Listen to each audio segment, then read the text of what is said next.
Lu Yuan traversed the ancient realm of Xuanhuang, and after 2 centuries of survival, ultimately ascended to the celestial realm.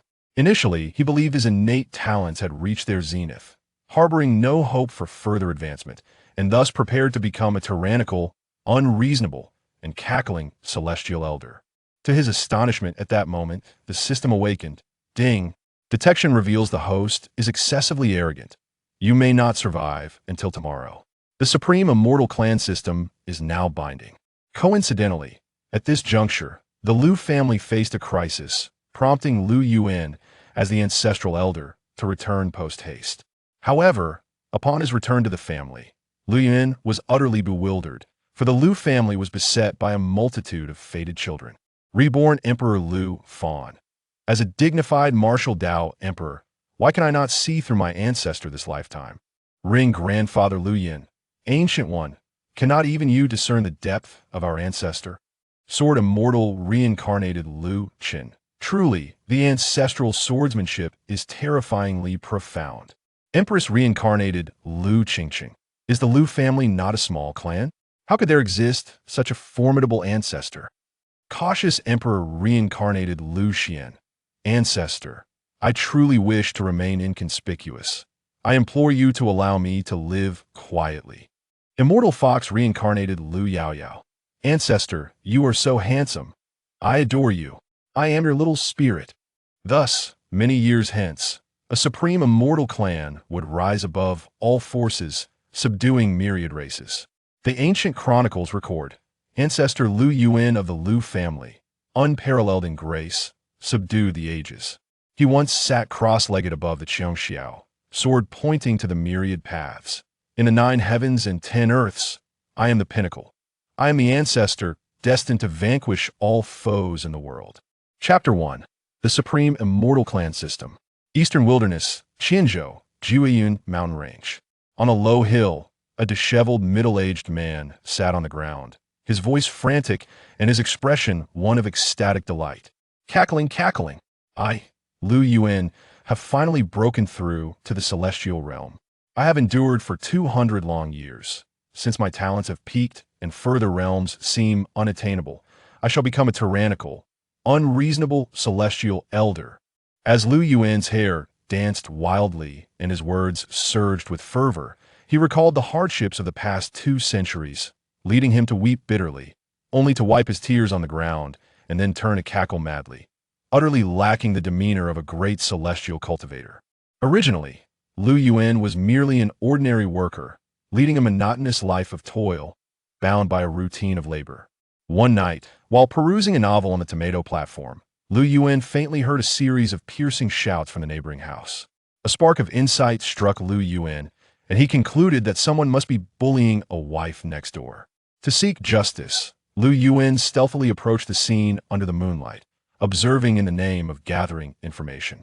Unexpectedly, a man returning late mistook him for the neighbor Wang, and in the ensuing struggle, Lu Yuan accidentally fell from the 5th floor. As Lu Yuan plummeted, his final thought was a curious anticipation of what would transpire among the 3 individuals thereafter. Immediately following a flash of brilliant white light, Lu Yuan felt a dizzying sensation and found himself transported to a realm known as the Xuanhuang continent. Upon his arrival, Lu Yuan anticipated the awakening of his system, yet to his dismay, neither system brother nor system father responded. He then considered that he must be a favored child of fortune, destined to trample villains, marry celestial maidens, and attract the attention of powerful figures eager to take him as their disciple, thus rendering him invincible across the world. However, reality proved to be harsh. Lu Yuan was merely a scion from a modest family in Qingzhou, possessing only mediocre talents. Bereft of any gifts, background, or strength, he epitomized the archetype of a 3-0 individual. In despair, Lu Yuan could only rely on his years of experience with web literature to grasp the essence of survival. Thus, Lu Yuan began to bide his time within his clan. A century later, when the clan faced peril, he emerged and restored stability. After painstakingly reaching the Yuan spirit realm, he intervened at a critical moment, akin to a deity descending from the heavens to rescue his family from calamity. Consequently, he was nominated as the clan leader of the Lu family. However, he merely shook his head, stating that once he assumed the role of clan leader, he could no longer remain inconspicuous. Therefore, Lu Yuan feigned humility before the crowd, declaring himself the hidden ancestor of the Lu family henceforth. Thus, Lu Yuan indulged himself in the pleasures of being an ancestor. He arrived silently and departed just as quietly. In pursuit of breaking through to the celestial human realm, he ventured out into the world, yet his talents ultimately proved to be average. He wandered through perilous opportunities in search of a chance to ascend to the celestial human realm. A century later, Lu Yuan finally achieved a breakthrough in the Qianzhou's Jiyun mountain range, transcending to the celestial human realm, and from that moment forth, he ceased to be submissive. Just as he prepared to revel in his newfound freedom, a melodious voice suddenly resonated in his mind. Ding! Detection indicates that the host is excessively arrogant and will not survive until tomorrow. Binding the Supreme Celestial Clan System. Ding! Congratulations, host, for successfully binding the Supreme Celestial Clan System. Boom! At the sound of this enchanting voice, Lu Yuan's body trembled, his hands shook, and he found himself weeping once again. System. Is that you, System Brother? Why did you take so long to arrive? Do you have any idea how I've endured these 200 years? It has been an excruciating experience, and you made me wait far too long.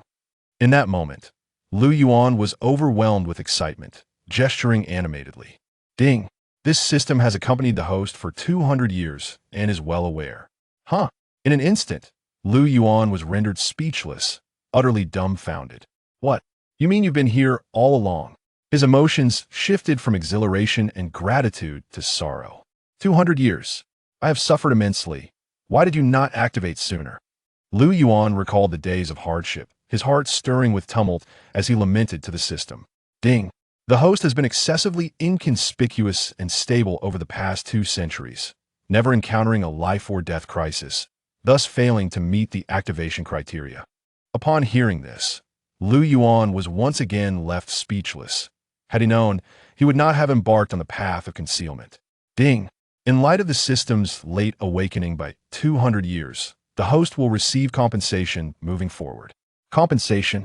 At the mention of this, Lu Yuan halted his sorrow, steadied his emotions, and eagerly inquired about the system's functions. System, please elaborate on your capabilities. Ding! This system is known as the Supreme Celestial Clan System, designed to cultivate an invincible, immortal celestial clan across the myriad realms. Currently, it possesses the following functions. Sign-in, a small sign-in daily, a medium sign-in monthly, a major sign-in annually, and a divine level sign-in every decade. Life template. The host can view information about others through the system, including but not limited to name, identity, cultivation level, talent, physique, techniques, divine abilities, and recent fortunes. Fortune value. Any means of enhancing the clan's strength will increase the fortune value, including but not limited to developing influence, subduing forces, elevating cultivation levels, clan members marrying and having children, giving birth to prodigies, and enhancing the clan's reputation. Note, the clan's fortune will only rise and never fall, but the fortune value may decrease. The fortune value can be exchanged for any items in the system shop and can invisibly enhance the clan's fortune, with increases in fortune value accompanied by item rewards. As Lu Yuan listened to the system's introduction, he gradually grew excited, his brow unfurling. The sign-in and life template were easily comprehensible, but the concept of fortune value seemed rather absurd. To Lu Yuan's knowledge, the notion of fortune was profoundly elusive. Once a person was born, their fortune was predetermined, making enhancement exceedingly difficult.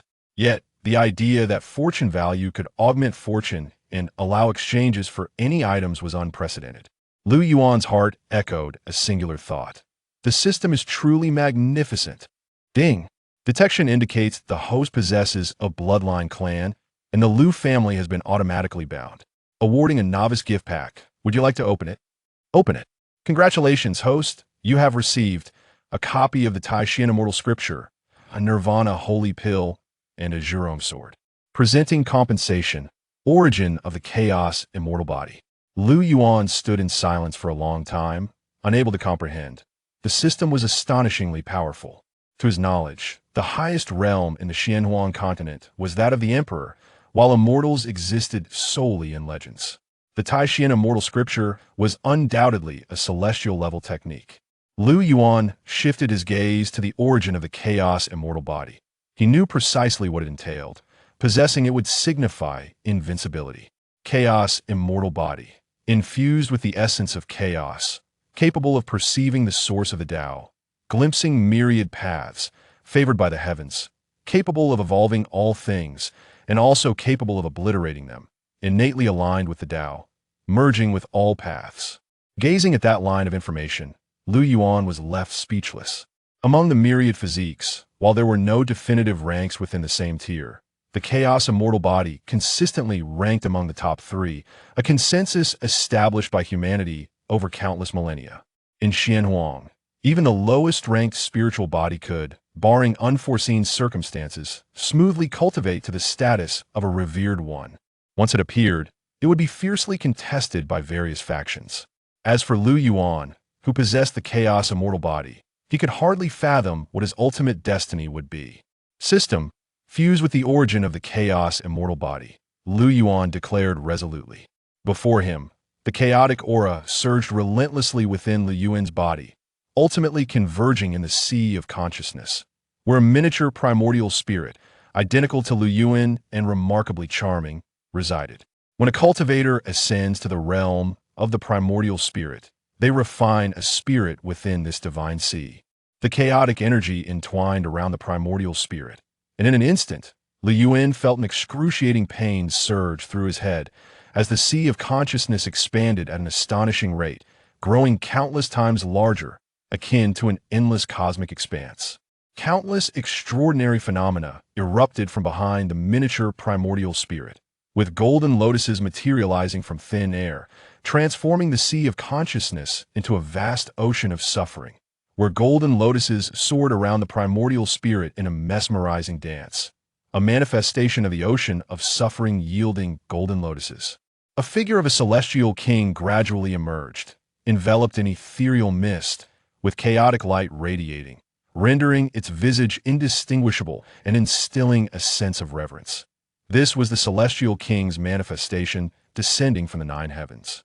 Accompanying this were 9 grand phenomena. The bright moon rising over the sea, stars illuminating the azure sky, a splendid map of mountains and rivers, the sun and moon shining in harmony, myriad Buddhas paying homage, dragons and phoenixes soaring together, the cycle of yin and yang between life and death, all of which continuously surge forth behind the miniature primordial spirit. After a considerable time, Yuan took a deep breath, exhaled, clenched his fists, and murmured, "I feel as though I could vanquish 1,000 of my former selves with a single punch." Yuan marveled at the overwhelming power of the chaotic celestial body, truly deserving of its title as invincible. Almost forgot system sign-in. Yuan summoned the system. Congratulations to the host for receiving 100 million inferior spirit stones, 10 million medium spirit stones, 1 million superior spirit stones, and 100,000 supreme spirit stones. By the heavens, what an abundance of spirit stones. I never anticipated the daily sign-in reward to be so generous. A broad smile illuminated Yuan's face as he began to anticipate the forthcoming monthly and annual rewards. Subsequently, Yuan produced the Emperor's slaying sword. True to its name, this sword was an imperial weapon, and should others learn that he possessed such a treasure, it would undoubtedly incite chaos. With the Emperor's slaying sword in hand, coupled with his chaotic celestial body, Yuan felt that even confronting a great sage would result in a single decisive strike. After toying with it for a moment, he sheathed the sword. He then retrieved the final Nirvana Sacred Pill. Nirvana Sacred Pill, an imperial-grade elixir. Upon consumption, it shatters the body and disperses one's cultivation, allowing rebirth through the imperial flames, forging an unparalleled foundation and crafting an exalted physique. Clutching the pill, Yuan narrowed his eyes. What were the pains of shattering his body and dispersing his cultivation compared to the vast path of the future?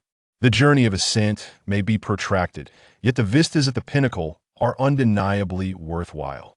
Ha ha ha! Yuan laughed heartily, his gaze resolute and countenance stern, his raven hair dancing without wind, his robes billowing, as he raised his hand and swallowed the pill in one gulp. Chapter 2. My ancient medicinal skills are unrivaled. Upon the summit of a low mountain, a figure sat cross-legged amidst a blaze of fire, which, upon closer inspection, revealed itself to be a golden hue. A terrifying aura continuously surged from the golden flames, threatening to shatter the very fabric of this space. At that moment, the figure abruptly broke free from the flames, causing the golden fire to extinguish instantaneously. With a visage as radiant as jade, he exuded an ethereal charm. His eyes sparkling like cold stars, deep and inscrutable in their darkness, radiating an extraordinary and transcendent aura. This individual was none other than Yuan, who had just finished refining the Nirvana sacred pill, experiencing a meteoric rise in his cultivation level, from the 1st to the 5th stage of body refinement, then to the 9th, from the 1st to the 9th stage of chi condensation, the 9th stage of spirit C, the 9th stage of primordial spirit, the 9th stage of celestial being, the 9th stage of divine palace, the initial, mid, late, and peak stages of the venerable, the initial and peak stages of the celestial venerable, and the initial stage of the saint. It was a euphoric ascent. Indeed, Yuan had skyrocketed directly from body refinement to the saint level, a feat that had once seemed inconceivable. Reflecting on the arduous 200 years spent barely reaching the celestial being stage, Yuan felt a twinge of shame. As he savored the formidable power bestowed by the saint level, Yuan couldn't help but sigh. Following this rebirth, he had reverted from a middle-aged appearance to that of a youthful visage.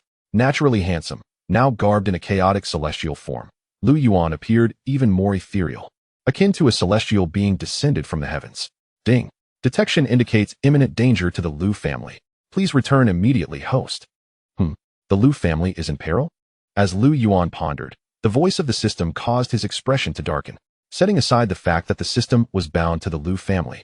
His identity as the ancestor of the Lu family compelled him to take action. Upon further reflection, he realized he had been away from the Lu family for nearly a century, unaware of its current state. However, before returning, he needed to retrieve those two companions. As Yuan muttered to himself, he suddenly vanished into thin air. Deep within the Abyss Cloud mountain range, in a cave, Little Black, if you don't learn your lesson, do you truly think that your elder brother is merely idling about? You are the one idling. After finishing your own meal, you sneakily devour mine. You scruffy feathered chicken. When the boss returns, I shall report you. You Little Black, watch your claws. You scruffy feathered chicken, showing your chicken feet now, are we? Observing the antics of a chicken and a dog engaged in yet another scuffle, Yuan couldn't help but chuckle.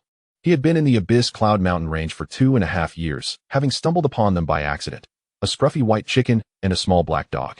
Finding them amusing, Yuan took them in, although their cultivation levels were woefully low, merely at the chi condensation stage, leaving him perplexed as to their survival. Thus, he occasionally provided them with wild game from the Spirit Sea realm as sustenance, hoping to recruit them as subordinates. Typically, demonic beasts only attain human speech at the celestial being stage and can transform at the divine palace stage. Yet, these two could converse even at the chi condensation stage, exhibiting remarkable intelligence, which baffled Yuan, prompting him to cease contemplation. Ironically, from the moment he took them in, the duo had incessantly bickered and fought. And 2.5 years later, they showed no signs of ceasing. As if sensing an unusual presence nearby, the chicken and dog abruptly halted, casting their gazes into the distance. Upon recognizing their master, they simultaneously rushed towards him, filled with joy. The black dog raised its front paw, clinging to Yuan's leg while whining. Boss, the scruffy chicken has stolen my food again. One day, I shall stew him and feast on chicken. Listening to the little black dog's complaint, the scruffy chicken displayed a nonchalant expression. Humph. Wait until you manage to defeat me before you think of eating my meat. Amused by this lively pair, Yuan offered a wry smile. Hey, boss, why do you look younger? And even handsomer? The scruffy chicken inquired. Having noticed Yuan's transformation, I have ascended to the saint level. The scruffy chicken and the little black dog were oblivious to the implications of such an elevation, only understanding that their master had grown stronger, and they rejoiced on his behalf. Yuan grinned. Little white, little black, we must depart. This old ancestor will take you back to the Lu family. Boss, is there meat to eat at the Lu family? Indeed. Splendid. Wherever the boss goes, I shall follow. Both the scruffy chicken and the little black dog chimed in unison. With a wave of his hand, Yuan, along with his two companions, vanished from their location. Qingzhou, the Great Qin Dynasty, Pingyang City, the Lu family, conference hall. Several figures sat upright, their expressions anxious, all gazing at the figure above them. These were the current power holders of the Lu family, tasked with making decisions in the face of any significant matters. Patriarch, Our assets have now been monopolized by the Zhao and Tang families. We are now in a state of financial deficit. With the resources for our clan's cultivation reduced by more than half, sighed the second elder, Lu Suifeng. Rumors have spread throughout the city. The ancestor of the Lu family has been missing for a century and is presumed dead. If it weren't for the intact ancestor's command tablet, I might have believed their gossip, the third elder, Lu Ningyue, remarked, her brows furrowed in anger. Bang! The fourth elder, Lu Guangzong, slammed the table with fury in his eyes. Damn the Zhao and Tang families. If it weren't for those two old dogs ambushing the Supreme Elder, how would we have fallen to such depths? Since they realized the ancestor has been missing for a century, they have likely prepared for this day to ambush the Supreme Elder. Now, our Lu family's high-level combat power pales in comparison to theirs. We may soon face a clan war, said the fifth elder, Lu Yaozu, in a solemn tone. Patriarch, is there still no news from the ancestor? The sixth elder, Lu Guangquan, inquired, looking towards the figure above. None. I have asked the Supreme Elder. The ancestor left no means of contact before departing, Lu Qinshan replied gravely. Despite being of middle age, strands of white hair had begun to appear, revealing Lu Qinshan's burdensome toil for the family. The Supreme Elder is gravely injured. Without a celestial-grade medicinal pill, he may have at most 3 days left to live. What? A celestial-grade medicinal pill? There are hardly any celestial-grade alchemists in the entire Great Qin dynasty. Is fate truly seeking the demise of the Lu family? Lu Guangzong spat bitterly. Perhaps. I have a way to save the Supreme Elder. At that moment, a youthful voice spoke up, causing everyone to turn towards the speaker. It was Lu Yan, the young master of the Lu family, once a paragon of excellence, now regarded as lacking in cultivation and labeled a waste by the people of Pingyang City. Having reached the Spirit Sea realm at the age of 15, Lu Yan was undeniably the foremost genius in Pingyang City, overshadowing his peers. Yet, inexplicably, 3 years prior, his cultivation abruptly regressed to the third stage of body refinement, rendering him unable to progress. Although no one in the Lu family had mocked Lu Yan, treating him with the same respect as always, rumors circulated throughout Pingyang City that he had fallen into a state of demonic possession and transformed from genius to waste overnight, inviting ridicule. After all, you have also fallen to our level, even worse than us. Jealousy and schadenfreude filled the hearts of many. Lu Yan's father, Lu Qinshan, had contemplated withdrawing resources allocated to Lu Yan, but the elders had opposed him, recognizing the honor Lu Yan had brought to the family. The Lu family could not afford to alienate him over this matter. Lu Yan, determined not to disappoint his kin's expectations, had diligently pursued cultivation without faltering. Regrettably, 3 years had passed, and he remained at the third stage of body refinement. Yenner, do not speak recklessly, Lu Qinshan admonished sternly. Father, esteemed elders, my cultivation has been restored. If you do not believe me, just watch. Saying this, Lu Yan unleashed his cultivation. A powerful aura of the third stage of Spirit Sea permeating the conference hall. It was indeed true. The third stage of Spirit Sea. When did the young master restore his cultivation? Amidst the astonishment and delight of the crowd, the young master of the Lu family has once again transformed into the genius of your. Yenner, when did you regain your strength? Moreover, you mentioned having a method to heal the Supreme Elder? Lu Qinshan inquired, his face awash with excitement. A month ago, I took on a master who restored me to health. I am now a Tier 2 alchemist, Lu Yan explained with a facade of calm, though a swell of apprehension stirred within him. Could I truly concoct a heavenly tier elixir? Lu Yan pondered internally. Young lad, are you doubting the prowess of this saint-tier alchemist? Provided there are sufficient materials, and with your innate talent, I shall take control of your body and, combined with my unparalleled techniques, achieving not just heavenly tier, but even royal tier elixirs will be within our grasp. Enough, enough. I am well aware of your unmatched methods. No need to elaborate further. Lu Yan interjected. Humph, my techniques are not merely to be spoken of. An opportunity must arise for you to witness them firsthand. A subtle glow emanated from the ring on Lu Yan's finger, unnoticed by all, where a remnant soul resided, claiming to be Gu Yao, a saint-tier alchemist. For the past 3 years, he had been incessantly absorbing Lu Yan's cultivation, leaving Lu Yan stagnated in his progress. Upon learning this, Lu Yan initially erupted in fury. However, when Gu Yao proclaimed his awakening and intention to guide Lu Yan on the path to invincibility, as well as to impart saintly techniques and alchemical wisdom, Lu Yan's anger dissipated, and he began to affectionately address him as Elder Gu. Since you have spoken thus, I shall act accordingly, Lu Yan replied. What? A Tier 2 alchemist? Young master, do you truly possess such talent? Lu Guan exclaimed, disbelief etched across his face. Indeed, I can now refine mid-grade Tier 2 elixirs. As for heavenly tier, I shall summon my master to assist, Lu Yan asserted with confidence. Splendid. Truly splendid. Elder Lu Kaitan exclaimed with a broad smile. For once the Supreme Elder recovers. The Lu family's crisis would be averted. Suddenly, a wave of alarm swept through the crowd. Activate the protective family formation. Chapter 3. The Lu family in peril. A tempest loomed, dark clouds gathering ominously over the Lu family estate. Tang Hao, Zhaozhan, have you arrived so swiftly, eager to annihilate my Lu family? Lu Qinshan declared, his demeanor unflinching. Humph, soon your clan will be extinguished. It is astonishing that you remain so composed, Tang Hao retorted. Brother Tang, cease this idle chatter and lead our forces to assault the Lu family directly. Do not cause any disturbances, Zhaozhan urged. Brother Zhao, when did you become so hesitant? With the demise of Lu imminent, the Lu family lacks the strength to oppose the might of our ancestral powers. Do you truly believe they can turn the tide? Tang Hao scoffed. You. Zhaozhan pointed at Tang Hao, rendered speechless. Ha ha ha. And yet before the battle has commenced, you are already at odds with one another. Lu Qinshan jeered. Swoosh. At that moment, two figures materialized from the horizon, exuding overwhelming pressure that stifled the entire city. Ancestor Zhao Hashan of the Zhao family. Ancestor Tang Xiao of the Tang family. Lu, will you not reveal yourself? Zhao Hashan calmly inquired, directing his gaze toward the Lu family. Are you so eager for death, you two old hounds? Before his words fell silent, a figure appeared, clad in simple robes, his complexion pale. It was Lu, the esteemed elder of the Lu family, one of the two peak spirit realm cultivators of his generation. Such arrogance. Tang Hao and his son, Tang San, exclaimed in unison. Stand down, Tang Xiao commanded sternly. Lu, your health is in decline, is it not? The soul-devouring poison of my Tang family is no jest, he continued. Not a scratch, Lu replied nonchalantly. Ha ha ha ha, still boasting even as death looms? Suffer my cloudbreaker palm. Before he could finish, Tang Xiao lunged forward, unleashing a palm strike toward Lu. Bang! Their clash unleashed shockwaves that rippled through the crowd, stirring their garments. Lu, you are no match for me now. Tang Xiao proclaimed with pride. Are you truly so deluded? The Supreme Elder was ambushed and poisoned by you, had it been in the past. Would you have dared to utter such insolence? Elder Lu Guan yelled, indignant, pointing an accusatory finger at Tang Xiao. Oh, young one, you possess quite the audacity. Tang Xiao raised an eyebrow, then addressed the Lu family members.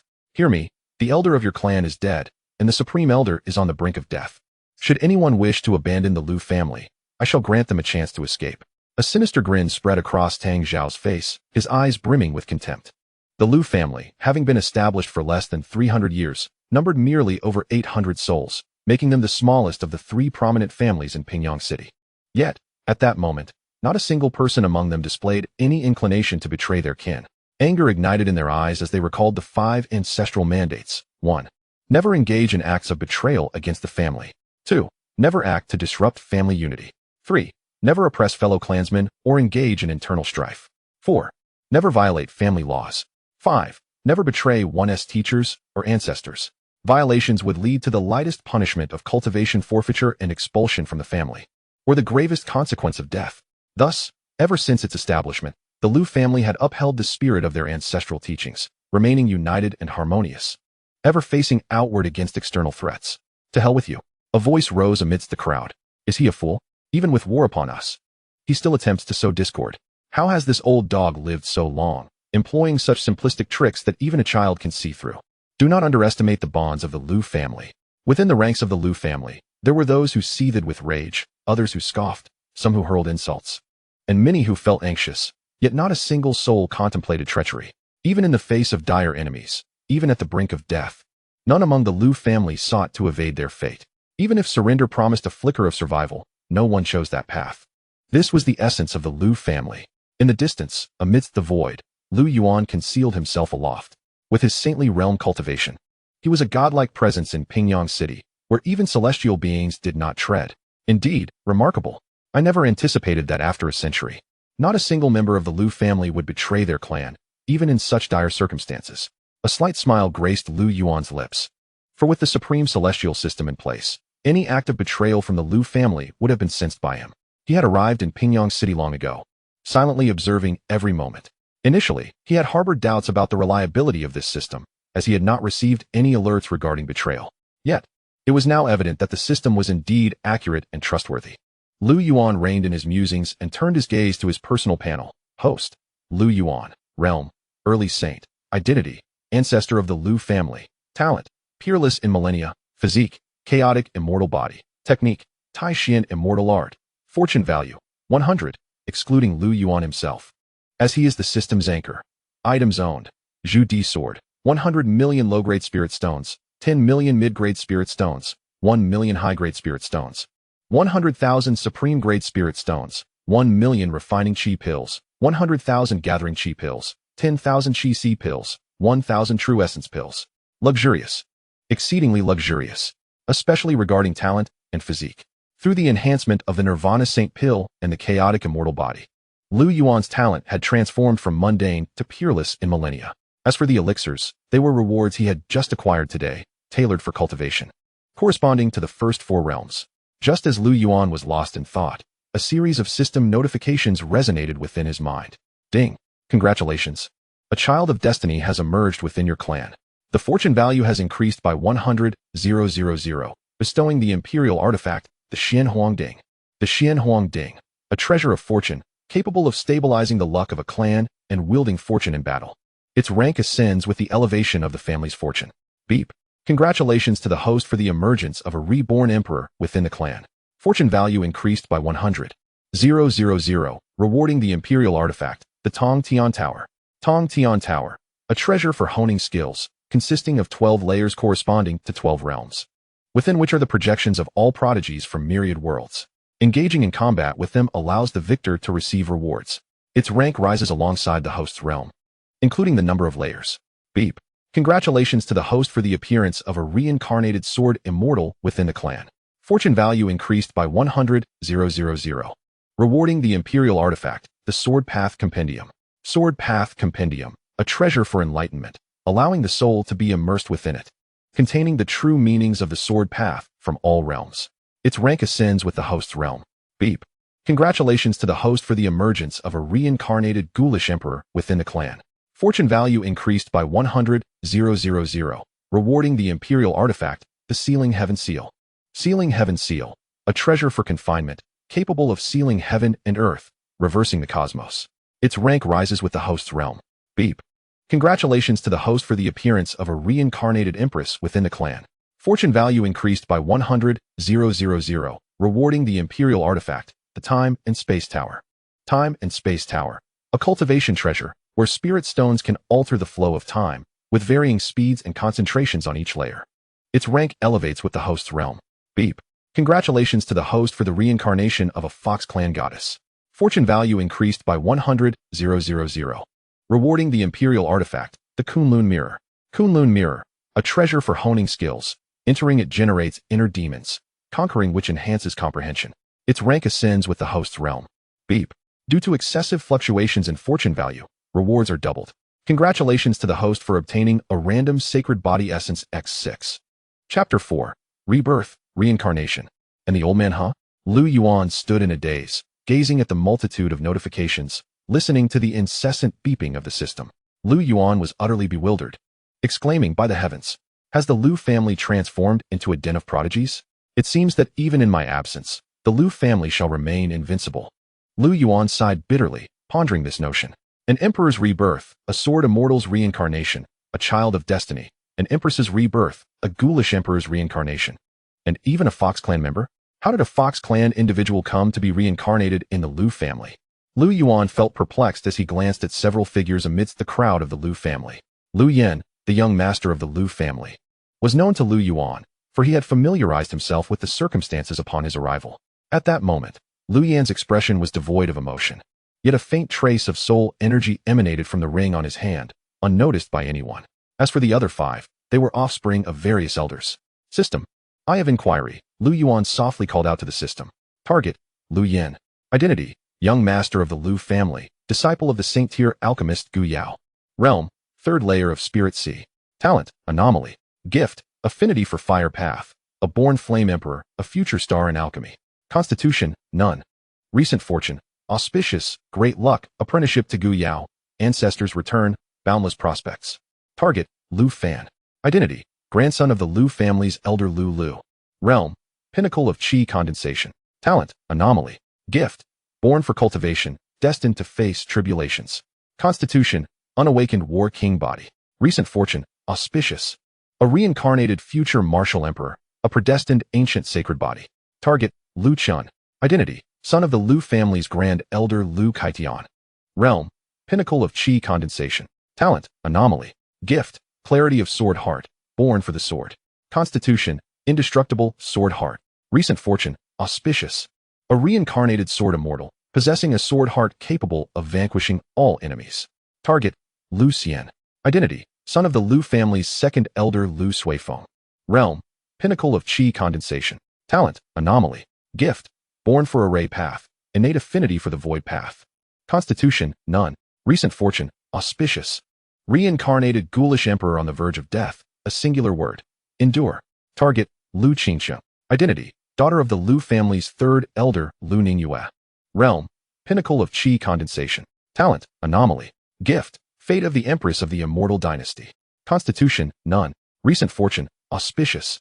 The empress of the Supreme Immortal Dynasty reincarnated, bearing imperial fortune.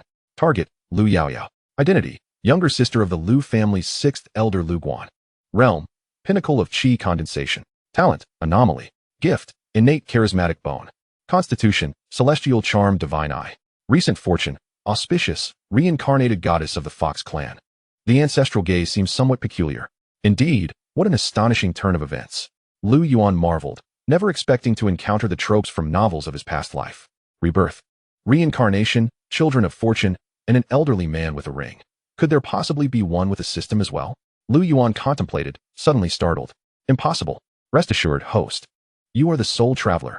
Upon hearing the system's notification, Lu Yuan felt a wave of relief wash over him. What if another with a system appeared? Wouldn't that place him in dire straits? Meanwhile, amidst the crowd of the Lu family, pain, excruciating pain, a young man suddenly clutched his head, exclaiming, Lu Fan, what is wrong with you? A peer from the Lu family hurried over to support him. However, the youth paid no heed, instead raising his head. Confusion etched in his gaze, pushing past his kin and taking a few steps forward. Have I been reborn? Is this the Lu family? The youth murmured in a voice barely audible. He was Lu Fan, the martial emperor Lu Fan. In his previous life, he was the grandson of the Lu family's grand elder, yet his aptitude was far from exceptional.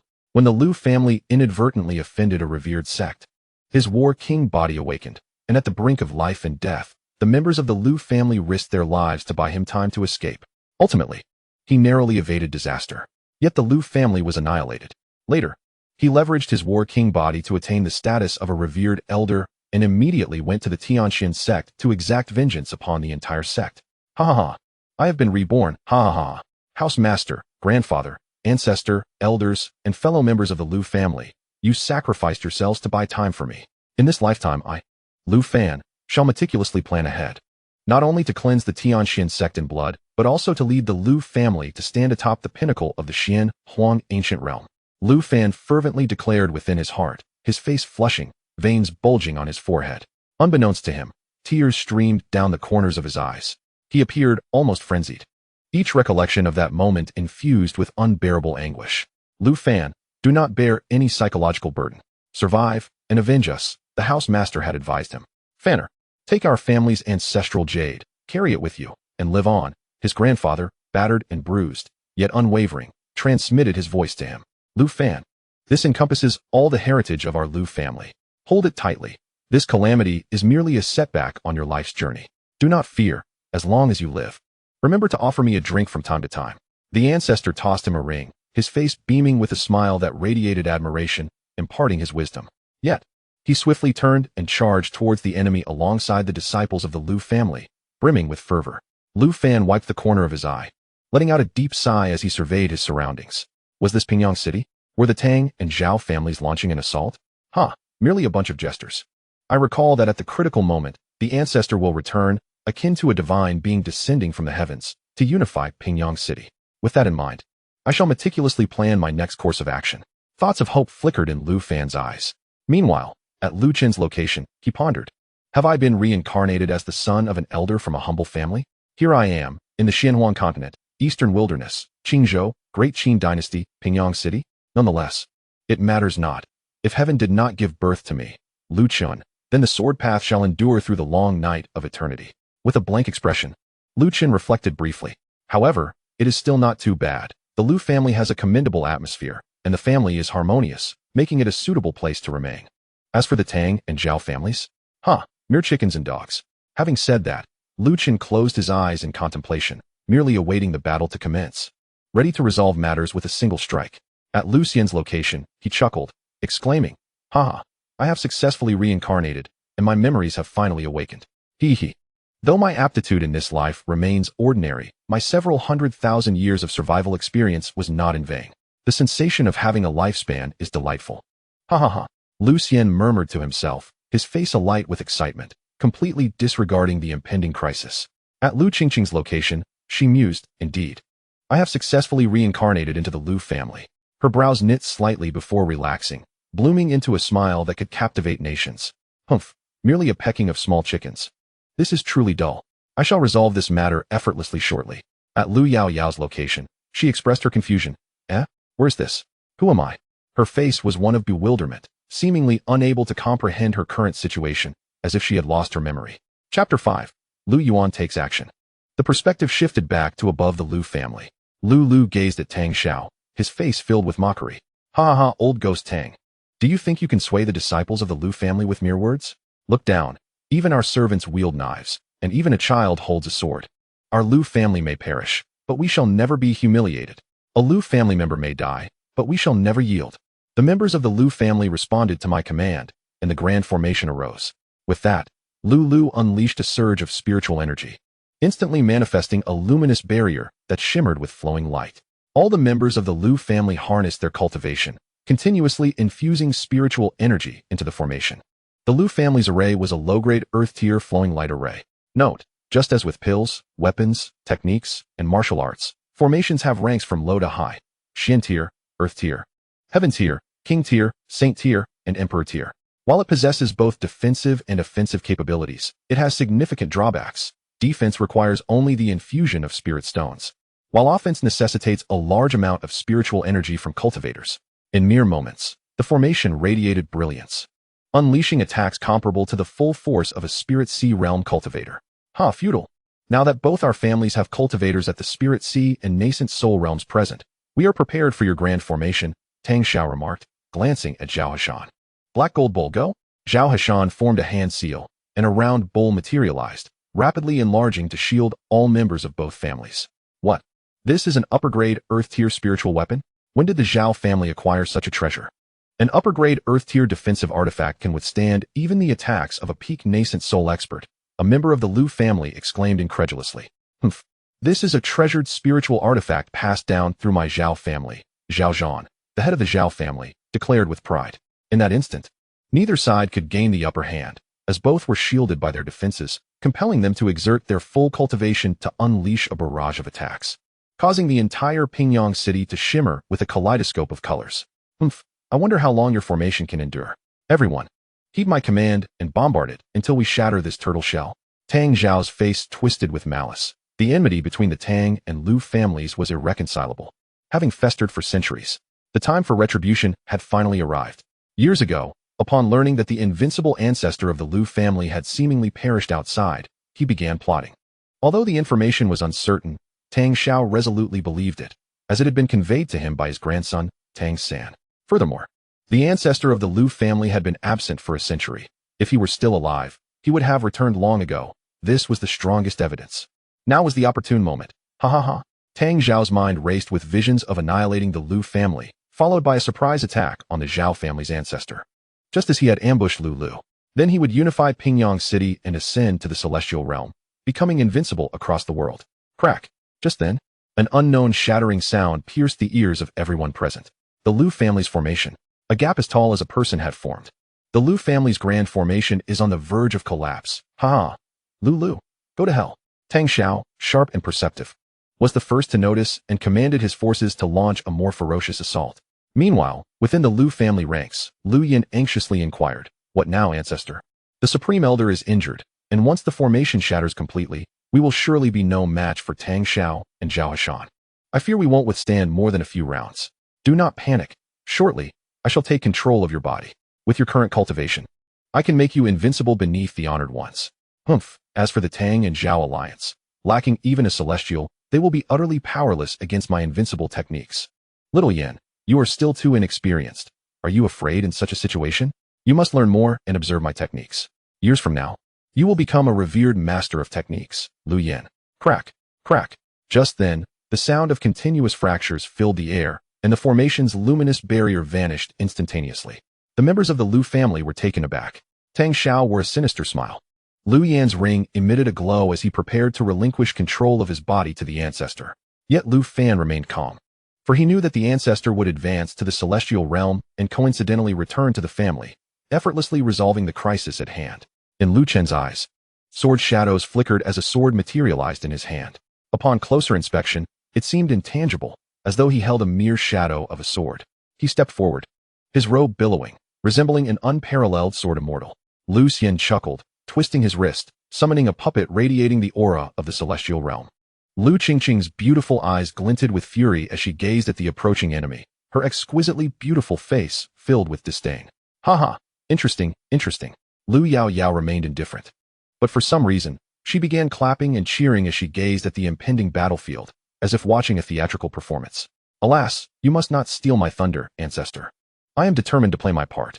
Lu Yuan observed the individuals preparing to strike from the void, chuckling softly. At that moment, a figure appeared at the center of the battlefield. Instantly, all spells and attacks ceased to exist, as if the world had been paused. Everyone's expression turned blank, their gazes fixed upon the figure in the air, clad in a white robe, his long black hair cascading loosely behind him. He stood with his hands clasped behind his back. He possessed a visage akin to a jade crown, exuding an ethereal elegance, with an extraordinary demeanor that captivated those around him. His profound, ink-like eyes surveyed the crowd. The onlookers beheld the figure suspended in the air, long hair cascading down his shoulders, robes fluttering gracefully in the wind. There was no discernible cultivation. To be precise, the aura of any cultivation was imperceptible. Yet, in an instant, he rendered all attacks from the crowd utterly void. The world fell silent as they gazed at the youth. Imbued with an otherworldly grace reminiscent of an immortal, their minds raced. Who was he? In the entirety of Pingyang City, perhaps only two individuals recognized Lu Yuan. The reincarnated Lu Fan and Lu Lu, who was of the same generation as Lu Yuan. Before Lu Yuan departed from the Lu family, they had engaged in a fierce battle with a minor sect, resulting in grave injuries to the elders of the clan and a depletion of their lifespans. Some perished in battle, while others were left with injuries that rendered them incapable of advancing to the next realm. At that pivotal moment, Lu Yuan had successfully broken through, using his nascent soul cultivation to quell the crisis. He declined the position of clan leader and chose instead to become a reclusive elder. Lu Yuan understood that within Pingyang City, there was no hope for attaining the celestial realm. Thus, he entrusted the family to Lu Lu, his cousin. At that time, Lu Lu, at the pinnacle of the Spirit Sea realm, was capable of contending with the Tang and Zhao families. Furthermore, they were unaware of Lu Yuan's departure, and the nascent soul elders of the two families dared not act recklessly. Therefore, the only individuals within the Lu family who knew of Lu Yuan's identity were indeed just two. Lu Fan's expression was one of excitement. That was the Ancestor. But why had the Ancestor returned looking so youthful? It was somewhat different from his previous life, leaving Lu Fan perplexed. May I inquire about your esteemed name, senior? I am but a junior from the Tang family, Tang Xiao. Tang Xiao expressed his respect, yet his mind was racing, speculating that this individual must be a formidable figure of the celestial realm, perhaps merely passing through. Once he was dismissed, they could once again assault the Lu family. However, why did this elder from the celestial realm seem vaguely familiar? Oh, do you think you are worthy of knowing my name? Lu Yuan replied with a teasing tone. Impudent. You dare to insult our ancestral elder. Tang Hao and his son, Tang San, shouted in unison. Instantly, the crowd was left dumbfounded. Were they fools? Could they not perceive the current situation? Even the Ancestor of the Tang family referred to this individual as a senior. Had their brains been kicked by a donkey? You are Tang Hao? And you are Tang San? Lu Yuan furrowed his brow. Indeed I am. I am the young master of the Tang family. If you are wise, come down and apologize promptly. If you dare to damage my blue-silver overlord spear, I shall ensure you pay the price. It turned out that Lu Yuan had inadvertently broken his weapon when he made his move. Ha ha ha, Tang Xiao, your Tang family has truly produced remarkable descendants.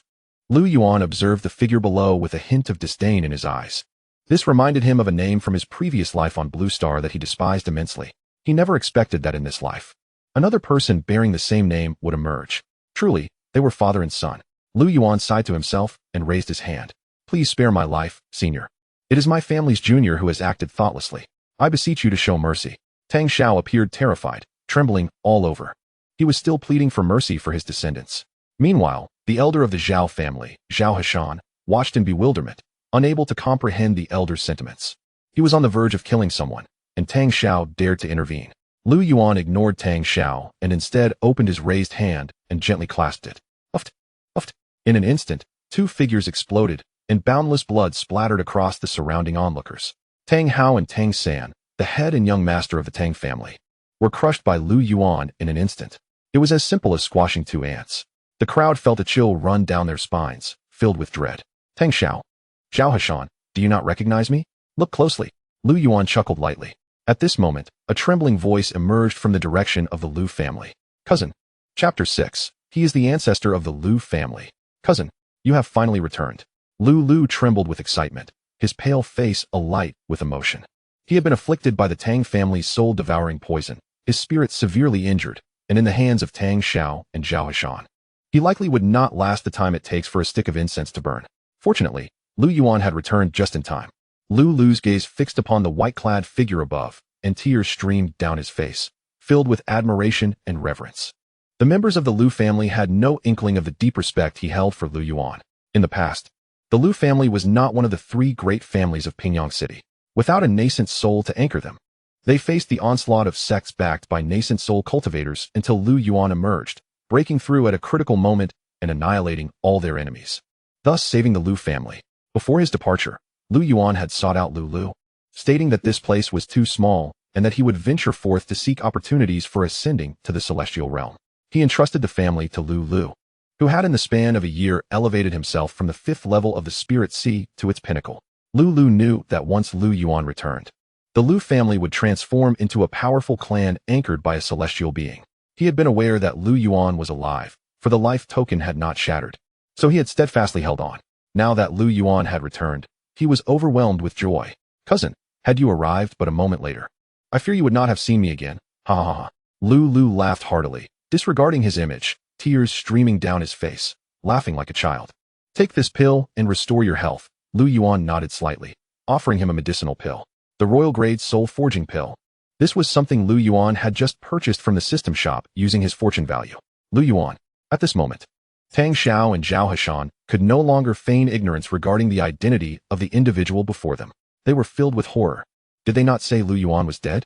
Tang Xiao, did you dare deceive me? Xiaohashan pointed an accusing finger at Tang Xiao, his eyes ablaze with fury and fear. He regretted it deeply. This entire Tang family seemed to be deranged, from Tang Hao to Tang San, and now to the present Tang Xiao. I had no idea. How could Lu Yuan still be alive and have ascended to the celestial realm? Tang Xiao's face was filled with terror, disbelief washing over him. He could not fathom that this youth, resembling an immortal, was indeed the ancestor of the Lu family. Lu Yuan. He recalled that it was Tang San who had informed him of this news, and his anger surged. Tang San, you unfilial descendant. You have doomed the entire Tang family. Tang Xiao cursed inwardly, but alas, Tang San could no longer hear him. Suddenly, he remembered how Lu Yuan had effortlessly nullified the collective attacks moments ago.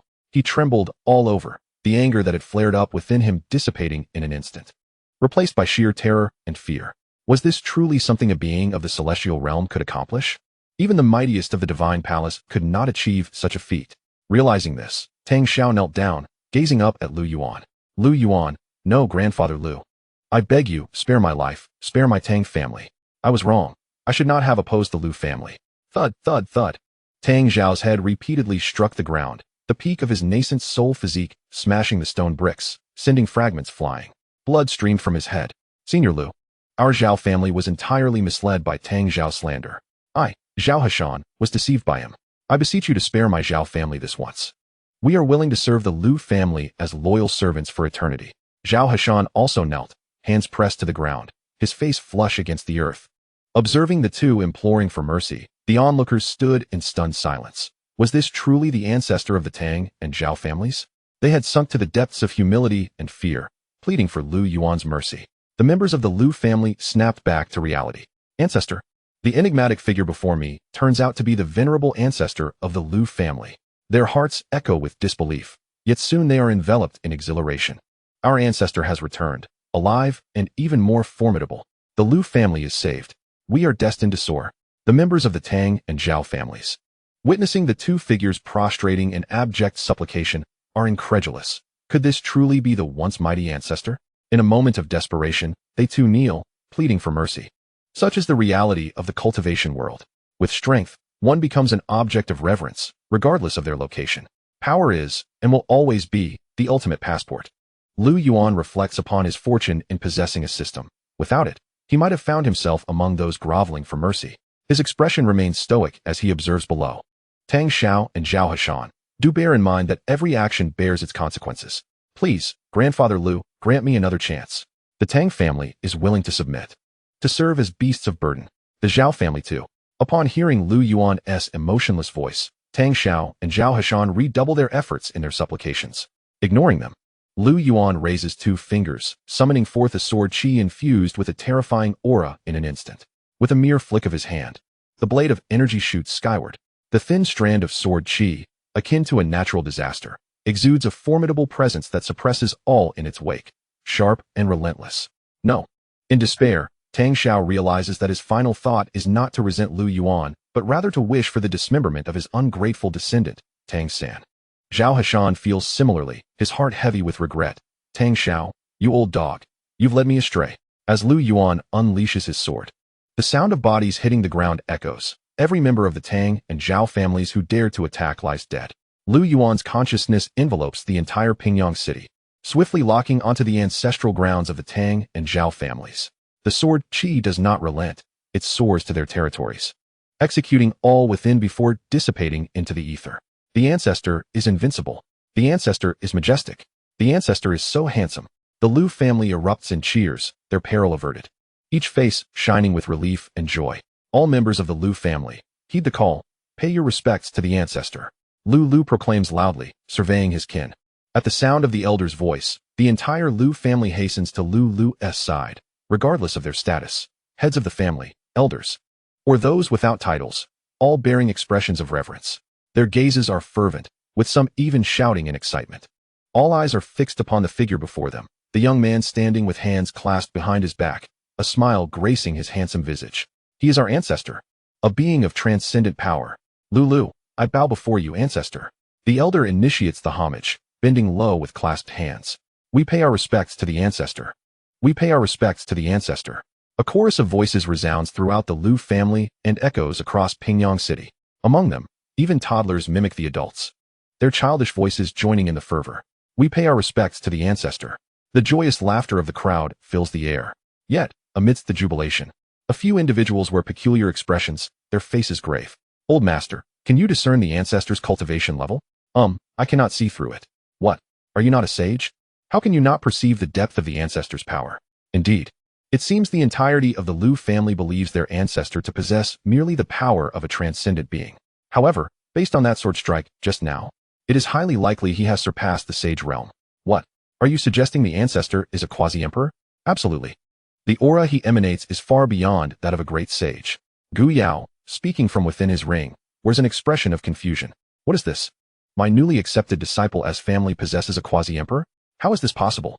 Yan struggles to comprehend. Had not their ancestor departed in search of the opportunity to ascend to the transcendent realm? How is it that he returned as a quasi-emperor? Meanwhile, Lu Fan wears a bewildered expression.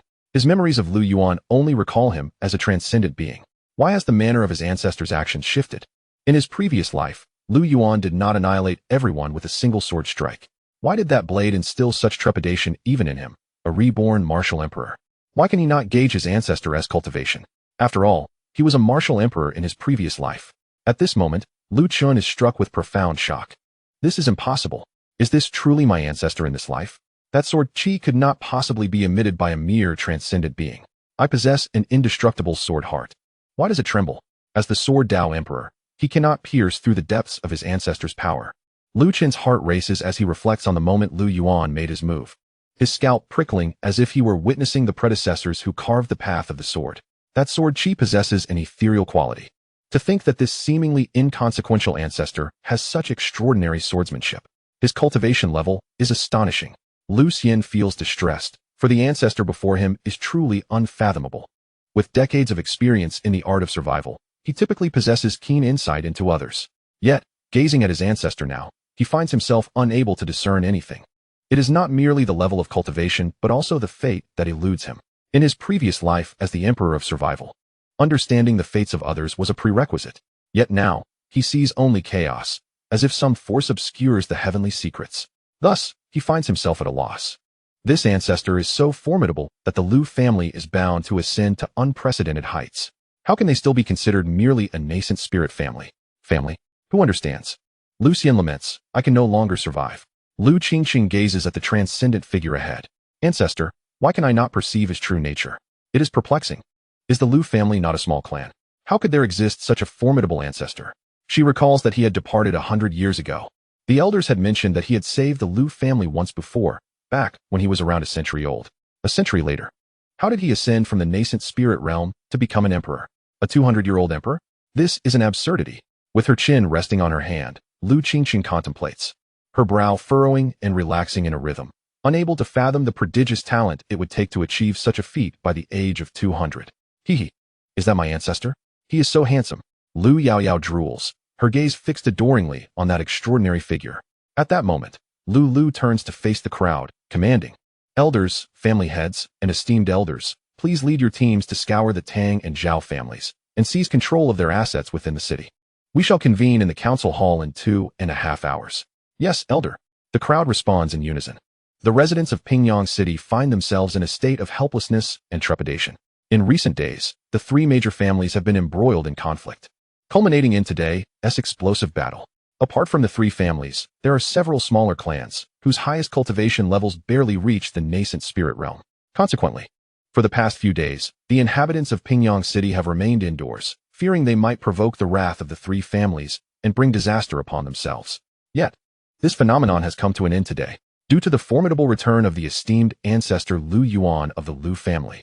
The entirety of the Tang and Zhao clans has been annihilated. The Lu family's venerable ancestor has ascended to the celestial realm, and it is likely that the Great Qin dynasty has taken notice. Within the territories of the Great Qin, any emergence of celestial forces, be they clans or sects, will undoubtedly attract the attention of the imperial family. As for the subsequent matters, they are beyond the comprehension of mere mortals. The inhabitants of Pingyang City gazed upon the Lu family as they relentlessly seized the assets of the two clans, their eyes ablaze with fervor. While they yearned to partake in the spoils, they could only indulge in such thoughts, for the Lu family now stood as a celestial lineage. None dared to provoke a power anchored by a celestial being. All were left in awe. Henceforth, there shall be no mention of the so-called three great clans in Pingyang City. Only the celestial power of the Lu family remains. Within the Lu family, the matters entrusted by the elder were swiftly concluded.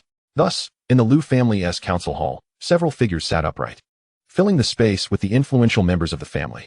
The esteemed elder Lu, the head of the family Lu Qianshan, the grand elder Lu Kaitian, the second elder Lu Suifeng, the third elder Lu Ningyue, the fourth elder Lu Guangzong, the fifth elder Lu Yaozu, and the sixth elder Lu Guan, along with several stewards responsible for various affairs.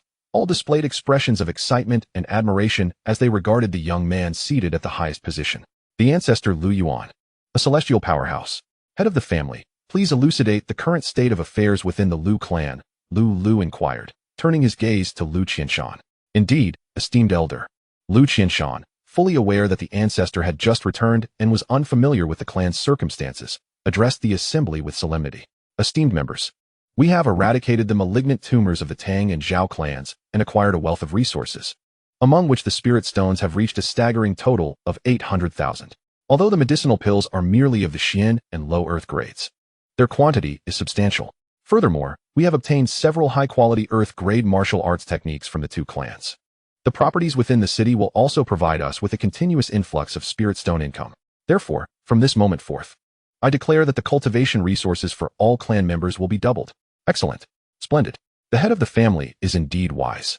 As Lu Qianshan's words resonated, laughter erupted amongst the crowd, though they remained vigilant of Lu Yuan's demeanor, fearful of inciting the ancestor's displeasure. At that moment, Lu Yuan spoke. Observing the frown upon Lu Yuan's brow, everyone was taken aback, and Lu Qianshan, in particular, felt a wave of trepidation. In a hushed tone, he queried, Ancestor, is there something amiss with my distribution? Not at all. But how is it that there are merely 800,000 spirit stones? Were the two clans truly this impoverished?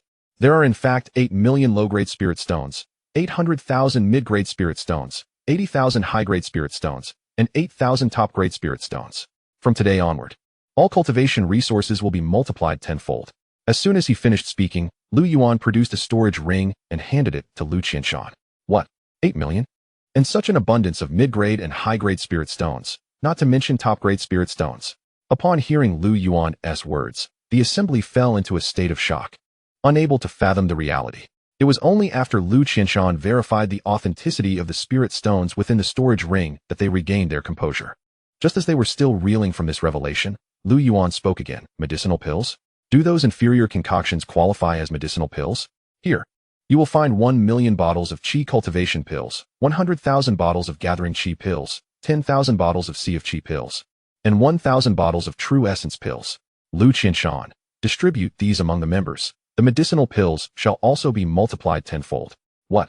Lu Qianshan was utterly bewildered, and only after taking the storage ring and examining its contents did he realize that this was no mere dream. He extracted a qi cultivation pill, and an astonishing fragrance of medicine wafted through the council hall. Upon closer inspection, they discovered that the pills bore intricate patterns. It is well known that medicinal pills are categorized into ordinary pills, 1-pattern pills, 2-pattern pills, 3-pattern pills, and the legendary 4-pattern pills. Ordinary pills can only allow cultivators to absorb 70% of their potency, as 30% dissipates during absorption, and some becomes impurities retained within the cultivator's body. 1-pattern pills enable absorption of 80% of their potency, 2-pattern pills allow for 90%, and 3-pattern pills facilitate an absorption rate of 99%. As for 4-pattern pills, they are the fabled concoctions that only the most skilled alchemists can produce from Xian grade materials. Throughout history, 4-pattern pills above the Xian grade have never been seen. In the Xuanhuang continent, it is customary for pills to lack patterns. When a 1-pattern pill appears, it incites a frenzy among all. Auction houses thus reap immense profits. As for 2-pattern pills, they seldom circulate in the market, being monopolized by major sects, clans, and dynasties. 3-pattern pills, with their 99% potency, are as rare as 4-pattern pills and are seldom produced even over millennia. After pondering these revelations, the assembly turned their gaze toward the 4-pattern qi cultivation pill in Lu Qianshan's hand, their eyes aflame with desire. Subsequently, Lu Qianshan revealed the remaining gathering qi pills, as well as the earth-grade sea of qi and true essence pills. Without exception, they were all 4-pattern pills. The assembly was left speechless, the hall enveloped in silence. They could scarcely believe that such pills, which even the pinnacle forces of the continent do not possess, had come into their hands. Medicinal pills that even imperial-grade alchemists cannot concoct were, astonishingly, bestowed upon them by their ancestor. Ancestor, what manner of identity do you possess to possess such medicinal pills? You need not be astonished. These pills are of my own making. Moreover, such a quantity is trivial, Lu Yuan explained succinctly, momentarily halting their spiraling thoughts, though they remained in a state of shock. At that moment, Lu Yuan spoke once more. Cultivation techniques? Do those scraps of paper qualify as techniques? With a piercing gaze, Lu Yuan emanated an aura of authority that left all in attendance astounded. Their minds raced. Could it be that the ancestor possesses techniques that defy convention? This is a king-grade supreme technique, known as the Lu Clan's Tai Xian Heart Sutra. As Lu Yuan spoke, he waved his hand, and dozens of beams of light flew toward everyone present. This was the Tai Xian Heart Sutra, a reward from the novice gift pack, divided into chapters corresponding to each realm. A king-grade supreme technique, sufficient to cultivate to the celestial sovereign realm. The assembly held the technique in their hands, flipping through its pages with growing astonishment. This technique seemed to be a creation of heaven and earth. The Lu Clan's Tai Xian Heart Sutra not only allows for rapid cultivation, but also guarantees invincibility within the same realm. Battling above one's level is no longer a mere dream. Indeed, as you can see, this technique is immensely formidable. Henceforth, all members of the Lu family shall cultivate the Lu Clan's Tai Xian Heart Sutra, replacing any previously learned techniques. As Lu Yuan continued to speak, the admiration in the eyes of the assembly swelled, akin to the stars and moon in the heavens. Indeed, they echoed in unison, their hearts brimming with astonishment. And in that instant, all began to contemplate a singular possibility. Indeed, as you surmise, this technique far exceeds king grade. As for the higher aspects, it is not yet time for you to know. Could it be beyond king grade? Perhaps it is a saint grade technique? Or even a quasi-emperor level technique? The assembly's imagination soared, and the day's revelations left them utterly astounded, overshadowing the shocks of an entire year. From this moment forth, the cultivation techniques of the Lu family shall be classified into 4 tiers: Earth Grade Supreme, Heaven Grade Supreme, King Grade Supreme, and Saint Grade Supreme. As for the allocation of cultivation methods among the younger generation, it is at the discretion of the family head. You should all discern that the Lu clan's Tai Xian Heart Sutra encompasses chapters corresponding to each realm. Saint Great. Upon hearing Lu Yuan's command, the assembly was once again taken aback. Indeed, there exists a Saint Grade technique. Starting today, all members of the Lu family shall enter seclusion for a period of 2.5 years. As for the assets within the city, they shall be forsaken. Lu Yuan declared. This was a notion that had only recently arisen within him, for Pingyang City was far too modest. He would not allow his clan to remain there for an extended duration. After 2.5 years, he would lead the family in relocating en masse. Yes, we shall faithfully obey the ancestors' decree. The assembly responded, their faces alight with aspirations for the future. They could already envision the glorious achievements the Lu family would attain under the guidance of their ancestor. Very well, this meeting is hereby concluded. Should I have further instructions, I will summon the family head and the esteemed elders. Understood, we bid farewell to our esteemed ancestor. They replied respectfully, bowing and clasping their hands. Their expressions filled with reverence. One might ask, what countenance would you wear if your family boasted such an ancestor? Just as Lu Yuan was preparing to depart, a voice rang out. Ancestor, may I inquire, to what extent does your strength reach? A timid question emerged, and all eyes turned towards the speaker, the sixth elder. Lu Guan. Lu Yuan pondered briefly. Even he was uncertain of his own strength. However, it was assured that he could remain undefeated beneath the quasi-emperor level. Strength, I too am unsure of my own might, but I am invincible below the quasi-emperor. As for my realm, I am a saint, Lu Yuan concluded, vanishing in an instant, leaving the assembly in a state of disarray. Invincible beneath the quasi-emperor, yet his realm is merely that of a saint. Truly, the ancestor is fearsome. Shocked expressions adorned their faces. Their ancestor was indeed unparalleled. One must wonder, throughout the entire Xuanhuang continent, who else could achieve invincibility beneath the quasi-emperor at the saint level? It is likely that no other individual could be found but their own ancestor. Simultaneously, Lu Yuan arrived at the rear mountain of the Lu family, which henceforth would serve as his place of seclusion. It would also become a forbidden ground for the members of the Lu family. Without Lu Yuan's consent, none would dare to tread upon this sacred ground. Feeling the ethereal energy in the air, Lu Yuan contemplated. The aura here was exceedingly sparse. The Lu family possessed only a medium-grade spiritual vein, located beneath the family's grounds. It was precisely due to this spiritual vein that the Lu family had rapidly risen to become one of the 3 great powers in Pingyang City. Yet now, this vein was insufficient to support the cultivation of the Lu family members. System, display my personal panel, Lu Yuan murmured. Host, Lu Yuan. Realm, initial stage saint. Identity, ancestor of the Lu clan. Talent, unparalleled throughout the ages. Physique, chaos immortal body. Cultivation method, Tai Xian immortal scripture. Fortune value, 600,000. Items owned, Emperor slaying sword. Xuanhuang cauldron, celestial tower, sword path codex, sealing heaven seal, time and space tower, Kunlun mirror, numerous spirit stones, and various elixirs. Aside from the Emperor slaying sword, which was a reward from the system, all other items were obtained due to the prowess of several formidable beings within the clan. Or rather, to be precise, they were acquired thanks to some ancient monsters. Lu Yuan was informed by the system that none within the clan harbored any ill intentions or actions against the Lu family, including those reincarnated emperors. Speaking of which, has it not been several tens of thousands of years since an emperor emerged in the Xuanhuang continent? Where then do these reincarnated emperors originate? Could they be from other planes? Lu Yuan pressed his hand to his forehead, thoughts swirling in his mind. Whatever. Even if someone were to betray the clan, I shall simply suppress them. System, are you aware of the history of the Xuanhuang continent? Ding. More accurately, it is known as the Xuanhuang Ancient Realm. I recommend a book titled Xuanhuang History for you, priced at a mere 1,000 fortune values. Xuanhuang Ancient Realm? A flicker of confusion crossed Lu Yuan's mind. However, this price seems rather steep. Ding. This system guarantees premium quality. Please do not doubt it. Though Lu Yuan voiced his concerns, he promptly purchased the book. 1,000 fortune values were indeed not excessive, considering it encompassed the history of the entire Xuanhuang Ancient Realm. The King-grade soul-forging elixir he previously acquired had only cost him 300 fortune values. The 200 fortune values obtained from vanquishing the Tang and Zhao families conveniently offset the prior 100 fortune values he had. Eagerly, Lu Yuan opened the Xuanhuang history. After a span of 2.5 quarters, he finally grasped the entirety of the history pertaining to the Xuanhuang Ancient Realm. He now possessed an understanding of this so-called realm. It turned out that the world he had traversed to was vast beyond comprehension. According to the Xuanhuang history, this world is divided into small thousand realms, medium thousand realms, large thousand realms, and the immortal domain. The immortal domain is further divided into 9 heavens and 10 earths, beneath which lie 30 large thousand realms. Each large thousand realm contains 3,000 medium thousand realms. Each medium thousand realm also houses 3,000 small thousand realms. Every plane has its own realm restrictions. In the small thousand realm, the highest realm is the Tianzuan. In the medium thousand realm, the highest realm is the Dashing. In the large thousand realm, the highest realm is the Emperor.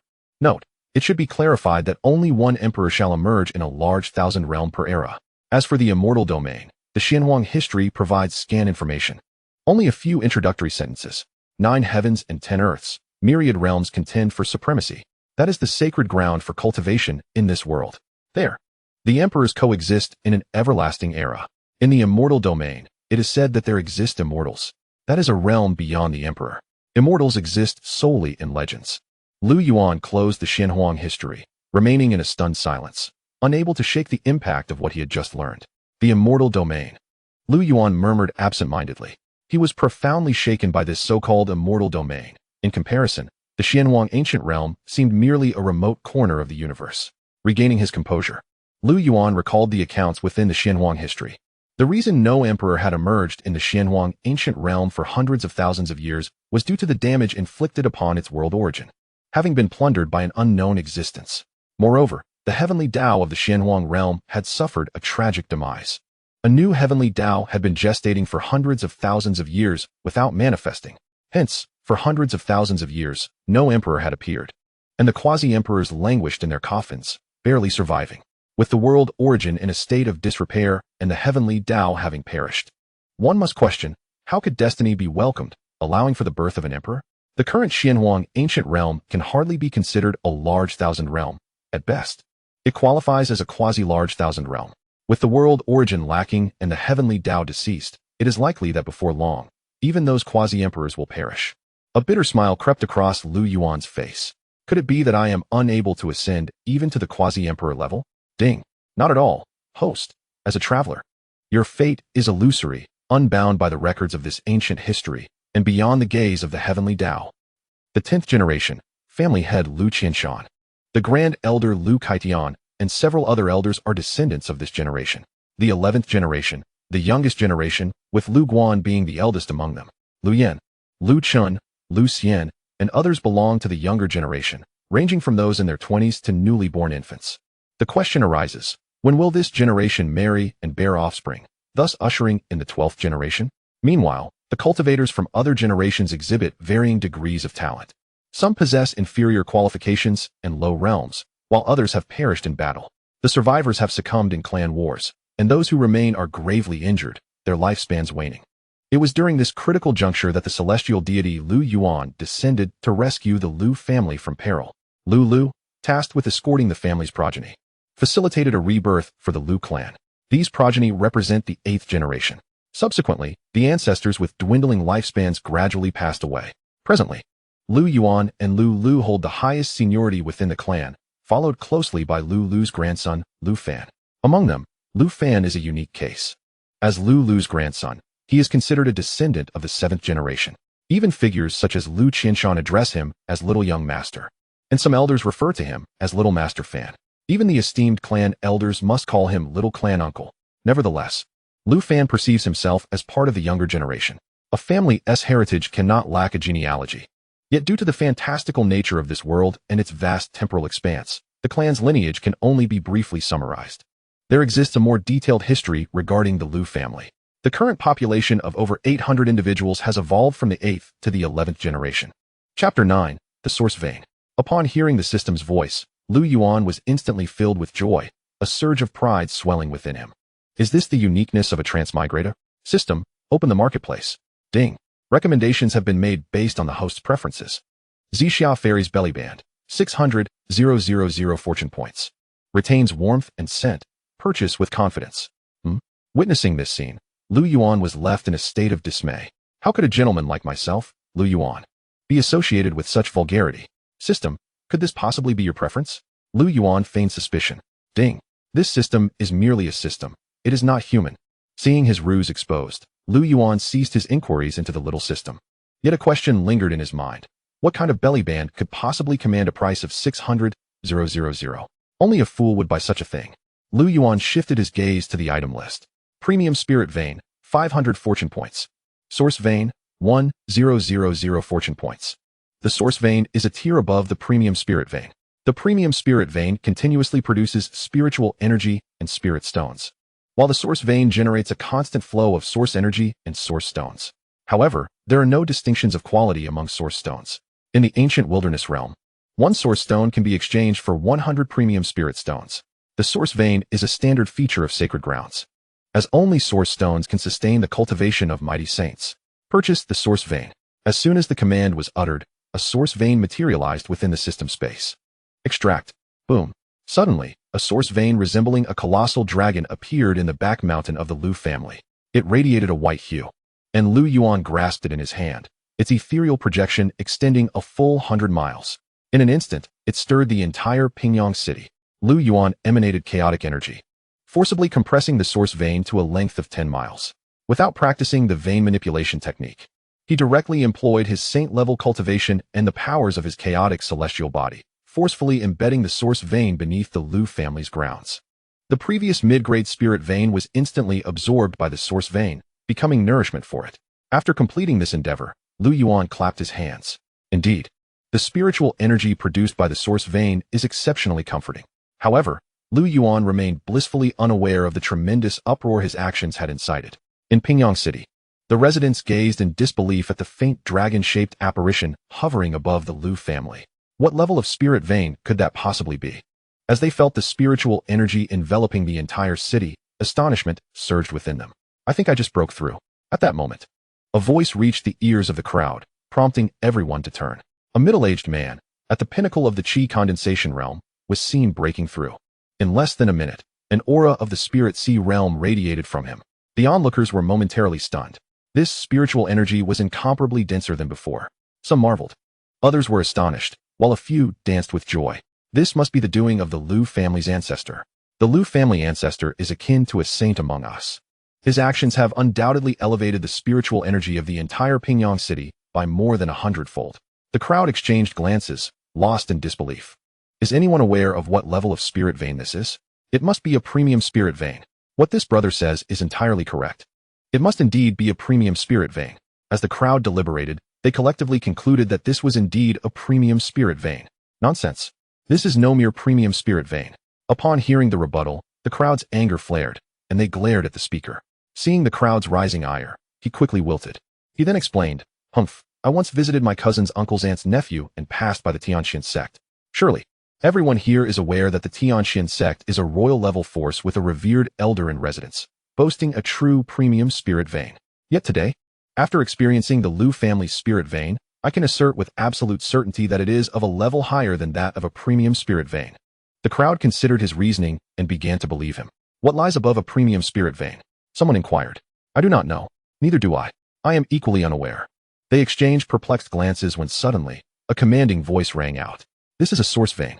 It was the head of the Li family, a formidable cultivator at the nascent soul realm. We greet the Li family head. The crowd responded respectfully. No need for such formality. The Li family head, with a gentle demeanor, gazed into the distance as the dragon-like apparition of the Source Vein gradually dissipated. Source Veins are the spiritual veins possessed by sacred-level forces. They are essential to any sacred ground. He elucidated. Sacred level. The entire assembly was rendered speechless. While Source Veins lack quality distinctions, they do vary in length. Ordinary Source Veins extend only a few miles, yet the Lu family's vein stretches an astonishing 100 miles. This rarity underscores the preciousness of this Source Vein. It is likely that the gaze of all Qingzhou will soon be directed toward the Lu family. Meanwhile, within the Lu family, the members reveled in the immensely enhanced spiritual energy. They were filled with a sense of loss, for mere hours ago, their clan faced annihilation. Now, not only had they secured superior cultivation methods and resources, but they also possessed a Source Vein. Indeed, all members of the Lu family had already received this month's resources from the various elders and officials. Upon discovering that each medicinal pill bore 4 inscriptions, they were left speechless in shock. The adage possession brings trouble is well understood by all, and the clan elders had long since issued warnings. Moreover, the Lu family has always adhered to their ancestral teachings. with each member exhibiting maturity, prudence, and calmness. Even with the ancestors' protection, they would not engage in reckless displays of wealth. Now, with the profound Lu family's Tai Xian heart method and such substantial financial backing, their realms are bound to ascend continually. Thus, they shall offer their strength to the ancestor and the Lu family. In a modest courtyard, Lu Yan sat on a stone stool, his expression fluctuating. Ancient One, do you truly believe this elixir originated from the ancestors' hands? Nonsense. As far as I know, no one in the entire Xuanhuang ancient realm can concoct a 4-pattern qi pill, let alone a 4-pattern true essence pill. Your ancestor is indeed remarkable, possessing merely the cultivation of a saint, yet wielding the strength of a quasi-emperor. He must be endowed with some unparalleled physique. Ancient One, which should I cultivate? This Lu family's Tai Xian heart method or your flame control technique? Huh, how could I, a grand master of techniques, have such a foolish disciple like you? The Ancient One, filled with exasperation, thundered within the ring, for although Lu Yan's talent was extraordinary, his intellect seemed to have been kicked by a donkey. Won't you cultivate both? This Lu family's Tai Xian heart method must be an imperial level skill. My flame control technique, though currently only at the heavenly tier, can evolve through the subjugation of flames. Therefore, you should primarily focus on the Tai Xian heart method, treating the flame control technique as a supplementary skill. The true purpose of the flame control technique is to capture exotic flames. I understand, Ancient One. Chapter 10, Lu Kuan, Lu He. In another manner of the Lu family, Lu Fan was diligently practicing the Lu family's Tai Xian heart method, as spiritual energy continuously surged into his body. After a considerable time, he exhaled a breath of turbid air. I've reached the 3rd level of the spirit sea. This heavenly tier technique of the ancestor is truly more terrifying than those imperial level techniques of my past life. It must be more than just a heavenly tier. The qi pill was indeed deserving of its 4 patterns. Transitioning from the pinnacle of qi condensation to the 3rd level of the spirit sea took only a few hours. Lu Fan's heart was a tumult of emotions, filled with numerous doubts. Why has the ancestor become so powerful? Why does the ancestor exude a more ethereal aura and appearance? Where did the ancestor acquire such techniques? And what are the source veins beneath the Lu family and the rare 4-pattern pills? These myriad reasons left Lu Fan in deep contemplation. Could it be a butterfly effect brought about by his reincarnation? No, that seems too absurd a notion. Lu Fan furrowed his brow, lost in thought. Could the ancestor have been possessed? A chill ran through Lu Fan's heart. Such a possibility was even less likely, for the ancestor's aptitude had always been ordinary. Moreover, with my discerning eye and perception as a great emperor, the ancestor's soul aura is identical to before. Lu Fan was perplexed, ultimately concluding that this life is different from the last. Thus, the ancestor's fate has changed, granting him an extraordinary opportunity. Setting aside his thoughts, Lu Fan resumed his training, eager to awaken the War King physique and personally eradicate the Xiantian sect. Shinner, you must learn from the ancestor. You have cherished swordplay since childhood. You surely witnessed the ancestor's sword strike, akin to that of an immortal, transforming the heavens with a single blow. In a few days, I shall take you to meet the ancestor and request him to impart his sword techniques to you. The Grand Elder, Lu Kaitian, patted Lu Chen's shoulder, speaking earnestly. I understand, Father. Lu Chen nodded slightly. Soon after, Lu Kaitian departed, burdened with numerous responsibilities as the Grand Elder. Lu Chen gazed at the sky, his expression calm, yet contemplative. Qingqing, have you broken through? In a small courtyard, the 3rd Elder, Lu Ningyue, inquired with concern. Yes, Mother. I have successfully broken through to the Spirit Sea realm. Excellent. Thanks to the ancestor, our Lu family's overall strength is rapidly ascending. Now that the entire family is in closed-door cultivation, I too have some leisure time to accompany you. Lu Ningyue spoke softly. Qingqing, about your father. Mother, do not mention him again. I shall settle accounts with him in due course.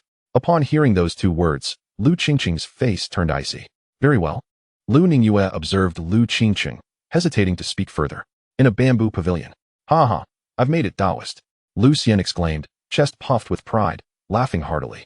Xianer, are you once again toying with your formations? Remember not to neglect your cultivation, the 2nd Elder, Lu Suifeng, reminded him. Yes, Father, Lu Xian replied nonchalantly, resuming his tinkering with his little trinkets. Oh, you rascal, I must invite the ancestor to properly educate you. In the residence of the 6th Elder, Lu Guan was drenched in sweat, for his sister seemed to be in a peculiar state. There sat Lu Yaoyao on the ground, her hair disheveled, wearing a silly grin. Hee hee hee hee. Each time Lu Guan approached, she would attack him.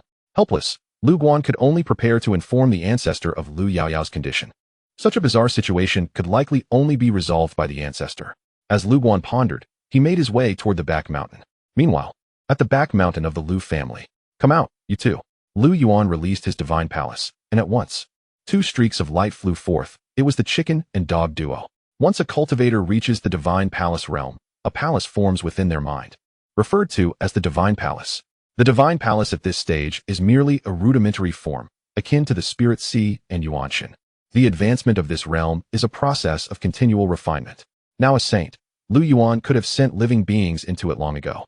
Big brother, hurry up and feed me. I'm starving. Me too. The little white chicken and the little black dog immediately clamored for food upon appearing. Lu Yuan, exasperated, retrieved a pre-prepared beast carcass to offer them. Watching as the two demons feasted heartily, Lu Yuan fell into deep thought. What manner of bloodline do they possess? Why are they perpetually hungry, unable to pause? System, Eye of Investigation. Target, Chicken Demon possesses a trace of the bloodline of the 10 Fiends Xuanhuang.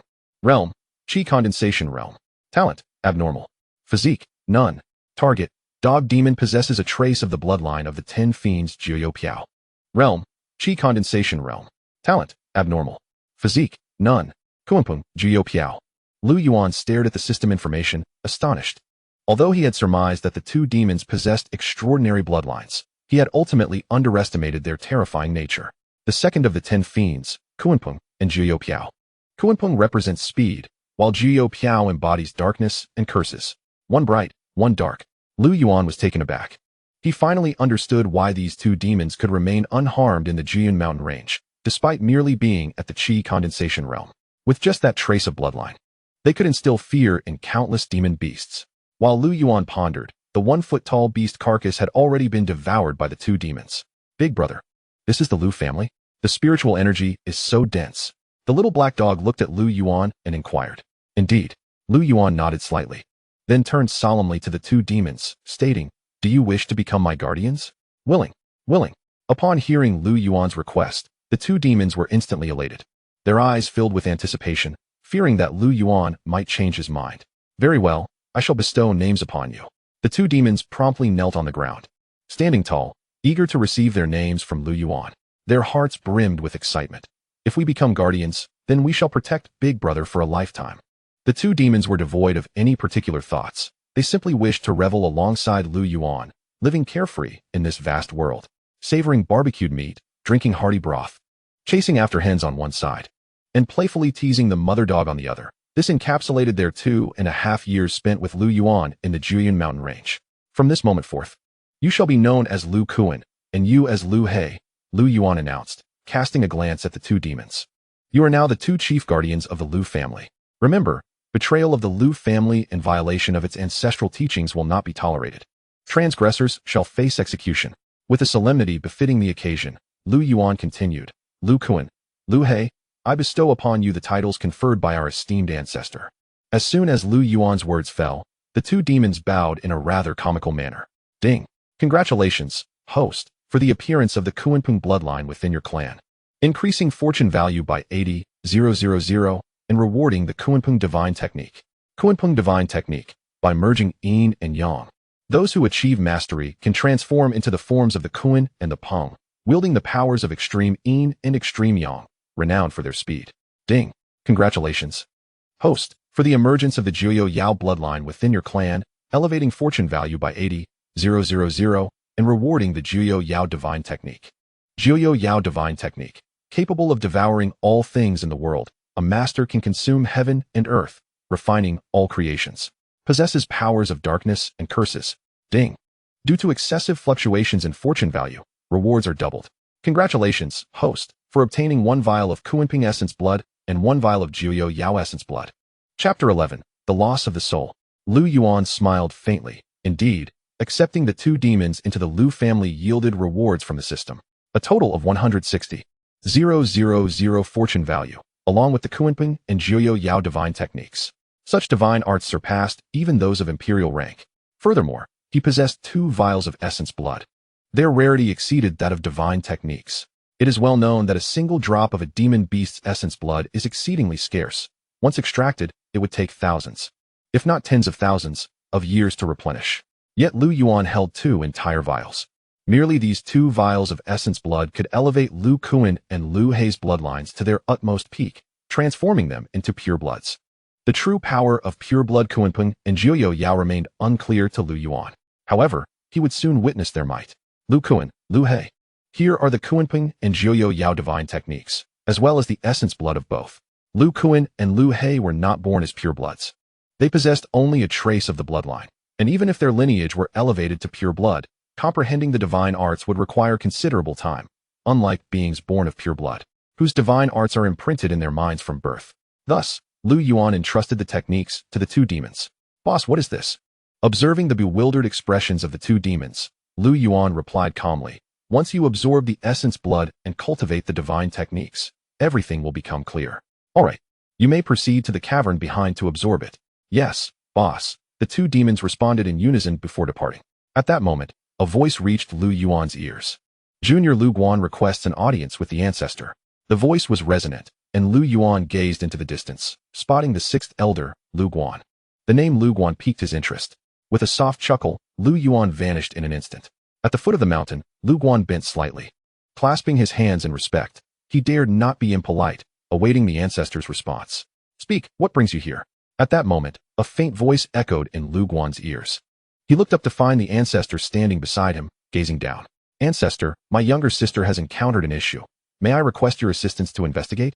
Lu Guan expressed helplessly, casting a respectful glance at Lu Yuan. Lead the way. Soon, Lu Yuan and Lu Guan arrived at a residence. Before entering, Lu Yuan heard a series of silly giggles. If he recalled correctly, Lu Guan's sister was the reincarnation of a divine fox maiden. Upon entering, they beheld a young maiden of around 16, seated on the ground, giggling incessantly. Her hair was tousled, yet it did not detract from her exquisite beauty.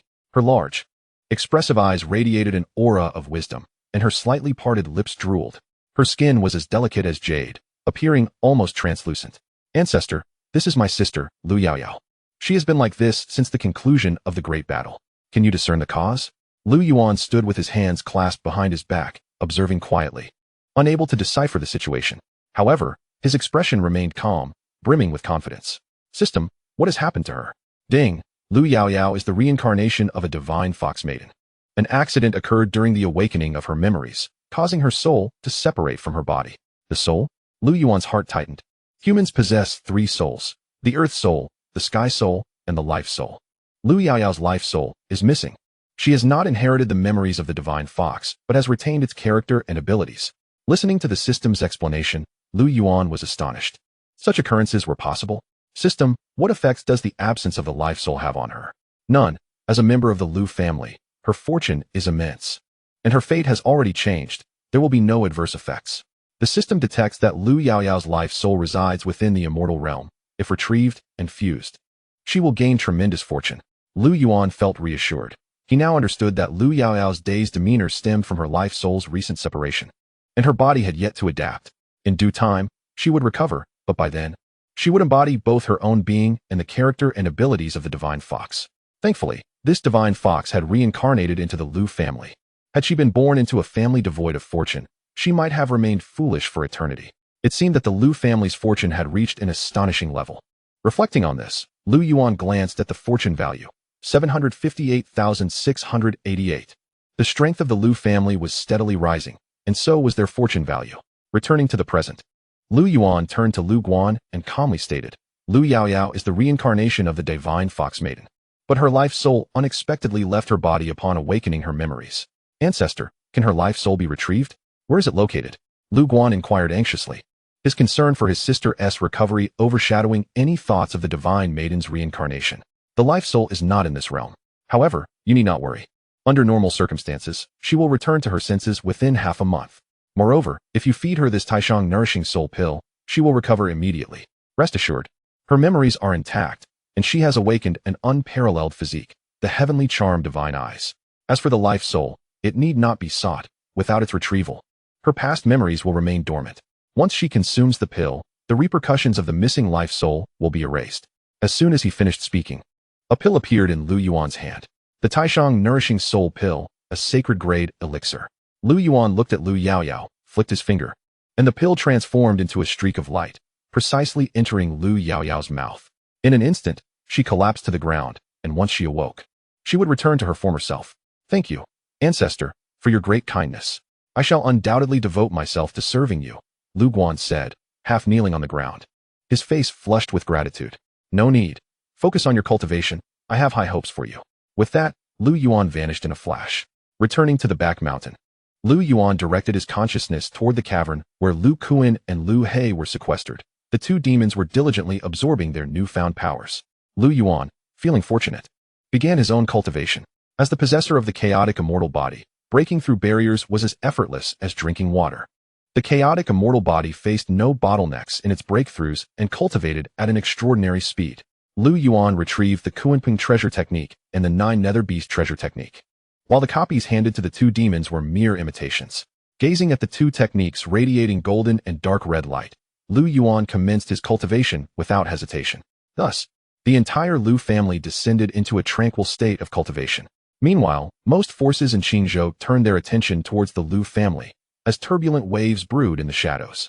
In the great Qin dynasty, within the royal city, at the Yangxing palace, a languid voice echoed, "All right, you may leave." "Yes, your majesty." As the words fell, the kneeling figure vanished in an instant. Behind the silk curtains, a graceful silhouette reclined upon a bed woven with golden threads. Her waist was slender and delicate, fitting perfectly within a gentle grasp, her figure both lithe and curvaceous. Her bosom rose majestically, captivating all who beheld her. In Pingyang City, at the Lu family residence, Lu Yuan was graced by a charming voice. The woman shifted her posture, resting her right leg over her left, propping her head with her hand. Her eyes closed in contemplation.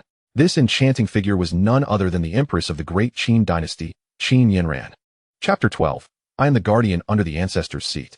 At the Tianxian sect, in the discussion hall, a voice reported, "Sect Master.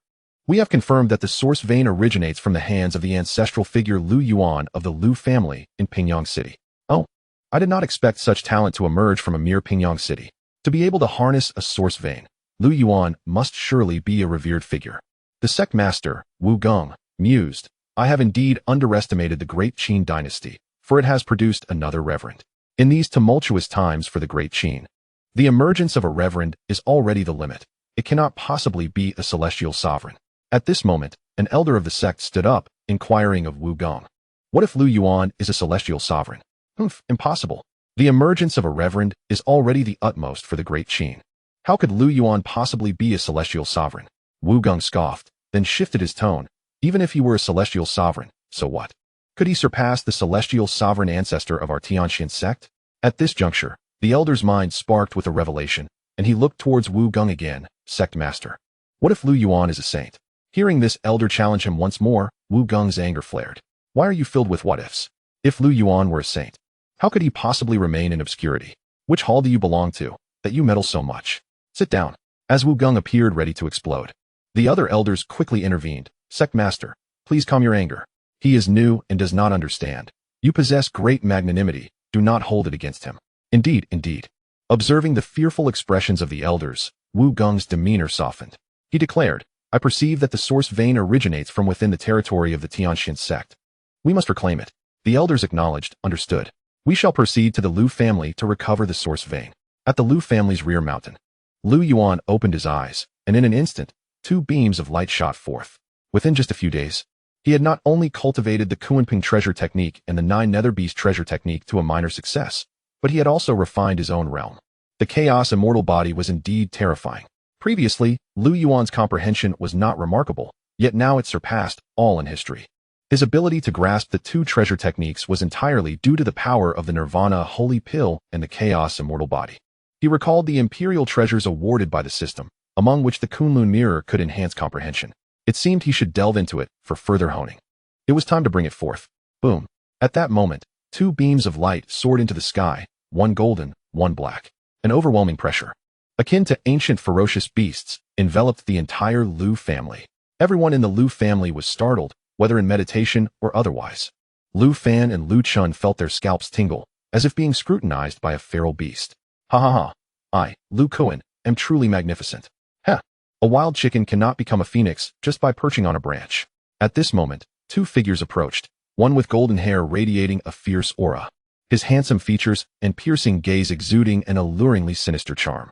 The other figure, with long black hair cascading down, was muscular and imposing, exuding an air of authority. They were none other than Lu Kuan and Lu He, who had just emerged from their seclusion. Both figures had taken on human forms, as in the Xuanhuang ancient realm. Demon beasts could transform upon reaching the divine palace realm. Yuan surveyed the two, and he could not help but acknowledge the terrifying power of the essence blood, which not only elevated their bloodlines to pure blood but also raised their realms directly from the qi condensation stage to the divine palace stage. Currently, the Lu family had yet to see a celestial being. Beep. A celestial being has appeared in the family, rewarding 30 million top-grade spirit stones. Beep. A divine palace being has appeared in the family, rewarding 100 top-tier heavenly weapons, 1,000 bottles of top-tier heavenly elixirs, and 10 top-tier heavenly martial arts manuals. Beep. Fortune value has slightly increased, rewarding 3 random spirit body essences. Rewards are granted even for the emergence of the highest realm in the family, including spirit body essences. It appears I must hasten to enhance the overall strength of the Lu family. Upon receiving the system's rewards, Yuan turned his gaze towards the approaching duo. Lu Kuan, Lu He, greet the ancestor. The two, having absorbed the essence blood and practiced the treasure techniques, now fully comprehended everything. They were also astonished by their newfound connection to the bloodline of 10 fiends. However, recalling the essence blood and treasure techniques bestowed upon them by their elder brother, they felt an overwhelming sense of wonder. Now, as they had just taken on human forms, they were not yet dressed. Yuan casually tossed out several garments, his expression one of helplessness. The two demons paused momentarily but paid no heed as they donned the clothes nonchalantly. How has your cultivation of the treasure techniques progressed? Yuan inquired. Brother, we have already achieved minor success, Lu Kuan responded. Brother, you truly possess immense power, even possessing treasure techniques and essence blood, Lu He said, scratching his head with a silly grin. Heh, little He, do not underestimate the capabilities of our elder brother. All right, no need for further words. There will be plenty of good things in the future. After speaking, Yuan circulated his cultivation, and in an instant, all members of the clan heard a voice like that of a deity resonate in their ears. Everyone, gather at the family training ground. In a flash, the entire family responded, figures racing towards the training ground. Is that the ancestor's voice? Is there something of great importance to announce? Father, the ancestor has summoned us. Let us go. Husband, stop messing around and get dressed. At the Lu family's training ground, within moments, everyone had arrived.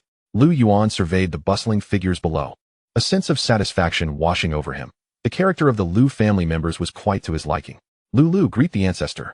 At this moment, the grand elder, Lu, was the first to speak, followed by all others bowing respectfully to Yuan. Stepping forward, Yuan's voice was calm, yet resonated clearly in every ear. Today, I shall announce 2 matters. Lu Kuan, Lu He, please step forward. As his words fell, 2 figures soared forth, and upon seeing them, the crowd felt as if faced with a great terror, their souls trembling. Lu Kuan, with his golden hair flowing, possessed an enchanting yet sinister beauty. However, the faint smile upon his face carried a mischievous charm, causing others to feel an urge to quell their itch for mischief. Lu He, with his robust physique standing tall like a majestic mountain, exuded an overwhelming sense of pressure. The 2 individuals before them appeared somewhat unusual, evoking a feeling akin to confronting a fierce beast. Could it be that these 2 were transformed divine beasts from the sacred palace? The members of the Lu family exchanged alarmed glances, their hearts racing as they concluded that these 2 were indeed shape-shifted creatures. Indeed, as you surmised, these 2 are shape-shifted beasts of the sacred palace realm, whom I have bestowed with names, Lu Kuan and Lu He. Henceforth, they shall not only serve as guardians of the Lu family, but shall also be considered one of us, sharing life and death together through trials and tribulations. Yuan explained to his kin. We have had the honor of meeting guardians Lu Kuan and Lu He. The crowd's thoughts unified, their gazes intense, filled not only with curiosity but also deep respect, for they recognized the prowess of these beings from the sacred palace realm. Recalling the oppressive aura they had sensed moments prior, everyone felt a shiver down their spine, realizing that their strength likely exceeded that of mere sacred palace beings. Chapter 13. The Imperial Treasure. You need not be so formal, since we have accompanied our leader to the Lu family and have become its guardians. We are all one family now. As family, we should support one another, unite in friendship. If anyone dares to bully you, come to me, and I shall swiftly remove their head and use it as a ball, Lu Kuan declared, his spirit soaring as he regarded the members of the Lu family with an air of authority. Zuzuji, be quiet, and allow our leader to announce matters, Lu He interjected, rolling his eyes, referring to Lu Kuan with a playful insult, showing no respect. Zuzuji, is guardian Lu Kuan's original form truly that of a chicken? How could a mere chicken ascend to the sacred palace realm? Perhaps guardian Lu Kuan is not an ordinary chicken, but rather an extraordinary divine chicken? The onlookers exchanged peculiar glances, their minds swirling with the question, could it be that Guardian Lu Kuan is genuinely a chicken? You little black one. You are truly asking for a beating. Now that we are all pureblood, I am eager to see who is truly more formidable. As the two guardians seemed on the verge of a brawl, the crowd flickered with amusement. These guardians were indeed amusing, exhibiting none of the gravitas expected of beings from the sacred palace realm. At that moment, a calm voice resonated. Have you all finished your antics? Enough of this folly. Lu Yuan sighed, taken aback that these two had become guardians yet still behaved so playfully. Upon hearing the elder's words, the members of the Lu family ceased their laughter, and even the two beasts fell silent. Very well, I shall now present to you several remarkable items. Lu Yuan spoke nonchalantly, waving his hand, and in an instant, numerous streams of light flew forth, hovering in the air and radiating brilliance. With a flick of his finger, one of the light orbs soared toward him, dimming to reveal a small tower before the crowd. The tower boasted 12 levels, its surface shimmering with radiant light, emanating an extraordinary aura. This is the Imperial Treasure, the Celestial Tower, comprising 12 levels corresponding to 12 great realms. Upon entering, 1S projection will be generated, and within, the projections of all the prodigies across myriad realms can be engaged in combat. Victorious challengers shall receive rewards. The higher the level, the better the rewards, Lu Yuan elaborated. As his words concluded, suddenly, the Celestial Tower emitted a brilliant glow, expanding dramatically until it transformed into a towering structure hundreds of feet high. Standing majestically at the center of the training ground, dazzling all present, the crowd's eyes widened, their pupils constricting in disbelief. An Imperial treasure? An Imperial treasure! The members of the Lu family were left speechless, astonished that their elder possessed such a treasure. The Celestial Tower, rewards from myriad realms. Though Lu Yuan's words were brief, they struck their souls with relentless force, reshaping their understanding. You need not be astonished. Once you utilize it, you shall comprehend its true nature. As Lu Yuan's voice broke through their reverie, the crowd regained their composure, the thought of using an imperial treasure filling them with elation. They gazed upward toward the other glowing orbs, pondering what awaited them. Indeed, with another point, Lu Yuan summoned forth a radiant orb that transformed into a scroll before them. This is the Imperial Treasure, the Sword Path Codex, containing the true essence of swordsmanship from all realms. By placing 1S soul within, one may delve into the profound meanings of the sword. The depth of understanding depends solely on 1S own capability. Yet another Imperial treasure. The crowd was left astonished, their perceptions of their elder continually being elevated. They gazed at the scroll in the air, resembling a magnificent painting adorned with various sword artifacts, with ethereal sword shadows dancing above. The intricate patterns shimmered with a cold light. Following this, the Sword Path Codex would be placed within the family's treasury, and remember, only those who reach the nascent soul realm may place their souls within. Upon hearing Lu Yuan's admonition, the members of the Lu family nodded vigorously, understanding the gravity of the warning. In an instant, flames ignited in the eyes of all sword practitioners within the Lu family. A fervent desire to swiftly reach the nascent soul realm and explore the codex for the essence of swordsmanship. Next, we have this. Lu Yuan pointed once more, and the light transformed into a mirror. This is the Imperial treasure, the Kunlun mirror. Entering it generates inner demons. Once these demons are vanquished, 1S comprehension shall be enhanced. Enhancing comprehension. The crowd had already overlooked that this was yet another Imperial treasure, focusing instead on the significance of the phrase enhancing comprehension. Comprehension. Aside from enlightenment tea and enlightenment pills that could offer fleeting insights, could there truly be another means to attain understanding? Unbeknownst to them, while enlightenment tea and pills could facilitate sudden insights, the Kunlun mirror possessed the unparalleled ability to enhance comprehension. The prospect of enhancing 1S comprehension was utterly astonishing, and this Imperial treasure could achieve such a feat. The crowd was shaken, their eyes gleaming with anticipation, eager to enter and experience its wonders. Lastly, we have one final treasure. Lu Yuan interjected, breaking through their thoughts with a pointed finger, causing the light to transform once more into a small tower. Another tower? Confusion flickered in the minds of the crowd. However, this tower was distinct from the previous one, not only in form but also in the aura it exuded. The Celestial Tower had 12 levels, while this one possessed only 9. The Celestial Tower imparted an air of mystery, while this tower seemed to convey the passage of time. This tower is the Imperial treasure, the Time and Space Tower, comprising 9 levels. By investing spirit stones, one may alter the flow of time, with each level offering a different rate. Level 1 has a flow rate of 110, 1 day outside equals 10 days inside. Level 2 has a flow rate of 1100, 1 day outside equals 100 days inside. Level 3, 11,000. 1 day outside equals 1,000 days inside. This pattern continues onward. Listening to Lu Yuan's explanations, the crowd was astounded, secretly marveling at the tower's capabilities. What an extraordinary phenomenon to alter the flow of time. Presently, the Lu family lacked not resources, but rather time. With this tower in their possession, they could rapidly advance their realms, and combined with the Celestial Tower, the Kunlun Mirror, and the Sword Path Codex, the Lu family would undoubtedly become a formidable force in the Xian wilderness. All were filled with excitement, their spirits soaring. Yet as they turned their gaze upwards, they pondered, was there not yet another imperial treasure? Why did the Ancestor just mention the final item?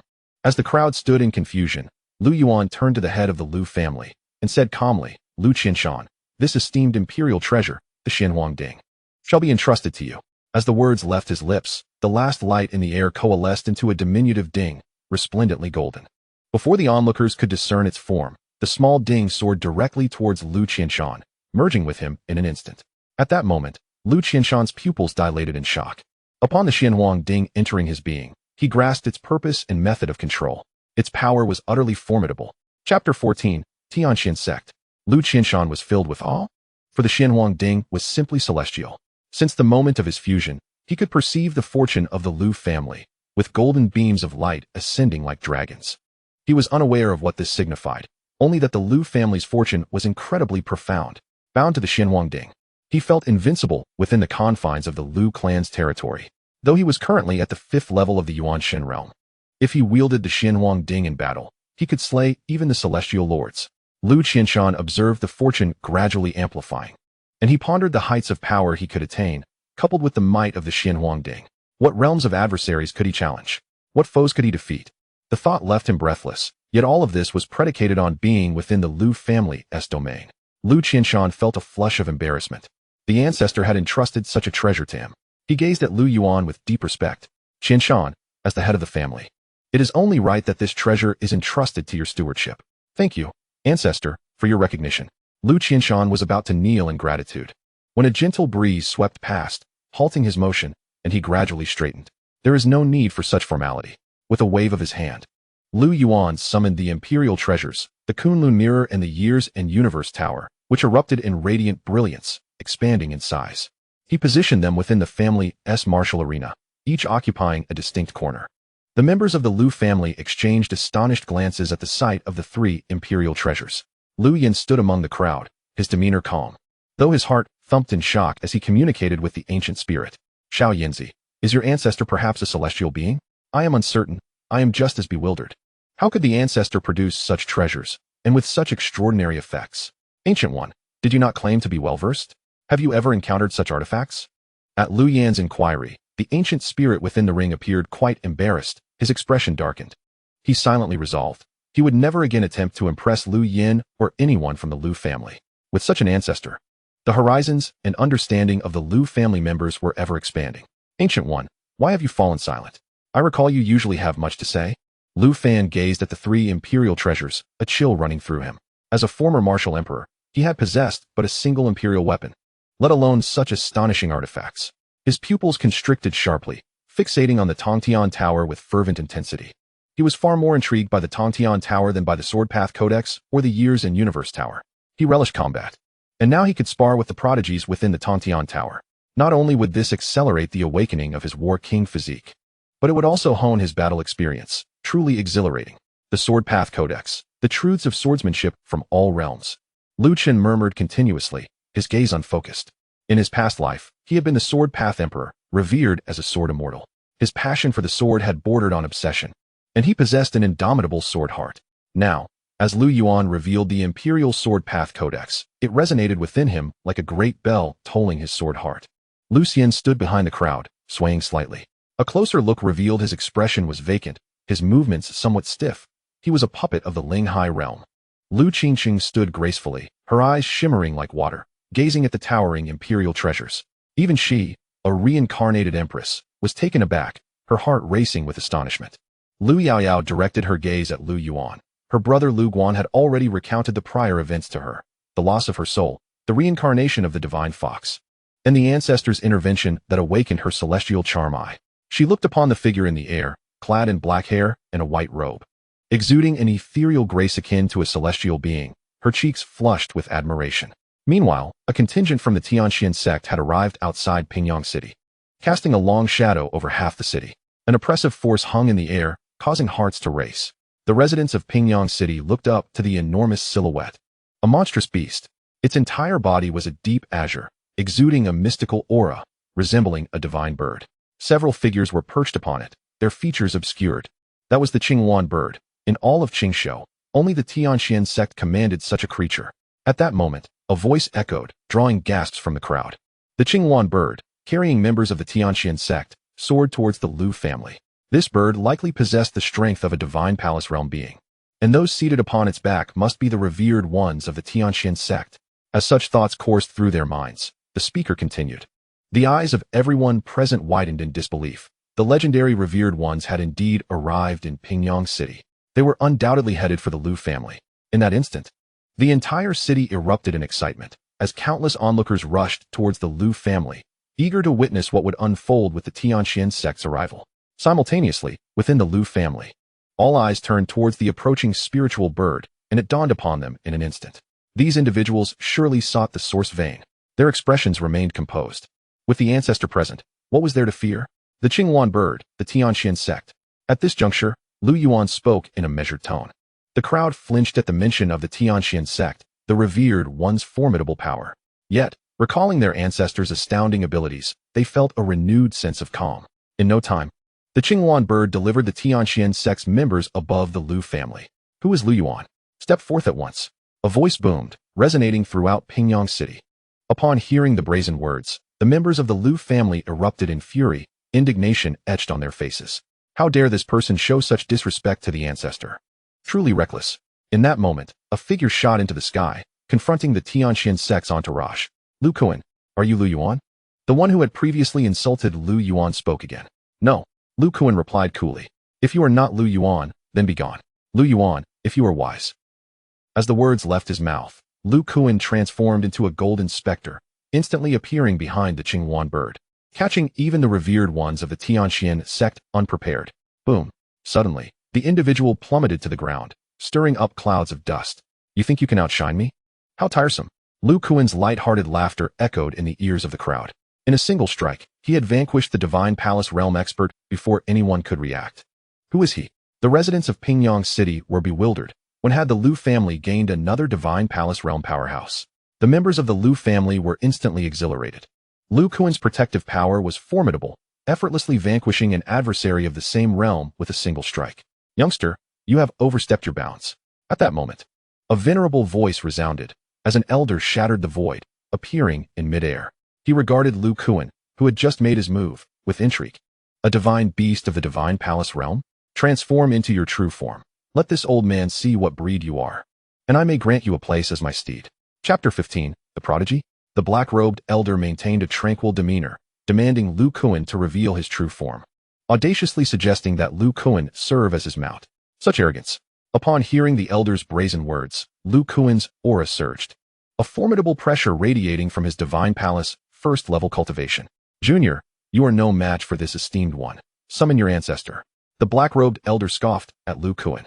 Old man, I find your azure phoenix rather appealing. She now belongs to me. As soon as the words left his lips, wings sprouted from Lu Kuan's back, his hands transforming into sharp claws as he charged towards the elder. Overestimating oneself. The black-robed elder's heart leaped with delight upon witnessing Lu Kuan's wings and claws.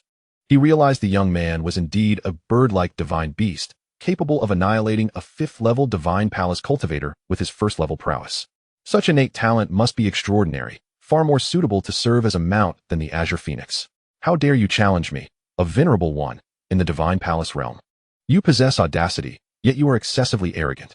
With that, the elder channeled his energy, exerting the pressure of a venerable one upon Lu Kuan.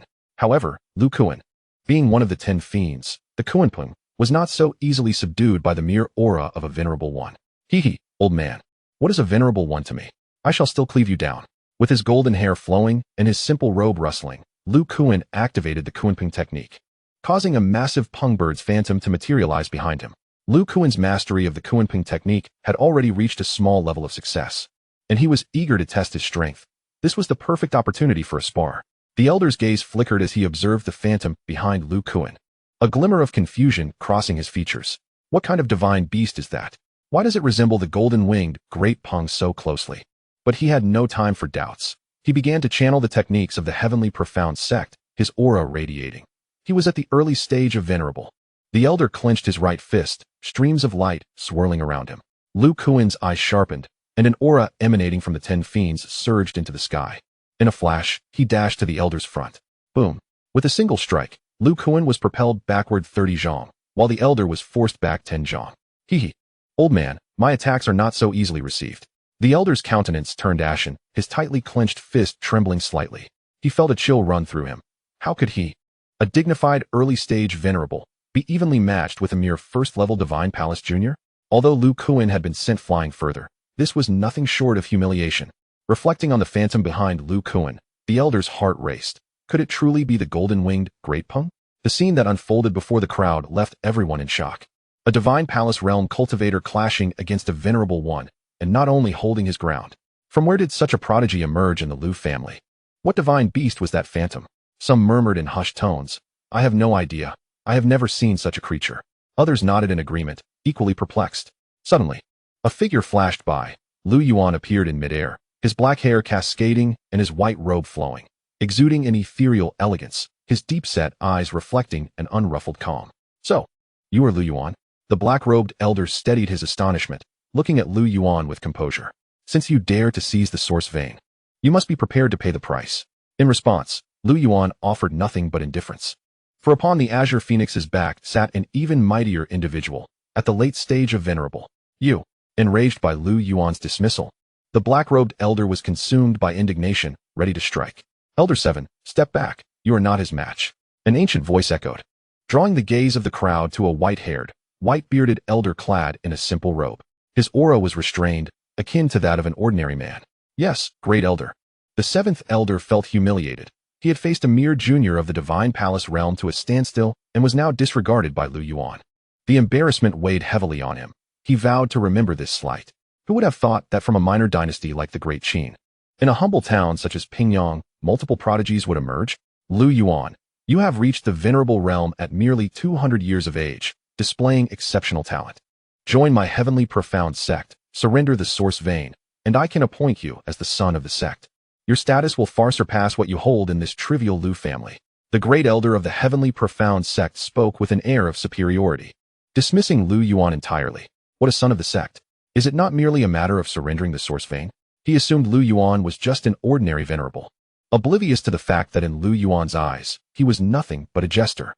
How utterly laughable. Laughable. The Great Qin dynasty lies within the influence of my heavenly profound sect, and so does your Lu family. Therefore, the source vein rightfully belongs to the heavenly profound sect, and our retrieval of it is entirely justified. What objection could there be? The great elder's words rang with disdain, his eyes brimming with contempt. What shamelessness! Is this truly the great elder of the heavenly profound sect? He is nothing but a brazen scoundrel. By his logic, the heavenly profound sect must also claim dominion over the infinite sacred grounds. Do you think the ancestors of the Lu family can contend with the great elder of the heavenly profound sect? Currently, both the Lu ancestor and that shameless old man are merely venerables. However, the Lu ancestor has cultivated for a shorter time, so I find it somewhat precarious. Lord Lu Yuan has reached the venerable stage in just 200 years, far exceeding their capabilities. I believe Lord Lu Yuan is invincible.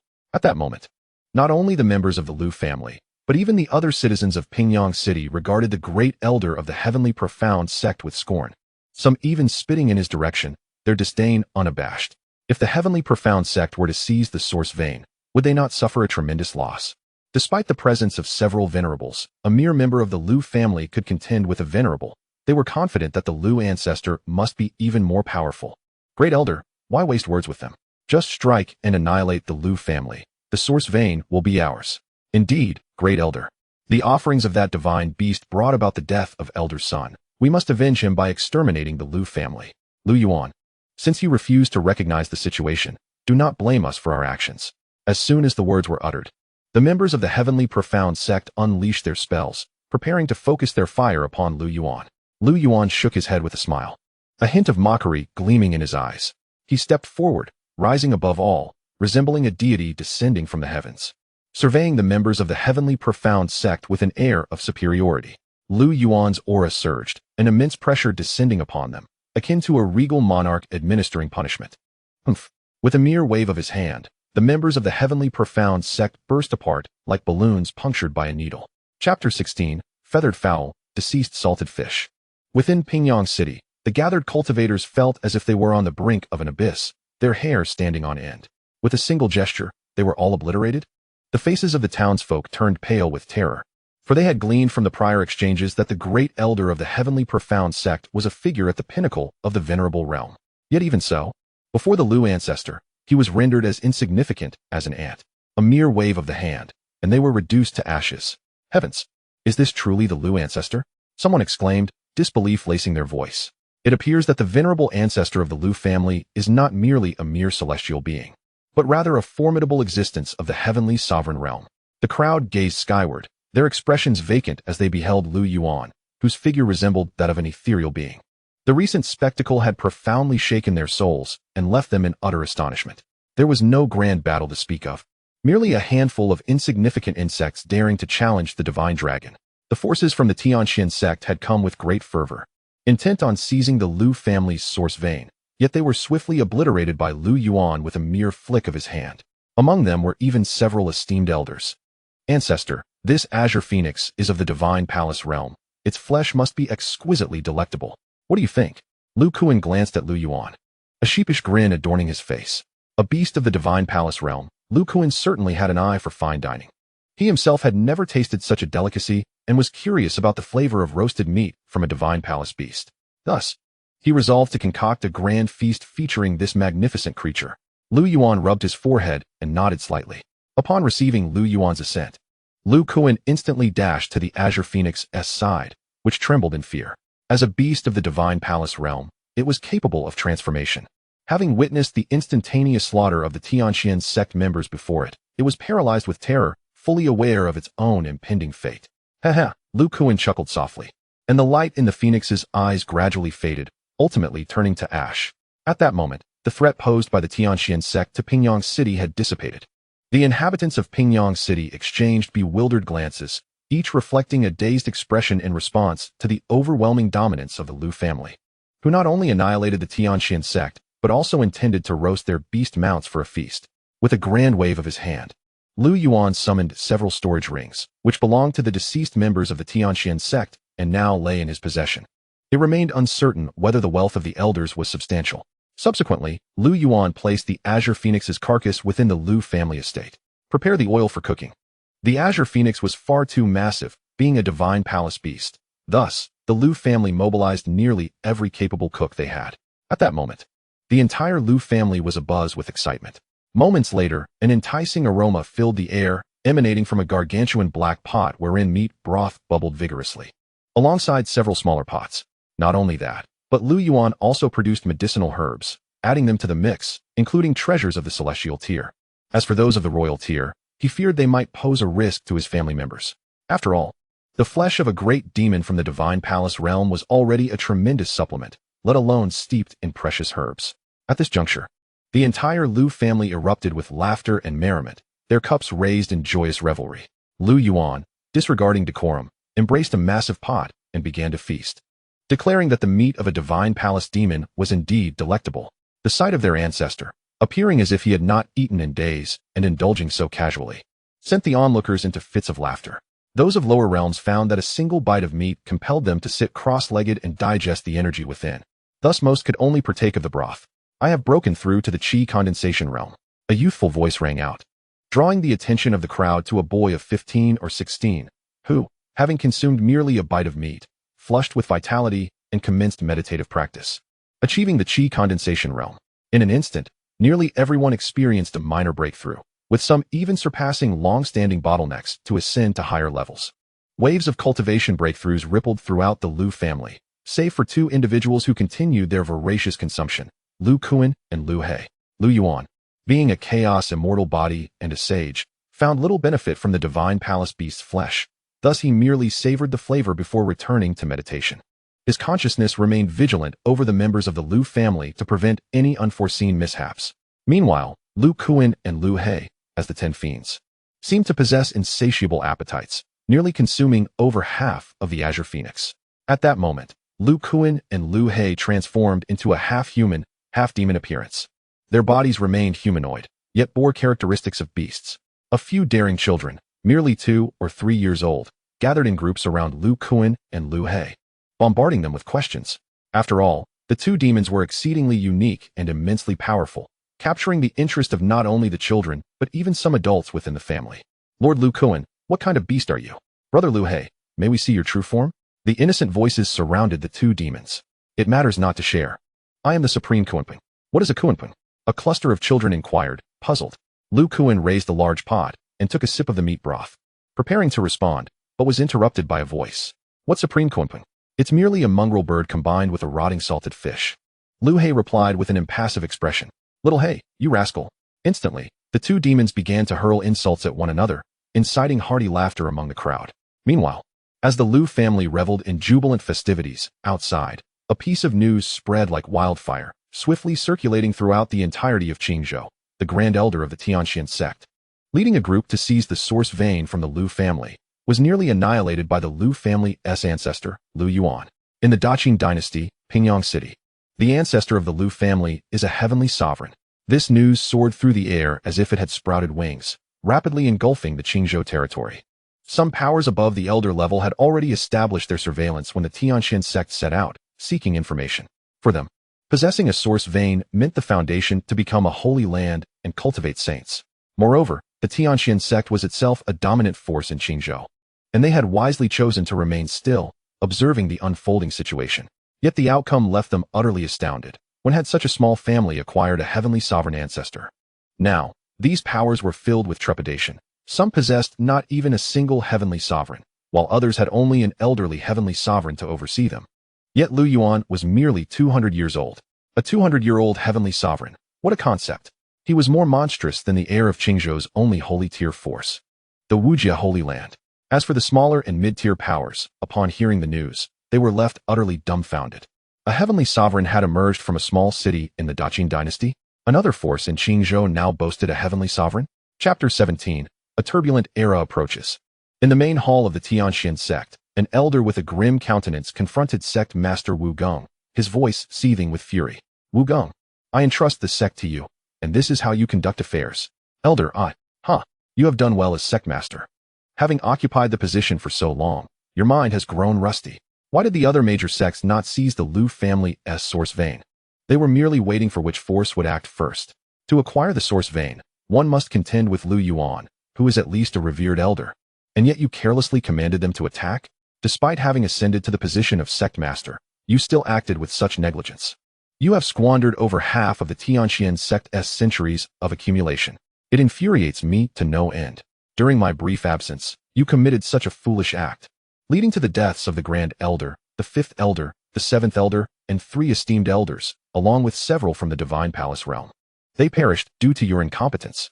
Go and see for yourself. The Tianxian sect has now become the laughingstock of Qingzhou. Elder Tao Hong's brows knitted in anger, his tone sharp as he expressed his outrage. The loss of those Divine Palace members was regrettable, but the death of 3 revered elders was catastrophic. The revered realm was the foundation and essence of their sect. Moreover, the Grand Elder was at the pinnacle of the revered realm, the backbone of the Tianxian sect. Elder Tao Hong's heart was heavy with sorrow. Even if Wu Gong had committed such a blunder, he could not bring himself to execute him. At present, the Tianxian sect had lost 3 revered elders, and they were in dire need of capable individuals. Old Ancestor, Wu Gong acknowledges his mistake. Such an incident shall not occur again. Wu Gong wore an expression of trepidation, never anticipating such a consequence. Lu Yuan was indeed terrifying, a true celestial venerable. Witnessing the ancestor's fury, he could only endure, for he genuinely erred. As the ancestor's anger subsided, Wu Gong hesitantly inquired, Old Ancestor, what of Lu Yuan? Before he could finish, he was interrupted. What? Do you still desire revenge? Are you dissatisfied with the number of lives lost within my Tianxian sect? Or do you wish for my own demise? Do you know whether he is at the early or peak stage of celestial venerable? Lu Yuan possessed the strength of a celestial venerable at merely 200 years of age. How could you ascertain that his true cultivation is not that of a saint? If I perish, the Tianxian sect shall cease to exist, and you still seek vengeance? How dare you? Wu Gong dared not object.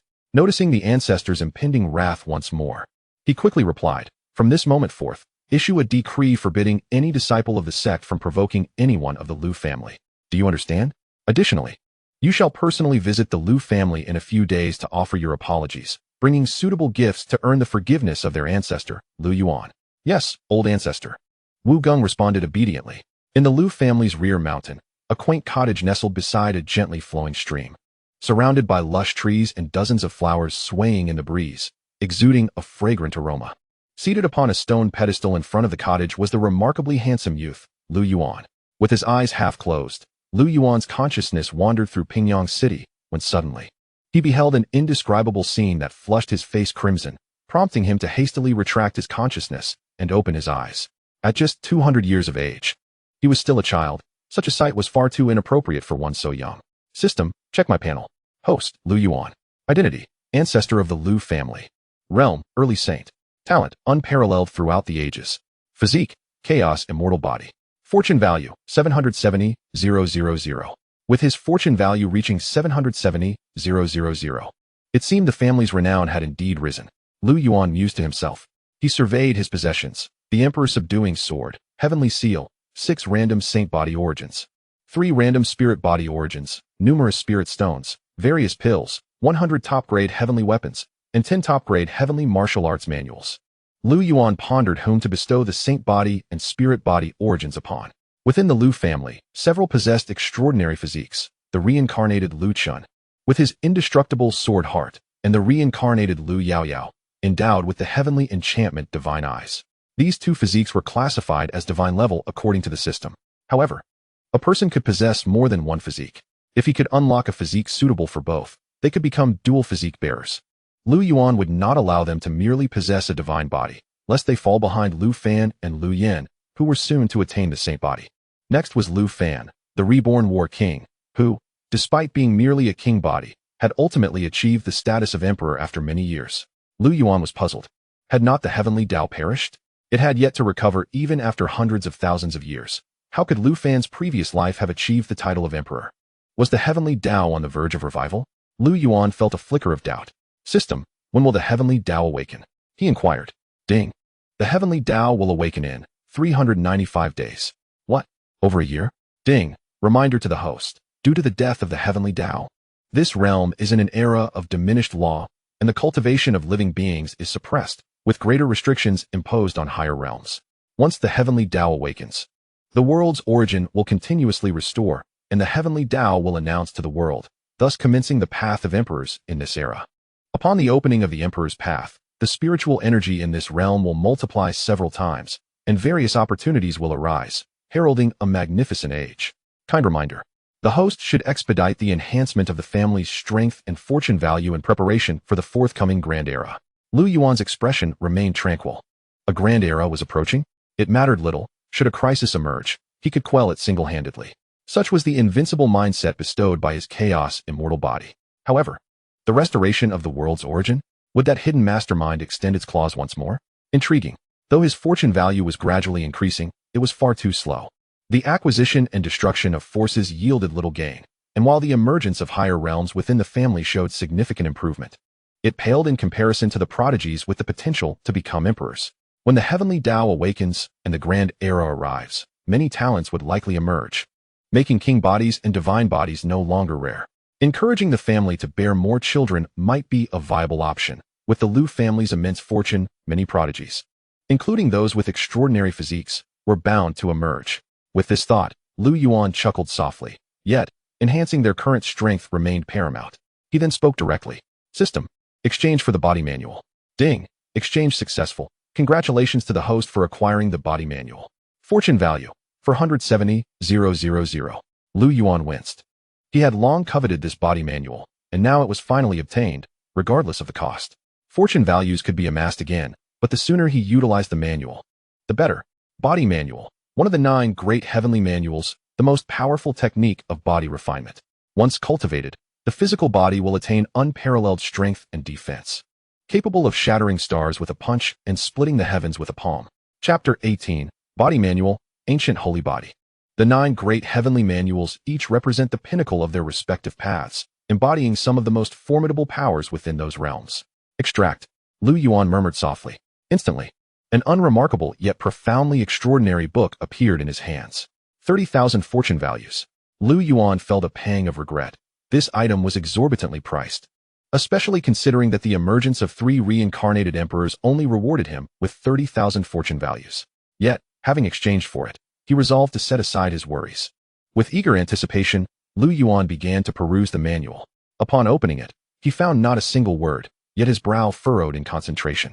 At that moment, Lu Yuan's heart trembled. Although the manual bore no text, the instant he opened it, countless characters surged into his mind, transforming into the rhythm of the Tao, merging seamlessly with him. In that fleeting moment, Lu Yuan comprehended the body manual in its entirety, grasping its purpose and the terrifying enhancements it promised. Once cultivated, the human body would manifest 3,000 stellar pathways. Each filled pathway would ignite a star, and once ignited, that star would bestow its benefits. At that point, Lu Yuan would attain the enhancements promised by the manual. However, the resources required to illuminate these 3,000 stars would likely amount to an astronomical number. Additionally, the difficulty of lighting them would increase progressively. From Lu Yuan's understanding, achieving a saintly body would necessitate the illumination of 100 stars. Upon achieving a saintly body, even at the level of a venerable, one could obliterate a saint with a single punch. This was the terror of the body manual. Let us test the manual's miraculous properties. Lu Yuan murmured, taking out pills to consume. 1 bottle, 2 bottles, 3 or 4 bottles. Moments later, Lu Yuan was left dumbfounded. He had consumed 500 bottles of top-grade heavenly pills, all designed to enhance cultivation, yet the energy contained within was insufficient. As soon as it entered his body, it vanished without a trace, like a cow sinking into the sea, creating not a single ripple. 500 bottles, and not even a single star had been ignited. Lu Yuan scrutinized the first star, which had only illuminated a mere third of its entirety. System. Exchange for the royal grade elixir. Lu Yuan was incensed. He could not fathom that even the first star could remain unlit. Upon acquiring the elixir, Lu Yuan continued to consume it fervently. Moments later, his body radiated with beams of white light. Finally, the star was ignited. Lu Yuan exhaled in relief. Having consumed dozens of royal grade elixirs, and at last, 3 stars were lit. What a delightful sensation. The instant he ignited the physical stars, he felt waves of euphoria, far surpassing any ecstatic moment from his previous life. At that moment, Lu Yuan sensed an overwhelming surge of power, a feeling as if his strength was boundless. The lighting of 3 stars felt akin to a triple body refinement. Lu Yuan mused softly. Is my current strength thrice that of before? Merely igniting 3 stars had bestowed upon him a 3-fold increase in power. While astonished, Lu Yuan was also elated. The body refinement was simply terrifying. If all 3,000 stars were ignited, would that yield a 3,000-fold enhancement? Lu Yuan pondered aloud. Ding. It does not work that way. For every 100 stars ignited, the resources required for body refinement will increase exponentially. According to the system's calculations, when the host ignites 100 stars and achieves the status of a saint, their power will be 3,000 times that of a saint realm. Wow. Hearing the system's sudden explanation, Lu Yuan couldn't help but exclaim in astonishment. This body refinement was unfathomably formidable. He unleashed a punch, the wind from his strike howling, causing the very fabric of space to tremble. 300,000 fortune points were indeed invaluable. Lu Yuan sighed, then shifted his gaze toward the sources of physical constitution. In his past life, Lu Fan had ascended to the status of emperor through the royal body, undoubtedly rising against the odds during a great era. With the innate gifts of the royal body, he surpassed those with divine bodies and even saint bodies in the ancient realm of Xuanhuang, outshining those ancient beings who had lived for millennia, ultimately seizing the fate of an era. Lu Yuan could scarcely imagine the trials Lu Fan had endured. The system had once stated that Lu Fan was destined to possess the ancient saint body. Could it be that I am about to unlock the source of the ancient saint body? Lu Yuan speculated within himself. Then he softly called out, System, activate the random ancient saint body source and the random spiritual body source. Ding. Congratulations to the host for obtaining the saint-level constitution. Ancient saint body source, unchained version. Void divine body source, immortal divine flame body source, annihilation sword body source, human emperor body source, primordial spirit, saint body source. Ding. Congratulations to the host for obtaining the spiritual level constitution, Xianling body, sword spirit body, thunder spirit body. Indeed, an ancient saint body exists. Moreover, it is the unchained version of the ancient saint body. Lu Yuan murmured to himself. The ancient saint body was notoriously domineering, and a fully realized ancient saint body could even defy the heavens and challenge emperors at the quasi-emperor level. Eons ago, The ancient saint body was favored by the heavens, allowing for rapid cultivation. Yet, as the laws of heaven and earth evolved over countless ages, the saint body ceased to receive such favor, instead being shackled. Throughout the history of the Xuanhuang ancient realm, an ancient saint body had once appeared, but it was constrained by the shackles of the heavenly path. Its might was but a fraction, less than 1/10, of a true ancient saint body, and even cultivation became exceedingly arduous. That ancient saint body only managed to reach the saint realm and thereafter made no further progress. However, even at the saint realm, it could contend with quasi-emperors. Alas, that saint body was ultimately bound by shackles and could not escape the fate of a mortal's demise. What a pity, what a lamentation. Yuan felt a surge of emotion in his heart. The lineage of the saint body is revered for great tenacity and contributions. They dedicated their entire strength to humanity. The ancient body of the Xuanhuang realm had slain countless formidable foes during the Great War between humans and demons, laying the foundation for humanity's victory. From that point onward, humans and demons forged a covenant to cease hostilities. The Xuanhuang ancient realm comprises 5 major regions: Zhongzhou, Donghuang, Beiyuan, Shimao, and Nanhai. Among them, Beiyuan is allocated to the demon clan, commonly referred to as the demon domain. Zhongzhou, however, is so vast that its area exceeds that of the other 4 regions combined. Zhongzhou is the true flourishing land of the Xuanhuang ancient realm, boasting the most and strongest factions among the 5 regions. The source of the saint body that Yuan obtained is unchained. What does this imply? Should an unchained saint body emerge, it would undoubtedly cause a seismic shift throughout the Xuanhuang. Those ancient beings could even rise from their coffins. Seclude oneself? Not a chance. This saint body is my disciple. I assert it, and who dares to contest? Chapter 19. Heavenly Emperor Fist, Qilin Step, Turtle Breathing Technique. However, Lu Fan's War King body seems to overlap and function with the ancient saint body. Both belong to the body category, unlike the bone or pupil categories that can coexist. If he acquires the saint body, then the War King body would become obsolete. That is a royal body, quite a loss. System, can you extract the body constitution source? Yuan inquired. Ding.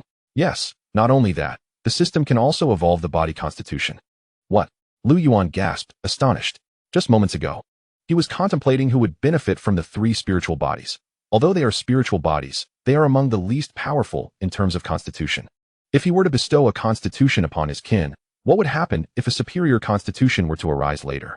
This would not only waste the body constitution source, but also be exceedingly troublesome.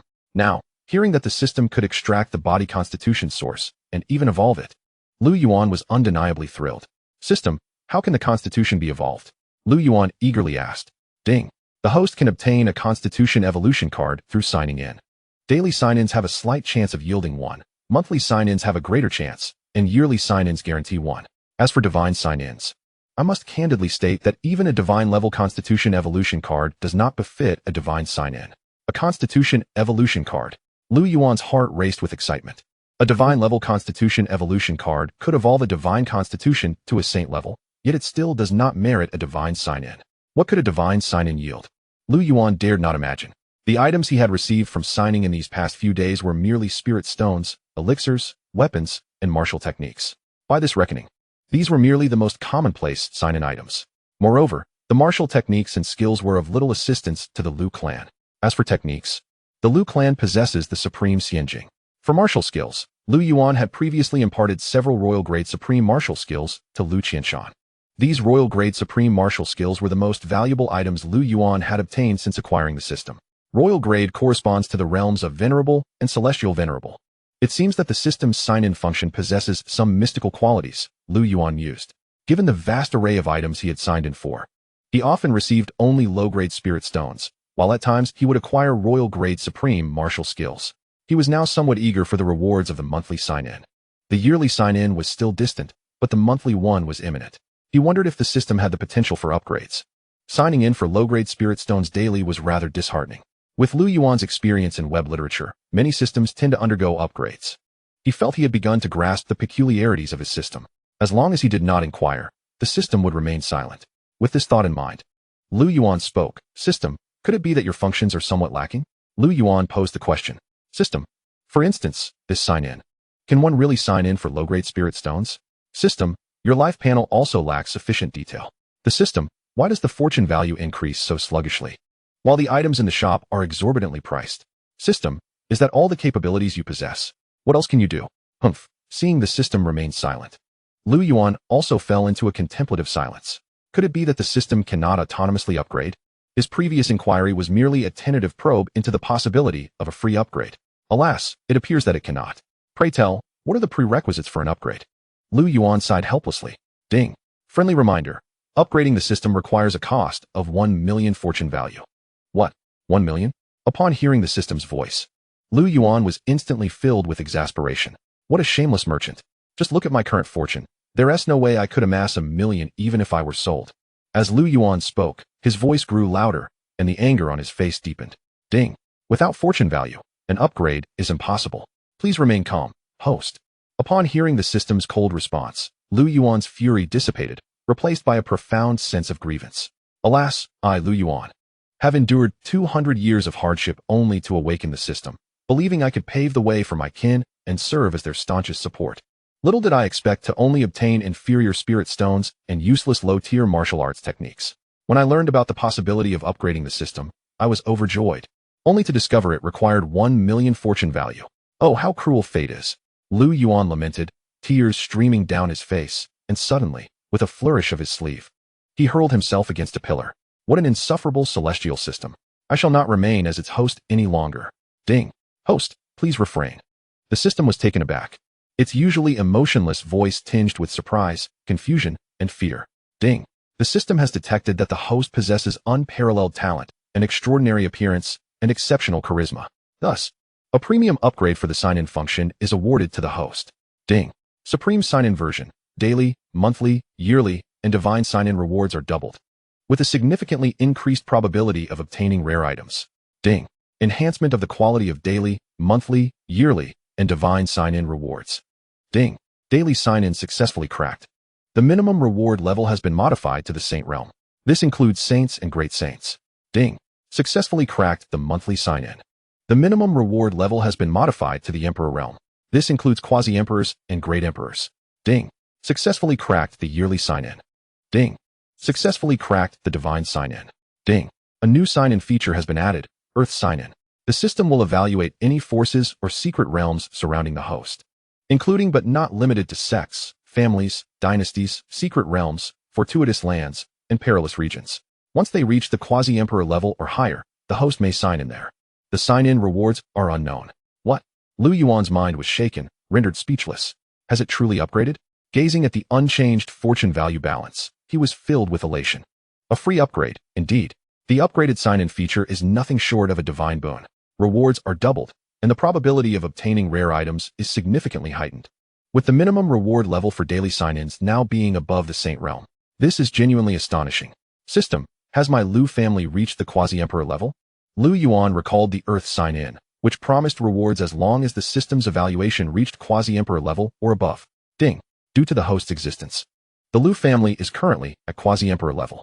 Upon hearing the system's voice, Lu Yuan was overjoyed. System, sign in at the Lu family. Ding. Congratulations to the host for successfully signing in at the back mountain of the Lu family. You have received 1 copy of the Heavenly Emperor Fist, 1 copy of the Qilin Step, 1 copy of the Turtle Breathing Technique, and 3 spirit-level physique evolution cards. Heavenly Emperor Fist, Qilin Step, Turtle Breathing Technique. Lu Yuan murmured, having directly signed in for 3 Emperor-level martial arts techniques. The Heavenly Emperor Fist. With a punch, a phantom of the Heavenly Emperor appears behind, immensely powerful. The Qilin Step, not only astonishingly swift, but also exudes a majestic pressure, akin to a Qilin charging forth. The Turtle Breathing Technique, despite its mundane name, becomes undetectable even to quasi-emperors once utilized. Those who cultivate it can freely disguise their true realm, either elevating or diminishing it, though only within 2 major realms above or below their original.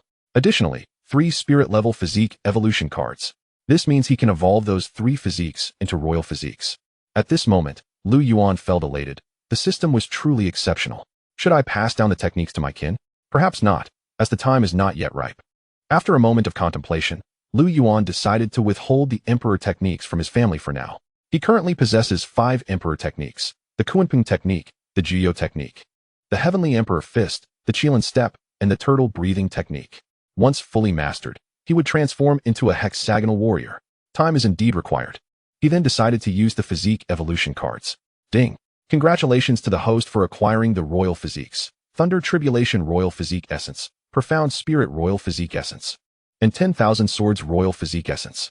Indeed, those 3 spirit physiques vanished, metamorphosing into royal physique essences. It is time. Lu Yuan's expression became serene, and he began to channel his cultivation. In an instant, a tranquil voice resonated in the ears of every member of the Lu family.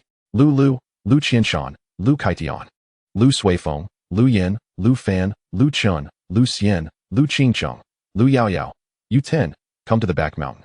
Chapter 20, Fusion of the Essence. A resounding voice echoed in the ears of all members of the Lu family. At this moment, everyone wore expressions of confusion. Is this the voice of the Ancestor? Why has the Ancestor summoned the Patriarch, the Grand Elder, the Second Elder, and the Young Masters to the back mountain? Perhaps there is an important matter to discuss. What are you fussing about? Hurry up and cultivate. At this moment, a fierce-looking middle-aged man appeared, scolding the crowd. He was one of the overseers of the Lu family, regarded as a ruthless figure by the youths of the family.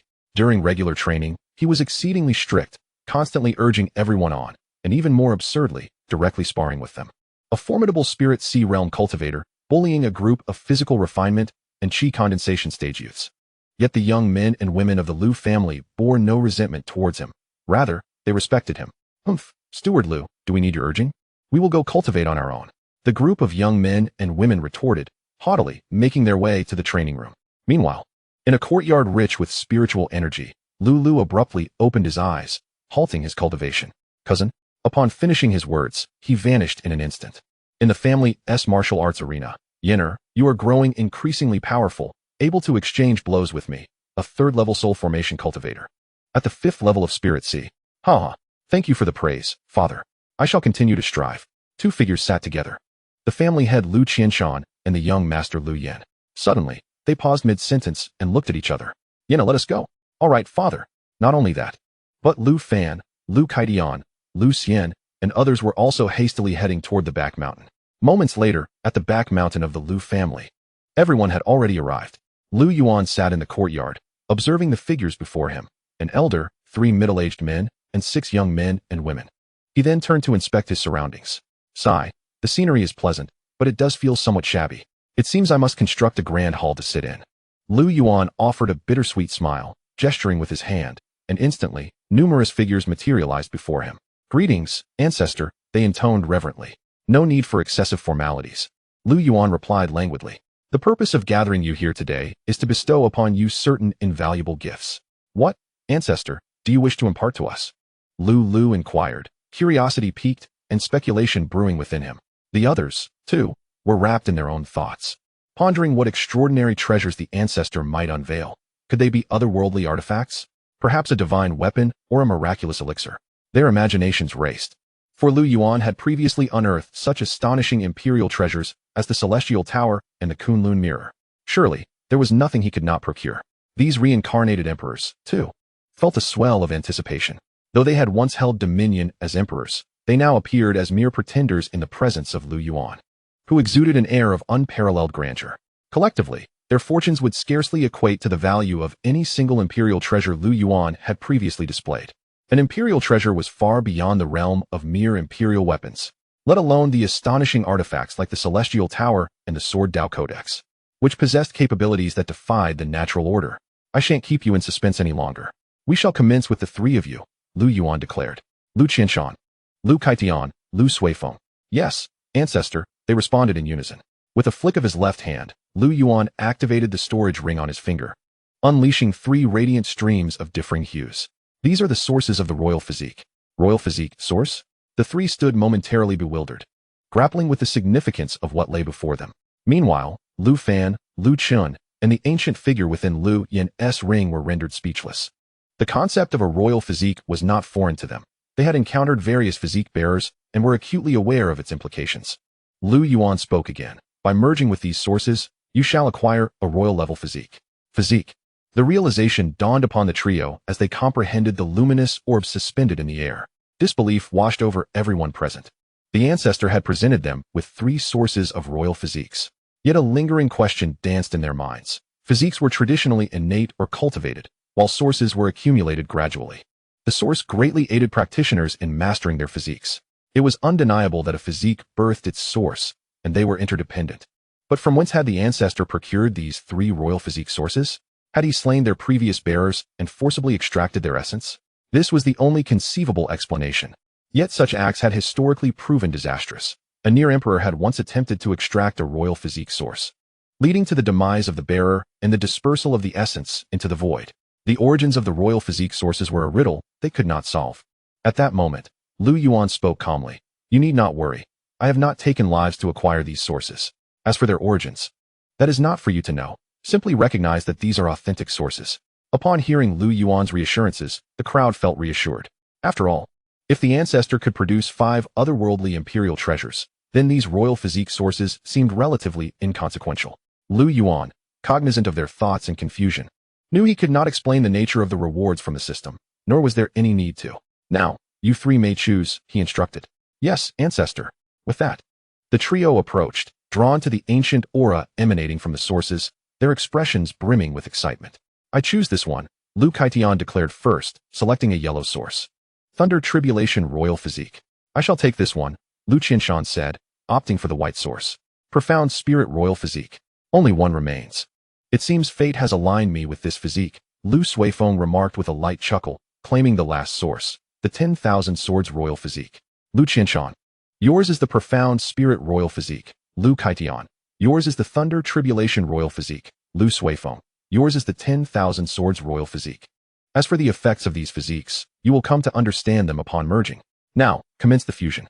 As his words echoed, the 3 sources of essence promptly integrated into their bodies.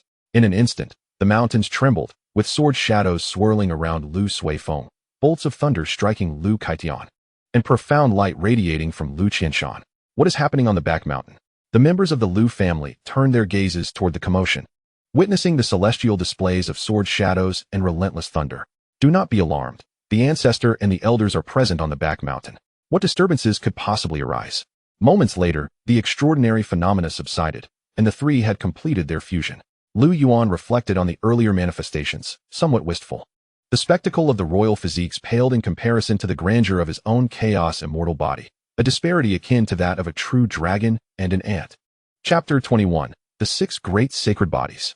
Ancestor, I have now attained the 5th stage of the primordial spirit, Xianxian exclaimed, his face alight with excitement as he turned to Yuan. Indeed, the fusion of the physique sources had elevated their realms. Xianxiaaudiobooks and Xuanhuang similarly experienced a rise of 2 stages. Very well, now it is time for the 6 of you, Yuan acknowledged with a slight nod, directing his gaze toward Lu Fan and the others. They were all children of destiny, either reincarnated emperors or sword immortals, including the ancient figure within the ring. Yuan still could not fathom why such prodigies had emerged from the Lu family. Was it a consequence of his own transmigration or the activation of the system? Unable to unravel the mystery, Yuan chose to set it aside. With a sweeping gesture, 6 radiant sources of diverse hues materialized before them, more ethereal and ancient than the previous 3 royal physique sources. You 6 possess unparalleled talents, each endowed with the potential of an emperor. Thus I shall grant you the sacred body, Yuan proclaimed with resounding clarity. Upon hearing these words, the assembly fell into stunned silence. A sacred body? They could scarcely believe their ears. Was it truly a sacred-level physique? It was common knowledge that physique levels were categorized into spirit bodies, royal bodies, divine bodies, and sacred bodies. The higher the level, the greater the power. The Ancestor had already revealed 3 royal physique sources. Now he claimed he would endow them with sacred bodies. The sacred body. A physique that had not graced the world for millennia. Their hearts surged with tumultuous emotions, their souls trembling as if struck by lightning. It was almost unfathomable that the Ancestor possessed the source of a sacred body as well. Suddenly, Lu Xianxian, Xianxiaaudiobooks, and Xuanhuang recalled the Ancestor's previous remark, the potential of an emperor. What? My grandson Lu Fan possesses the potential of an emperor? Lu nearly shed tears, for his bloodline was now reduced to this sole grandson. Xianxian was equally elated, repeatedly affirming to himself, my son Lu Yin possesses the potential of an emperor. My son Lu Yin possesses the potential of an emperor. Xuanhuang, too, was taken aback. He had believed his son Lu Yin to be of ordinary talent. Yet upon hearing the Ancestor's commendation, he found it hard to accept. Lu Chun, Lu Yaoyao, you now possess divine-level physiques. The indestructible sword heart and the heavenly charm divine eyes. However, the fusion with the sacred body shall not conflict with your existing physiques. As for Lu Fan, your War King's body is unlike the sword heart and divine eye of the other 2. It will clash with the holy body. Therefore, I shall extract the essence of your royal body. Upon hearing Lu Yuan's words, the crowd collectively inhaled sharply. Lu Fan possesses the royal body, the War King's body. Lu Chun has the divine body, the indestructible sword heart. Lu Yao Yao also has the divine body, the celestial enchantment divine eye. When did this happen? And how were they kept in the dark? Lu Kai Tian's heart trembled violently. His son Lu Qin not only possesses imperial potential, but also the indestructible sword heart. And now he is to merge with a holy body? A dual physique possessor. Lu Fan was utterly astonished. His War King's body had yet to awaken, and there was not a trace of essence within him. How could the Ancestor extract it? Meanwhile, Lu Chun was equally bewildered. How could the Ancestor possibly know he possessed the indestructible sword heart? Lu Yao Yao's beautiful eyes sparkled like stars, her cheeks flushed. The Ancestor is truly remarkable. With a flick of his wrist, Lu Yuan produced a pill, which was the holy pill he had just purchased from the marketplace, sufficient to awaken the royal body. Consume it, and your royal body shall awaken, Lu Yuan said softly, directing his gaze towards Lu Fan. Yes, Ancestor. Lu Fan stepped forward, gazing at the four-patterned pill, and swallowed it whole. In an instant, radiant light enveloped him, and his War King's body successfully awakened. What kind of pill is this? How could it possess such potency? He was filled with disbelief. Very well, take a deep breath. Dizziness is normal. As he spoke, Lu Yuan placed his hand atop Lu Fan's head, prompting the crowd to gasp in unison. The Ancestor is about to extract the essence. They worried for Lu Fan, yet quickly reassured themselves that the Ancestor was omnipotent. How could he possibly fail? At that moment, Lu Fan felt a brief wave of dizziness, and in an instant, a piece of essence the size of a fingernail separated from his body. The essence of the War King's body. Since it had just awakened and had yet to grow stronger, it was but a small fragment, while the essences Lu Yuan produced were each the size of a fist. Lu Yuan looked at the royal body essence and chuckled softly. Go. Immediately, a strand of chaotic energy surged from Lu Yuan's divine sea, vast and profound, shrouded in mist. As Lu Yuan's words fell, this chaotic energy flew towards the War King's body essence, merging with it. In a heartbeat, the essence expanded, appearing even more extraordinary than before. Indeed, it must now be at the divine level. Lu Yuan's gaze sharpened. He had previously contemplated what would occur if the chaotic energy were infused into the essence. Now, he had his answer. The War King's body, enriched by the chaotic energy, had reached the standard of a divine physique. Moreover, it now possessed some chaotic power. Lu Yuan felt a swell of pride. He had effectively created a new physique. Fortunately, the fusion occurred without incident. Alas, his supply of chaotic energy was limited, and such wastefulness could not continue. Lu Yuan gazed thoughtfully at the essence. Is it still the War King's body? No. It should now be referred to as the Battle God body. This was the name he had just conceived. Lu, this Battle God body now belongs to you. It has attained the divine level. With a flick, the essence flew towards Lu. Lu grinned widely, extending his hand to catch it. The crowd comprehended. The Ancestor had just upgraded the War King's body, which was now called the Battle God body. Lu Fan, this essence is fated for you. It is the primordial holy body. Lu Chun, this is the annihilation sword body. Lu Yan, this is the indestructible divine flame body. Lu Xian, yours is the void divine body. Lu Qingcheng, yours is the human emperor body. Lu Yao Yao, and finally, this essence is the origin spirit holy body. Lu Yuan pointed out 6 essences in quick succession. I believe that with these 6 holy bodies in your possession, they will undoubtedly radiate boundless brilliance. Everything is set. Let the fusion commence. Lu Yuan said gently. Thank you, Ancestor, for your great grace. The crowd responded in unison. They understood the significance of this moment. Soon, they would become possessors of holy bodies. In the past, a holy body would only appear once in a millennium on the continent, yet now, the Lu family would simultaneously manifest 6. Moments later, the crowd opened their eyes, the fusion complete. The extraordinary occurrences had stunned every member of the Lu family. The spectacle was so grand that Lu Yuan had utilized the system to shield it from beyond the family, containing it within the Lu clan. The holy body manifestations were far more miraculous than the previous royal body manifestations. At this moment, the members of the Lu family were already in an uproar. All thoughts of cultivation had vanished, and they were abuzz with speculation about what had transpired in the back mountains. In the back mountains, an aura of the celestial realm unconsciously radiated outward. Cousin, I have become a celestial, Lu exclaimed, having completed the fusion of the divine body and directly breaking through to the 3rd level of the celestial realm. The others, including Lu Yan, experienced similar transformations. As holy bodies, their ascension was even more terrifying. Lu Yan, the most accomplished, had surged from the 5th level of the spirit sea to the primordial spirit realm. The rest, previously at the third level of the Spirit Sea or lower, now stood uniformly at the pinnacle of the Spirit Sea. Lu Fan, I never expected you to be the primordial holy body. Does it bear the constraints of the heavenly Tao? Lu Yan's voice echoed, and the crowd snapped back to reality. Recalling that the lineage of the primordial holy body was suppressed by the heavenly Tao, they all turned their gazes toward Lu Fan. Fear not. This is a holy body without shackles, Lu Yuan interjected suddenly, offering reassurance. In an instant, the group exhaled, all relieved for Lu Fan. How formidable would a holy body without shackles be in combat? Chapter 22, Spirit Embryo, a New Body. Very well, you may all return. Lu Yan, remain.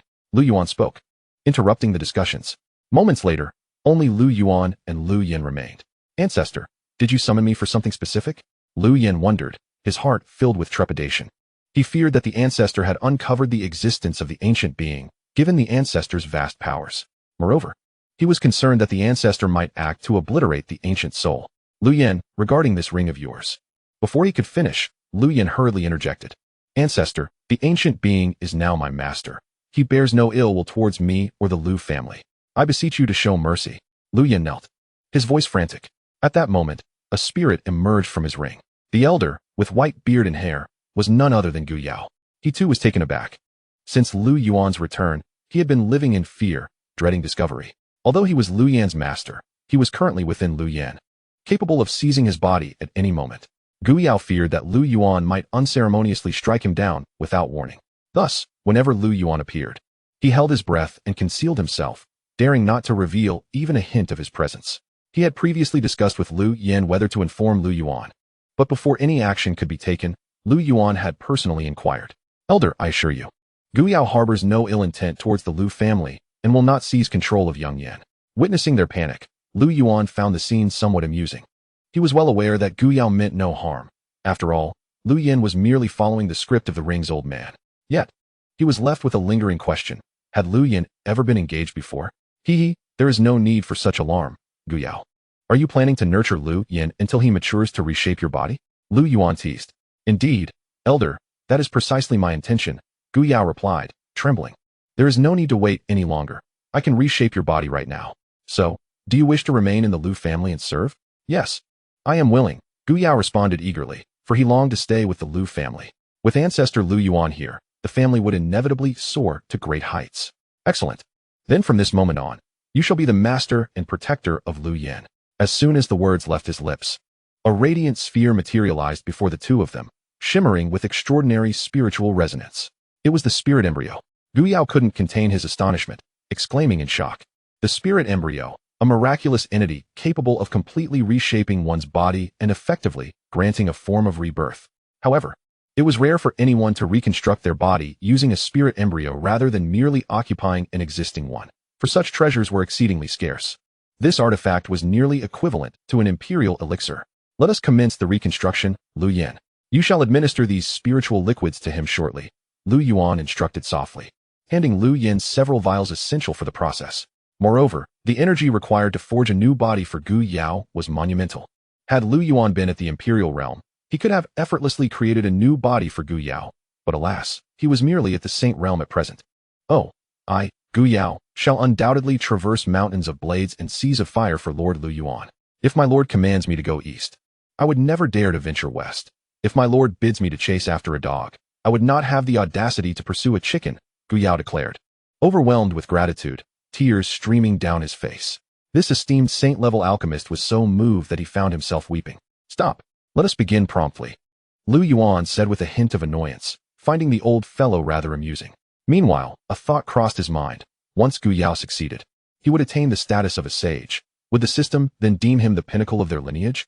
At that moment, Gu Yao directed his incomplete soul into the spirit embryo, his heart brimming with excitement. He had initially believed he would have to wait until Lu Yan matured before he could undergo reconstruction. However, ever since Lu Yuan's return, everything had changed. He had only recently awakened, and now he was on the verge of rebirth, utilizing a spirit embryo no less. With a heart full of anticipation, Gu Yao took his time to commence the process. Moments later, an elderly figure appeared in the courtyard, with white hair and beard, clad in a blue robe, and bearing a weathered countenance. It was Gu Yao. I, the aged Gu Yao, express my deepest gratitude to the great ancestor for this benevolence. Gu Yao felt a surreal sensation.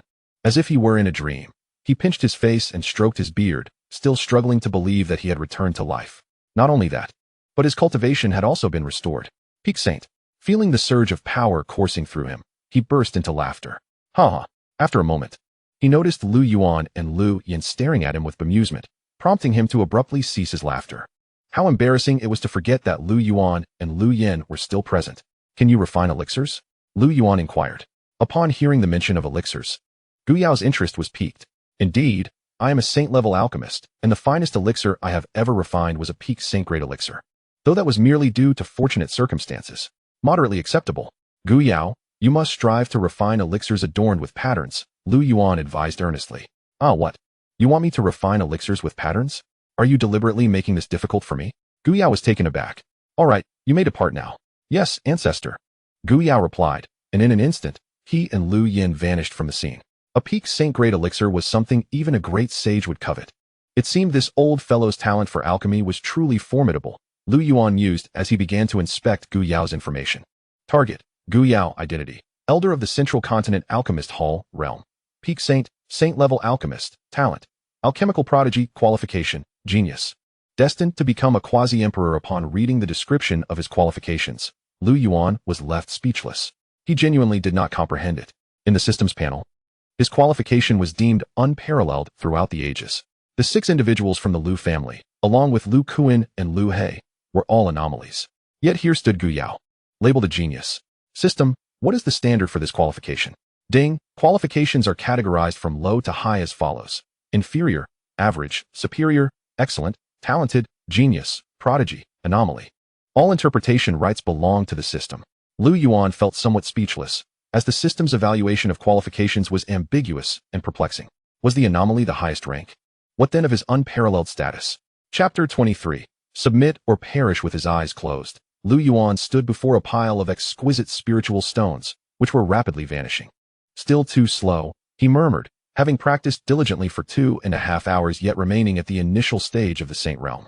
Perhaps it was due to the spiritual stones or the suppression of the world in this end-time era. Having made up his mind, he rose, taking light steps to appear before the clan leader, Lu Qianshan. By the heavens, Lu Qianshan, who had been deep in meditation, suddenly felt a breeze and upon opening his eyes, found Ancestor Lu Yuan gazing at him. Startled, he quickly bowed. Ancestor, what brings you here? Nothing much. Merely to assign you a few tasks, Lu Yuan replied softly, producing a storage ring and casually tossing it to Lu Qianshan. Within are some weapons and elixirs.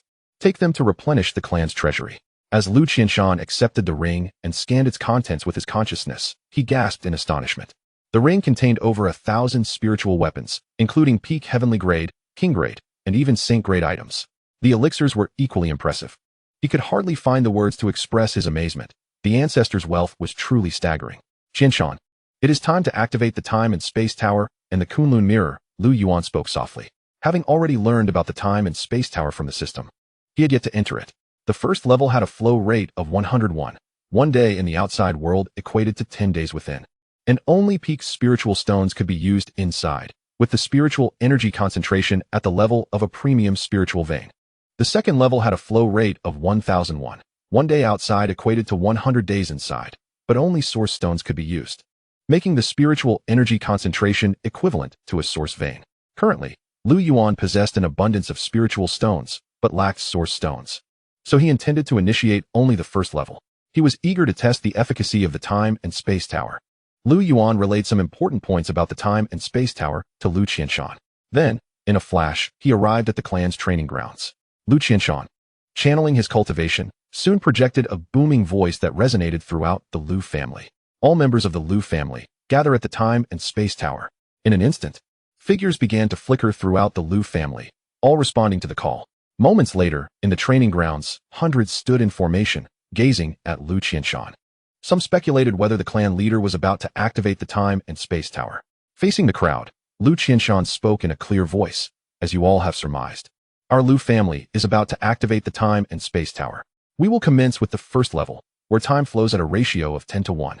That is, 1 day outside equates to 10 days inside. Please form an orderly line. Once inside, you may begin your cultivation. Do you understand? The crowd was taken aback, exchanging bewildered glances. A single day outside equated to 10 days within, and this was merely the first level. What could the flow ratio of the upper layers possibly be? They dared not speculate. The notion was too terrifying. Observing the astonishment on their faces, Lu Qianshan secretly reveled in their shock. When Lu Yuan had first disclosed this information to him, he had been even more astonished than those present. Approaching the time and space tower, Lu Qianshan produced a precious spirit stone, continuously casting it into the tower. The ancestral teachings had emphasized that the quantity of spirit stones contributed directly influenced the amount of spiritual energy contained within. With nearly 1,000 members of the Lu family, he was uncertain how many stones would suffice and could only keep feeding them into the tower.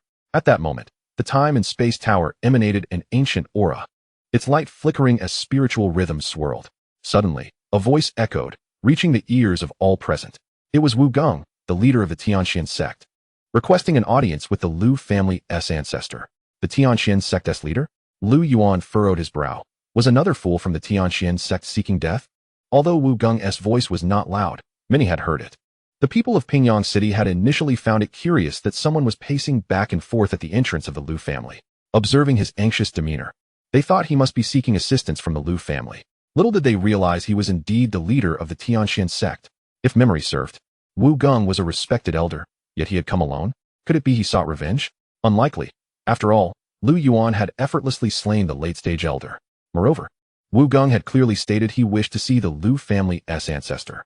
Lu Yuan gazed into the distance, and in an instant, understanding dawned upon him. Oh, so he has come to apologize? He had never regarded the Tianxian sect with any seriousness. The previous incident concerning the vein had been brushed off. However, at this moment, his consciousness enveloped Pingyang City, where the members of the Lu family maintained calm expressions, save for Lu Fan, whose face simmered with rage, wishing to dismember Wu Gong. Previously, when the elder of the Tianxian sect had come to seize the source vein, it was the same. As a dignified sage, Lu Yuan's divine sense encompassed all, and no one's emotions could evade his perception.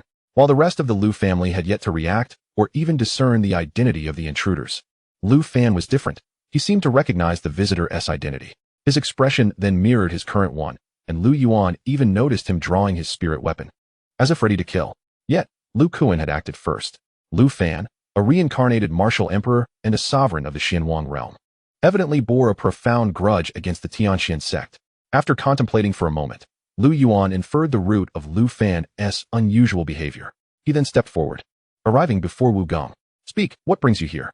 Lu Yuan, esteemed ancestor, I come to offer my apologies. Upon hearing Wu Gong's words, the crowd silently acknowledged the truth. Wu Gong indeed presented himself in a subservient manner, genuinely seeking to make amends. Esteemed ancestor, this is my sincere intention.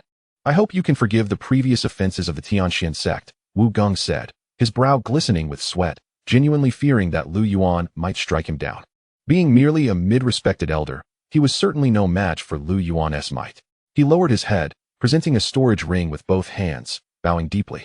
Oh, is the ancestor of the Tianxian sect not a heavenly sovereign? Why come to me for contrition? Lu Yuan mocked.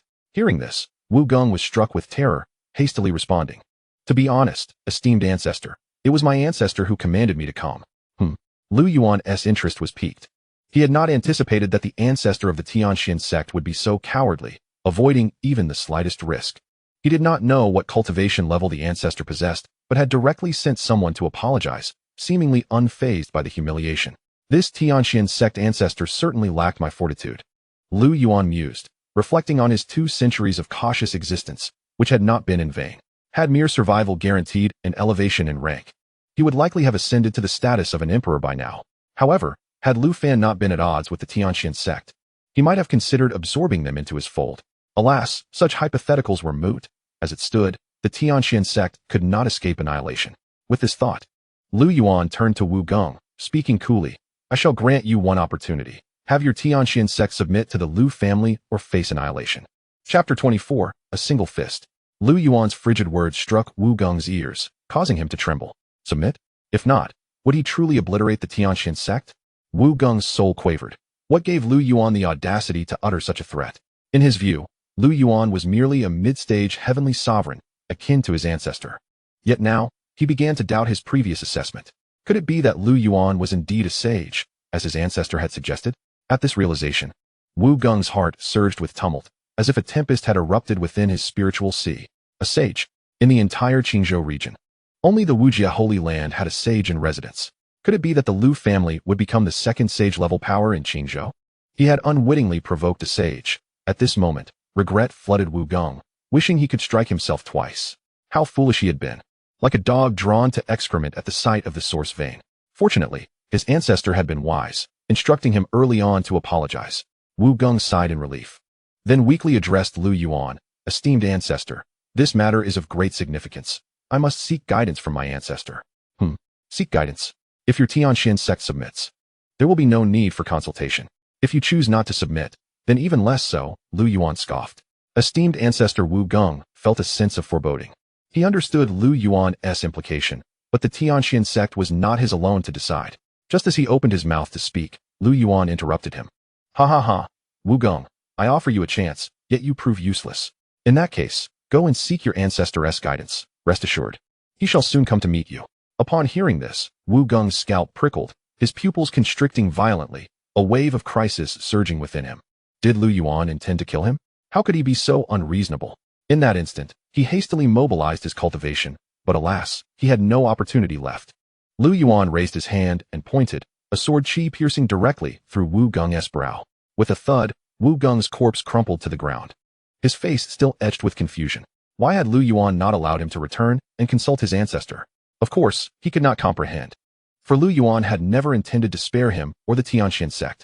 Lu Yuan casually handed Wu Gong's storage ring to Lu Qianshan, then looked towards Lu and Lu Kaidian, commanding, "Elders, accompany me to the Tianxian sect." As soon as he spoke, Lu Yuan enveloped the two and vanished from the spot. At that moment, the entire Pingyang city erupted in commotion, as many had witnessed the recent events unfold, especially since they transpired at the Lu family's doorstep. No one had anticipated that Lu Yuan would so decisively slay Wu Gong, leaving no room for leniency. Even the members of the Lu family found it perplexing. Both the leader of the Tianxian sect and the ancestor had expressed regret, with the leader even coming to apologize. Moreover, the ancestor had already set off for the Tianxian sect, indicating he harbored no fear of the heavenly sovereign. If that were the case, why not absorb the Tianxian sect into their ranks? Though the crowd was somewhat bewildered, their confusion was merely that, confusion. Why should the ancestor feel compelled to explain his actions to anyone? At this moment, Lu Fan's heart was filled with peculiar thoughts, mirroring the sentiments of the members of the Lu family. Unable to comprehend the situation regarding Sua Xing, he chose to dismiss it. After all, the imminent demise of the Tianxian sect brought him a sense of joy. Regrettably, it was not he who would bring about its downfall. Meanwhile, news of Lu Yuan's intent to obliterate the Tianxian sect spread rapidly.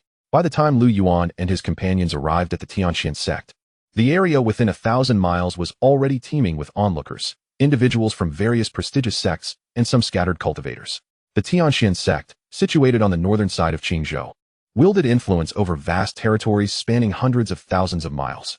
The entire sect was perched atop the majestic Yunwu mountain range, its grand architectural complex nestled among towering peaks. Within the main hall of the sect leader's anxious demeanor was palpable as Grand Elder Xuanhuang and several other elders fidgeted restlessly. They had already received the alarming news that sect leader Wu Gong had perished and that the Lu family's ancestor, Lu Yuan, was en route to annihilate the Tianxian sect. The distance between the Tianxian sect and the Great Qin dynasty was measured in millions of miles, and moreover, Lu Yuan was not pressed for time. An hour and a half was certainly sufficient for the news to reach the sect. "Elder, what shall we do?" one anxious elder inquired. "How would I know? If Lu Yuan dares to come, it signifies his prowess is not inferior to mine," Xuanhuang replied coldly. Despite his outward calm, a tempest of fear churned within him. He had merely wished to survive peacefully, yet Wu Gong had provoked Lu Yuan, resulting in the slaying of 3 esteemed elders. Wu Gong's attempt to apologize only led to his own demise. Rumors suggested that Lu Yuan sought the Tianxian sect's submission, but Wu Gong's hesitance to comply had sealed his fate. It was utterly unreasonable, even though they had initially provoked Lu Yuan. As he cursed silently, Xuanhuang pondered why Wu Gong had not acceded to Lu Yuan's demands sooner, thereby avoiding this calamity. Compared to death, what significance did submission hold? Lu Yuan's audacity to come here indicated he feared no one. Having already slain Wu Gong, it was clear that neither side would back down. Xuanhuang braced himself for a desperate fight against Lu Yuan. At that moment, a youthful voice resounded. "The people of the Tianxian sect shall come forth to die." Upon hearing this, Xuanhuang was taken aback. "Quick, activate the protective formation." Concurrently, Lu Yuan stood before the sect's gate, his gaze surveying the surroundings. The Yunwu mountain range where the Xianxian sect resided was indeed magnificent, with stunning scenery and towering heights. This could serve as the future ancestral land for the Lu family, Lu Yuan mused, secretly noting the location in his mind. Suddenly, several figures flashed into view at the sect's entrance. These were the elders and the grand elder of the Xianxian sect. Xuanhuang stood before them, his expression grave as he regarded Lu Yuan. The young man before him possessed an extraordinary appearance, with deep-set eyes and long black hair cascading over his shoulders. Clad in a flowing white robe that danced with the wind, he resembled an otherworldly immortal. As their eyes met, in that fleeting moment, Xuanhuang felt an overwhelming terror. As if gazing upon a fearsome beast, his eyes ached in response. What is happening? What level of cultivation does he possess? Why do I feel as though I am facing a ferocious beast? He trembled internally, as if plunged into an icy abyss. Lu Yuan, do you truly wish to wage war against my Xianxian sect? He stammered. Need I even say it? You, Xianxian sect, dare to encroach upon my source vein. Why should I not come to obliterate your sect? Lu Yuan replied nonchalantly. If that is the case, then let us battle, Xuanhuang retorted coldly, doubting Lu Yuan's capacity to dismantle the entire Xianxian sect single-handedly. Ah, how typical. When the outcome is uncertain, people often harbor an inexplicable confidence, Lu Yuan mused, a faint smile curving his lips as he gradually raised his hand. Heavenly Emperor Fist. In an instant, a shadow of a fist materialized out of thin air. Behind Lu Yuan, the ethereal figure of a heavenly emperor emerged, its overwhelming aura suffusing the entire Yunwu mountain range, instilling a profound sense of oppression. Crack! With a single strike, the sect's royal-grade defensive formation was shattered. What sort of formation is this? How can it not withstand even a fraction of my power? Lu Yuan stated casually, his gaze sweeping over everyone present. His voice reverberated like thunder, his eyes looking down upon the world. Chapter 25. The Fall of the Xianxian Sect. A standard raised. Boom. Lu Yuan's voice, though not loud, resonated like rolling thunder in the ears of the crowd, akin to a heavenly emperor, shaking the very souls of those present. With one punch, he obliterated the Xianxian sect's formation. Everyone present felt a chill run down their spines, and an idea emerged in their minds. If that punch were to land upon them, who could withstand it? What kind of martial art is that? Someone exclaimed, their eyes wide with astonishment. The ethereal figure resembled that of a great emperor. Gasps of disbelief filled the air. They began to shrink back, fearful that their mere presence might provoke Lu Yuan's ire. All were formidable beings of the esteemed realm, yet before Lu Yuan's punch, they felt like lambs awaiting slaughter, devoid of any inclination to resist. Xuanhuang, is this your protective formation? It is as fragile as paper, Lu Yuan remarked indifferently, standing suspended in the air with his hands clasped behind his back. Sweat dripped from Xuanhuang's forehead. He was drenched in perspiration. The Xianxian sect's protective formation was a high-grade royal formation, more than sufficient to withstand attacks from those at the late stage of the celestial venerable realm. Yet, it had been shattered by Lu Yuan's single punch. What level of strength did Lu Yuan possess? Was he at the pinnacle of the celestial venerable realm? Or perhaps, a saint? Xuanhuang, who had never contemplated fighting to the death, found it exceedingly challenging to survive at the celestial venerable level. His earlier bravado was merely a facade. Driven by the presence of so many witnesses, he did not wish to lose face, especially with Lu Yuan arriving with murderous intent. Yet now, he was truly intimidated. His fighting spirit had been utterly crushed by Lu Yuan's punch. Lu Yuan, we harbor no deep-seated enmity, do we? Besides, you have already slain Wu Gong. He was the one who recklessly sent someone to seize your source vein. Now, they have all met their demise at your hands. Therefore, let us reconcile. Fighting and killing ultimately lead to nothing good, Xuanhuang proposed earnestly. Oh, reconcile? Why should I reconcile? Lu Yuan chuckled lightly. Xuanhuang cursed inwardly, desperately contemplating how to make Lu Yuan relent. This man was nothing short of a demon. Did it come down to submission alone? With a heavy sigh, he declared, Lu Yuan, I choose to submit. From now on, the Xianxian sect shall be under the banner of the Lu family. Upon hearing Xuanhuang's words, the crowd fell into stunned silence. Could it be that the venerable ancestor of the Xianxian sect did not dare to confront Lu Yuan? A celestial venerable elder choosing submission.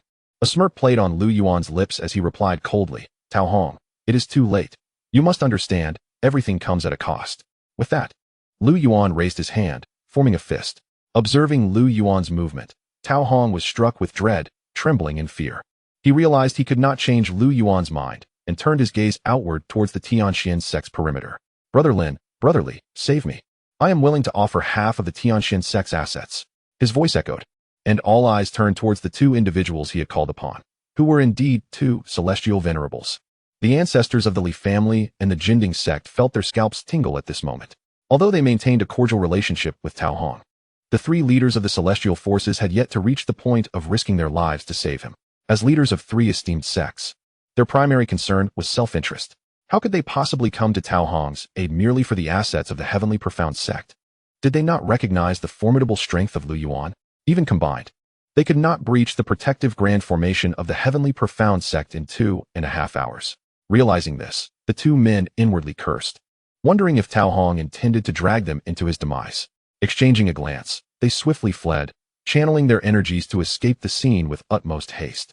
Upon witnessing their departure, Xuanhuang felt a surge of despair, yet his eyes burned with fighting spirit. He slowly approached Yuan, his voice laced with fury. All members of the heavenly profound sect, heed my command. Fight to the death. No sooner had he spoken than tens of thousands of disciples and elders from the heavenly profound sect unleashed their spells upon Yuan. It was only by repelling Yuan that they could hope to survive. Yuan, let us engage in a battle to the death. Xuanhuang brandished a long sword, pointing it at Yuan, and to any observer, it seemed he was poised for an epic confrontation. However, to everyone's astonishment, he swiftly produced a talisman. The talisman of divine movement. Xuanhuang crushed it in an instant, vanishing from sight in an escape spanning thousands of miles. He's running away? The onlookers gasped in disbelief. Just moments ago, Xuanhuang had declared his intent to fight Yuan, yet now he fled, abandoning the entire heavenly profound sect. The elders and disciples of the heavenly profound sect were left dejected, their hearts swirling with confusion and resentment. Escape? Do you think you can truly flee? Before the words had fully escaped his lips, a sword materialized in Yuan's hand. In an instant, a majestic sword energy surged skyward, pursuing Xuanhuang with relentless speed. The despair washed over Xuanhuang as he realized he could not evade it. The sight of that sword energy behind him felt akin to standing on the brink of an abyss. With a swift whoosh, the sword energy pierced through him, leaving a gaping wound in his forehead. His essence extinguished. Gasps of shock echoed among the crowd. Is he dead? A being of the celestial realm has perished just like that? The surreal turn of events left them in a state of astonishment. They had anticipated a fierce battle, yet it concluded with such unexpected swiftness. Yuan had slain the patriarch of the heavenly profound sect with a single stroke. How potent was Yuan? Reports indicated that he was merely 200 years old, yet he seemed to embody unrivaled supremacy among celestial beings. A 200-year-old celestial realm powerhouse. What a monstrous prodigy. Even the scions of the Wujia Holy Land were unlikely to match such might. The assembly stood in stunned silence, struggling to comprehend the unfolding reality. Meanwhile, Yuan remained unperturbed, as if he had merely crushed an insignificant insect. Xuanhuang was a target that had to be eliminated, and the heavenly profound sect was a force that needed to be extinguished. Beyond the factor of Lu Fan, this region of the Cloud Mist Mountains held paramount importance. Since Yuan had set his sights upon it, it must be claimed.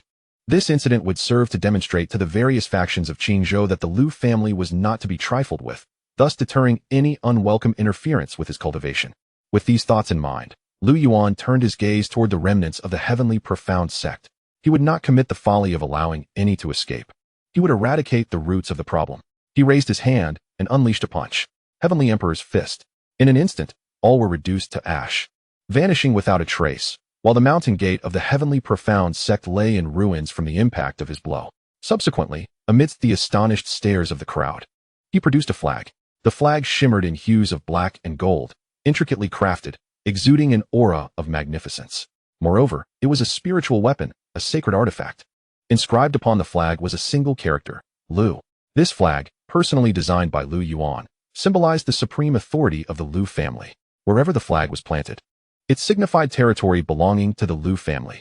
Yuan spoke with an air of undeniable majesty, his gaze sweeping across the assembly, looking down upon all with disdain.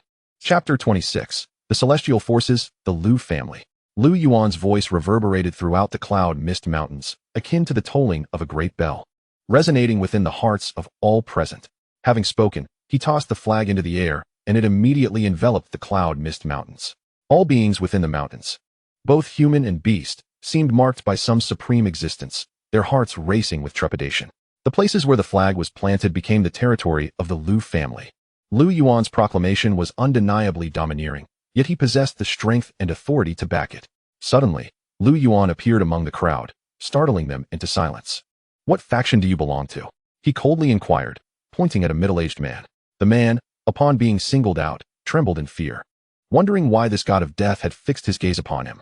Though terror gripped his heart, he mustered the courage to respond. Senior Lu, I am an elder of the Spirit Sword sect. The Spirit Sword sect, what faction does it belong to? Lu Yuan surveyed the surrounding crowd, his voice calm, yet commanding. It belongs to the revered level faction, someone answered, their voice quivering slightly. Lu Yuan nodded in acknowledgement and continued his inquiries, pointing at another individual. And you? Where do you hail from? He continued to question several others until he realized that, aside from the Wujia Holy Land, the Lu family had become the second most powerful faction in Qingzhou, with everyone fearful of provoking them. Very well. Those I have just pointed out, listen closely. Do you see that? Lu Yuan gestured toward the shattered entrance of the heavenly profound sect, a result of his mighty strike. Do you see it? Came the chorus of agreement from the crowd. Since you see it, go and repair it. Within 3 days. I want it to be more magnificent than the original heavenly profound sect. Otherwise, I will pay a visit to your sects and families. Lu Yuan's voice was frigid. The crowd stood in stunned silence, incredulous that Lu Yuan would treat them as laborers. They were esteemed individuals, the lowest among them standing at the divine palace realm. They were elders of their respective sects or prominent figures within their clans. How could a revered powerhouse be forced by Lu Yuan to toil for the reconstruction of a territory? While reluctance simmered in their hearts, none dared to express it outwardly. They had witnessed Lu Yuan's might when he annihilated the heavenly profound sect without leaving a single survivor. Even if Senior Lu did not issue the command, I would do the same. One individual spoke up, filled with respect. What this brother says is absolutely right. Senior Lu need not worry. Within 3 days, we shall ensure this place is even more magnificent. Senior Lu, you must visit my family one day. I shall prepare the finest tea in anticipation of your arrival. As the flattery flowed, it was clear that the Lu family had ascended to the status of a celestial family, and they were eager to establish good relations. Lu Yuan paid them no mind, casually issuing a command that spurred them into action. Let us begin at once. He then entered the remnants of the heavenly profound sect alongside Lu Lu and Lu Kaidian, ready to commence their plundering. As a celestial faction, the heavenly profound sect undoubtedly possessed immense wealth. Lu Lu and Lu Kaidian were both exhilarated, having witnessed the events unfold. Their ancestor truly possessed unparalleled potential. Overwhelming a multitude of celestial beings, the two exchanged knowing smiles and commenced their tasks. A mere 2.5 quarters of an hour later, the trio departed, leaving behind several dozen divine palace dignitaries who continued to toil diligently, yet received no remuneration for their labor. The venerable ancestor of the Lu family, Lu Yuan, wielded his sword to slay the ancient ancestor of the Tianxian sect, Xuanhuang, and obliterated the sect with a single fist. This news spread like wildfire, as if it had sprouted wings. The major powers of Qingzhou fell into stunned silence, and thus the Tianxian sect was expunged from the annals of Qingzhou's history. In its stead arose the newly ascendant celestial family, the Lu family. Within less than a month, the Lu family had transformed from an obscure clan into a celestial lineage. Once overlooked by the various factions, they now found themselves frequently mentioned in hushed tones across the realm. All of this was orchestrated by the venerable ancestor, Lu Yuan. How had Lu Yuan achieved such remarkable feats, emerging from a modest family to attain his current stature?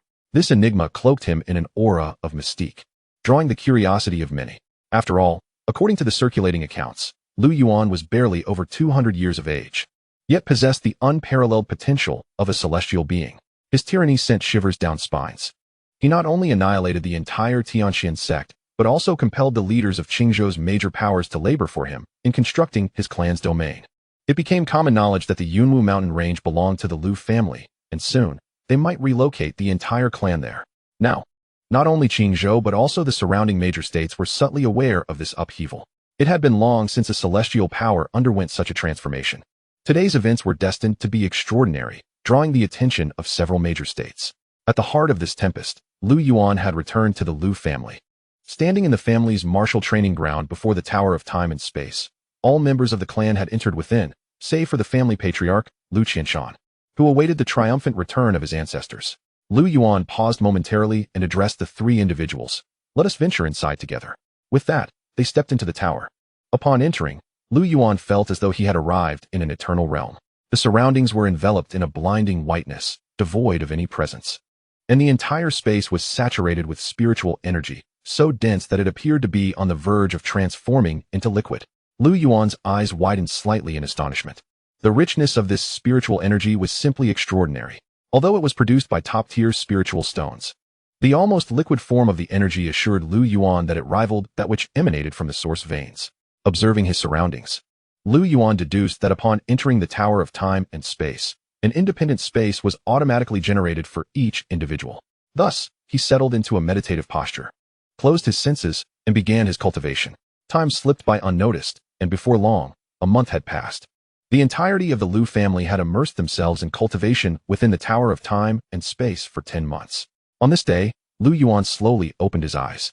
Sensing the dwindling spiritual energy, he murmured, "The spiritual energy is beginning to thin. Perhaps the spiritual stones are nearing depletion." Rising to his feet, he stepped out of the tower in an instant. By this time, many individuals had concluded their cultivation and were engaged in discussions about their experiences in the martial training ground. They exchanged insights and engaged in sparring, creating a scene of vibrant activity. Lu Yuan gazed upon this sight with a sense of satisfaction. If the youth of the clan thrived in such a manner, how could the family not prosper? Upon seeing Lu Yuan emerge, some hastened to bow in respect, only to be met by an unexplainable force that held them in place. With a gentle countenance, Lu Yuan addressed the crowd with a resonant voice. "The cultivation within the Tower of Time has concluded. Next, we shall proceed to the Kunlun Mirror. Upon entry, it will automatically generate inner demons. Only by overcoming these demons can one achieve an elevation in understanding. The inner demons are not easily vanquished. Should you fail, do not lose heart. If one attempt is insufficient, then try again. If 2 attempts do not suffice, then make it 3. The Lu family harbors no cowards, nor do we abandon hope easily. Do you understand? We comprehend, Ancestor. Please, let us begin. We can hardly contain our eagerness." Some audacious individuals urged. Well aware of Lu Yuan's approachable nature, Lu Yuan chuckled softly, amused by their enthusiasm. He then formed a hand seal, unleashing a beam of spiritual light. "Kunlun Mirror, arise." As Lu Yuan's voice resonated, the Kunlun Mirror began to spin and gradually expand. An overwhelming pressure enveloped the martial training ground. "Step inside," Lu Yuan proclaimed, casting an expectant gaze at the mirror. What might his inner demons be? He was uncertain and unfamiliar with the notion. Over the course of 2 centuries spent cultivating in the Xuanhuang ancient realm, he had witnessed countless conflicts, treachery, and betrayal. Individuals would resort to any means necessary for the sake of gain, even turning against friends and family over a single pill or a solitary spiritual stone. He often questioned himself about the purpose of his cultivation. Lu Yuan remained in the dark. Upon his arrival in this realm, he had forced himself to accept his own mediocrity, average talent, an unremarkable background, and ordinary strength. If there was anything noteworthy about him, it might only have been his handsome visage. During that time, Lu Yuan could only bury himself in relentless training, for he understood that the world of cultivation was merciless and cruel. He had yet to desire death. When considering both lives combined, he felt he had not lived enough. Later, he ascended to the position of the Lu family's ancestor, at which point he questioned his purpose in cultivation once more. Was it to protect the family? To dedicate his life to the clan? To elevate them to greater heights? Lu Yuan pondered deeply. Is that truly the case? While he felt a sense of belonging and accomplishment towards his family, this did not align with his innermost thoughts. Eventually, he embarked on a quest to seek opportunities for transcending into a celestial being. Talent was always the greatest obstacle to one's cultivation, even with resources at hand. Lacking the requisite aptitude and the chance to defy fate made breaking through to a higher realm akin to chasing phantoms. After departing from the Lu family, Lu Yuan traversed various states in the eastern wasteland, all in pursuit of the opportunity to ascend into the celestial realm. Yet, 10 years passed, then 50, and still, Lu Yuan had not succeeded. He traveled to numerous locations, from cities inhabited by cultivators to villages of mortals. Where there were people, there was strife. Be they cultivators or mortals, he had witnessed a mortal village ravaged by bandits, resulting in the slaughter of hundreds without a single survivor. He had seen a town under the jurisdiction of a minor sect decimated by its own members, all for the sake of crafting a single artifact. He had even observed a monk, claiming to be from the Buddhist order, smiling benevolently while wielding prayer beads, only to later annihilate an entire clan. Lu Yuan understood that strength was the foundation of everything. Thus, even if he had the power to save others, he refrained from intervening. Each individual has their own destiny, and once interference occurs, causality arises. This principle explained Lu Yuan's 2 centuries of tranquility. Even the system had never deemed him to be in mortal peril. Of course, all of this stemmed from his previous inadequacies. Now, with the system at his side and the chaos immortal body within him, Lu Yuan had attained an invincible mindset. He could do as he pleased. He could intervene wherever he wished. What causality? What misfortune? All would be shattered by his fist. Now, Lu Yuan finds himself pondering the purpose of his cultivation. He possesses but a singular answer: immortality, the attainment of a higher realm, and the protection of all those dear to him. With a tranquil demeanor and eyes as serene as an ancient well, Lu Yuan steps forward. In a humble village, within an ordinary schoolhouse, Lu Yuan stands at the lectern, addressing a group of children who are attentively engaged in his lesson. In one hand, he holds a book, while the other wields a piece of chalk, alternately inscribing upon the wall and responding to the inquisitive minds before him. Clad in a plain robe, tattered and faded, he pauses his lecture to glance out the window. As the sun descends behind the mountains and wisps of smoke rise into the air, he gently informs the children. Today's lessons conclude here. Oh, school us out. Time to go home for dinner. The children exclaim joyfully, their faces aglow with smiles. The eldest among them is scarcely 10, while the youngest is merely 3 or 4. Goodbye, Mr. Lu. Farewell, Mr. Lu. They bid him as they scamper off. Lu Yuan waves in return and begins to gather his belongings. Yet, an inexplicable sense of foreboding lingers in his heart this afternoon, as if an ominous event is imminent. Feeling slightly unwell, he hastens out of the schoolhouse, eager to return home for a meal and rest. As the sole scholar in the village, he once harbored grand aspirations of excelling in the imperial examinations, confidently believing he would achieve the highest honors and bring glory to his family.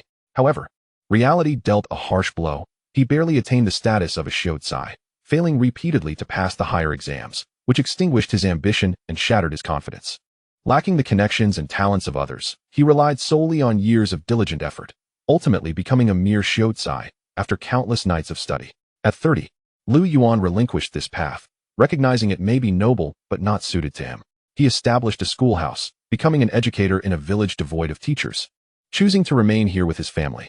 Closing the door behind him, he steps out of the schoolhouse, situated at the village's entrance, beside a picturesque stream. As he walks, he calms the unease within him. Tiger, stop playing in the river and hurry home. Your parents must be worried. He calls to a child. Sure to. Take your sister and return home quickly. It's getting late. Observing the children frolicking by the river, he offers gentle admonitions. Yes, Mr. Lu. They reply in unison, before merrily dashing back to the village. A renewed sense of unease washes over Lu Yuan, causing his heart to race as he too quickens his pace into the village. The air is filled with rising smoke, and families bustle about in their courtyards, some cooking, others chatting, creating a scene of tranquil harmony. Upon noticing Lu Yuan, the villagers approach him eagerly. Mr. Lu, the lessons have concluded for today. My son Tiger, didn't he cause any trouble, did he? Not at all. Tiger was exceptionally well behaved today. Lu Yuan replies with a smile to a middle-aged woman. Here, this is some fresh produce I just picked, another villager offers. And this, Mr. Lu, is milk my husband bought in town. We have plenty left over. Please take it to your wife. She just gave birth and needs nourishment. A woman hands him a small jar, while another insists he take freshly laid eggs for his wife's recovery. Lu Yuan attempts to decline, but their generosity overwhelms him, and he accepts their gifts, feeling a twinge of embarrassment. He teaches without charge, so the villagers often provide him with food. In this impoverished village, everyone is hardworking and possesses a pure, kind heart, and Lu Yuan is genuinely grateful for their kindness. Though the village is poor, it is rich in spirit. The schoolhouse lies at the southern edge of the village, while his home resides at its northern end, comprising several rooms and a small courtyard. There live his elderly parents, a gentle and virtuous wife, and a chubby newborn son. With the villager's gifts in hand and thoughts of his loved ones, a profound sense of happiness swells within him, prompting him to quicken his steps.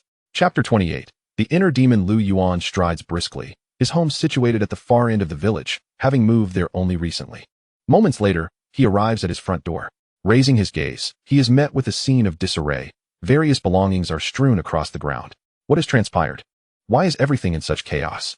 Alarmed, Lu Yuan feels a surge of dread as that unsettling sensation resurfaces, compelling him to rush into the courtyard. The eggs he carries tumble from his arms, shattering upon impact with the ground. With a forceful shove, he flings open the door to the main room.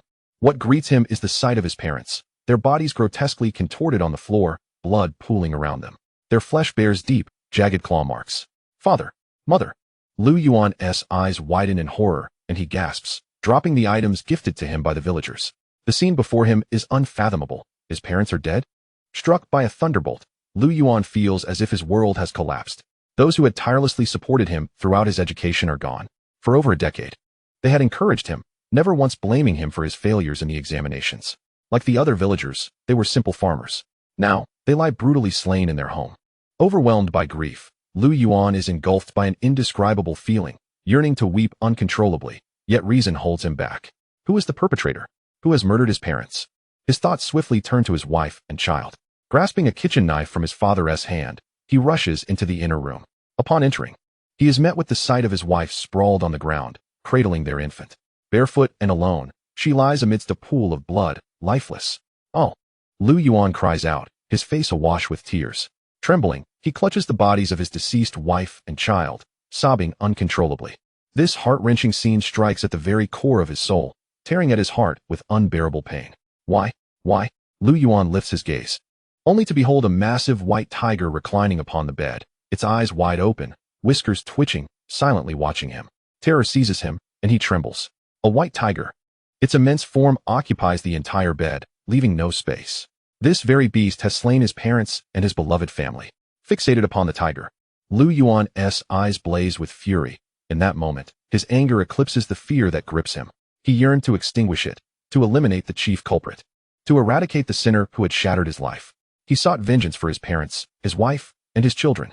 Lu Yuan once again grasped the kitchen knife that had just fallen to the ground, unsteadily rising to his feet, directing the blade towards the white tiger. At that moment, the white tiger surprisingly displayed a human-like smile. From that expression, Lu Yuan perceived disdain, mockery, and contempt. Gritting his teeth, veins bulging, he charged recklessly at the white tiger. Bang! Lu Yuan was toppled to the ground by a single swipe of the tiger's paw, his chest caving in. In a fleeting moment, his life flashed before his eyes. He recalled his childhood in a village, playing carefree like the other children and forging several friendships. At the age of 15, Lu Yuan embarked on his academic journey, burning the midnight oil, striving not to disappoint his parents, immersing himself in his studies. By 21, he had achieved the status of a scholar, and the entire village rejoiced, celebrating as if it were a festival. His parents wore unending smiles, constantly receiving gifts from the villagers, and some suggested he should marry. Noting that his peers were already parents while he remained a bachelor. Agreeing, Lu Yuan took the plunge. At 23, he married the daughter of the Wang family in town, a gentle and virtuous woman with whom he fell in love at first sight. By 30, Lu Yuan was still merely a scholar. Despite his relentless pursuit of academic accolades over the years, he faced countless failures, the harsh realities weighing him down. In his quest for higher status, he even deferred starting a family. Coming to terms with reality, he resolved that perhaps this path was not meant for him, and a smile of acceptance crossed his lips.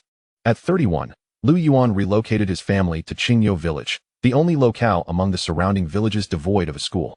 With his savings, he established a school, offering free education. He became known as Mr. Lu, a respected teacher in the village. At 32, his wife became pregnant. By 33, she gave birth to a robust baby boy. The villagers showered him with blessings, and Lu Yuan couldn't help but shower his son with affection, unable to contain his joy. Reflecting on his life, tears streamed down his face. Given the choice, he would likely live this ordinary life all over again. For it was the best decision at that time. Despite years of study, he remained a poor scholar, looked down upon by his in-laws and mocked by the townsfolk. He had forgotten the flattering smiles of those who had once celebrated his academic success. Forgotten were their sycophantic words. This is the future Lord Lu. Indeed, he was regarded as the future lord, with everyone believing he would rise to fame and fortune. However, as time passed, they ceased to call him Lord Lu, instead branding him a failure, merely a destitute scholar. Childhood friends who once revered him now looked down upon him. It was as if an invisible barrier had formed between him and others. Yet, what did it matter to him? He lived humbly and modestly, never flaunting his achievements. While the arrogant ones were merely self-absorbed, they felt humiliated, having idolized Lu Yuan for nearly a decade, only to discover he was a failure, leading them to heap scorn upon him, as if that would erase their years of misplaced admiration. What did their disappointment matter? Once, Lu Yuan chuckled lightly, unconcerned. Fortunately, he had a wife who understood him and parents who supported him. His wife, for his sake, severed ties with her own family, resolutely accompanying him to Qingyou village. His parents labored tirelessly throughout their lives, never enjoying the fruits of their labor. They had never lost faith in Lu Yuan. The only one who had consistently been disappointed in himself was Lu Yuan. He loathed his inadequacy, resented his failures. Ultimately, he was just a poor scholar, a teacher without the strength to harm a fly. As Lu Yuan's thoughts began to fade, his consciousness dissipated. He died. Chapter 29, Enlightenment. Alas, how tragic, how lamentable. Outside, a figure appeared in the void, standing with arms crossed, his countenance sorrowful. It was Lu Yuan himself. He hovered above Qingyo village, silently observing everything. Rather than a manifestation of inner demons, it felt more like a trial of illusion. What inner demons? The system had indeed exaggerated. Lu Yuan spoke softly. Having long since shattered this illusion, he had awakened back then, yet he chose not to intervene, allowing events to unfold, for he was curious about his own narrative. This illusion bore an uncanny resemblance to reality, whether concerning Lu Yuan's life or the world itself. Expanding his consciousness, within moments, he enveloped the entire illusory realm. This was merely a mundane world, encompassing martial arts and imperial examinations. Individuals could strengthen themselves through cultivation, and similarly, demon beasts could attain intelligence. However, under Lu Yuan's observation, it appeared that the pinnacle of martial prowess in this world was merely the fifth layer of body refinement, as was the case for the demon beasts. No. To be precise, they were not demon beasts, but rather spirit creatures. The white tiger, which had once loomed before him, was merely at the first layer of body refinement. Lu Yuan found this rather intriguing. Could the Kunlun mirror's divine ability truly create an illusionary world comparable to reality? It hardly seemed like an illusion, Lu Yuan mused. For having shattered the illusion, he could still observe the unfolding events as himself. He could remain in this world, with the option to depart at his discretion. This was merely a matter of his will. How peculiar. System, what is the meaning of this? Lu Yuan called out to the system within his mind. Ding. Because the host is the master of the Kunlun mirror. Every individual entering the Kunlun mirror generates a world. This world exists in reality. Once anyone other than the host breaks the illusion, they will be forcibly expelled. Only the host may choose whether to observe or depart. Note, currently, the world connected by the Kunlun mirror is below the level of a minor 1,000 worlds. The host may freely explore each world within a time limit, which is related to the host's realm and the world's level. Since the illusionary world is real, the host can bring individuals into the Xuanhuang ancient realm. But there are limits on the realm and number of individuals based on the host's level and the world's rating. So that was it. Lu Yuan finally understood that the Kunlun mirror possessed such a function, which was undeniably useful, albeit with considerable restrictions. The worlds currently connected by the Kunlun mirror fell short of the standards of minor 1,000 worlds. Even if there were some prodigies, what levels could they truly achieve? The highest in the Great 1,000 world is the Great Emperor, in the Middle 1,000 world is the Great Sage, and in the Minor 1,000 world is the Heavenly Sovereign. Below the Minor 1,000 world, the highest level attainable is the Divine Palace realm. Yet in the world where Lu Yuan currently resided, the utmost cultivation could only reach the 9th layer of body refinement. He surveyed his surroundings with his divine sense, yet found nothing of particular note. They appeared exceedingly ordinary. However, he did discern the fated child of this world, cloaked in an aura of fortune, akin to a locator. His innate talents were mediocre, peaking at the condensation realm. Yet, since this was a realm of reality, with genuine people, it would be excessively tragic if they were to perish due to the trials we impose. Lu Yuan whispered to himself, only to be interrupted once more by the system's voice.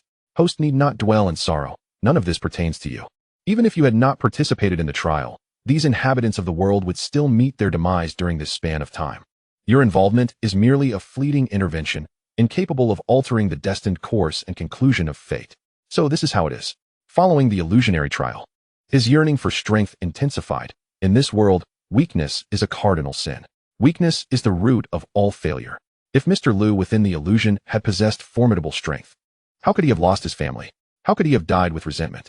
Pausing his thoughts, Lu Yuan glanced back at the fated child of this realm before retracting his gaze and silently reciting his departure.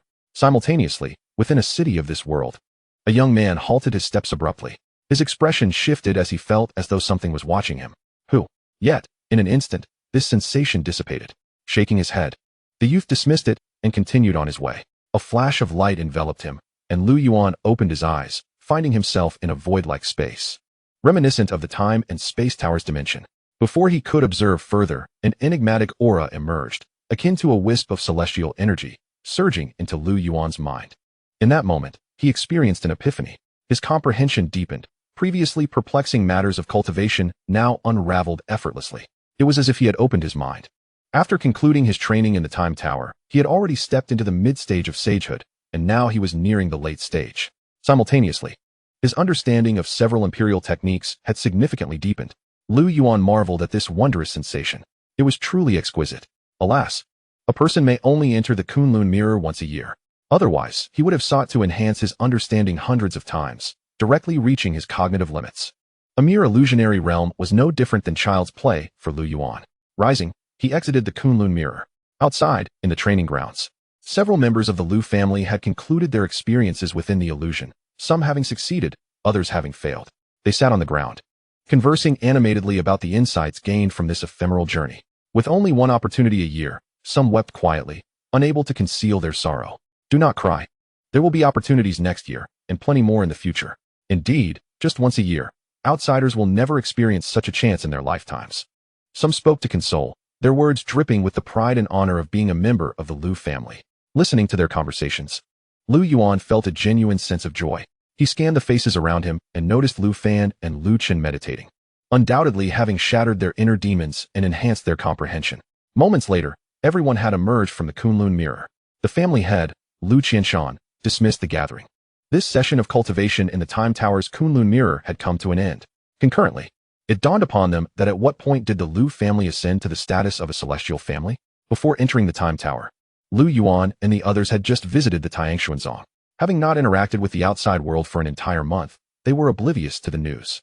Now that their cultivation had concluded, they learned that the Ancestor had annihilated the Xuanhuang. Tens of thousands had perished, leaving no survivors. Gasp. Upon realizing this, all members of the Lu family collectively inhaled sharply, their hearts shaken. Every Lu family member, upon stepping beyond their doors into Pingyang City, would be treated with the utmost reverence. When they discovered that the Ancestor had forced the divine palaces and mighty beings to labor in constructing the Lu family's ancestral grounds, they were left utterly speechless, filled with admiration. The Ancestor was indeed formidable. Moreover, he was of celestial cultivation. Now, the Lu family stood as the second greatest power in the entire Qingzhou, surpassed only by the Wuzhizong. Even if the Lu family possessed only Lu Yuan as their peak combatant and no other esteemed beings, they still held the status of a celestial force. No one dared belittle them, for they understood that as long as Lu Yuan lived, the Lu family would eternally remain a celestial family. Chapter 30, Monthly Sign-In. The Cosmic Star Array, Hall of Heaven's Tao. In the back mountain of the Lu family, Lu Yuan sat in his small courtyard on a modest stool. He retrieved a set of tea utensils, using spiritual energy to boil the water before adding the tea leaves. Lu Yuan greatly enjoyed tea. These leaves were purchased from the system shop, all being spiritual teas that significantly benefited his cultivation. Moreover, the flavors were distinct, including green tea, black tea, jasmine tea, oolong tea, dongfang leaves, longjing, and tiguanyin. The variety was vast, reminiscent of the names of teas back on Blue Star. However, although the names were similar, the flavors diverged greatly. The tea produced by the system was purer than that on Blue Star. Quite refreshing. Lu Yuan had brewed green tea this time.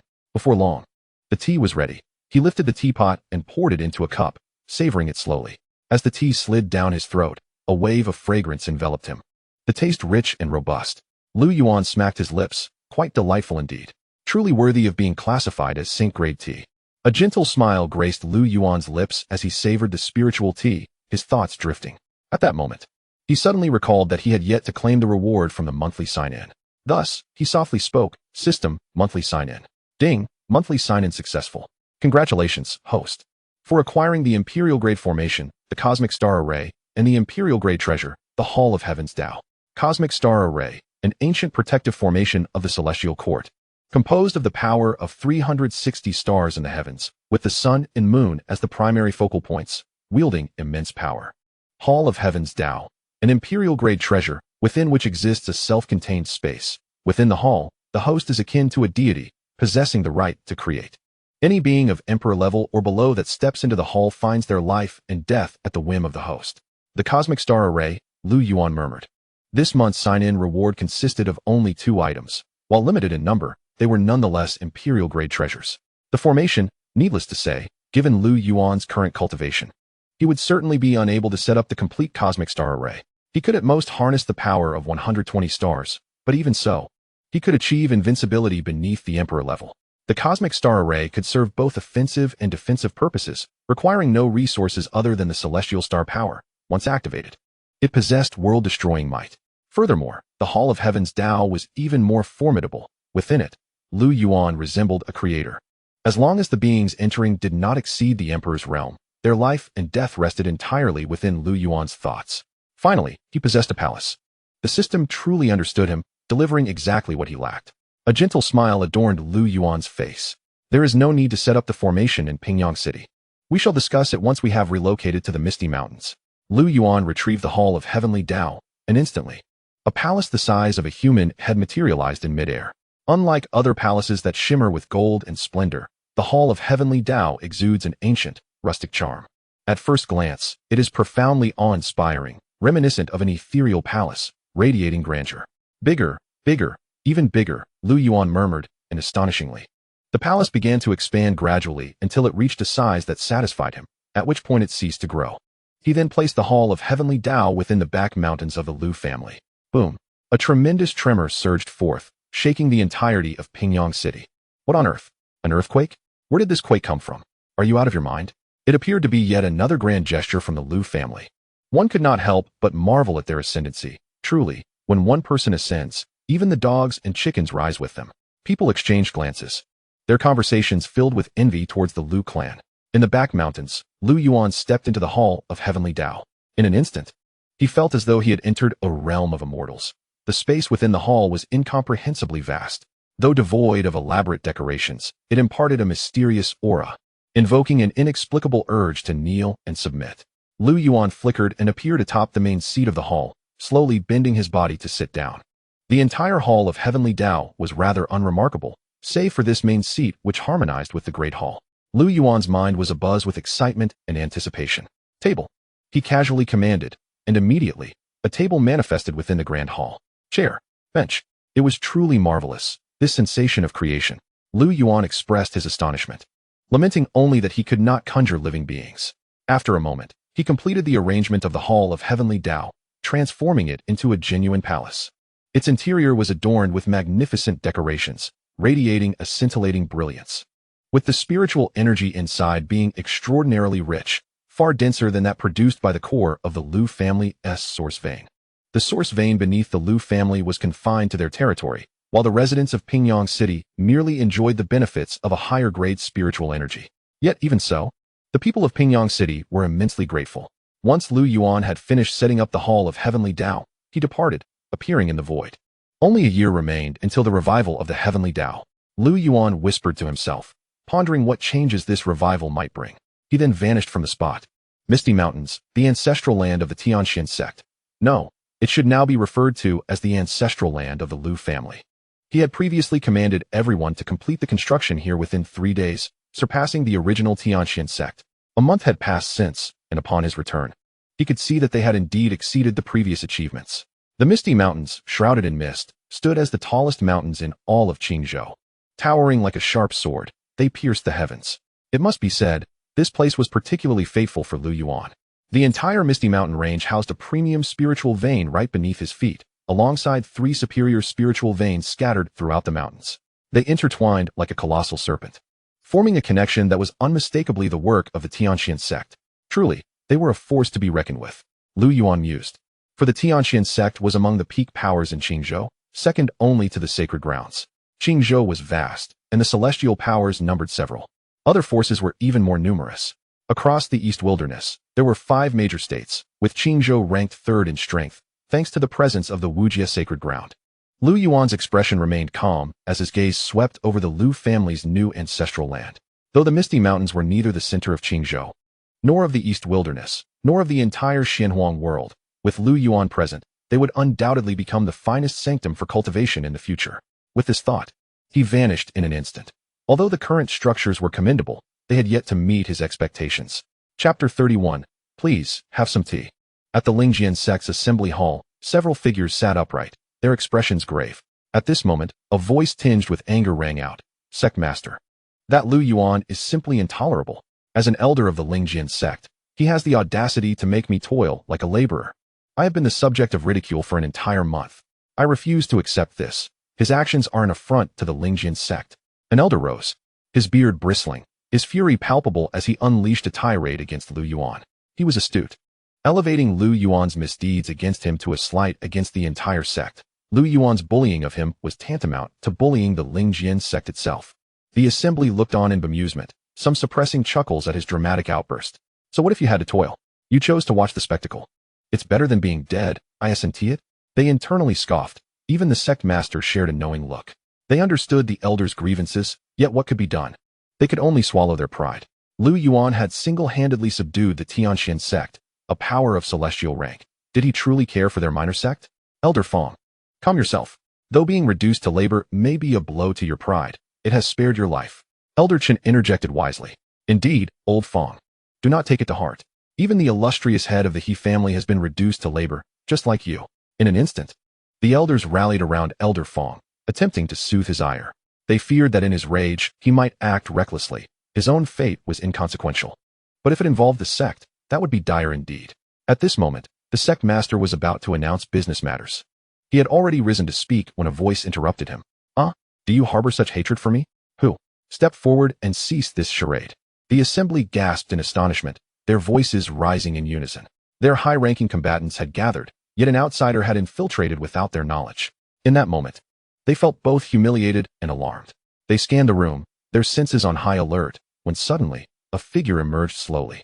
Tall and slender, clad in white robes with black hair, he appeared before the sect master in an instant. All present widened their eyes, unable to react. As the astonished gazes of the assembly witnessed this youth slowly raise his hand. In an instant, their sect master was unceremoniously relocated outside the hall. The youth then nonchalantly seated himself in the sect master's place, legs crossed atop the table, reclining against the chair, his head tilted back slightly, observing the assembly in silence. Silence enveloped the hall.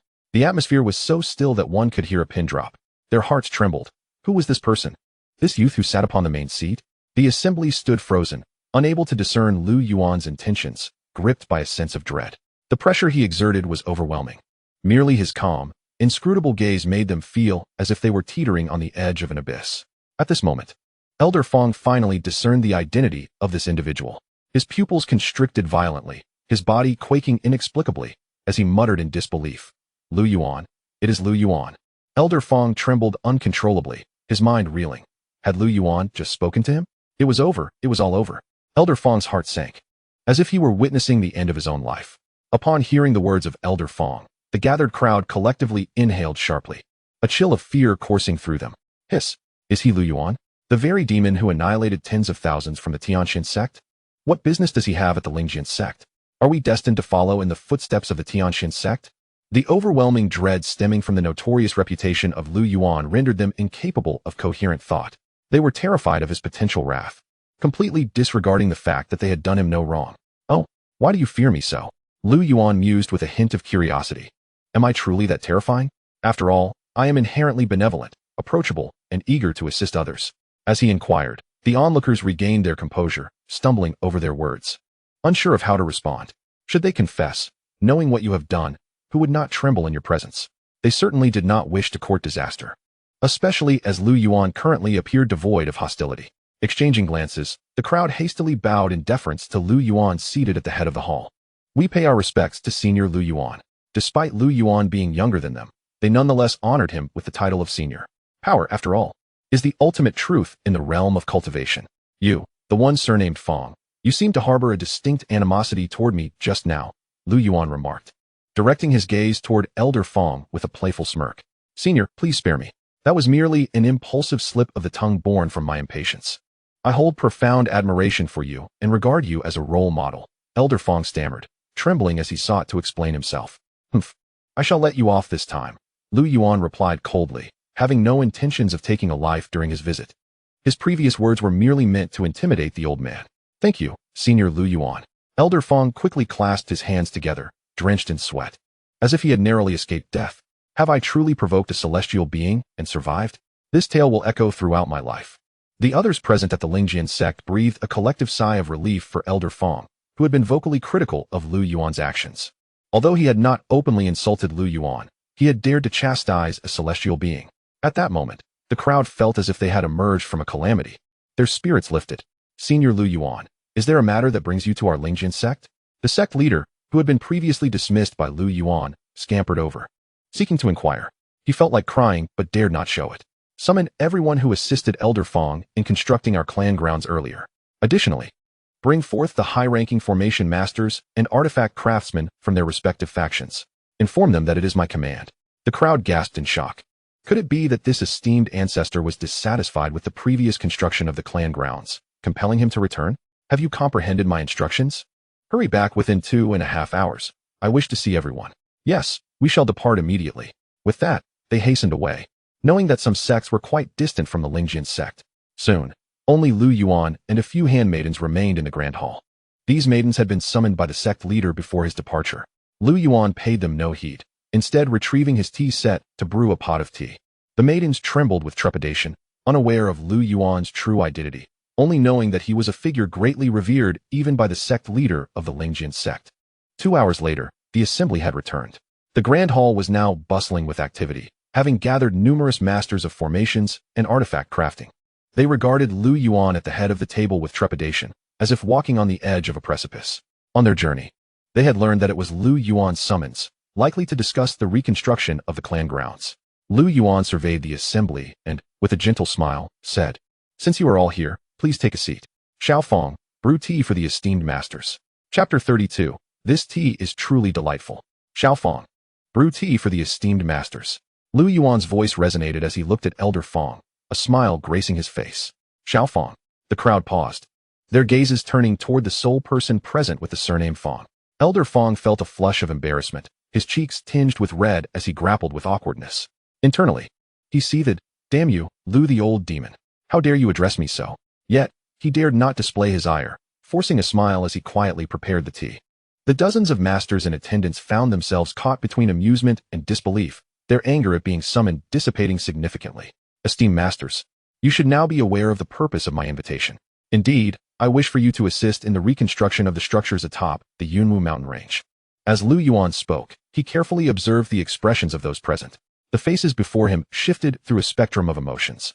They were revered figures in the outside world, treated as esteemed guests wherever they went. Yet now, they found themselves coerced into this gathering by Lu Yuan, unable to resist.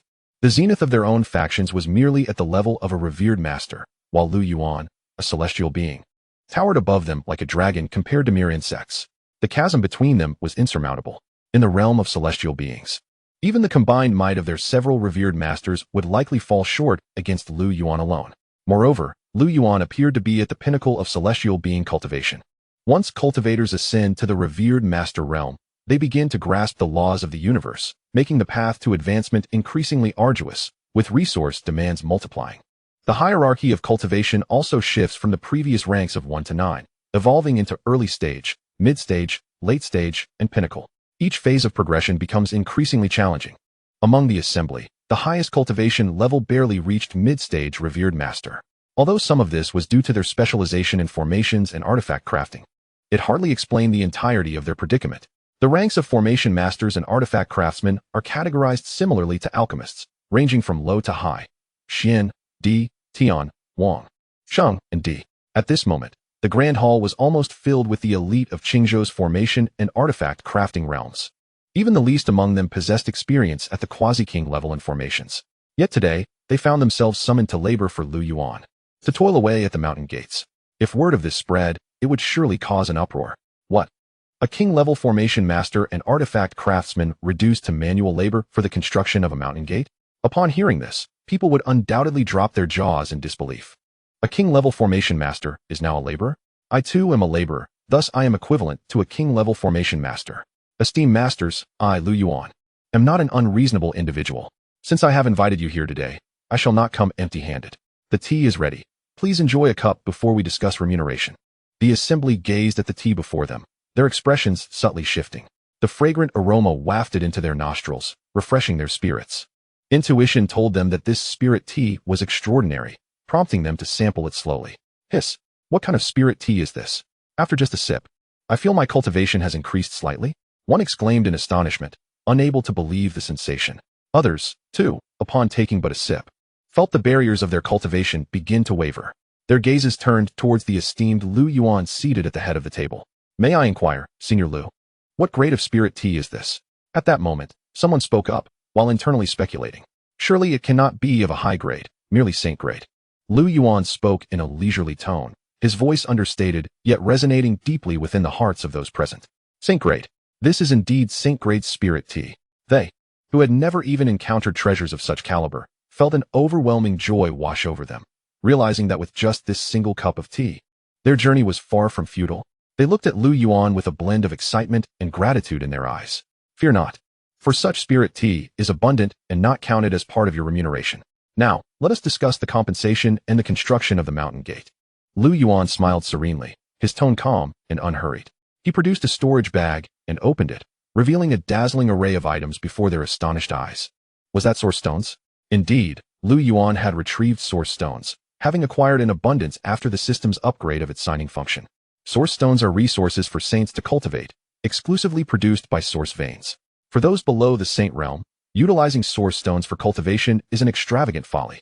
Typically, one would use spirit stones to absorb the spiritual energy within, with varying absorption speeds and energy concentrations depending on the grade of the spirit stone. If a non-saint were to use source stones, much of the spiritual energy would be wasted, unless, of course, they were exceedingly wealthy. On the continent, a single source stone could be exchanged for 100 top-tier spirit stones.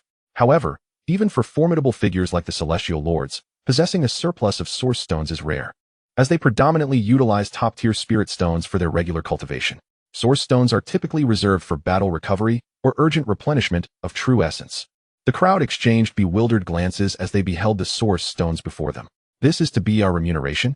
Lu Yuan declared. "If you fulfill my request within 3 months, each of you shall receive 1,000 source stones. For now, I shall provide 200 as a deposit, with the remaining 800 to be settled upon completion. What say you?" Upon hearing this, the esteemed figures present were momentarily taken aback. Had they misheard? 1,000 source stones? To put this into perspective, 1,000 source stones equated to 100,000 top-tier spirit stones. Furthermore, no one would exchange source stones for spirit stones unless they were willing to pay a premium. Generally, 1,000 source stones could be traded for 110,000 top-tier spirit stones. 110,000 top-tier spirit stones. To them, it was akin to a windfall from the heavens. Though they were array masters and artifact craftsmen, each possessing considerable fortunes, 110,000 top-tier spirit stones represented a substantial wealth. With dozens of individuals present, if each were to receive 1,000, it amounted to countless source stones. Lu Yuan's financial prowess was indeed formidable.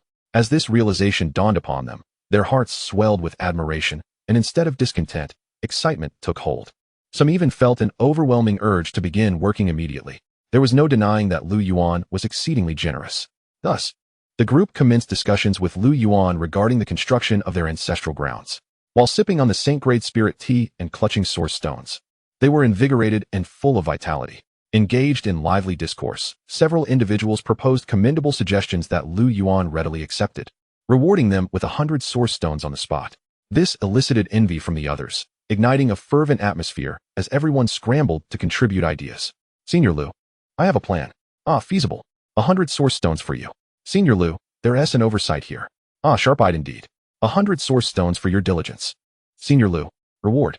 Chapter 33, The Tower of the Heavens, shattering with a single step. Moments later, as Lu Yuan departed, the assembly began their journey towards the misty mountains. Meanwhile, some onlookers, puzzled by the scene, resolved to follow and discern the purpose of such a gathering of royal-grade array masters and artifact craftsmen. As they arrived at the misty mountains and witnessed these masters personally undertaking the construction of the Lu family's mountain gate, they grasped the enormity of the situation. Once again, and even more astonishing than before, this time, the elite of Qingzhou's array and artifact arts had gathered. Nearly half of the 2 disciplines might amassed in one place. Such a spectacle was beyond their comprehension. One person approached to inquire if Lu Yuan had coerced them into hard labor, only to be met with the ire of the royal-grade array master questioned. How dare one accuse Senior Lu? Such audacity! He promptly rallied his friends and delivered a flurry of blows to the one who dared speak against Lu Yuan. To blame Senior Lu, even if you meant well, you must face the consequences. After delivering their reprimand, they resumed their work. The atmosphere grew increasingly peculiar. As the onlookers exchanged perplexed glances, bewildered by what had transpired, were they defending Lu Yuan? Everyone's eyes widened in disbelief at the scene unfolding before them. The person who had been assaulted wore an expression of innocence, feeling a tumult of emotions. A mere celestial realm individual, surrounded and beaten by several esteemed figures. What an ironic twist of fate. As they witnessed the masters working with fervor, a singular thought emerged in the minds of the onlookers. What kind of enchantment had Lu Yuan cast upon them? Or perhaps, what had he truly offered them? Meanwhile, Lu Yuan returned to the Lu family, seated within the Hall of Heavenly Tao. System, display the panel. Host, Lu Yuan. Realm, Mid-Saint. Talent, unparalleled through the ages. Fortune value, 477777. Items owned, Tower of the Heavens, Sword Tao Compendium, Time and Space Tower, Kunlun Mirror, Sealing Heaven Seal, Extermination Sword, Qilan steps, Heavenly Emperor fist. Turtle breathing technique, body scripture, celestial star array, hall of heavenly Tao, numerous spirit stones, elixirs, tea leaves, spiritual artifacts, and martial techniques. Unbeknownst to him, his fortune value had nearly reached 480,000. Undoubtedly, this was a gradual result of the family's growing strength and influence. Nonetheless, it felt somewhat sluggish. The treasures available in the system shop had long piqued his interest. However, he lacked the strength to acquire them. As Lu Yuan surveyed his possessions, he couldn't help but acknowledge their opulence. With over a dozen imperial-grade treasures alone, the remaining resources were innumerable. Yet, these source stones held little value for Lu Yuan's cultivation. His body had undergone a rebirth through the Nirvana's sacred pill and bore the chaos immortal body. Thus, the resources he consumed for cultivation were nothing short of immense. And despite the abundance of source stones, they ultimately proved inadequate for his needs. To illustrate, it was akin to a true dragon being offered the sustenance meant for a mere beast of body refinement. The quantity may be plentiful, yet the quality remained woefully insufficient. Furthermore, Lu Yuan needed to cultivate the body scripture, having only illuminated 5 stars thus far. His physical form had grown increasingly formidable. The enhancements provided by the chaos immortal body were not as overwhelmingly remarkable as those of the primal ancient sacred body. Instead, the chaos immortal body excelled in the realms of cultivation, comprehension of laws, and understanding, standing unparalleled. Thus, Lu Yuan dedicated himself to the cultivation of the corporeal scriptures, yearning to possess unparalleled strength. However, as a mid-stage saint, his progress remained sluggish without the enhancement of rare celestial treasures. Alas, there are times when having a formidable constitution can be a source of vexation. Lu Yuan lamented into the void. Subsequently, he vanished from the Hall of Heavenly Laws. In the Lu family's martial arena, Lu Yuan stood with his hands clasped behind him, as the younger members of the Lu family, upon witnessing the appearance of their ancestor, respectfully bowed before returning to their own pursuits. The celestial tower loomed before him, and Lu Yuan prepared to delve into its mysteries. Along with the Sword Tao Compendium, since acquiring these imperial treasures, he had yet to utilize them. The celestial tower comprised 12 levels, each corresponding to a significant realm. Upon entry, one could challenge the prodigies of myriad realms, as well as confront oneself. Victorious challengers would be rewarded by the celestial tower. Where does the celestial tower procure such abundant rewards?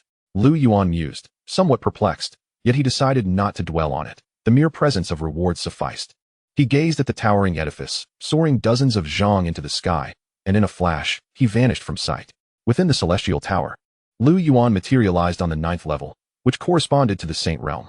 The surrounding space was vast and expansive, adorned with twinkling starlight. Suddenly, a figure slowly materialized, akin to a body forged from starlight. In mere moments, a being, half human and half beast, stood before Lu Yuan. With its prominent features, a long tail, and protruding scales, it exuded an aura of ferocity. At that moment, ancient characters appeared in the sky. Ancient dragon world prodigy, xianxia. Cultivation, mid-stage saint. Race, flood dragon. Talent, bloodline power of the flood dragon. Oh, a flood dragon. How intriguing. Lu Yuan chuckled softly and proclaimed into the void, commence the trial. Instantly, a shimmering barrier enveloped Lu Yuan and xianxia. Both surged forward, their formidable mid-stage saint auras cascading outward. Lu Yuan formed his fist and struck xianxia's fist, resulting in a shockwave that sent xianxia staggering back several dozen zhang, while Lu Yuan remained unperturbed. He shook his head, somewhat disappointed. This flood dragon was rather underwhelming. Was it not said that the dragon lineage possessed exceptional physical prowess?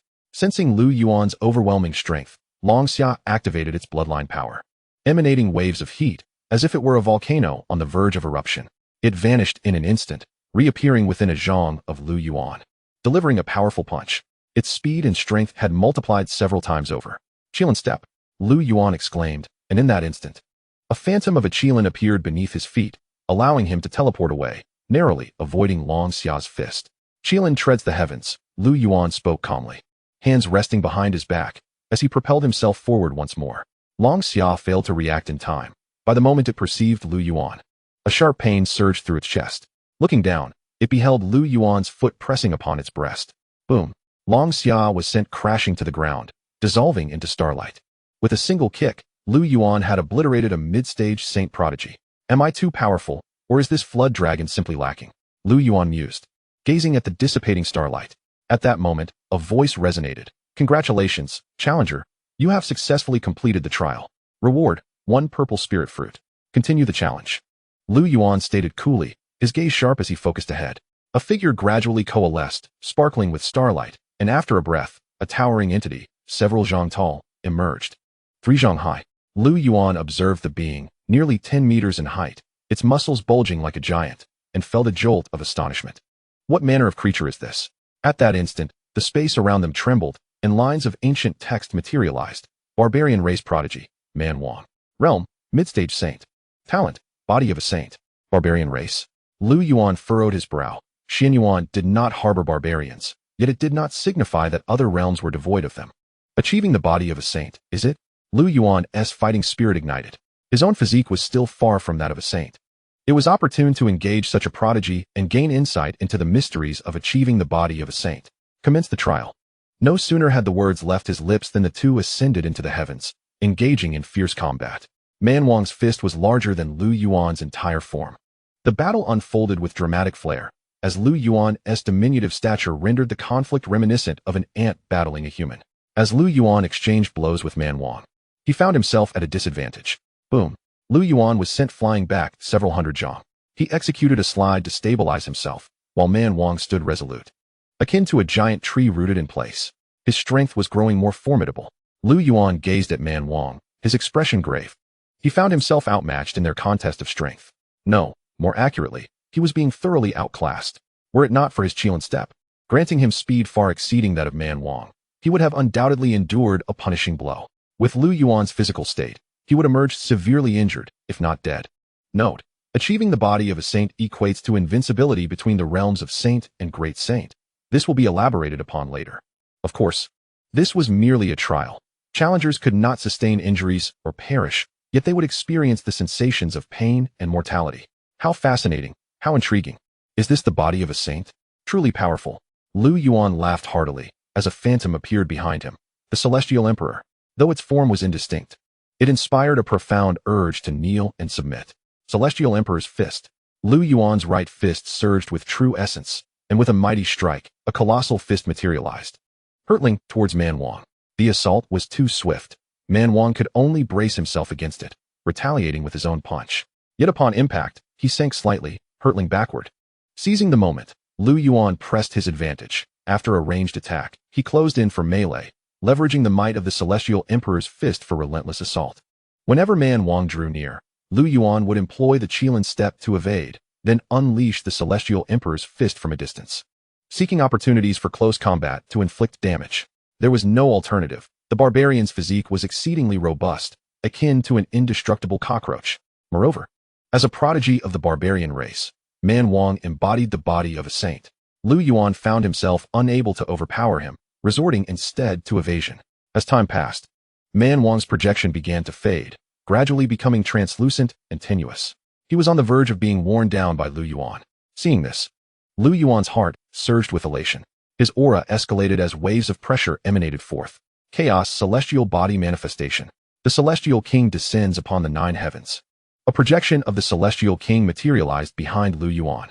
Xuanhuang found himself suppressed by the manifestation, rendered immobile. Seizing the opportunity, Lu Yuan executed the qian step, delivering a close-range celestial emperor's fist. Boom. Xuanhuang's projection dissolved, scattering into countless specks of starlight. Lu Yuan remained silent, contemplating deeply. He was still too weak. Were it not for the qian step and the celestial emperor's fist, 2 imperial-grade martial techniques, he might not have triumphed over this barbarian prodigy. Although he still possessed the emperor's sword and the celestial seal, would it not be rather mundane to rely on these imperial treasures? The trial was, after all, a process of enhancing oneself and honing one's skills. Congratulations to the challenger for successfully completing the trial. The reward is a vial of Earth Heart Body Refining Elixir. Subsequently, Lu Yuan embarked on several more trials, encountering a diverse array of prodigies from various races: human, demon, monster, and even a sacred spirit. The sacred spirit, born from the very essence of heaven and earth, with neither father nor mother, solely venerates the cosmos. The sacred spirit he faced was a fire spirit, engulfed in flames, forcing Lu Yuan to evade and dodge. Ultimately, he was compelled to unleash his hidden abilities, manifesting the golden lotus of the bitter sea.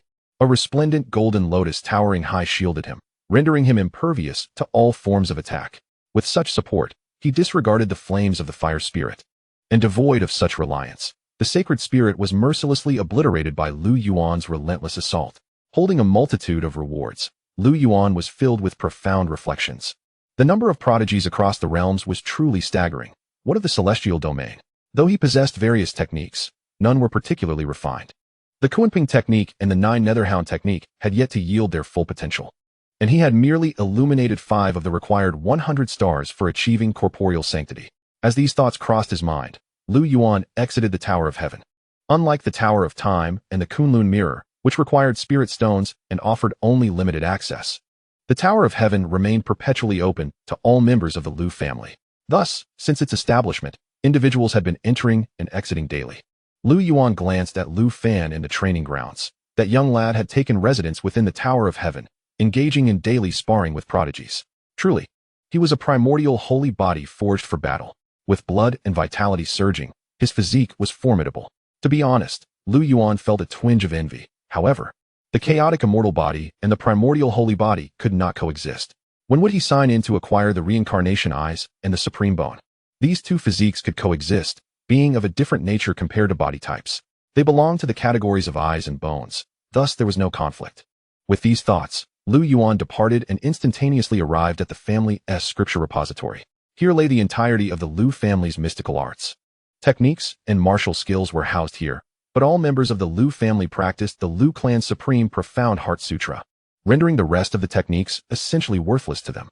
As Lu Yuan stepped inside, the elder guarding the repository, Elder Lu Cheng, was startled awake from his drowsiness upon seeing him. "Greetings, Ancestor." He bowed respectfully. Lu Yuan waved his hand dismissively and proceeded inside. The repository was sparsely populated, with only a few scattered family members, none of whom noticed Lu Yuan. On the first floor lay the profound tier techniques and martial skills. The second floor housed the earth tier. The third floor was for the heaven tier, and the fourth was for the king tier. The heaven tier and king tier techniques were obtained by Lu Yuan during his sign-ins, which he had entrusted to Lu Qianshan for safekeeping in the repository. However, Lu Yuan's true destination was the 5th floor. There resided but one item, the Sword Dao Compendium. Entry into the Sword Dao Compendium required one to reach the soul transformation realm, with a powerful soul to gain access. The soul transformation realm was the minimum requirement, as one needed to control their soul to comprehend the sword intent. Thus, those without a strong soul could not engage in proper understanding. Lu Yuan ascended the stairs slowly, arriving at the 5th floor where the Sword Dao Compendium was displayed prominently. It appeared as a scroll, yet what set it apart was the sword intent coalescing above, palpable and piercing. Approaching the open compendium, Lu Yuan gradually settled onto a mat. He then projected his soul outward, ethereal and translucent, which instantly soared into the compendium. As Lu Yuan entered the Sword Dao Compendium, another figure appeared in the repository. He had sword-like brows and starry eyes, his features sharply defined, clad in azure garments. Is that the Ancestor's body? Has he also entered the Sword Dao Compendium? The newcomer furrowed his brow, exclaiming in disbelief. It was none other than Lu Chun. He had long since broken through to the soul transformation realm, after merging with his physique and ascending several levels. He had spent 10 months training in the Tower of Time. However, he could not leave the tower at will, wasting precious time. Thus, upon exiting the tower, he hastily made his way to the repository. Finally, he could enter. Lu Chun was overwhelmed with excitement. This day had finally come. Although he had once been a Sword Dao Emperor in his past life, in the presence of Lu Yuan, he felt no inclination to boast. After all, Lu Yuan had bestowed upon their 6 companions the essence of the holy body, and the 4 elders the essence of the king body. Therefore, Lu Chen dared not feign superiority before Lu Yuan. In his past life, aside from being called the Sword Immortal, he bore another title, the arrogant king Lu Chun. Heaven did not give birth to me, Lu Chun. The Sword Dao is an eternal long night. Those who engage with swords are either flamboyant or pretentious, except for those truly devoted to swordplay. Pausing to ponder, Lu Chen glanced at Lu Yuan's physical form, then sat cross-legged on a mat himself. His soul detached and entered the Sword Dao Compendium. Within the realm of the compendium, Lu Yuan's soul floated in the void. As he gazed into the vast expanse before him, resembling a hidden paradise. How does one comprehend sword intent? Lu Yuan murmured, furrowing his brow. The landscape was desolate as far as his eyes could see. He then expanded his consciousness, potent as that of a sage, yet he sensed no anomalies whatsoever. Just how expansive was this realm? Lu Yuan was astounded. It was far too tranquil. He retrieved the Emperor's sword, eager to discern if any clues could be unveiled. The moment he brandished the Emperor's sword, it emitted a shriek, as if it had sensed something, and darted in a particular direction. Startled, Lu Yuan could only hasten to follow the emperor's sword at full speed. Moments later, he arrived at a location suffused with a deathly aura, resembling a realm bereft of spirit. As he advanced, a multitude of small hills gradually emerged before Lu Yuan's eyes. What was that? His eyes widened in disbelief. Were those graves? Approaching the cluster of tombs for a closer inspection, he soon realized they were not graves at all, but rather sword mounds. The number of sword mounds here was staggering, seemingly countless. Could it be that each sword mound contained a shard of sword intent? Lu Yuan's expression grew solemn as he speculated. This place was too extraordinary. His consciousness had failed to detect its presence. He stepped forward, instantly arriving before a sword mound.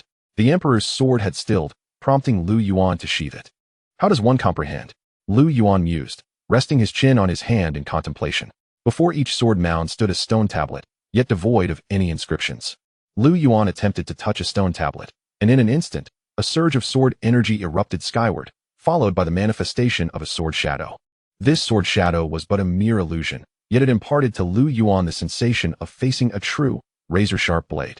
The sword shadows hovered before the stone tablet, emanating waves of profound sword intent. Lu Yuan had an epiphany. Was it necessary to activate the sword shadows by touching the stone tablet in order to comprehend its essence? As soon as the thought crossed his mind, an ancient script emerged upon the stone, the essence of the Sword of Water. With his eyes gleaming with intensity, Lu Yuan settled into a meditative posture and began to ponder its meaning. Meanwhile, Lu Chun entered the Sword Dao anthology, feeling just as bewildered and disoriented as Lu Yuan. His divine consciousness was limited to the realm of the primordial spirit, rendering his ability to investigate quite restricted. At that moment, his sword, sheathed at his waist, suddenly soared into the air, racing toward the direction of the sword mound. With a flicker of thought, Lu Chun followed closely behind. Upon entering the Sword Dao anthology, a cultivator's spirit sword would be guided, responding to the summons of the sword mound, leading its master to its location. Thus, possessing a sword was essential to explore the sword intent. Without one, even an emperor would be unable to locate the sword mound. After a brief moment, Lu Chun arrived at the site of the sword mound. Upon witnessing the countless burial mounds of swords before him, he was momentarily taken aback, his very soul trembling with excitement. In his previous life, he was a Sword Dao emperor, fully aware of the significance of this place. Unlike Lu Yuan, Lu Chun's indomitable sword heart pulsed vigorously, akin to a wolf spotting a tender rabbit. His obliterating sword body seemed to come alive, radiating an overwhelming brilliance filled with awe-inspiring sword intent. The indestructible sword heart, a divine-grade physique, could only be innately born, not created through later cultivation. Its possessor was a true prodigy of swordsmanship, born with an affinity for the Sword Dao, impervious to suppression by other sword physiques, greatly enhancing their comprehension of sword intent. The obliterating sword body, a holy grade physique, when unleashed, would bring about the silence of the world, representing the ultimate killing physique of the Sword Dao. With his mind racing, Lu Chun possessed two supreme sword physiques, the indestructible sword heart and the obliterating sword body. Undoubtedly, he cultivated the sword of slaughter and sought to grasp the obliterating sword intent. This sword mound contained the genuine meanings of swordsmanship from myriad realms. But did the obliterating sword intent truly exist in this world? Even if it did, he would struggle to find it amidst the endless mounds, surrounded by countless sword truths. Lu Chun's gaze hardened. Why did he need to comprehend the obliterating sword intent? He had just fallen into a misconception. What sword intent could not be understood? Lu Chun was confident he would grasp all genuine sword truths. With the support of the indestructible sword heart and obliterating sword body, Lu Chun's swordsmanship aptitude was unparalleled. I am not born for the sword. The Sword Dao exists for me. I shall comprehend the true essence of all swords, ultimately realizing my own obliterating sword intent. In that moment, Lu Chun's mindset ascended infinitely, resembling a sharp sword, his mentality invincible. Subsequently, he casually selected a sword mound and began his contemplation. Time flowed by. An hour slipped away unnoticed. Lu Yuan opened his eyes and turned his gaze toward a certain direction. There sat Lu Chun. Upon arriving here, Lu Chun discovered that he was currently meditating on the water sword intent. I am not born for the sword. The Sword Dao exists for me. His laughter echoed with unparalleled grandeur, reflecting a hint of his own flair. At that moment, Lu Yuan looked at Lu Chun with an appreciative glimmer in his eyes. This old rascal had quite the flair for showmanship. His presence here indicated he had already broken through to the primordial spirit realm. Lu Yuan had successfully comprehended the essence of water, and with his chaotic celestial body, he could perceive myriad paths, integrating with them, learning at an astonishing pace. The mere Sword Dao was, of course, no challenge for him. With a simple gesture, he pointed, and his spiritual energy transformed into sword chi, resonating with a continuous clamor. He laughed heartily, exuding unrestrained confidence. A voice filled with audacity echoed throughout the sword-mound space. The sword of the great river descends from the heavens. The sword intent surged like the yellow river, emanating from above. The soaring sword chi howled, spiritual energy surged, and an overwhelming presence split the skies. A great river manifested. Its waves tumultuous, each crest a spectacle of splendor. The river churned in the air, reminiscent of a water dragon. Quite impressive, Lu Yuan remarked casually. Though the water sword intent was the most common, it served as the foundation of all. Everything in the world is related to the 5 elements. Countless sword intents exist. But Lu Yuan remained unfazed. His sword intent surged forth, unrelenting, akin to the yellow river descending from the heavens. He would not deliberately seek to understand sword intent, just as he would not intentionally cultivate the sword Tao. With the chaotic celestial body at his disposal, he was invincible. Casting a glance at Lu Qian, who was still before the sword mound, eyes closed in contemplation, Lu Yuan noted the inscription on the stone tablet, the Sword of Slaughter. Silently, Lu Yuan turned and walked away. A sword cultivator must forge ahead with courage, never faltering in their pursuit of sword intent. Although the Sword Tao anthology was beneficial, it bore a slight flaw. Those whose hearts were not steadfast could easily become lost amidst the vast truths of swordsmanship. Sword intent can only be comprehended and referenced, not merely imitated. A true sword cultivator must possess their own sword heart, understanding the purpose of their sword practice, forging their own path in the Sword Tao. Lu Yuan halted, standing still and deep in thought. In that instant, he felt compelled to take action. He channeled his cultivation, allowing his true essence to manifest as a towering stone tablet, which he then drove into the ground outside the sword mound. Taking out the Zhutian sword, he inscribed upon the tablet, "The sword intent here may only be comprehended and referenced. It should not be blindly imitated." After carving just a few words, Lu Yuan paused. This was a piece of advice he left for the members of the Lu family. Unbeknownst to him, this action would awaken countless sword cultivators of the Lu family. Of course, that was a matter for another time. Lu Yuan returned to the scripture pavilion, his soul re-entering his body as he slowly rose. He gazed at the Sword Tao anthology, feeling a sense of enlightenment. If one were to ask what his Sword Tao was, Lu Yuan would respond with 3 words: invincible. Returning to his hall of heavenly Tao, Lu Yuan brewed himself a pot of Longjing tea, its fragrant aroma wafting through the air. Truly a product of the system. He sipped, revealing a look of enjoyment. He then retrieved the treasures acquired from the Tongtian Tower, the purple spirit fruit, earth core refinement essence, and other items. In the Tongtian Tower, each successful trial at every level yielded treasures corresponding to 1's realm. Undoubtedly, the items in Lu Yuan's possession were all sacred-grade spiritual medicines. However, the rewards he received were primarily spiritual fruits, liquids, herbs, and medicines, materials and fruits that greatly benefited cultivation. Could it be that the Tongtian Tower exclusively rewarded such spiritual materials? If so, that would be terrifying. After all, these were heavenly treasures.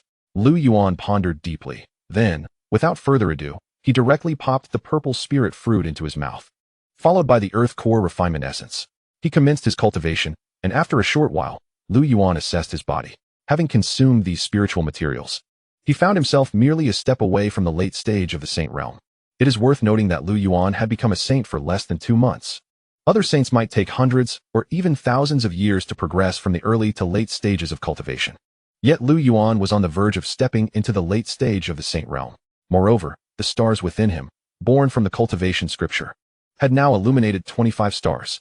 Previously, Lu Yuan had merely ignited 2 5s. Now he has amassed 10 5s, an astonishing increase of 8 5s. Feeling the surge of power within him, Lu Yuan was both exhilarated and somewhat perplexed. Were these spiritual materials truly so effective? The energy contained within heavenly and earthly spiritual objects was remarkable. Lu Yuan had never before employed such sacred-grade materials. Meanwhile, a resounding roar echoed through the air. Oh my goodness, Protector Lu Kuan and Protector Lu He were at it again. How many times had these two clashed this month? It seemed to be the 5th.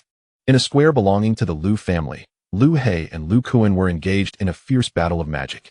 Both were visibly enraged, their eyes ablaze with fury as they glared at one another. They had transformed into half-human, half-demon forms, for to reveal their true forms would result in an unwieldy size, rendering them incapable of fighting effectively. Lu Kuan, with his golden hair billowing, unleashed a fierce attack directed at Lu He, his eyes shimmering with golden light. Lu He, equally formidable, had arms so muscular that they tore through his garments, his entire arm covered in dark fur, and a long tail swaying behind him. He employed the 9 nether spiral art, conjuring a black vortex that absorbed all of Lu Kuan's magical assaults. Upon witnessing this, Lu Kuan's fury ignited further. He had fought Lu He several times, and each time, his attacks were effortlessly absorbed by that accursed black vortex. It was utterly infuriating. With long-range attacks proving futile, he resorted to close combat, sprouting wings from his back as the true essence flowed through his claws. He charged directly at Lu He. Unfazed, Lu He raised his right arm and swung it down forcefully towards Lu Kuan. The two demons clashed relentlessly, illuminating the entire square, drawing the attention of most of the Lu family members. After all, both were of the Divine Palace realm, and such battles among Divine Palace powerhouses were a rare spectacle. Although they had fought several times already, onlookers remained captivated. Meanwhile, standing at the edge of the square, Lu Qingcheng furrowed her brows, while beside her, Lu Yaoyao clapped her hands enthusiastically in support of the fighters. Protector Lu Kuan resembled a golden-winged roc, renowned for his astonishing speed. But what of Protector Lu He? What kind of beast was he? Lu Qingcheng found herself utterly unable to discern. Lu He's abilities were extraordinary. Not only was his defense formidable, but he could also conjure that eerie black vortex. At present, it appeared that Lu Kuan's magical attacks would inflict no harm upon him. Observing keenly, Lu Qingcheng realized that, like canines, Lu He possessed an enigmatic strength. Yet, in her recollections, no beast matched Lu He's characteristics. Given that he could contend with the golden-winged roc without faltering, Lu He must indeed be a beast of equal caliber. But from where had the Ancestor procured these two rare beasts? Sister Qingcheng, who do you think will win this time? Lu Yaoyao's voice chimed in, her face alight with excitement. It was likely to end in a stalemate, as it had on previous occasions. On the opposite side of the square, Lu Yin, Lu Fan, and Lu Xian stood shoulder to shoulder. Lu Fan diverted his gaze towards Lu Yin. Lu Yin, I never imagined your indestructible divine flame to be so fearsome. Not much. You were merely sent scrambling by my fists, Lu Yin replied with a smile. They had just concluded a spar, both emerging evenly matched. Lu Fan possessed an ancient sacred body, unparalleled in combat prowess and physical strength. Meanwhile, Lu Yin utilized the indestructible divine flame inherent to his body in battle with Lu Fan, even managing to recover from his injuries. Ultimately, their bout ended in a draw. At this moment, Lu Fan turned to Lu Xian, who had been silently observing the fight. Lu Xian, when will you spar with us? I am eager to witness the might of your void divine body. Indeed, Lu Xian, you always hide away in your bamboo pavilion. Now that you've finally emerged, you must engage in a spar, Lu Fan added. Yet, Lu Xian appeared somewhat awkward. He had not desired to come at all, having been forcibly dragged out to participate in the Celestial Tower trial. Now he was being asked to spar? You two are truly excessive, he grumbled internally, then turned to them with an apologetic expression. I am feeling somewhat unwell today. Let us postpone our duel until another day. You can challenge Lu Chen when he emerges. Lu Chen, that fellow is merely a sword fanatic, having just stepped into the nascent soul realm to enter the sword diagram. He will likely remain engrossed in it for some time, Lu Fan retorted, his voice filled with indignation. Then go seek out Lu Qingcheng, he suggested. The two fell silent. For among the younger generation of the Lu family, they were the strongest and most gifted sects. This was why Lu Yuan had bestowed upon them the sacred body essence. Although there were other talented disciples within the family, such as Lu Tian, Lu Feng, and Lu Ling, those with decent aptitude were either at the 9th layer of spirit gathering or had stepped into the spirit sea realm. However, compared to them, they were still far inferior. The Ancestor had once proclaimed that the 6 of them possessed the potential to become emperors. At that time, they had been left speechless. Unlike the astonishment displayed by Lu Kaitian and his peers, they could hardly believe it, for they understood how arduous it was to attain the emperor realm and what imperial potential truly meant. If the Ancestor's words held any truth, it was indeed terrifying. A clan with 6 prodigies capable of becoming emperors. How enviable, how astonishing, how utterly infuriating. Lu Qingcheng, possessing the human emperor body, naturally sought to spar with Lu Fan, the battle fanatic. Yet, alas, Lu Qingcheng paid them no heed. Ever since that incident, Lu Fan and Lu Yin had ceased their previous pursuits. Lu Qingcheng's gaze, akin to her constitution, resembled that of a regal empress, indifferent to the masses, exuding an air of aloofness. The two exchanged awkward smiles, feeling somewhat embarrassed, and fell silent, refocusing on the battle between the two protectors. Meanwhile, Lu Xian relaxed his brow and quietly retreated behind the two, activating his void divine body to vanish from sight.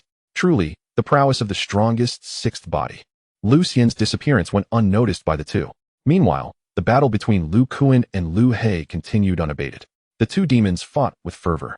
Today was indeed a feast for the eyes, having just witnessed the spar between young Master Lu Yin and young Master Lu Fan.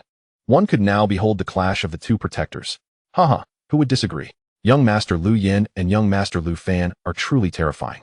Even the aftermath of their battle reaches the high tiers of the nascent soul realm. The crowd conversed among themselves as they watched. At that moment, a youthful voice rang out. I feel it rising. Today shall surely be a glorious day for my breakthrough into the Qi gathering realm. Who will come to battle with me? I will. It is your honor to fight against me, a first-layer Qi gathering powerhouse. As the crowd heard this, they fell into stunned silence.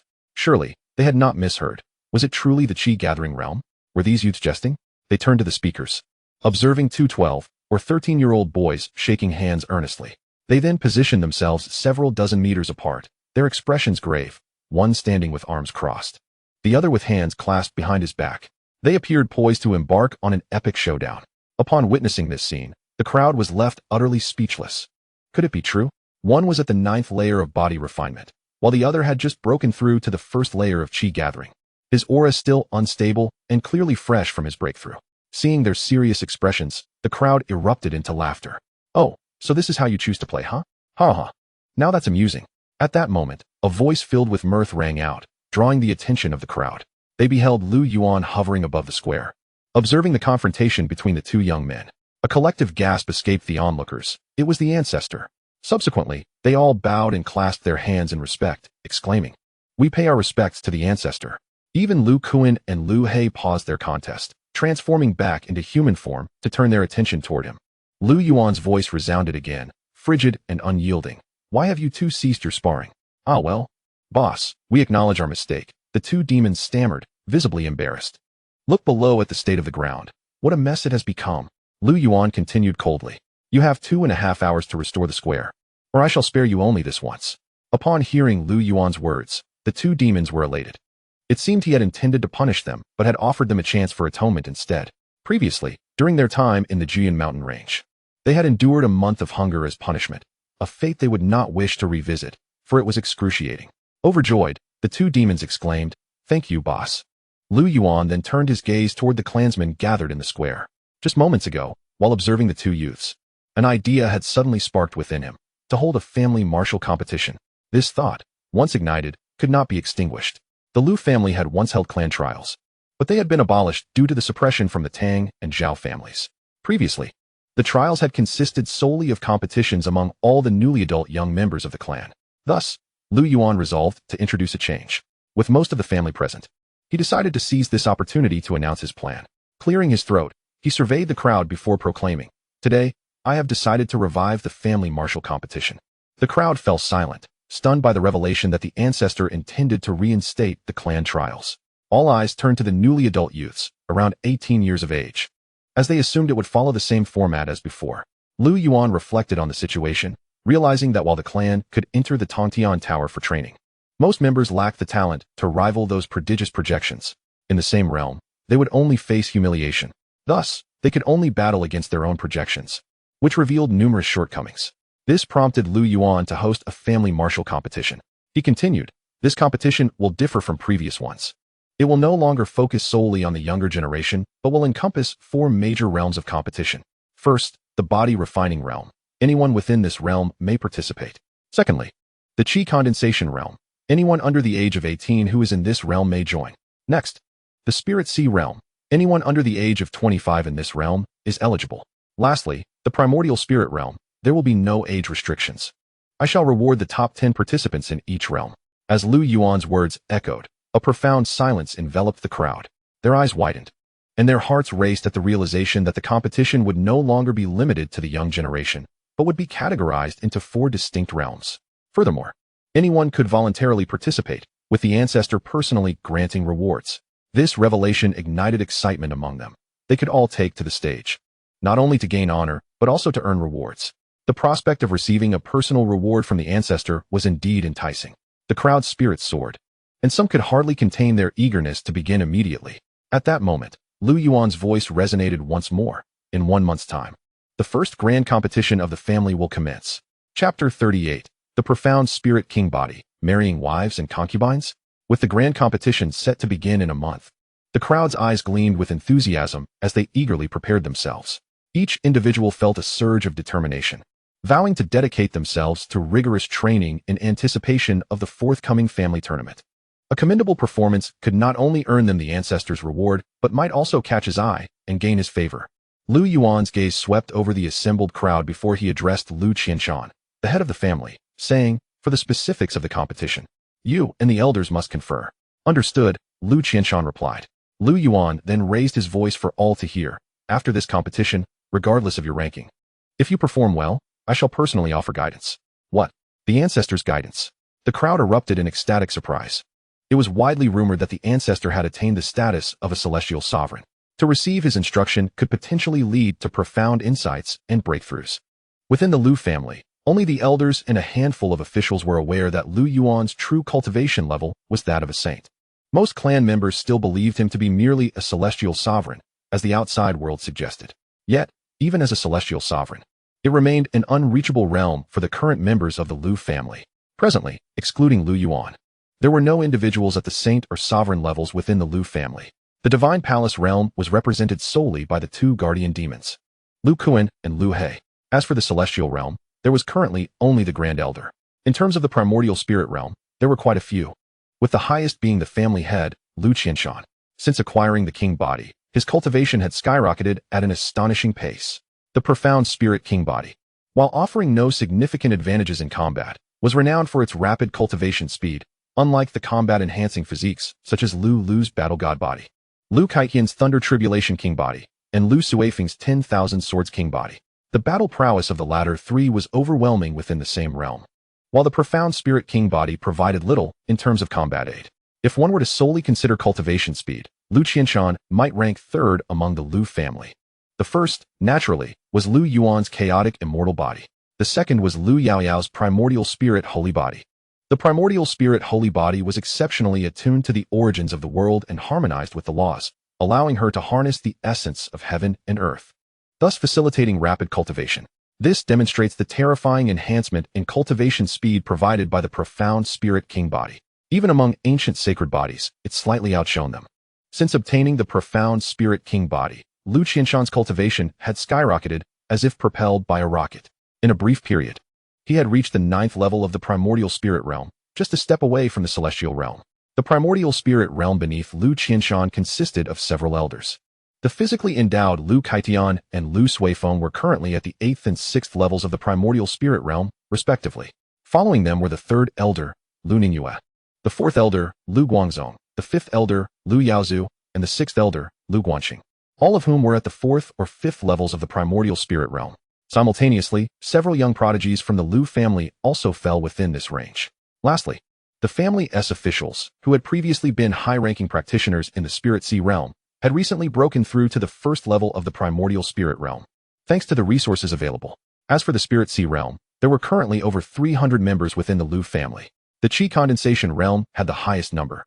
With resources, the vast majority of the family members were steadily progressing. It would not be an exaggeration to say that in the Lu family, even a dog could potentially reach the Qi condensation realm, and perhaps even the Spirit Sea realm. Finally, there was the body refining realm, which consisted of only a few dozen youths. Among them, the oldest was not yet 15. The majority were around 12 years of age. As for those above 15, apologies. They had already entered the Qi condensation realm. Alas, the Lu family currently numbered just over 800 members, falling short of reaching 1,000, which ultimately indicated their numbers were still too few. Lu Yuan pondered deeply within his heart, grappling with a sense of vexation. Was it truly necessary for all members of the Lu family to marry and procreate? Yet, it was not the opportune moment, at present. Aside from himself and the second demon, the Lu family was merely a celestial family. The collective strength of the clan was insufficient, and the clansmen had yet to mature. If they were to recklessly take wives and concubines now, it would be unfeasible, undoubtedly unfeasible. This would only result in marrying women of mediocre talent. For Lu Yuan could hardly abduct 100 extraordinary women from prominent families and large sections. He was no unreasonable tyrant. Moreover, should he sire offspring with women of mediocre or merely decent quality, the likelihood of producing prodigies would be significantly diminished. It is worth noting that the birth of prodigies within the clan would bestow upon Lu Yuan a substantial amount of fortune value. Thus, It was imperative that the clan refrains from excessive matrimonial pursuits at this juncture. However, once the overall strength of the Lu family reached the standards of a royal-level power, a revered force, everything would fall into place. By that time, Lu Yuan would likely have ascended to the status of a great sage, or perhaps even a quasi-emperor. With the might of the Lu family at that point, countless individuals from the Xuanhuang realm would wish to offer their daughters to the clan. It would be at that time that the chances of producing geniuses would be greatly enhanced. After all, the greater the strength and quality of the parents, the superior the potential of the offspring. Lu Yuan sighed inwardly, thinking, I have poured my heart and soul into you all. You must ensure that you bring forth many talents for your ancestor in the future. With this thought, Lu Yuan had already come to a resolute conclusion. The priority must be to strengthen the family. Despite the multitude of thoughts swirling in his mind, only a few breaths had passed in reality. He then instructed everyone to diligently cultivate over the next month, as the rewards for the upcoming competition were indeed bountiful. With that, Lu Yuan vanished in an instant, leaving the members of the Lu family, their expressions brimming with excitement, in a state of fervor. Within the Hall of Heavenly Tao, Lu Yuan was immersed in comprehending the Xuanping technique. Ethereal shadows continuously manifested behind him, at times transforming into a colossal Xuan, at other times into a great Peng. With a deep exhale, Lu Yuan expelled a breath of turbid air. Even with the augmentation of the chaotic immortal body and a boost in comprehension, his innate understanding was still far from the pinnacle. Compared to his cultivation aptitude, it was still lacking significantly. Lu Yuan glanced at the information in the system shop. Tao Enlightenment Tea Tree, priced at 300,000 fortune value. It was priced the same as the body book, yet Lu Yuan could not afford it at present. He currently possessed only around 480,000 fortune value. It was impossible for him to purchase even a single tea tree, even if it was the Tao Enlightenment Tea Tree. He casually pulled out a fruit and took a bite, the juice splattering, tantalizing the senses. This was a reward he had gathered from the Tower of Heavenly Ascension. After all, within the same realm, Lu Yuan was exceedingly formidable. Thus, he often entered the Tower of Heavenly Ascension to engage in battles, reveling in the spoils. He wondered how the mechanism of the tower worked, producing such an abundance of spiritual objects. If he were to break through to the Emperor realm and challenge it again, would he receive Emperor-level treasures upon victory? Lu Yuan could hardly fathom. It was truly terrifying. Just then, he sensed someone approaching the Hall of Heavenly Tao. Simultaneously, a pure and resplendent voice rang out. Lu Yaoyao seeks an audience with the Ancestor. Outside the Hall of Heavenly Tao, Lu Yaoyao stood side by side with Lu Qingsheng, both women gazing in awe at the grand, ancient, and dustless hall before them. Observing from a distance and witnessing it up close were entirely different experiences. Above the hall hung a plaque, adorned with dragons and phoenixes, inscribed with 3 grand characters. Hall of Heavenly Tao. Lu Qingsheng stood tall, her brow slightly raised. As a reincarnated empress, she was naturally aware of what the Heavenly Tao entailed. However, she had not anticipated that the Ancestor would name this hall after the Heavenly Tao. It was exceedingly imposing. At that moment, Lu Yuan's voice reached the ears of the 2 women. Come in. They stepped into the Hall of Heavenly Tao, a wave of profound energy enveloping them. Lu Yaoyao gasped. The spiritual energy within this hall was several times richer than the source energy in their clan. The 2 gazed at Lu Yuan seated before them. He appeared majestic in his white robe, his long hair cascading over his shoulders, exuding an ethereal aura akin to that of an unparalleled celestial king. Upon seeing Lu Yuan, Lu Yaoyao's face involuntarily flushed, her eyes filled with admiration. Beside her, Lu Qingsheng marveled at Lu Yuan. She had encountered countless men in her past life, yet few could compare to her own ancestor. Lu Yuan's appearance was extraordinary, and his demeanor transcendent. Any woman who laid eyes on him would inevitably be drawn to him. Lu Qingsheng turned to Lu Yaoyao, a frown creasing her brow. Her discerning eye, honed from her imperial existence, quickly detected something unusual. At that moment, Lu Yuan inquired, "What brings you 2 here?" As soon as his words fell, Lu Yaoyao promptly knelt on one knee, her expression earnest as she said, "I implore the Ancestor to take me as a disciple."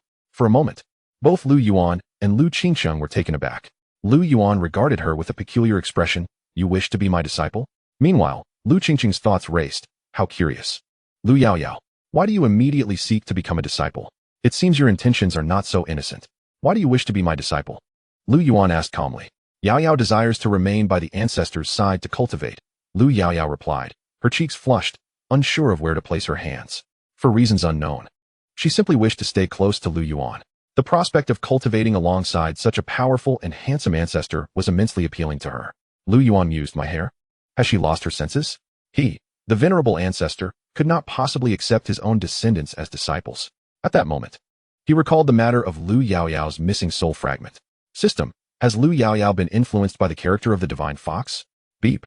Ice dog.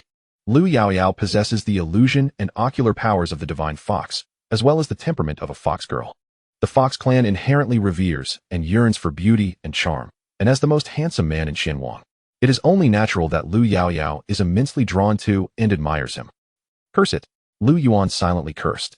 It turned out that being handsome was also a source of trouble. Although Lu Yaoyao was captivated by him, he harbored no such thoughts himself. Lu Yuan had always regarded everyone as his juniors. Who would have thought that a mere 18-year-old girl would wish to seek him as a mentor? This was truly bewildering. It seemed he needed to guide her properly, ensuring she did not stray from the right path. Yaoyao, if you have any questions regarding cultivation, feel free to come to me. However, taking on disciples is out of the question. Lu Yuan smiled kindly, his tone gentle and tactful. Upon hearing this, Lu Yaoyao immediately lowered her head, a wave of sorrow emanating from her. Ancestor, I understand. Suddenly, Lu Yaoyao raised her head and nodded earnestly. If I have any uncertainties in my cultivation, I can always seek you for guidance. Well then, do you have any other matters to discuss? Lu Yuan inquired. Lu Yaoyao's spirits lifted upon hearing this, resolutely deciding to cultivate diligently and not disappoint her ancestor. All right, ancestor. I would like to ask how to develop and utilize my human emperor body. At this moment, Lu Qingsheng looked at Lu Yuan, inquiring. Though she possesses the physique of a human sovereign, there remains a veil of uncertainty surrounding her understanding. What is a human sovereign? She truly does not comprehend how to wield such power. In her previous life, Lu Qingsheng had heard tales of the human sovereign physique. Now, as its bearer, her grasp of it remains nebulous at best. Upon hearing her confusion, Lu Yuan pondered briefly before a smile graced his lips. The human sovereign physique is that of an innate monarch, destined to be a ruler of a nation, an emperor of an era. Those who possess this physique, if they ascend to the throne, are able to partake in national sacrifices, drawing upon the strength of the national destiny seal. Once called upon by their subjects, they receive an unceasing influx of power. Furthermore, there exists the human sovereign seal, distinct from the national destiny seal. While the latter is forged through the essence of a nation's fortune, the former is birthed from the essence of the human sovereign physique itself, capable of manifesting the regal dragon aura for the sovereign's utilization. The greater the national fortune, the more formidable the human sovereign physique becomes. It is the most potent constitution intertwined with national fate. Qingcheng, I trust that within you, a seal is currently in gestation. Indeed, ancestor, this is the human sovereign seal. With that, Lu Qingcheng produced a small seal, no larger than a thumbnail. This is due to her not yet being a sovereign. It is merely a product of her human sovereign physique. Upon becoming a ruler, her physique will be further enhanced, and the seal will grow in size. Ancestor, must I establish a dynasty? A hint of frustration crept into Lu Qingcheng's tone. She had once been an empress in her past life, known as the Empress Qingqing. Must she ascend to empress status once more? Such is the irony of fate. However, the task of founding a dynasty seems rather cumbersome. Lu Yuan regarded Lu Qingcheng with contemplative eyes. She had reincarnated with the fortune of a dynasty, which could amplify her human sovereign physique. Yet, curiously, Lu Qingcheng was entwined with three distinct fates. Having practiced the art of fortune-seeing, a sacred technique bestowed by the system, he could glean a glimpse of the fates surrounding her. He found it intriguing, particularly as he wished to ascertain the fortune of his clan, so he diligently practiced. Now, upon employing this technique on Lu Qingcheng, he discerned three different threads of fate entwined above her head. One was the fortune inherited from her past life.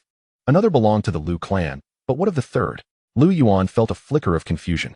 Suddenly, a thought struck him. Did Lu Qingcheng lack a father? Lu Ningyue was her biological mother, yet she bore her mother's surname. The answer became apparent. Thus, Lu Yuan fixed his gaze upon Lu Qingcheng and solemnly inquired, Qingcheng, who is your father? Chapter 40. Monarch of the Great Qin Dynasty, Royal Bloodline? At Lu Yuan's query, Lu Qingcheng froze momentarily. A flicker of anger surged in her eyes, only to be swiftly masked, restoring her composure. This scene did not escape Lu Yuan's saintly perception. It seemed there was a story concealed within. Lu Qingcheng remained silent, her expression serene, yet her heart was a tumult of conflict. She grappled with whether to divulge this information to Lu Yuan, uncertain of why he had suddenly broached the subject. She had intended to resolve it herself once she became powerful. After Lu Ningyue gave birth to her, she returned to the Lu family, and none in the clan knew who her husband was.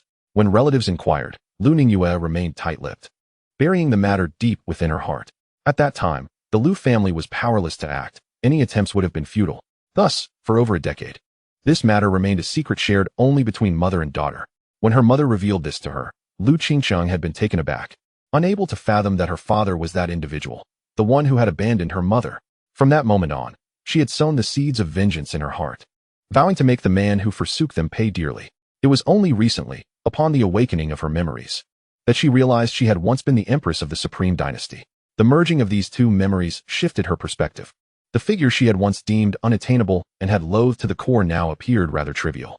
Soon, she would personally exact retribution. Contemplating this, Lu Qingcheng felt a whirlwind of emotions and regarded Lu Yuan with a complex expression, stating, "Ancestor, my father is none other than the father of the current empress of the Great Qin Dynasty, the former monarch, Qin Xuanhuang." Boom. Lu Qingcheng's words resonated in Lu Yaoyao's ears, sending a jolt through her heart. As for Lu Yuan, he had his suspicions and was not particularly surprised. The previous ruler of the Great Qin Dynasty, Qin Xuanhuang, Lu Yaoyao's eyes brimmed with disbelief. She had not anticipated that Sister Qingcheng's father was a monarch of such esteemed lineage.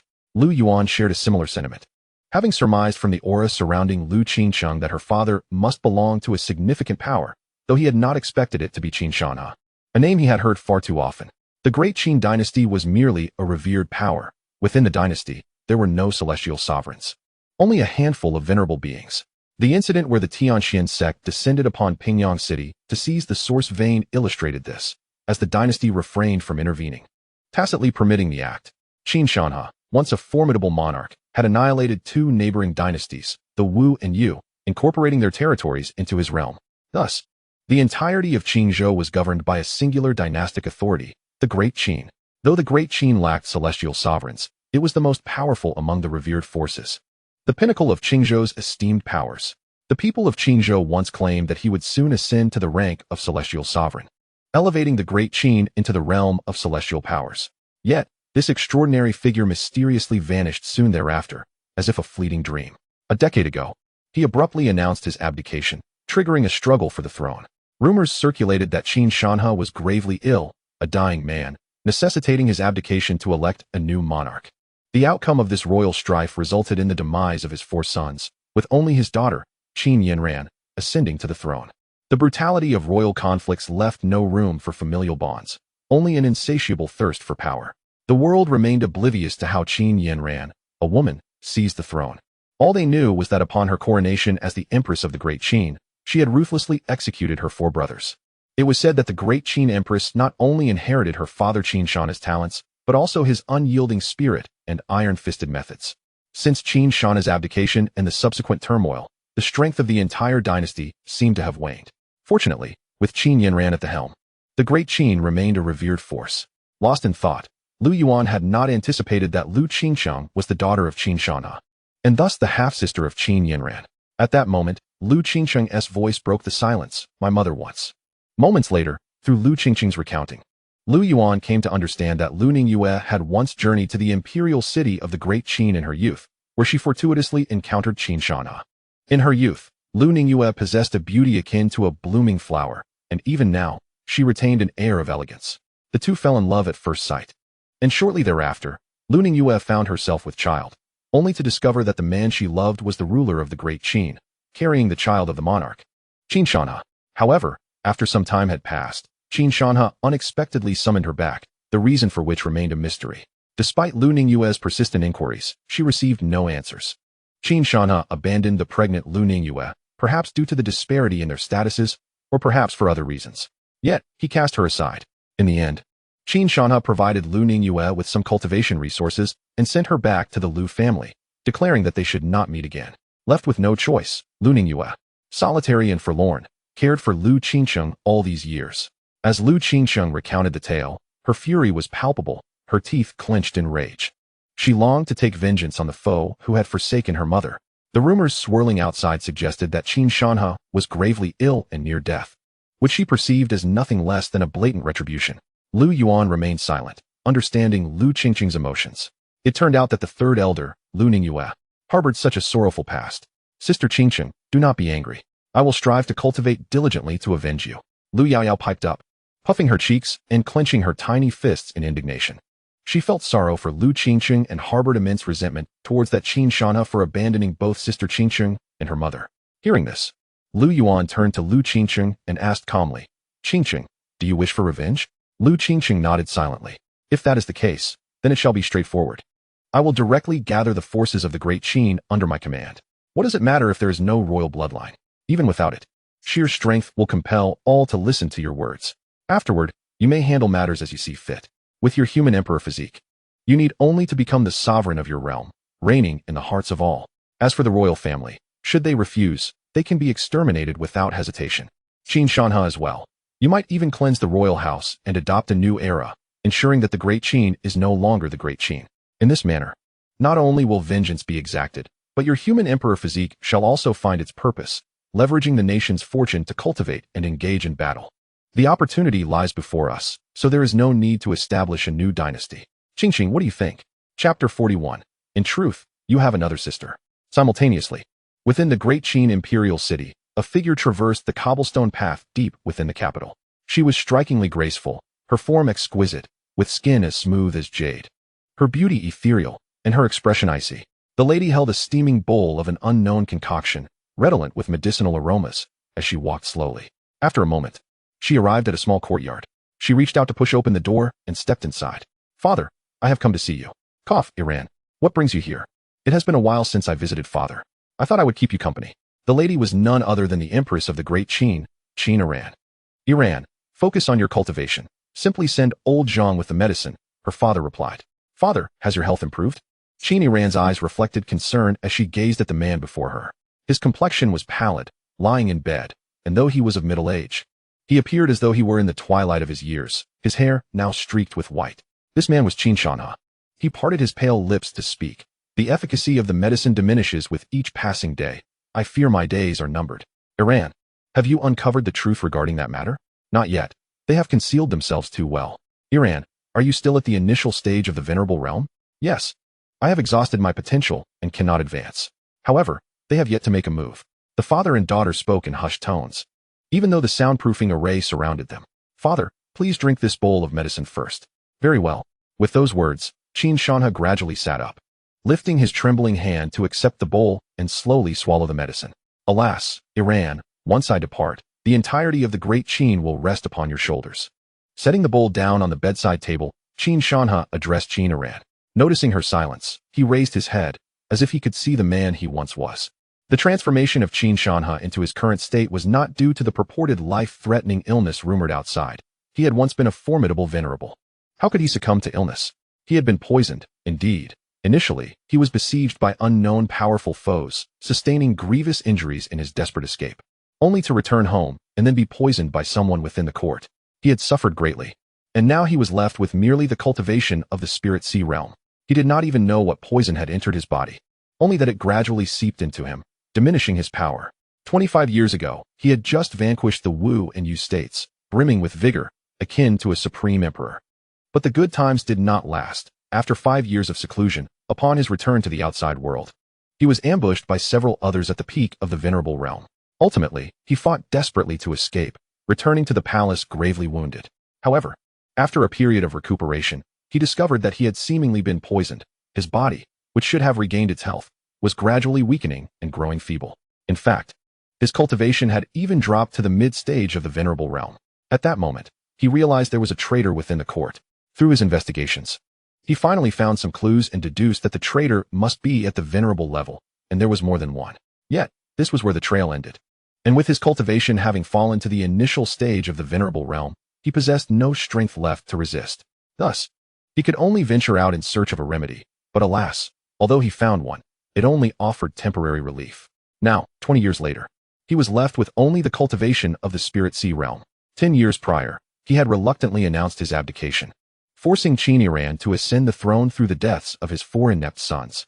Yet, the demise of those 4 was for the best.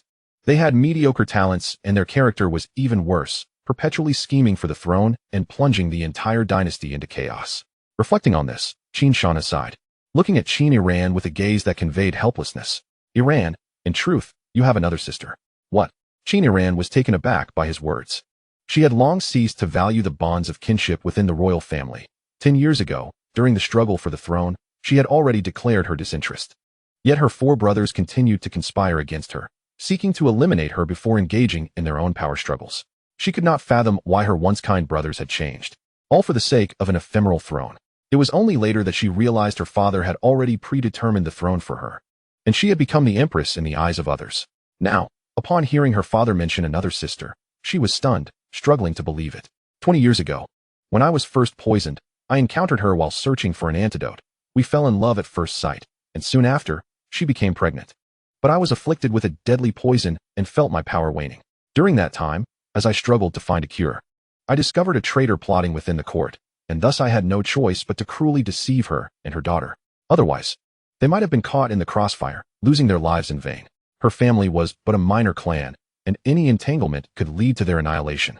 I remember that day when we parted ways. Even now, I have not forgotten her solitary and fragile figure. Afterward, I dispatched old Zhang of the Divine Palace to discreetly follow and protect them, ensuring their safe return home, watching over their family for a month. She was pregnant and a woman, and I could not rest easy. It was not until a month later, when old Zhang returned to report everything was well, that I could finally put this matter to rest.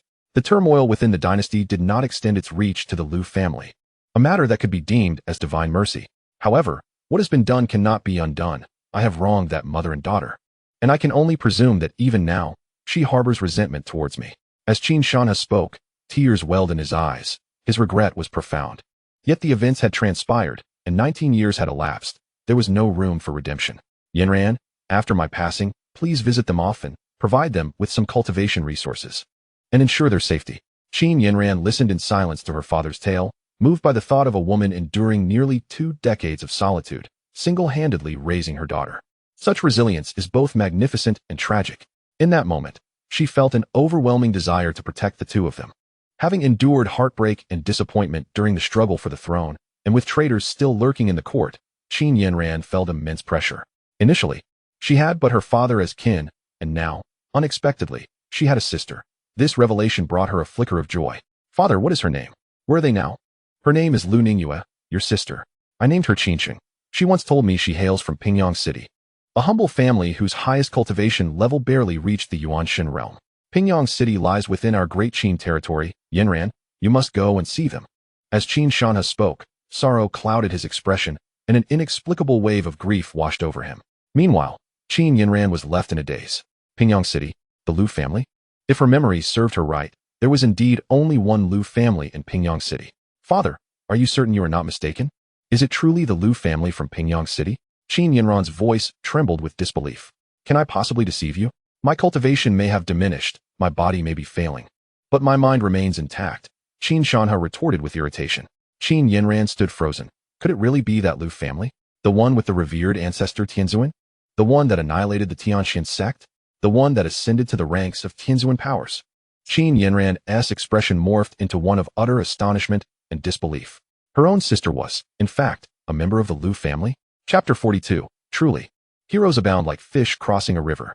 Qin Yanran's lips parted slightly, her bright eyes filled with incredulity. Observing his daughter's expression, Xianxia could not help but inquire. Yanran, what troubles you? Coming back to her senses, Qin Yanran gazed earnestly at her father and recounted all the recent events concerning the Lu family. What did you say? The Lu family of Pingyang City is now a Tianzuan power? They have a revered ancestor? And they destroyed the Tianxian sect? Xianxia's voice resonated like a bell, his eyes wide with astonishment, his soul trembling as he urgently sought to confirm the truth. Indeed, it is absolutely true. Hearing his daughter's earnest tone, Xianxia fell silent, unable to fathom how Pingyang City, which had merely been a small family at the Yuan realm 2 decades ago, had transformed into a mighty dragon from an ant. Lu Yuan. With a single sword stroke, he obliterated the Tianxian sect's revered ancestor, Xuanhuang, and with a single punch, annihilated tens of thousands of Tianxian disciples. This was likely at the level of a half-step saint. He understood all too well what this meant. Just moments ago, he had contemplated asking Yanran to look after the Lu family and Lu Ningyue, but now it seemed unnecessary, with a half-step saint guarding them. What could the Lu family possibly lack? By contrast, it appeared that it was he who might require their assistance. The father and daughter exchanged glances, enveloped in silence. As the reality lay before them, Lu Ningyue was undoubtedly a member of the Lu family. They reflected on their current predicament, and a thought emerged in their minds. Should they seek help from the Lu family? Father, should I still visit the Lu family? Xianxia remained quiet. Both knew that there was no need to visit the mother and daughter, as they were thriving.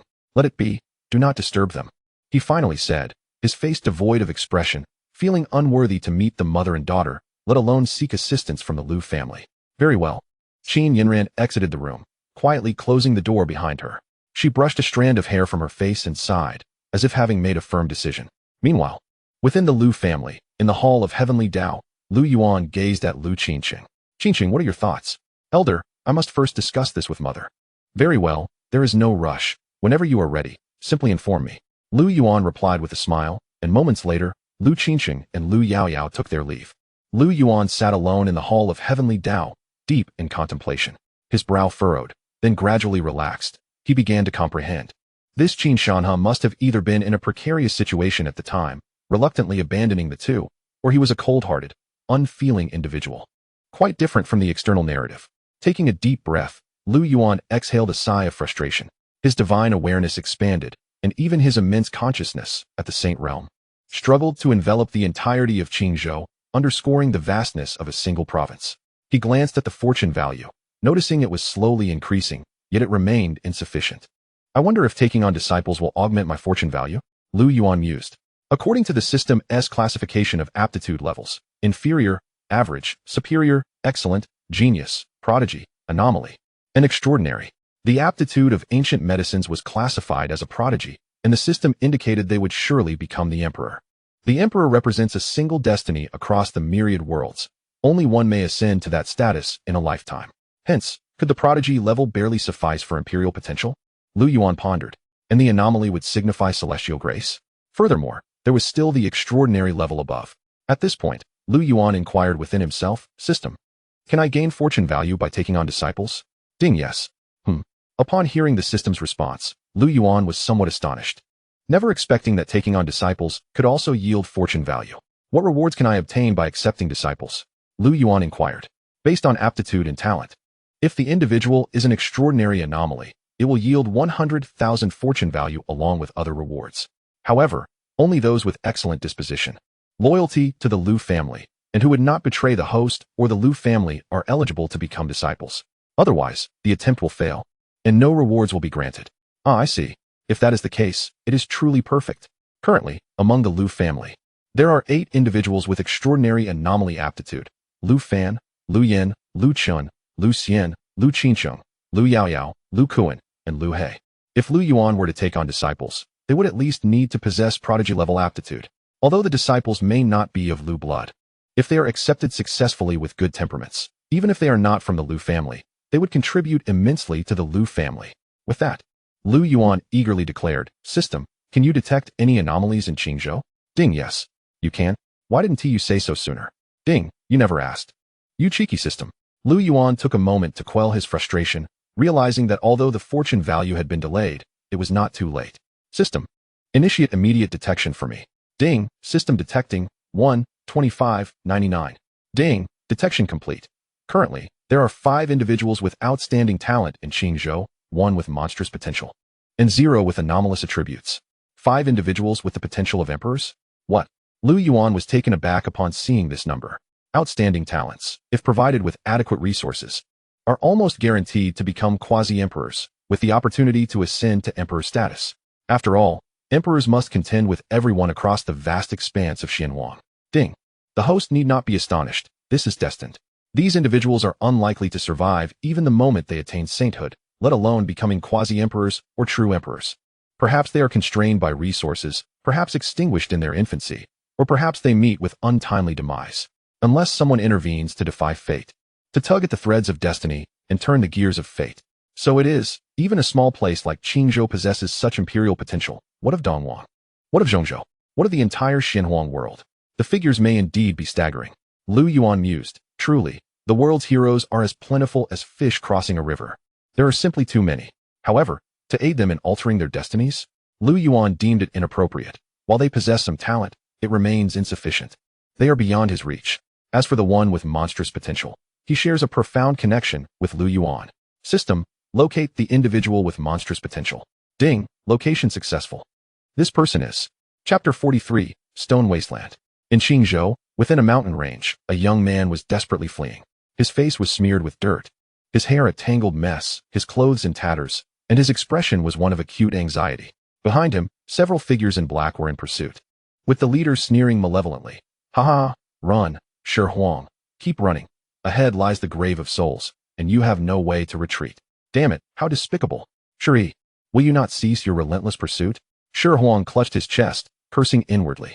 Though he felt no visible injury, a dull ache emanated from that spot. It was because there once resided a bone, Supreme Bone. At the age of 3, he awakened the Supreme Bone, causing a stir throughout the Shi clan. The Shi clan, a family of celestial lords, was also a reclusive lineage, situated in a profoundly secretive locale. When he first awakened, a phenomenon in heaven and earth occurred but was swiftly concealed by the astonished patriarch of the Shi clan. Yet this concealment was limited to within the clan. The outside world remained oblivious.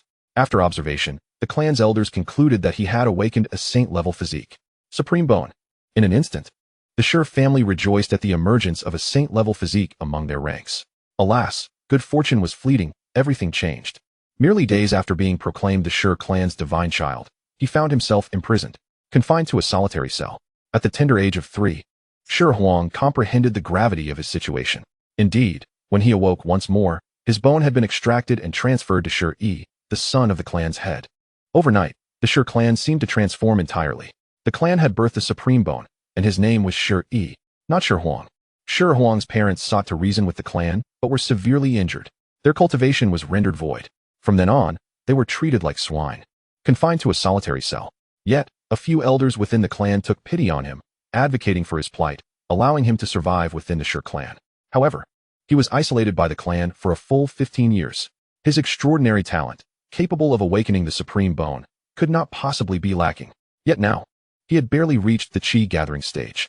Gaunt and pale, during his 15 years in the Shi clan, he had merely survived. He fought to live, yearning for the day he could exact revenge. Until 3 days prior, when he learned that his parents had perished in the solitary cell. Unable to endure 15 years of confinement, Xuanhuang's heart shattered. He cried out to the heavens, cursing the unfairness of fate. Why grant me the Supreme Bone, yet deny me a worthy family? Why bestow upon me a saint-level physique, yet withhold a stable environment? Why? At that moment, Xuanhuang's thirst for vengeance reached its zenith. His eyes blazed with fury, desiring to eliminate every member of the Shi clan. Yet, before he could catch his breath, he found himself targeted, with plans to eliminate him. With no other choice, Xuanhuang fled. But at that moment, he discovered that the once tightly shut gates of the Shi clan, previously guarded, had now swung open. The spiritual barrier that had always been active was now deactivated. The once bustling Shi clan was now eerily silent. Xuanhuang understood the clan intended to eliminate him. And that person, without a doubt, was Shi. He ran, pursued closely by his assailants. He ran, and in the distance, he faintly perceived a cliff's edge. He ran, as if he could see his parents. Their faces radiant with smiles, their eyes filled with kindness, quietly watching over him from the heavens, before hand in hand departing for the afterlife. Was that paradise? Father, mother, I am coming to find you. Xuanhuang halted, turning to face his pursuers. Where is Shi, that wretched grandchild? His voice thundered as he roared, panting heavily. His eyes bloodshot. Keek, Xuanhuang, do you dare to seek an audience with Lord Shi? Your good days have come to an end. No. It seems you Haven T had a single good day in the past 15 years. Ha ha. The figures in black laughed mockingly, their eyes brimming with disdain and contempt. They slowly removed their hoods, revealing faces that Xuanhuang recognized with both familiarity and loathing. Despair flickered in Xuanhuang's eyes. These members of the Shi clan were all at the Spirit Sea realm. The relentless pursuit had been to force him to the grave of souls. Was this truly how it would end? Xuanhuang silently turned, leaping off the cliff. Father, mother, I am coming to see you. This world is too bitter. Xuanhuang gradually closed his eyes, memories of the blissful life with his parents before the age of 3 flooding his mind. He recalled the moment of awakening the Supreme Bone, the fleeting glory. He reflected upon his life, a mere 18 years, no, only 3 years. He had truly lived only 3 years. The real Xuanhuang had perished at the age of 3. This world, perhaps it would be better not to have come at all. Meanwhile, the Shi clan youths, their eyes glinting with malice, cackled. He jumped. Ha ha. Time seemed to freeze at that moment. Yet, moments later, all present wore expressions of dread. Why was Xuanhuang still suspended in midair, not falling? Why could they not move? What was happening? Move. They struggled to control their bodies, yearning to move even a finger, but found themselves utterly immobilized. And Xuanhuang too discovered he was frozen in midair, unable to budge an inch. The onlookers were all in shock. What exactly transpired? Why did this space feel as though it had been sealed? Suddenly, they became aware, their eyes darting upwards to the sky, where stood a figure, a person? With long black hair cascading down, his white robe billowed without wind, his countenance dark as ink. A terrifying pressure gradually ascended, its aura inadvertently radiating outward. The aura of the celestial sovereign. An unfathomable force enveloped the entire mountain range, uprooting the trees along the edge of the soul burial cliff, which were swept skyward by the wind. Meanwhile, the ground began to collapse, resembling a natural disaster. I grant you an opportunity to continue laughing. Lu Yuan's deep voice resonated as he gazed at the group of cloaked figures. The memory of their recent pursuit of Xuanhuang, their mocking smiles, lingered vividly in his mind. The glint of a predator's delight in their eyes, the tormenting smiles, evoked a profound sense of revulsion within him. Moreover, just moments ago, he had employed the eye of insight on the fleeing youth. To his astonishment, the results were startling. It was the template of a bone excavator. Without the need for system identification, he could ascertain with absolute certainty that this boy possessed an exceptional temperament, one unlikely to betray himself or his family. After all, he was the protagonist of the bone excavator template. Lu Yuan's gaze fell upon Xuanhuang, the battered youth. I feel as though I have touched upon immense causality, he whispered to himself. Just then, a voice broke the silence. Who exactly are you? We are disciples of the Shi family. Harm us, and you shall incur the eternal wrath of the Shi clan. The leader of the cloaked figures spoke coldly, though his voice trembled in fear. Lu Yuan remained silent, his expression calm as he declared, You have 3 breaths to continue laughing, otherwise, death awaits. The others exchanged glances, fear evident in their eyes. They were struck with terror. This man was far more fearsome than any elder of their clan. What realm was he at? Could he be a half-saint? Laugh. How could they possibly find humor in this situation? 3, 2. The countdown from Lu Yuan echoed ominously, plunging the black-clad figures into despair as they struggled to turn their heads, glancing at one another. Eventually, they managed to force out grotesque smiles, their expressions painfully strained. Lu Yuan's voice, cold as death, pierced their ears, followed by a series of thunderous sounds resonating at the edge of the soul burial cliff. Boom, boom, boom, boom, boom. They were obliterated. Chapter 44. I shall avenge you. An endless mist of blood enveloped the air, imbued with a metallic scent. At this moment, Xuanhuang remained suspended in midair, still caught in the act of his previous leap, appearing somewhat comical. His heart trembled violently, having witnessed the recent events. He was filled with shock, confusion, and disbelief. This ethereal figure had effortlessly annihilated those few at the Spirit Sea realm merely for mocking him? Who was he truly? Why did he save me? Just then, he felt his body gently descend to the ground. Xuanhuang, do you wish to take me as your master? Lu Yuan asked with a smile, unhurried and composed. Simultaneously, he continued to examine Xuanhuang's life template. Target, Xuanhuang. Realm, Qi condensation 3rd level. Identity, disciple of the celestial sovereign's reclusive Shi family. Talent, a prodigy, his extraordinary potential diminished after the excavation of his supreme bone. Innate gift, unparalleled talent. The desolate emperor of the ancient era? Fortune, auspicious. Having had his supreme bone excavated from a young age, his parents imprisoned and rendered powerless for 15 years. And having lost them 3 days ago, Xuanhuang fled for his life, ultimately becoming Lu Yuan's disciple, embarking on an invincible path. System, I adore you. I never expected this unique prodigy to originally be an anomaly. Lu Yuan's heart raced with exhilaration, having anticipated a prodigy, only to discover he was an anomaly. At this moment, upon hearing Lu Yuan's words, Xuanhuang was momentarily taken aback. He wishes to take me as his disciple? He was now without parents.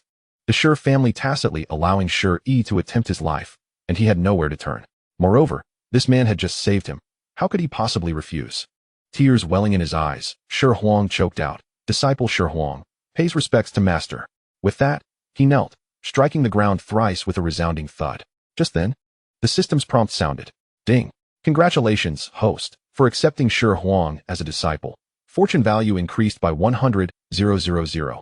Rewards include the Supreme Bones Treasure Technique, the Hand of the Heavens, and the Reincarnation Bones Treasure Technique, the Power of Reincarnation. Ding.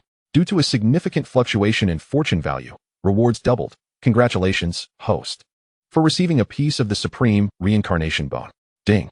Congratulations, host, for triggering the first disciple acceptance achievement. Reward, a Wisdom Understanding Tea Tree. Current fortune value, 579,999. Seeing the system's reward notifications, Lu Yuan was astonished.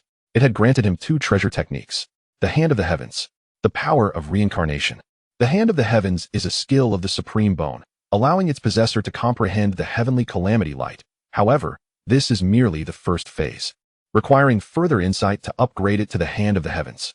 Unexpectedly, the system directly awarded the complete skill of the Supreme Bone, the power of reincarnation. A skill of the Reincarnation Bone possesses the power to alter age, enabling one to become youthful or aged. Additionally, the Supreme Reincarnation Bone possesses all abilities of both the Supreme Bone and Reincarnation Bone. It is worth noting that both the Supreme Bone and Reincarnation Bone, when considered individually, belong to the saintly realm. To think the system directly awarded an upgraded version of both, the Supreme Reincarnation Bone. Such a physique could rival even the chaotic immortal body. Yuan couldn't help but feel a surge of emotion, yet he was also filled with perplexity. What was this achievement? Ding. All achievements are classified as hidden achievements. Please explore on your own. Alright, so this is how you want to play it. Yuan thought helplessly. The system was unchanging in its nature. Were it not for his desire to increase fortune value by accepting disciples, he might never have triggered this achievement. He then turned his attention to the system space. The Wisdom Understanding T-Tree. The system mall sells it for a staggering 300,000 fortune value. To think he had just acquired 30,000 fortune value for free. Yuan was elated, nearly unable to contain his joy. Quickly, he composed himself. Good disciple, I have arrived late. Yuan stepped forward to assist Xuanhuang to his feet, and the two stood facing each other. Xuanhuang, having survived a calamity, felt an overwhelming sense of gratitude. Master, why have you come to the Soul Burial Cliff and chosen me as your disciple? Xuanhuang inquired, puzzled by the remote location of the Soul Burial Cliff. A place where falling meant certain death, devoid of any human presence. Why had his master specifically come here to accept him as a disciple? I say this is fate. Do you believe it? Yuan replied with a smile, addressing Xuanhuang's question. I believe, he responded earnestly. Perhaps this was destiny. He awakened his Supreme Bone, endured the torment of his parents' demise, and was relentlessly pursued, yet by fortune, he met his master. The two of them sat side by side near an uprooted tree. Disciple, this is a gift from me to you. It is called the Supreme Reincarnation Bone. With that, Yuan produced a bone, its entirety gleaming golden, interspersed with hints of purple radiance, dazzling to behold. What? Xuanhuang gasped in shock, his pupils constricting violently as he beheld the bone in Yuan's hand. Unable to contain his exclamation. The Supreme Reincarnation Bone? Master, is this the fusion of the Supreme Bone and the Reincarnation Bone? Xuanhuang inquired tentatively. Indeed, as you surmised. It possesses the full capabilities of both the Supreme Bone and the Reincarnation Bone. Among the 3,000 physiques, it may rank within the top 5, far surpassing the singular Supreme Bone and Reincarnation Bone. Upon hearing Yuan's explanation, Xuanhuang's heart trembled profoundly. What manner of identity does my master possess to hold such a treasure? And he bestows it upon me as a greeting gift. In that moment, his gaze became misty, tears forming and cascading to the ground. Since the age of 3, he had never felt the warmth of another's care, forced to survive alone in the cold. Indifferent your family. Ha ha ha, my disciple. A true man stands tall and firm, able to bend and yield. How could one shed tears so easily? If I am not mistaken, there should be divine blood within you nurturing a new bone. Quickly absorb and fuse the Supreme Reincarnation Bone, and refine it further with your divine blood. This will enhance its power manifold. Upon hearing this, Xuanhuang was momentarily taken aback before he found clarity. Since Master has presented the Supreme Reincarnation Bone, how could he possibly be unaware of the extraction of my Supreme Bone and the nurturing of a new one? Yes, the divine blood within me has been nurturing for 15 years, yet there are still no signs of a new bone appearing. I had intended to endure until the new bone was fully formed, but Xuanhuang recounted his experiences briefly to Yuan. From the moment he was deprived of his bone at the age of 3 to the assassination attempt just 3 days prior. It was only now that Yuan comprehended the tragic life Xuanhuang had endured, realizing how his parents had been treated like mere animals, and understanding that his eldest disciple had been merely surviving for the past 15 years, not living, but struggling for survival. At this thought, an unnamed fire ignited within Yuan's heart. How could he, as a master, not seek justice for his beloved disciple who had been subjected to such treatment? Absorb the bone and fuse it. We have further matters to attend to. Understood. Moments later, Xuanhuang successfully fused the Supreme Reincarnation Bone. At this moment, he radiated an unparalleled majesty, golden and purple lights swirling around him. A faint aura emanated from him. He had reached the spirit realm. Merely fusing a single bone elevated Xuanhuang's cultivation from the 3rd level of the Qi condensation realm to the 1st level of the spirit realm. This attests to the terrifying nature of the supreme reincarnation bone. Disciple, do you wish for revenge? Yes, it is a constant thought. Very well, then as your master, I shall lead you to the Shi family to seek justice for you in this world. Chapter 45. I am Lu Yuan. Within a room of the Shi family, a young man shouted angrily at the person before him. It has been 3 days. Why have they not returned? Perhaps, young master, they went elsewhere to relax after completing their task? The man responded, his voice trembling with subservience. Do you take me for a fool? Young master, I dare not. At that moment, a frantic voice burst from outside. Young master, trouble. A grave situation has arisen. The newcomer, visibly anxious, flung open the door. What is it? Zhao Wu and the others' life tokens have all shattered simultaneously, while Xuanhuang's remains intact. What? The young man was taken aback. The simultaneous shattering of their life tokens? All 5 were at the Spirit Sea realm, while Xuanhuang was merely at the Qi condensation realm. He had no chance of survival. Could it be that someone intervened to save Xuanhuang? How utterly useless they are, allowing Xuanhuang to survive. The young man fumed, furious.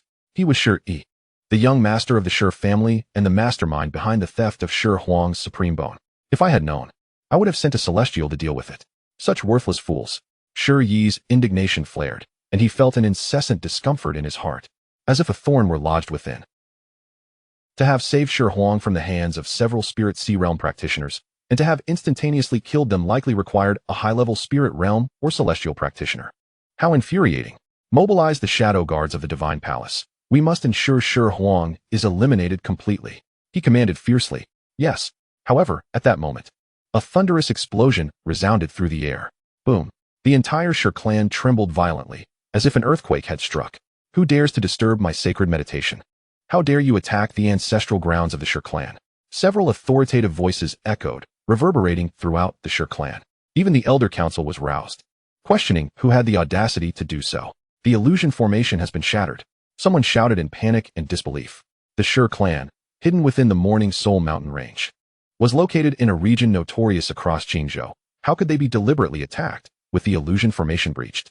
In an instant, figures within the Shi clan began to flicker as they rushed outside, eager to uncover the identity of this audacious aggressor. Simultaneously, within the Morning Soul mountain range, Lu Yuan and Xuanhuang stood atop the Shi clan's ancestral grounds in the void. Lu Yuan clasped his hands behind his back, his divine power emanating boundlessly, with infinite divine light surging forth as he activated the cultivation of the Sage Realm, intending to proclaim to all of Qingzhou. At this moment, a voice, resounding and majestic like heavenly thunder, echoed in the ears of all in Qingzhou. I am Lu Yuan, here to seek justice for my disciple, Xuanhuang. From the Shi clan, the voice rolled forth like the divine thunder of the heavens, startling those in Qingzhou into momentary shock. Lu Yuan? The Shi clan? Many began to search their memories for information about the Shi clan, but to no avail. Which family is the Shi clan? Is Lu Yuan the one who recently annihilated the Tianxian sect? Most had heard of Lu Yuan, but knew little beyond his destruction of the Tianxian sect. The Shi clan, almost 99% had never heard of this family. What kind of power is the Shi clan, and how does it compare to the Tianxian sect? Perhaps they are somewhat similar. Since Lu Yuan dared to confront them, he must not fear them. Heh, you're speaking nonsense. If you know not of the Shi clan's might, do not prattle on here. In my opinion, Lu Yuan's actions are akin to courting death. He cannot possibly triumph over the Shi clan. Yet he dares to boldly declare his quest for justice? A mere jester. The crowd turned their gaze towards the speaker, whose face was twisted in a smirk, arms crossed, eyes filled with disdain.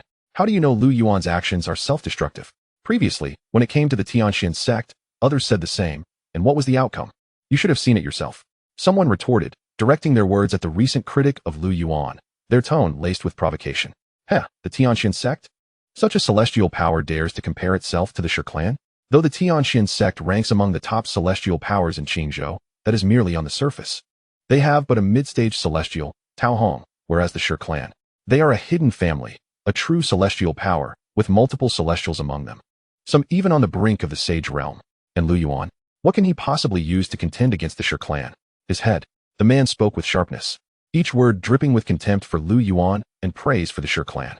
The crowd regarded him with displeasure, contemplating whether to strike him, but given his evident knowledge, he likely possessed considerable strength. Thus, they exchanged glances, falling into a heavy silence. Humph, a few ignorant fools. I shall make it known that if Lu Yuan successfully avenges his disciple, I will perform a handstand and relieve myself.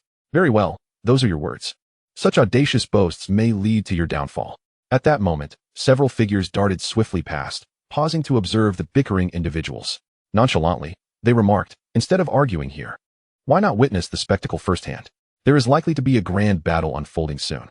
TSK, a confrontation between celestial powers is a rare occurrence. The crowd was taken aback, their hearts stirred, and thus they prepared to depart. May I inquire, esteemed friends, where is the Stone Clan located? In the Morning Soul Mountains, came the reply. With that, the figures continued their flight. The crowd bowed in gratitude, yet a voice laced with disdain interrupted. Humph. You don't even know where the Morning Soul Mountains are? With that, he made his way toward the mountains, leaving the others exchanging glances, their expressions tinged with anger. This individual was utterly arrogant, courting his own demise. In no time, the crowd began to communicate telepathically, plotting to surround and eliminate him. While disputes were expected, this man had gone too far in his insolence, not only slandering Lu Yuan, but also humiliating them in the process. They could no longer tolerate it. The Wuzhizong, also known as the Wuzhishengbi, housed a young man seated upon a throne, surrounded by a multitude of beautiful maidens dancing and singing. He embraced one on each side, his right hand squeezing firmly. A soft gasp escaped her lips. Young master, you're hurting me. The young man paid her no mind, his movements practiced and leisurely. Muttering to himself, Lu Yuan. Just right. Let me witness the talents of one rumored to possess greater potential than mine. At this moment, the entirety of Qingzhou was in an uproar, all due to Lu Yuan's proclamation that echoed throughout the land. In an instant, the majority of high-ranking cultivators in Qingzhou set their sights on the Morning Soul Mountains. At this juncture, the Stone Clan, a once-hidden family, revealed itself to the world. In that moment, Lu Yuan pointed his sword at the Stone Clan, seeking to reclaim an unknown justice for his disciple. All eyes in Qingzhou were drawn toward the Morning Soul Mountains. Chapter 46. My name is Xuanhuang, born a supreme being. As a storm approached, figures flitted through the Morning Soul Mountains. The instant Lu Yuan made his declaration, some began to react. Within a mere quarter of an hour, numerous cultivators had arrived at the mountains, observing from the periphery, eager to ascertain Lu Yuan's next move.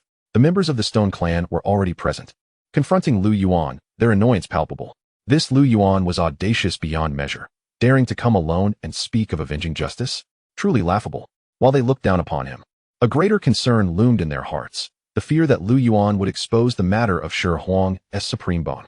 Only the Stone Clan was privy to this secret, and should it come to light, their clan would suffer disgrace, unable to hold their heads high in Qingzhou ever again. To seize the supreme bone of a clansman and transfer it to another? Such an act defied all reason, inciting fury in anyone who heard of it. Lu Yuan stood suspended in midair, silently observing the Stone Clan members below. In the distance, more individuals approached the Morning Soul Mountains. Xuanhuang's anger was evident. All those below deserve to die? Disciple, which one is Shi? Lu Yuan inquired softly, yet Shi did not approach, remaining within the Stone Clan. Meanwhile, within the Stone Clan, Xuanhuang, do you believe that by finding a backer, you can reclaim your justice? You still underestimate the might of the Stone Clan. Without a saint, we are invincible. Shi mused, contemplating the resplendent bone within his body, its brilliance undeniable. The heavenly tribulation approaches. I am on the brink of enlightenment. Xuanhuang, this time I shall personally use your bone to end you, to vanquish the demon in my heart. Indeed, Shi was plagued by a fixation on the supreme bone, for it was not rightfully his, but taken by force. He resented the disparity. Why could Xuanhuang awaken his physique, while he could not? Although nearly a decade his junior, Shi had achieved the realm of Tianren by the age of 30, a true prodigy. As long as this inner demon remained, his cultivation would face continual barriers. Yet, as the young master, he had taken Xuanhuang's supreme bone. He could not annihilate the entire clan. Until 3 days prior, when Xuanhuang's parents finally perished, he could have killed Xuanhuang without fear of repercussions from the clan. Thus, he had sent individuals to hunt Xuanhuang, seeking to dispel the demon within. Yet now, he found that Xuanhuang had survived and returned with a master seeking vengeance. Throughout, Shi had never regarded them with any seriousness. He was but a step away from comprehending the heavenly tribulation. Soon, he would personally slay Xuanhuang. Outside, Lu Yuan stood with his hands clasped behind his back, his gaze sweeping over the crowd as he began to speak. Shi, dare you seize my disciple's supreme bone and not show yourself? His voice boomed, leaving all present in shock. What? Supreme bone? Someone exclaimed, their voice trembling with disbelief. The supreme bone, a paragon of saintly physique, ranked among the elite of 3,000 physiques. They had heard of it, but had never seen one. Now, in the Morning Soul Mountains, a supreme bone had appeared? According to Lu Yuan, Shi had seized the supreme bone of Lu Yuan's disciple, Xuanhuang, all bearing the surname Shi. Did that not imply they were all members of the Stone Clan? To inflict harm upon one's kin and seize their bone? The gathered high-ranking cultivators were no fools. They quickly pieced together the situation from Lu Yuan's brief statements. Shi had taken Xuanhuang's supreme bone, seemingly transferring it into his own body. And now, Lu Yuan had brought Xuanhuang forth to seek justice. In that instant, many among the crowd were incensed, deeming Shi's actions utterly intolerable, a transgression against humanity, provoking the ire of gods and men alike. Such slanderous words. The Stone Clan has but one supreme bone, and that is our young master, Xuanhuang. He is not but a traitor who has fled from the Stone Clan. An elder stepped forward, standing in the void and speaking blandly. What utter nonsense. A traitor indeed, and skilled in distorting the truth. Lu Yuan found his anger amusing, and in an instant, he flashed before the elder. Such audacity, the elder bellowed, raising his fist to meet Lu Yuan's strike. Crack! A sharp sound rang out, followed by a resounding boom. The crowd turned to witness the elder's arm shatter first, then half of his body obliterated by the residual force. Lu Yuan had not even employed his cultivation, merely striking with casual force. The power of 25 stars coursed through him, magnifying his physical strength to unprecedented levels. With a single blow, he reduced this early-stage celestial elder to mere fragments. Had he utilized even a fraction of his cultivation, the elder would have been obliterated entirely. A cry of terror erupted as the elder gazed in horror at his own body, howling in agony. It hurts too much. Simultaneously, dread filled his heart. What was Lu Yuan's cultivation level, that his strength was so terrifying? He could not even withstand such a casual blow. The onlookers were equally astounded. What manner of cultivation was this young man wielding? A bystander recounted the events surrounding Lu Yuan to those nearby. One person annihilated the Tianxian sect. Is it truly him? The crowd speculated about Lu Yuan's cultivation, estimating him to be at the pinnacle of the celestial venerable level. At that moment, another figure emerged, directing his gaze towards the elder with the broken arm, saying, "You may withdraw for now." He then turned his attention to Lu Yuan, inquiring, "What is it that you seek?" "What do I seek? Each member of your Stone Clan should be well aware of that, shouldn't they? My Stone Clan has committed no wrong. Xuanhuang's defection from the family, now that he has become your disciple, shall not be pursued further. As for the matter of the bone extraction, that is merely your fabrication," the elder in black stated calmly, his expression unyielding as he distorted the facts to deceive the people of Qingzhou. After all, as long as the Stone Clan remained silent, no one could ascertain the truth. Lu Yuan's word alone held no substantiation. How utterly shameless. Seething with fury, Lu Yuan managed a sardonic smile, contemplating the need for retribution. At this juncture, Xuanhuang stepped forward, fixing his gaze firmly on the elder in black, and addressed everyone present in the Morning Soul Mountain Range. "I am Xuanhuang, born a natural supreme being. Yet in my youth, my supreme bone was extracted and grafted into Shi. My parents were rendered powerless and perished 3 days ago. I fought desperately to escape and was rescued by my master. Now, I have come to declare to the world that even though my supreme bone was taken, I can still be reborn. Shi, do you dare to face me in battle?" With that proclamation, a surge of divine light erupted, and the crowd discerned a gleaming bone shining on Xuanhuang's chest. His voice resonated powerfully, echoing throughout the realm, and all understood the implications, confirming earlier suspicions. They now gazed upon Xuanhuang's chest, marveling at the emergence of a new bone. Xuanhuang had birthed a new bone. Despite having his bone extracted in childhood and his parents rendered powerless to the point of death, he had not succumbed. Instead, he had returned to seek retribution against the Stone Clan. The black-clad elder was taken aback, his pupils constricting in disbelief. "Impossible. How could you possibly give birth to a new bone?" Chapter 47, A Second Extraction. 15 years had passed since his bone was taken, and now he had somehow birthed a new one. This was too bizarre and unfathomable. The elder in black struggled to comprehend how the supreme bone could be so easily regenerated. Surely, the divine blood within Xuanhuang possessed extraordinary vitality, enabling the birth of a new bone in just 15 years. Had he known this, he would have ensured Xuanhuang's capture, confining him as an endlessly productive bone-cultivating machine. As this realization dawned upon him, the black-clad elder regarded Xuanhuang with a fervent gaze, as though he were a rare treasure. The onlookers, having heard the elder's instinctive exclamations of shock, immediately reached a conclusion in their minds. Indeed, the Stone Clan had truly extracted Xuanhuang's bone and grafted it into Shi. Who would have thought that such a renowned hidden celestial family could be so despicable and shameless? At that moment, a thunderous voice erupted, drawing everyone's attention to its source. An elder with a white beard appeared, his expression filled with rage, his aura unmistakably powerful. It was the celestial venerable Xiu. To everyone's astonishment, he had also arrived. Xiu, a solitary cultivator at the mid-tier of the celestial venerable level, was a well-known figure in Qingzhou, known for his gentle disposition and sound judgment. Yet here he was, enraged enough to scold the Stone Clan's elder? The black-clad elder appeared to possess an even mightier aura than Xiu. You are the infamous Xiu? Humph. The Stone Clan conducts its affairs without needing to justify ourselves to others. Even if we extracted the bone, so what? What can Xuanhuang do to me? What can Yuan do to me? The elder's words were bombastic, his voice thundering as he disregarded both Yuan and Xiu entirely. Indeed, the Stone Clan loomed over these individuals like a colossal entity. So what if they had extracted Xuanhuang's supreme bone? Who dared to oppose them? The black-clad elder's gaze was sharp, exuding an air of invincibility. In that moment, cheers erupted from within the Stone Clan. Well said. Elder Ming speaks wisely. The Stone Clan owes no explanations to anyone.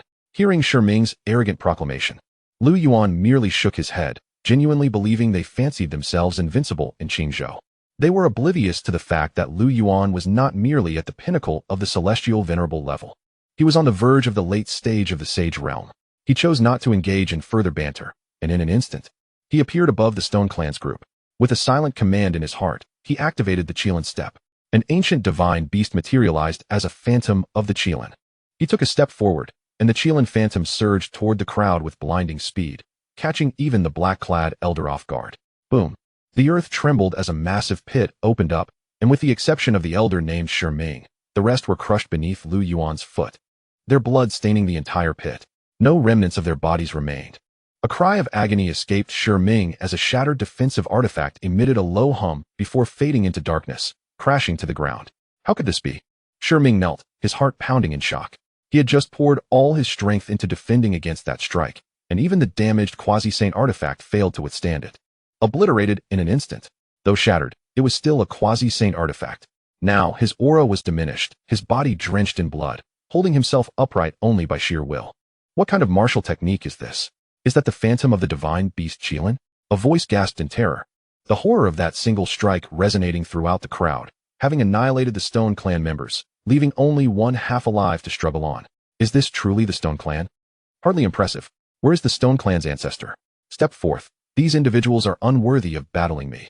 Yuan's words were overwhelmingly domineering, instilling fear in the hearts of all present. Could he be a half-step sage? In that instant, the crowd began to reconsider their previous assumptions. After delivering his declaration, Yuan fell silent. He had heard that the Stone Clan's ancestor was a half-step sage. How would he compare to the prodigies within the Celestial Tower? Could he withstand a single punch from himself? My disciple, observe closely and learn well. This punch will be most impressive. Yuan suddenly turned to Xuanhuang with a light-hearted smile. With a surge of divine might, a tremendous pressure enveloped the entire Morning Soul mountain range, causing those present to struggle to breathe. Behind Yuan, a shadowy figure materialized, its visage obscured. Yuan took a step forward, stars flickering within him, and unleashed his full power upon the Stone Clan's domain. Heavenly Emperor's fist. Unstoppable. What kind of martial art is this? Am I to perish? The black-clad elder was horrified, facing this punch without a shred of resistance in him, seeing no glimmer of hope. Just then, a voice of authority resonated through the heavens, ethereal yet profound. Young one, you have overstepped your bounds. It was the voice of the most powerful elder. At that moment, a figure appeared, attempting to intercept Yuan's fist. The black-clad elder felt a surge of hope, thinking salvation had arrived. However, before he could rejoice, he witnessed that figure merely touch the punch's shadow for an instant before disintegrating into nothingness, vanishing without a trace. What? The black-clad elder's final thought echoed in his mind. And then he was lost to consciousness. He had perished alongside the elder, obliterated beneath Yuan's singular fist. Boom. The tumultuous waves of energy surged forth, lifting the garments of the onlookers, and moments later, a considerable portion of the Stone Clan's territory lay in ruins. All who dared to appear were ruthlessly dispatched by Yuan's fists and feet. Silence enveloped the scene. Disciple, was that punch impressive? Yuan's calm voice resonated through the heavens and earth, not loud, yet strikingly clear in the ears of all present. At that moment, the only sound echoing through the Morning Soul mountain range was the collective intake of breath from the crowd. Was that the Supreme Elder of the Stone Clan? He couldn't even withstand a fleeting moment. Their worldview shattered, obliterated by Yuan's single punch. Even the celestial feather sovereign wore a bewildered expression, unable to fathom what had just transpired. Master, you are simply too powerful. Xuanhuang's voice was dazed. He could scarcely comprehend that the elusive supreme elder of the Stone Clan could not withstand even a fraction of his master's might. No, not even half a punch. Merely a tenth of a half punch, for he had clearly seen the elder vanish into thin air upon merely brushing against the shadow of Lu Yuan's punch. At this moment, Lu Yuan smiled faintly. He had just unleashed the full power of his celestial body, combined with the Emperor's law of the Heavenly Emperor's fist, which even a sage could not resist. How much less so a mere peak celestial sovereign? Whoosh, whoosh, whoosh. At that moment, numerous figures materialized, all of them at the level of sovereigns. A cursory glance revealed dozens. There were no fewer than 10 celestial sovereigns. The crowd could hardly believe their eyes. Was this the hidden sovereign family? Was this truly the Stone Clan? Compared to the sects and clans of the outside world, this was an outright crushing superiority. Lu Yuan, you are courting death. Even if you are at the peak of celestial sovereign, what of it? My Stone Clan's ancestor is a half-step sage. Your demise is nigh. A middle-aged man spoke, clad in resplendent attire, exuding an aura of authority that made it evident he held a position of power. He was the patriarch of the Stone Clan, Shi Yi's father. Upon hearing Xuanhuang's transmission, Lu Yuan recognized him as Shi Yi's father. Ha ha ha, Xuanhuang, you are truly a good nephew of mine. Coming to deliver bones to your uncle once more? 15 years ago, I dug up your bones. Today, I shall do so a second time. The patriarch of the Stone Clan revealed a greedy smile. Chapter 48, The Hand of Heaven. Upon hearing these words, a surge of anger ignited within the hearts of those present. How arrogant to brazenly claim he would dig up Xuanhuang's supreme bone a second time. He was none other than Shi Yi's father, Shi Zichen, merely at the level of a sovereign. Yet, he dared to provoke Lu Yuan, the tiger.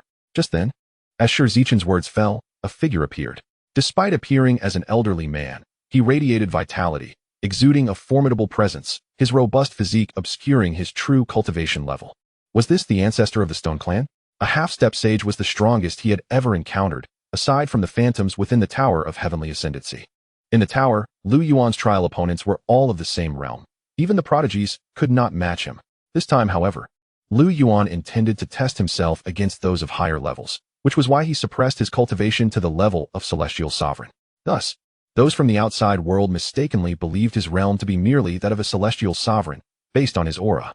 Hand over the culprits, Shi Zichen and his wife, along with Shi Yi, and I may spare your lives. Lu Yuan spoke indifferently, gazing at the figure in the sky. Oh, Lu Yuan, I did not expect a mere junior to possess such stature and strength. To be honest, I admire you greatly. However, given the current circumstances, you have killed so many of my Stone Clan's people and still dare to speak of mercy? Now, kneel and kowtow, surrendering the traitor Xuanhuang, and I may spare your life by stripping you of your powers. The voice of the Stone Clan's ancestor boomed, presenting Lu Yuan with a choice: surrender Xuanhuang and kneel, with the promise of sparing his life by foregoing his powers. What audacity! Such was the confidence of a half-saint. Ha ha ha, even if you are invincible among the celestial sovereigns, what of it? As long as you have yet to touch the threshold of the saintly realm, you are not my match. Killing you, Xuanhuang will still belong to us. Listening to the words of the Stone Clan's ancestor, Lu Yuan scratched his ear. Truly, it was a cacophony. At that moment, the Stone Clan's ancestor, Xuanhuang, flashed before Lu Yuan, his power terrifyingly immense, delivering a barrage of fierce punches toward Lu Yuan. Xuanhuang, the ancestor of the Stone Clan, was a formidable warrior skilled in both body refinement and martial arts.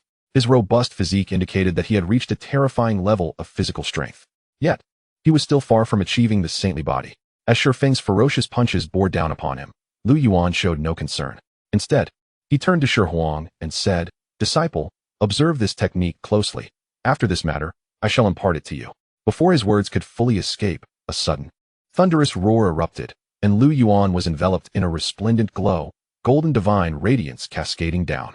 He transformed into an unparalleled rock, his colossal form akin to one cast in gold, with countless sharp feathers on his wings exuding an aura of terror. Quimping at full speed, Lu Yuan murmured within, and in an instant, a deafening roar reverberated through the air. Boom! The onlookers beheld Xuanhuang collapsing to the ground, a gaping hole the size of a human head piercing through his body. What was that? A golden-winged rock? What kind of martial technique was this? The people of the Morning Soul Mountain Range exchanged glances, their eyes reflecting shock and confusion. What level of martial technique was this? So terrifying. Lu Yuan appeared to have transformed into a mythical beast, resembling a golden-winged rock. The phantom was even more fearsome than the golden-winged roc, yet its true nature remained unknown. At this moment, the celestial feather sovereign spoke, his voice laced with uncertainty and confusion.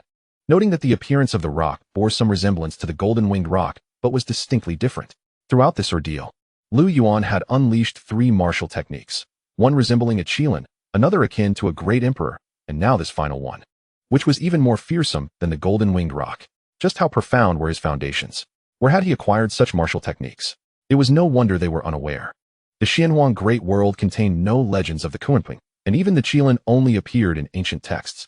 However, they were all too familiar with the golden-winged roc, understanding its status as the apex existence among avian beasts. Cough, cough. At this moment, Xuanhuang spat out a mouthful of blood, laboriously gazing at the otherworldly figure not far away. Lu Yuan's previous strike had extinguished all vitality within him, his soul wavering precariously. He had no hope of recovery. That attack had shattered his divine sea and obliterated his divine palace. How could this person be so terrifying? He exuded only the aura of a celestial sovereign. At this moment, Xuanhuang was filled with regret. He glanced at Lu Yuan, then at Xuanhuang beside him. Perhaps he should not have acted so rashly. With that final thought, Xuanhuang's head crashed heavily onto the ground. He was utterly dead, his soul annihilated. Those from the outside world looked on in disbelief. Was Xuanhuang truly so weak? If he knew, he would surely be furious. They were utterly ignorant of Lu Yuan's terrifying nature. As for Xuanhuang, the fearsome Lu Yuan before him had suppressed his cultivation to merely the early stage of celestial sovereign. Silence reigned once more. The entire assembly was wide-eyed, unable to believe what they had witnessed. Some even pinched themselves, only returning to their senses upon feeling pain. A half-saint had perished just like that? A tremulous voice emerged. Though barely audible, it resonated with profound clarity in the ears of all present. He is dead. The ancestor has perished. The members of the Stone Clan snapped back to reality, their faces etched with terror. He is a demon. Run for your lives.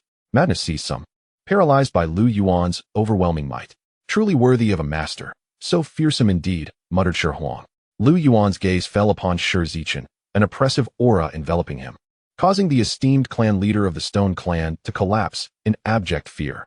They all understood that Lu Yuan would not spare them. In that moment, the hearts of every Stone Clan member shattered with dread.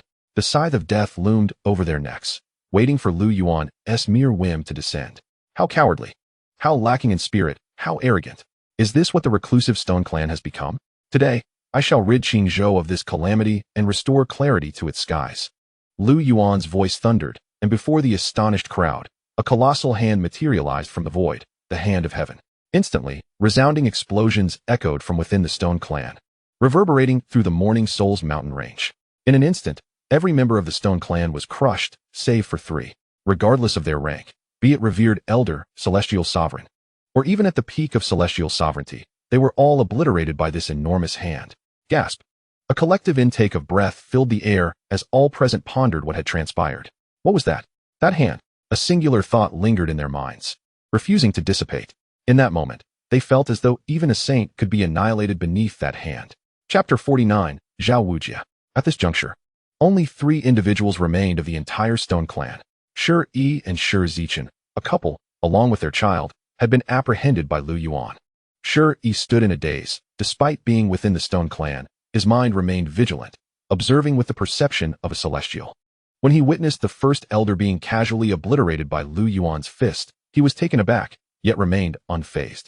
However, as he beheld the mightiest patriarch reduced to ashes by a single blow, fear gripped him, sending his heart into a frenzy. The overwhelming prowess of Lu Yuan was enough to make his heart tremble. Yet, upon the arrival of the Ancestor, his fear subsided. But then, upon witnessing the Ancestor being grievously wounded by Lu Yuan's strike, Shi could scarcely believe his eyes. The Ancestor could not withstand the might of Xuanhuang. His own master? What was his cultivation? From where had Xuanhuang summoned this formidable master? At that moment, standing beside his parents, Shi was engulfed in confusion and helplessness. Xuanhuang's voice broke through the turmoil. Shi, is my supreme bone effective? As he spoke, he revealed his cultivation, first stage of the primordial spirit. Shi's eyes widened in shock. Had he not just been at the qi condensation realm? How had he advanced to the primordial spirit in a mere 3 days? His gaze dimmed, his worldview shattered repeatedly in mere moments. Lu Yuan, you cannot kill us, came Xianxiafans' voice. Lu Yuan raised an eyebrow, a light chuckle escaping his lips. Oh, pray tell, why not? My son Shi is a true disciple of the Wajidian sacred land. Should you slay us, you will provoke the wrath of the Wajidian sacred land, bringing upon yourself a calamity of death. Shi Zichen spoke with conviction, a hint of confidence lacing his words. The Wajidian sacred land. Lu Yuan pondered. While amidst the crowd in the Morning Soul's mountain range, a masked figure trembled. So what do you suggest I do? Release you? Indeed. I advise you to do so promptly, or the Wajidian sacred land will not let you go unscathed. Ha ha ha, the Wajidian sacred land? What is that? A mere sect daring to call itself a sacred land? Lu Yuan's laughter boomed, shaking the heavens. Gasp. The crowd was stunned. Could it be that Lu Yuan dismissed even the Wajidian sacred land, declaring it merely a minor sect unworthy of the title of sacred land? Disciple, go and extract his bones, Lu Yuan commanded nonchalantly. At that moment, Xuanhuang advanced, and Shi's family discovered they could not move an inch. As if sealed in place. What is happening? Move, move. Shi strained fruitlessly, despair creeping into his eyes as he beheld Xuanhuang approaching. No, you cannot extract my son's bones. Shi Zichen cried out, anguish twisting his features. Do you recall the feeling when you extracted my disciple's bones? Now, you shall experience the same, Lu Yuan replied calmly. In that instant, a desperate Shi Zichen suddenly spotted a familiar figure within the crowd. That mask, it was him. Holy Son, save my son, Shi Zichen bellowed, causing the crowd to pause. Holy Son? There is only one Holy Son in Qingzhou, and that is Zhao Wujia of the Wajidian sect. Has he arrived? In an instant, everyone scanned their surroundings, eager to catch sight of Zhao Wujia. Yet, none could find him. At that moment, Zhao Wujia, adorned with a mask, felt a wave of regret wash over him. He had donned the mask to remain inconspicuous, wishing to discern the truth behind the rumors of Lu Yuan's prowess. Yet, he was taken aback by Lu Yuan's overwhelming strength as he effortlessly dispatched the half-saint elder of the Stone Clan. Witnessing the battle, he grasped Lu Yuan's capabilities and felt a strange sense of gratitude toward the rumors circulating outside. Had he not been forewarned, he might have unwittingly sought trouble with Lu Yuan, with disastrous consequences. At that moment, Shi Zichen's voice rang out once more. Holy Son, do not think that I do not recognize you just because you wear that mask. Yes, it is the one with the red mask. If you do not come forth, I shall reveal that matter right here. The crowd, upon hearing this, scrutinized their surroundings anew, soon discovering the solitary figure adorned in a red mask. Could it truly be the Holy Son of the Wajidian sacred land, Zhao Wujia? Simultaneously, they pondered, what matter could he be referring to? Amidst this, Zhao Wujia was filled with regret, wishing fervently that Shi Zichen had been crushed by Lu Yuan's hand. Damn it, I should have chosen a different mask. Zhao Wujia's mask was known to Shi Zichen, and he possessed a damning secret that, if revealed, would lead to his disgrace and public condemnation. No, he absolutely could not allow that to be disclosed. Resolutely, Zhao Wujia slowly removed his mask, revealing a strikingly handsome visage. It truly is the Holy Son. We have seen the Holy Son. At that moment, many bowed in respect, for there was only one holy-level force in Qingzhou, and Zhao Wujia was its Holy Son. Zhao Wujia gracefully floated before Lu Yuan and the others, offering a smile. Holy Son, please save us. Only you can rescue us now, Shi Zichen implored. Despite having just threatened Zhao Wujia moments ago, Shi Zichen, what is your intent? Zhao Wujia inquired. I beseech the Holy Son to intercede with Lord Lu Yuan on our behalf, granting us mercy. Zhao Wujia turned his gaze toward Lu Yuan. A wry smile upon his lips, then spoke with resignation. Brother Lu, might you grant me this favor? Lu Yuan furrowed his brow slightly, replying coolly, a favor? How much is your favor worth? The refusal hung in the air as all present gasped in astonishment. Could it be that another confrontation is imminent? Lu Yuan versus the Holy Son of the Wajidian sacred land, Zhao Wujia? The very thought is terrifying. Lu Yuan directly rebuffed Zhao Wuji's overture, disregarding the gesture entirely. What kind of leverage did Zhao Wuji possess over Shi Zichen to warrant such a response? A sense of bewilderment enveloped the onlookers. Yet their gaze remained fixated on the unfolding drama. It was captivating, intriguing, and undeniably entertaining. Ah, Shi Zichen, my brother Lu is disregarding my face. I cannot save you. Zhao Wuji lamented helplessly. You must be able to save me, otherwise, I shall expose this matter to the world. Shi Zichen retorted defiantly. Alas, please don't, Zhao Wuji exclaimed. A flicker of alarm igniting within him as he turned back to Lu Yuan. He rubbed his forehead in exasperation, his expression a portrait of resignation. Meanwhile, Lu Yuan displayed little patience for the verbal sparring between the two. Leverage? Quite intriguing indeed. He produced the sealing heaven seal, and in that instant, a chill of impending doom washed over Shi Zichen. He hastily opened his mouth, managing only to utter a few words. Zhao Wuji he. Before his voice succumbed to silence, Lu Yuan raised his hand, silently directing it toward Shi Zicheng's head. Soul Search. Chapter 50. Born Supreme, Destined to be Invincible. Lu Yuan's voice rang out with authority, and Zhao Wuji immediately comprehended his intent. He meant to conduct a soul search. In response, he activated his cultivation to thwart Lu Yuan's endeavor. This matter must not reach another's ears. Lu Yuan cast a sidelong glance, sensing Zhao Wuji's intent to act. In an instant, the sealing heaven seal in his hand gleamed, and the attack Zhao Wuji was about to unleash dissipated completely. The space within a 2-meter radius around him was sealed, rendering Zhao Wuji immobile, unable to move an inch. Why can't I move? What kind of artifact is that seal? Zhao Wuji's heart raced with horror as he gazed at the sealing heaven seal in Lu Yuan's possession, his pupils constricting. How could a mere early-stage revered one like him be rendered utterly powerless? Brother Lu, I had no intention of confronting you. I merely sought to impede you. Now you may search at your leisure. I am indifferent, Zhao Wuji declared, though his body remained frozen, his voice tinged with resignation and compromise. Search if you must. The knowledge of this affair has merely shifted to another. However, he could maintain control over Shi Zicheng, a power Lu Yuan could not seize. As this thought crossed his mind, Zhao Wuji felt bitterness swell within him. He regarded Lu Yuan with deep trepidation, wishing to avoid any conflict. Lu Yuan shot him a glance, choosing to disregard him entirely and focusing his attention on Shi Zicheng, who was awash with despair and terror. Slowly, he raised his hand.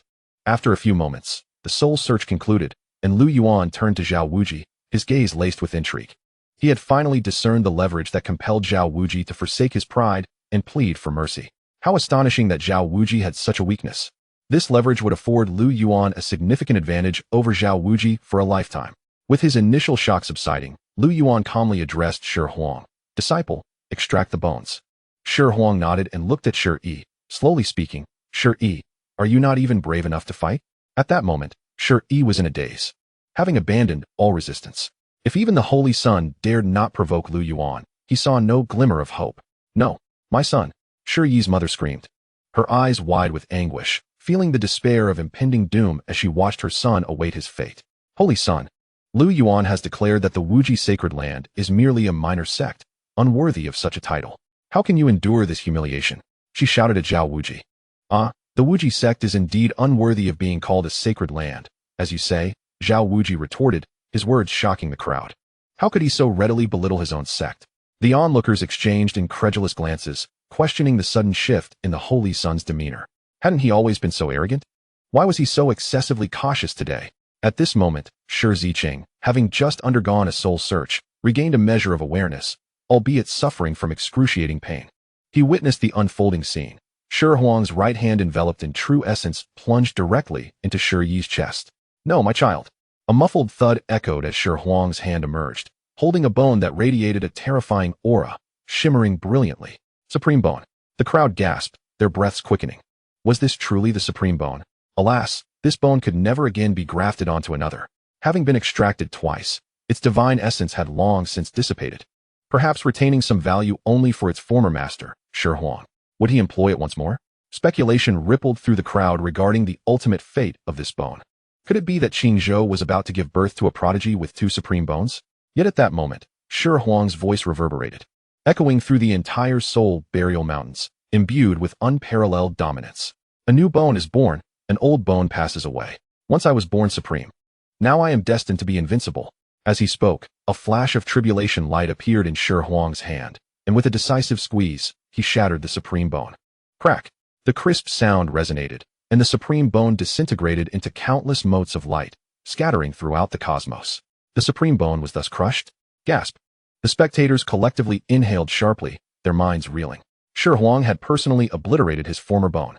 It was known that although the bone had been extracted twice, it could still attain the level of a divine physique. Yet, it was destroyed by its former master.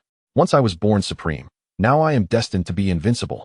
These words were too formidable, lingering in the ears of the gathered for ages. Was Xuanhuang declaring that his former self had perished, and his current self had undergone a rebirth, destined to be unmatched in this world? The crowd gazed at Xuanhuang, whose slender figure bore a resolute countenance. Seemingly an ordinary youth, yet exuding an air of supreme authority and dominance. Was this what it meant to be born supreme? Even with the supreme bone extracted, it could still give rise to new potential. Although he was merely at the primordial spirit stage now, he imparted a sense of an emperor standing before them. Born supreme. The crowd erupted with exhilaration, as if witnessing a new star rising in the heavens. And this star belonged to them, to the people of Qingzhou. Meanwhile, Xuanhuang quietly regarded the three individuals responsible for his suffering, his mind contemplative. Truly, the light of tribulation from the heavens had been invoked. He had harnessed the heavenly tribulation light when shattering the supreme bone. Though his bone had been extracted, the divine blood within him rendered the supreme bone a mark of his essence. After 15 years of comprehension, he had finally grasped its essence. Now, he could only manifest a fraction of the heavenly tribulation light's power. Yet, even that fragment was sufficient to obliterate the incredibly tough supreme bone. Reigning in his thoughts, Xuanhuang focused on the three culprits before him. In the past, he had yearned to extract and shatter every one of their 206 bones. However, such thoughts no longer occupied him. His path to invincibility had commenced, extending forward relentlessly. The three before him were merely trifling obstacles on his journey. No, they could not even be deemed stepping stones. They were merely fragments of debris. Slowly, Xuanhuang raised his hand and, in a voice barely audible, began to speak, heavenly tribulation light. As the last syllable fell from his lips, three faint beams of tribulation light descended from the heavens, reducing the three to ashes. Beside him, Yuan watched with admiration, his heart astonished. To everyone's astonishment, Xuanhuangzi has already comprehended the divine calamity light, truly deserving of the title of the future Emperor of Desolation. At this moment, the entire Stone Clan has been annihilated. From the lowly servants to the venerable ancestors at the half-saint level, all perished at the hands of Yuan and his disciple. Today, a colossal sect in Qingzhou has met its demise, erased from the annals of history just like the Tianxian sect before it. Chapter 51. The beginning of the family competition. Onlookers gazed at the figures in the distance, unable to recover from the shock of today's monumental events. The Morning Soul Mountain Range now harbored formidable figures from all major powers, witnesses to this battle. Following these occurrences, it is likely that the entirety of Qingzhou will be shaken once more. Yuan observed Zhao Wujia, who was bound by the heavenly seal, with an enigmatic gaze. He subsequently lifted the spatial seal, and Zhao Wujia, feeling the exhilarating rush of regaining control over his body, was overwhelmed with emotion. The sensation of being imprisoned was unbearable, akin to a fish on a chopping board, at the mercy of Yuan. How terrifying. He vowed never to provoke him again. Contemplating this, he turned to Yuan and tentatively suggested, "Brother Lu, why not come visit my Wujizong?" "Haha, there is no need for that. We shall discuss it another time." Yuan replied with a meaningful glance, prompting Zhao Wujia's brows to furrow in confusion. After a moment, realization dawned upon him, and he revealed a storage ring from his wrist. "Brother Lu, to celebrate your eradication of the Stone Clan, this malignant tumor of Qingzhou, I present to you a grand gift. Please accept it graciously." With that, he extended his hands towards Yuan. Yuan, upon seeing this, broke into a broad smile. "Ha, Brother Zhao, you are too kind. There is no need for such formality. I, Yuan, am known for my discretion and shall ensure that no one else is privy to this. Is that not right, my disciple?" "I have heard," Yuan began to say, preparing to address Xuanhuang. Zhao Wujia, realizing his slip, quickly interjected, "Brother Lu, forgive my forgetfulness. I still have another item to retrieve." He repeated his earlier actions. Yuan's divine sense scanned the contents of the ring, and he marveled inwardly. As expected of a holy land as scion, his resources were indeed bountiful. Brother Zhao, you are truly a good man. Until we meet again." With that, Yuan led Xuanhuang into the depths of the Stone Clan's territory to retrieve the remains of Xuanhuang's parents and, incidentally, to loot the Stone Clan. Despite the plentiful resources he accrued daily, Yuan was not one to overlook such ripe opportunities. Otherwise, it would be a boon to others.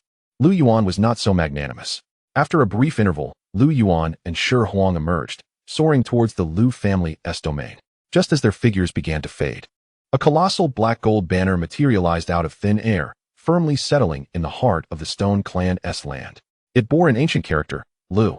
Simultaneously, shadows flickered throughout the Morning Soul Mountain Range as many departed, eager to relay the day's events across the eastern desolation. Yuan, even if not a saint, was surely not far from that status. Meanwhile, on the opposite side of the mountain range, a figure walked with a scowl. He was the one who previously slandered Yuan.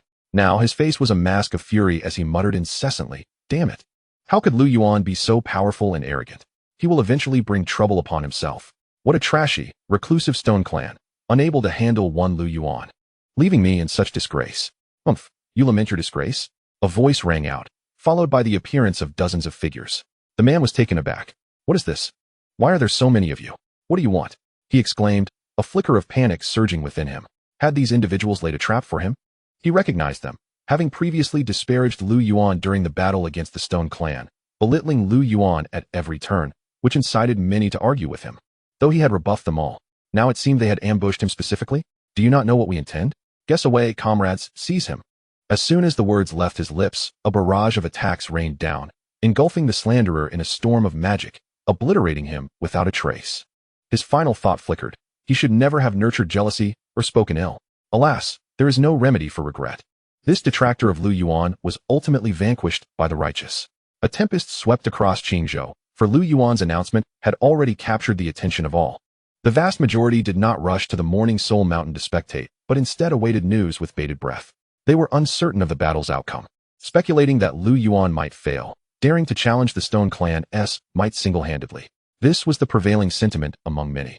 Though a faction believed Lu Yuan would emerge victorious, such as the Lu family and those from Pingyang City, who blindly trusted in him.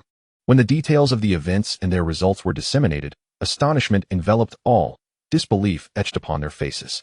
Lu Yuan, the man who had single-handedly annihilated the Tianxian sect, had now, astonishingly, obliterated the Stone Clan by himself?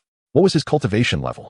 Previously, when Lu Yuan visited the Tianxian sect, people had assumed him merely a respected elder, only to witness him eradicate the sect with a mere snap of his fingers. Now, as he approached the Stone Clan, they thought him merely a celestial sovereign. Yet he had effortlessly vanquished even the venerable ancestors of the half-saint level. Lu Yuan, what was his true realm? Moreover, he had now taken Xuanhuang, a disciple with a holy level physique. A physique of such caliber. This revelation was even more staggering than Lu Yuan's annihilation of the Stone Clan. Qingzhou had birthed an individual with a holy level physique? This news spread like wildfire across the Eastern Desolation. In the 5 major regions of the Eastern Desolation, whether small factions or holy level powers, all were stirred by this revelation. A physique that had not appeared in millennia had manifested in this era? The powerful beings of the super factions sensed an unusual undercurrent. This realm seemed to be undergoing a subtle transformation. What could it be? They were unaware and could not probe further, yet an instinctive feeling lingered in the air.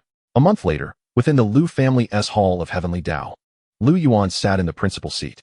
Throughout this month, he had been diligently cultivating, occasionally guiding Xuanhuang on his training.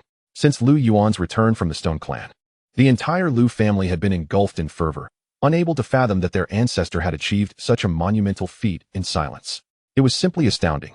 During this month, the Time and Space Tower had been reopened, still at 10 times the normal flow rate for the first level. Meanwhile, Xuanhuang had finally transformed from his once frail and emaciated physique to one of normal stature, having received an abundance of precious medicines from Lu Yuan. He had effortlessly passed the trials of the Kunlun Mirror, elevating his comprehension to a new level.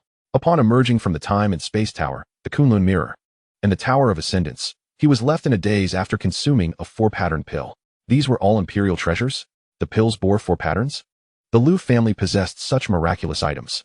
What manner of being was his master? Now, Xuanhuang had astonishingly reached the 9th level of the nascent soul stage. Exuding a terrifying aura, Lu Yuan took a sip of Tai Guanyin tea and murmured, "The month-long period has come to an end. The family competition is about to commence." Chapter 52, The 3 True Insights, the Heavenly Tea Tree of Enlightenment. In the Hall of Heavenly Tao, Lu Yuan sat majestically in the main seat, cradling a teacup in his hands, and silently called out within his heart, "System, monthly sign-in." Ding. Congratulations, host, for acquiring the imperial level techniques, true insight of alchemy, true insight of artifacts, and true insight of formation. Ding. A gentle reminder. How can a truly unparalleled celestial clan lack versatile members? Please cultivate talents in these 3 disciplines as soon as possible. 3 imperial level techniques? Lu Yuan exclaimed in astonishment. During the last monthly sign-in, he had only obtained 2 imperial grade treasures, the Zhoutian Star Do Array and the Hall of Heavenly Tao itself. To his surprise, this time he had signed in for 3 imperial grade items. The monthly sign-in guarantees at least a quasi-imperial level, with the possibility of landing imperial level rewards. It was unexpected that both his recent sign-ins yielded imperial level results. Clearly, the system is becoming increasingly perceptive. Lu Yuan's gaze drifted towards the gentle reminder about cultivating 3 talents. Although the Lu family possesses dedicated individuals for alchemy, artifact crafting, and formation arrangements, these members were nurtured over many years. unlike other factions that hire masters from the three disciplines as vassals. Currently, excluding Gu Yao, the holy ranked alchemist, the highest level of alchemical expertise within the Lu family barely reached the mid-tier of the earth rank. Of course, there is one exception, Gu Yao's disciple, Lu Yan, whose talent in alchemy surpasses even that of his master and has reached the pinnacle of the earth rank. He is nearly capable of refining any elixir required by cultivators at the Yuan spirit realm. As for the crafting of artifacts and formations, the most skilled family members also only achieve mid-tier earth rank. However, from Lu Yuan's observations, several individuals possess a modicum of talent in these three disciplines. The third elder, Lu Ningyue, demonstrates talent in alchemy. The fourth elder, Lu Guangzong, exhibits skill in artifact crafting, and the fifth elder, Lu Yaozu, shows promise in formations. It seems necessary to procure a royal body to enhance their respective talents. Although the elixirs Lu Yuan signed in were all of the four-pattern variety, the probability seems rather low given their immense value. He had only signed in a little over a dozen times. With supplies nearly depleted, it appears that the cultivation of his family members must be expedited. With a long sigh, Lu Yuan turned his attention to his personal panel. Host, Lu Yuan. Identity, ancestor of the Lu family. Realm, late saint. Talent, unparalleled across the ages. Physique, chaotic immortal body. Fortune value, 598888. Items owned, GD sword, sealing heaven seal. Time and space tower, Tongtian tower, Kunlun mirror, sword Dao manual, Zhou star Do array, hall of heavenly Dao, Kunping method, Jiao Jiao method, heavenly emperor fist, Qilin step. Turtle breathing technique, body manual, true insight of alchemy, true insight of artifacts, true insight of formation, enlightenment tea tree, elixirs, spiritual weapons, martial techniques, methods, spirit stones, and several source stones. Unbeknownst to him, he had amassed such an impressive collection. His fortune value was nearing 600,000. Following the previous battle, the Lu family had gained notoriety throughout the entirety of Qingzhou, and even the other four great states of the eastern wilderness had heard tales of Lu Yuan. During this past month, countless factions had visited the Lu family, bearing gifts in abundance. Their intentions were clear to all, merely for gain. Consequently, the family head, Lu Qianshan, found himself exceedingly busy. As the patriarch, he had to meet and converse with representatives from those factions, swiftly dismissing them while accepting their gifts. The Lu family had no need for allies or marital alliances. During this period, witnessing those powerful beings from the divine palace and the venerable realm bowing and scraping before him, smiling amiably, Lu Qianshan felt an unparalleled exhilaration. Was this the feeling of being superior? After decades of life, he finally experienced it. Thus, the rapid increase in fortune value over the past month. At this moment, Lu Yuan raised an eyebrow, nearly forgetting about the Enlightenment Tea Tree, the reward for his first disciple, the Enlightenment Tea Tree. The system shop priced it at a staggering 300,000. Lu Yuan gazed at the Enlightenment Tea Tree standing majestically within the system space, a smile spreading across his face. This tree was immense, its branches flourishing and leaves abundant, resembling an ancient towering tree. How many leaves could it possibly yield? Lu Yuan could not help but exclaim in wonder. According to the system's earlier description, Enlightenment Tea Tree, a primordial spiritual root, it flowers once every 3,000 years, matures in another 3,000 years, producing 30,000 leaves at a time. Consuming these leaves offers a high probability of entering a state of enlightenment, greatly enhancing one's comprehension of cultivation. The duration of enlightenment varies by individual. However, Lu Yuan's tea tree appeared to be somewhat exceptional. It blossomed every 3 years, matured in another 3 years, and produced an immeasurable number of leaves.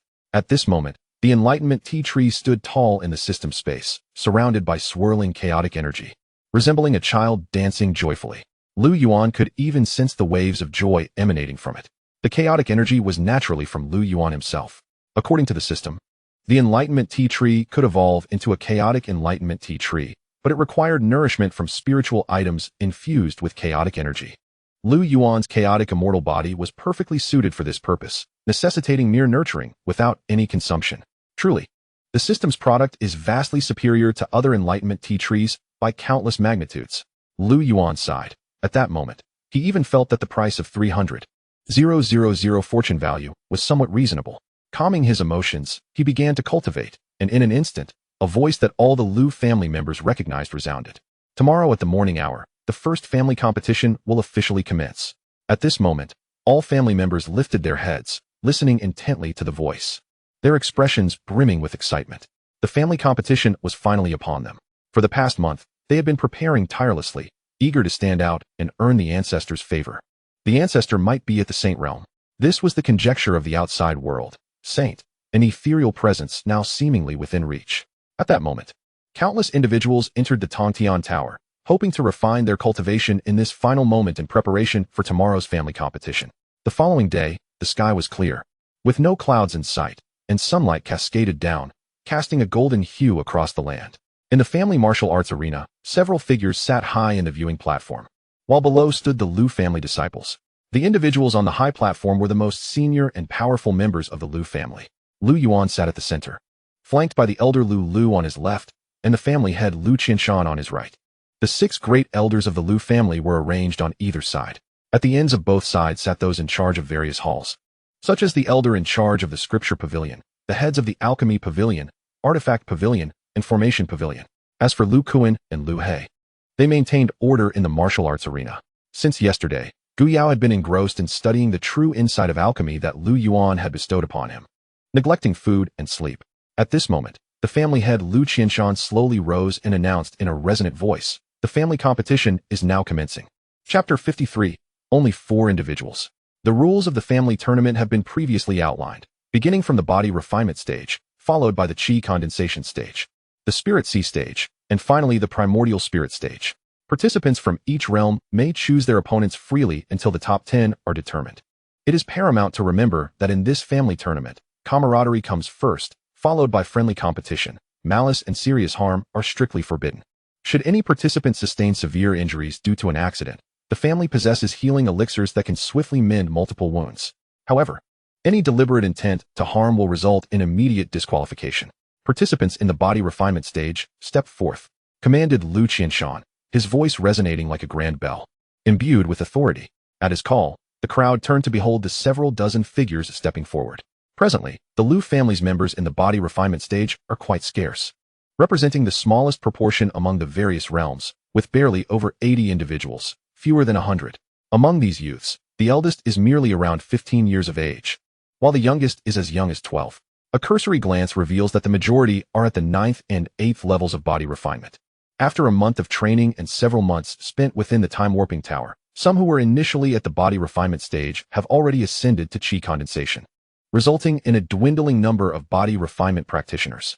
Conversely, the number of those in the qi condensation stage has increased significantly. Consequently, there are no practitioners below the 7th level in the body refinement stage among the Liu family.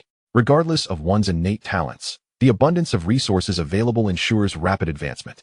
As these several dozen youths ascended to the center of the arena, Guardian Liu Kuan waved his arm, signaling the commencement of the competition, with the entire family observing intently. Each participant chose an opponent they deemed worthy, engaging in combat 2 by 2.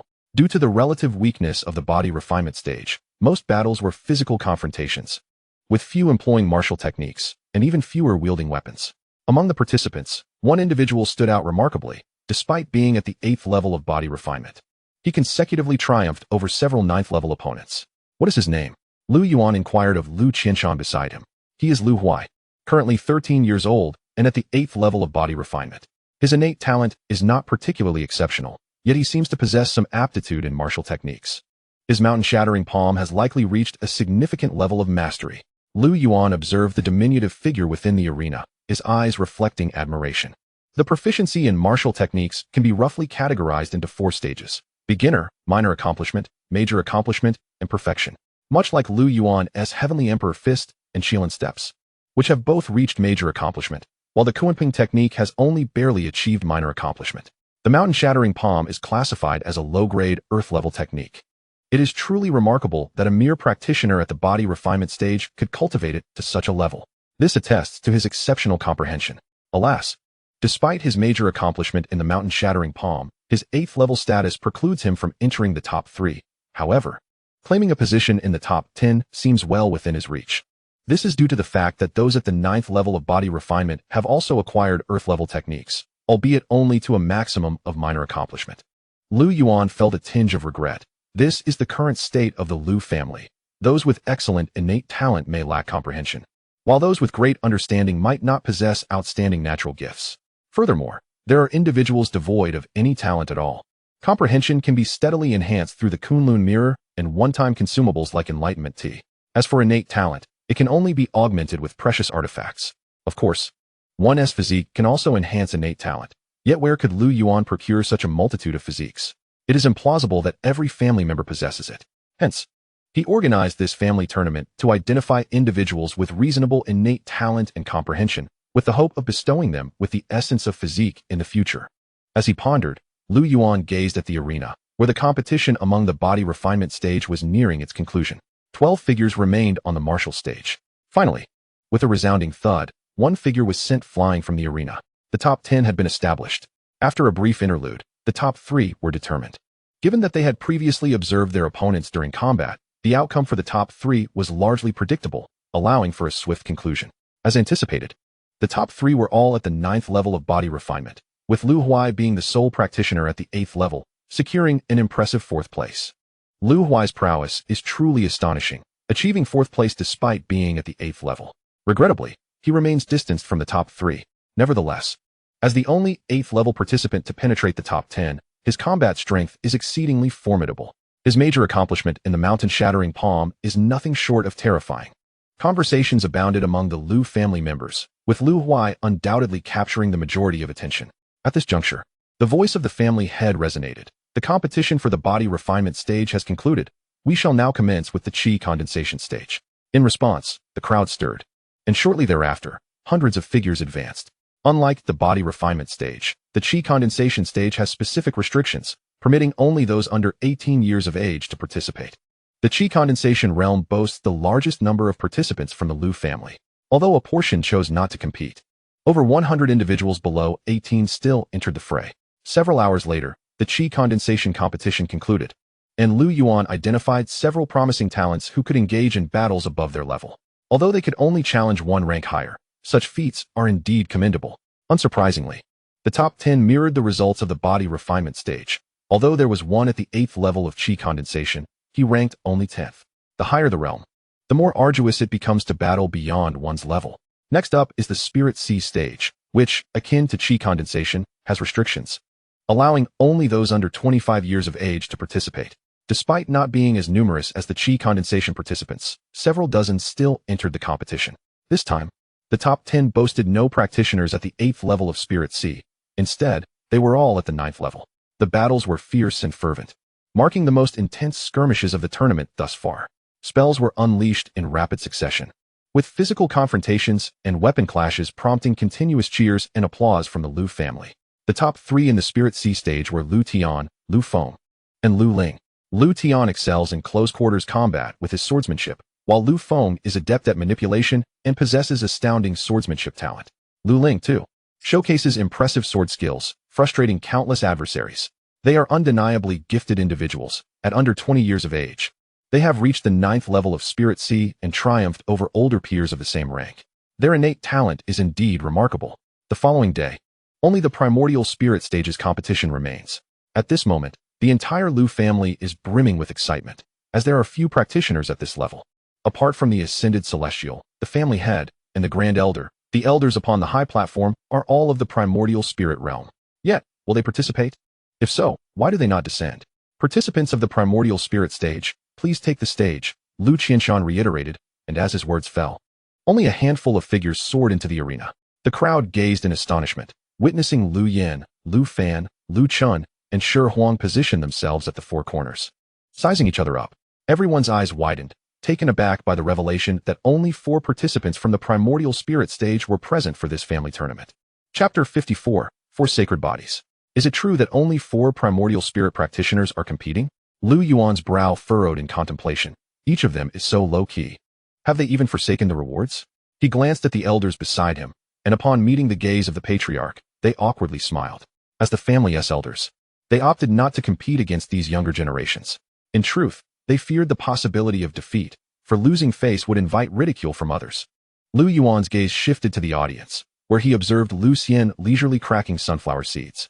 This time, the true entity has arrived, no longer a mere puppet as before. Indeed, it is quite favorable that Lu Xian has undergone such a transformation. Otherwise, remaining overly cautious would ultimately prove detrimental. As a member of the illustrious Lu family, does he truly need to resort to such timidity? At this moment, while Lu Xian leisurely cracks sunflower seeds on the surface, he is inwardly cursing. Damn that Lu Yan. Damn that Lu Fan. Why must they drag me to witness their competition?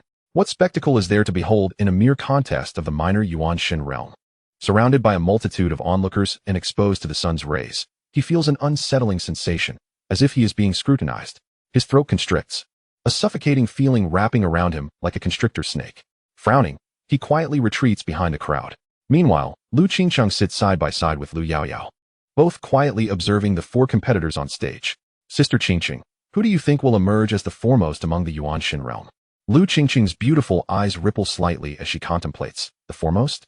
If the four of them do not engage earnestly, it may be difficult to discern who stands at the pinnacle. One possesses an ancient sacred body, another a silent sword body, a third the indestructible divine flame body, and the last boasts the supreme bone. What a spectacle it shall be, witnessing a clash of four sacred-level physiques. In her previous life, she had never encountered so many sacred physiques. Now, the Lu family boasts 7. Wait, the Ancestor should count as well. Lu Qingqing muses aloud. It is hard to determine a champion among them. Currently, they are all at the same level, all at the 9th level of Yuan Shan. In terms of combat prowess, Lu Yan's physique may be slightly weaker, yet the indestructible divine flame possesses healing properties. I feel it may be more appropriate to call it the undying divine flame. Thus, it remains uncertain who will be the victor. Perhaps we shall find out shortly. Very well, those three must exert themselves to ensure Lu Fan is utterly defeated. Lu Yaoyao clenches her fists, speaking with indignation. She had sparred with Lu Fan several times, only to be thoroughly crushed each time. Despite their comparable realms, she simply could not prevail, and Lu Fan always fought with considerable ferocity. Thus, she has kept a small ledger in her heart, vowing to find an opportunity to teach Lu Fan a lesson someday. It is beginning now, the match is about to commence. At this moment, someone beside them excitedly announced, prompting all eyes to turn towards the combat stage. There stood Lu Fan, addressing Xuanhuang with a booming voice. Xuanhuang, let us engage in battle. Since you possess the Supreme Bone and have been accepted as a disciple by the Ancestor, I am most curious about your strength. An opportunity one cannot refuse. The arena is expansive enough to accommodate their battle, and on the other side, Lu Chun and Lu Yan exchange glances. Lu Chun, you have finally emerged from the sword path record. I have been eager to challenge you. No need for further words. As Lu Yuan observes the four, a flicker of anticipation arises in his heart. Ancient sacred body versus supreme bone. Indestructible divine flame body versus silent sword body. How intriguing. Boom. In an instant, Lu Fan and Xuanhuang soar into the sky, akin to two meteor streaks colliding midair. On the other side, Lu Yin and Lu Chen also commence their duel. The aura of 4 9th-level Yuan Shin cultivators radiates outward, an overwhelming pressure that renders those beneath the Yuan Shin realm within the Lu family feeling stifled. Even their breaths become labored, their faces reflecting astonishment. How could all four on stage be at the 9th level of Yuan Shan? They are but youths, likely just having come of age. To have reached such heights, merely a step away from transcending to the Tianren realm? Though most in the Lu family were aware of Lu Fan and Lu Yan's exceptional talents, none anticipated they would reach such remarkable levels. Once, after the ancestors summoned them to the back mountain, they returned with unprecedented advancements in their realms. Thus, the Lu family speculated that perhaps they possessed extraordinary gifts, granted opportunities by the Ancestor, resulting in their meteoric rise in cultivation. Aside from those possessing physiques, the entirety of the Lu family remained oblivious to the existence of several sacred bodies within their ranks. They believed that only Xuanhuang possessed a physique in the family. Lu Fan and his companions, including the family head and 2 elders, had kept their physiques a secret, unbeknownst to others. At this moment, the four engaged in a fierce exchange of techniques. Both Lu Fan and Xuanhuang practiced physical cultivation. The ancient sacred body and supreme bone significantly enhance physical prowess, both born for combat, leading to a brutal brawl where neither employed many martial skills. Ha ha ha, Xuanhuang, your strength is truly formidable. You are indeed a natural-born supreme. Lu Fan declared, delivering a powerful punch that roared with might. Humph, you are not to be underestimated either. Though he spoke casually, Xuanhuang was inwardly astounded. Lu Fan's strength was utterly abnormal. How could it be so immense? He himself bore the supreme bone, enhanced by the essence of divine blood, rendering his physique exponentially stronger. Yet now, he found himself nearly evenly matched with Lu Fan. Could he too possess a physique? At that moment, Xuanhuang recalled that his supreme reincarnation bone was bestowed by his master. Perhaps his master possessed other physiques as well? That is not impossible. But what physique could it be? He pondered, yet found no answers, his understanding limited, and Lu Fan had yet to unleash the full might of his physique. Meanwhile, Lu Yin was enveloped in flames, the space within several meters around him seemingly vaporizing. Lu Chen stood proudly, wielding his spiritual sword, his gaze narrowed. The flames emanating from Lu Yin were terrifying. Truly, they are the flames inherent to a sacred-level physique, the indestructible divine flame. There are numerous types of flames, each categorized by rank: beast fire, heavenly fire, exotic fire, divine fire, and celestial fire. Beast fire is birthed from the bodies of certain magical beasts and is often harvested by low-tier alchemists. Heavenly fire is not only precious but exceedingly rare, typically a necessity for high-tier alchemists. As for exotic fire, it is even scarcer, having mutated from heavenly fire, possessing immense power. Divine fire.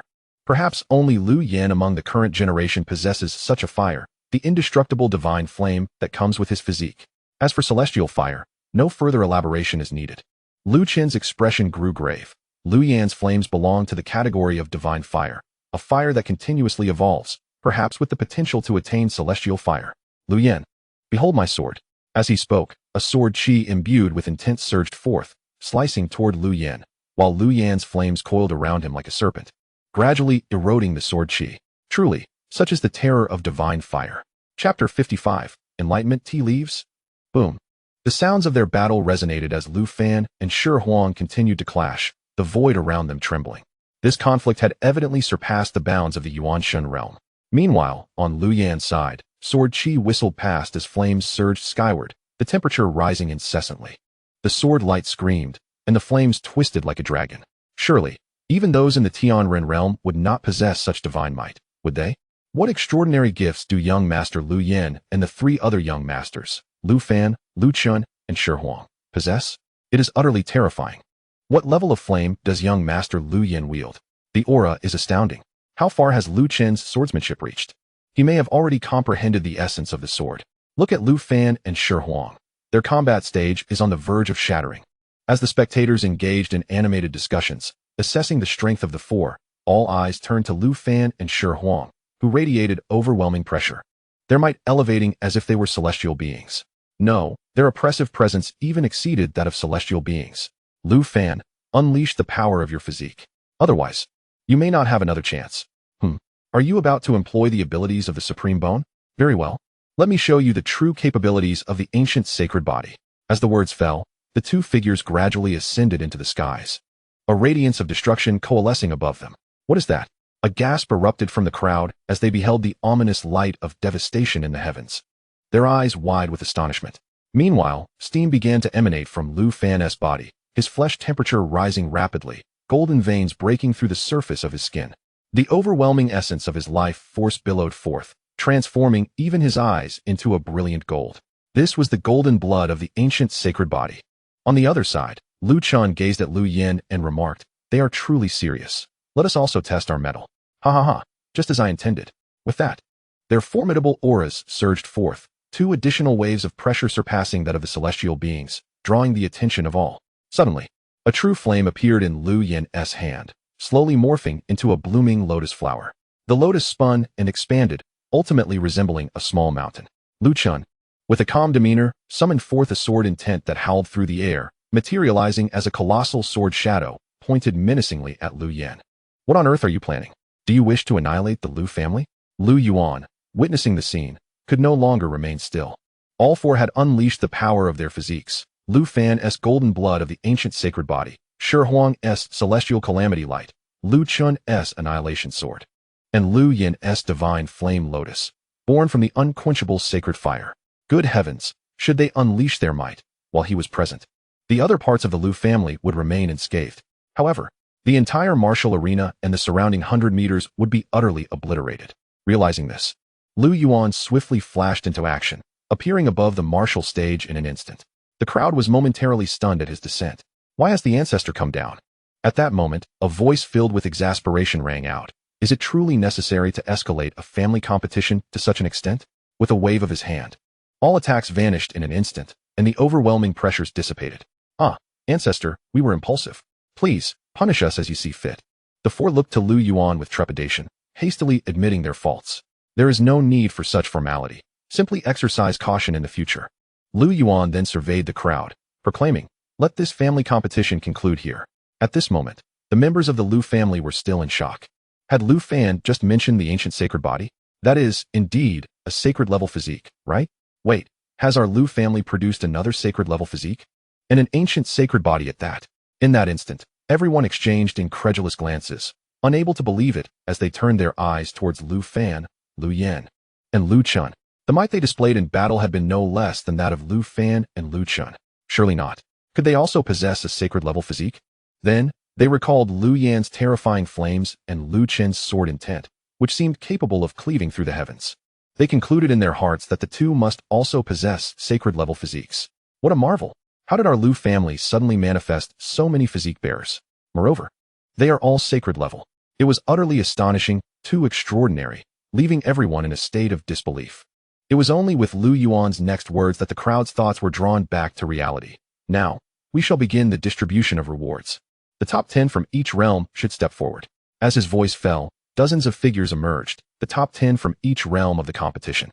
Let us commence with the body refinement realm. Lu Yuan began, and soon hundreds of beams of light appeared, captivating everyone's attention. Curious gazes turned towards the source, suddenly puzzled. Are those leaves? So many leaves. Could they be the prizes for this competition? At that moment, Lu Yuan slowly continued. The sole prize for this competition is the Tao Enlightenment tea leaves that lie before you. Tao Enlightenment tea leaves. Lu Yuan's casual declaration sent shockwaves through the crowd.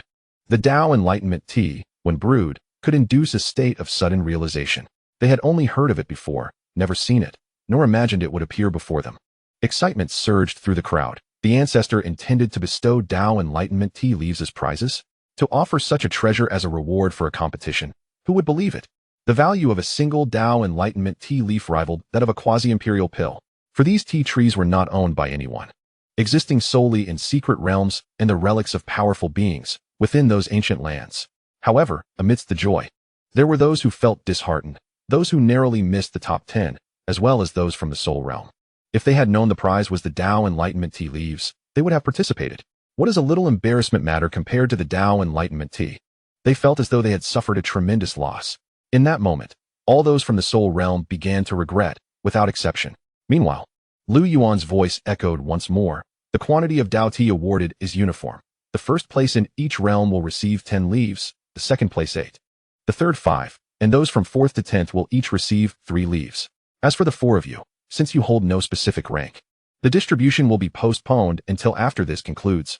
Please visit the back mountain afterward.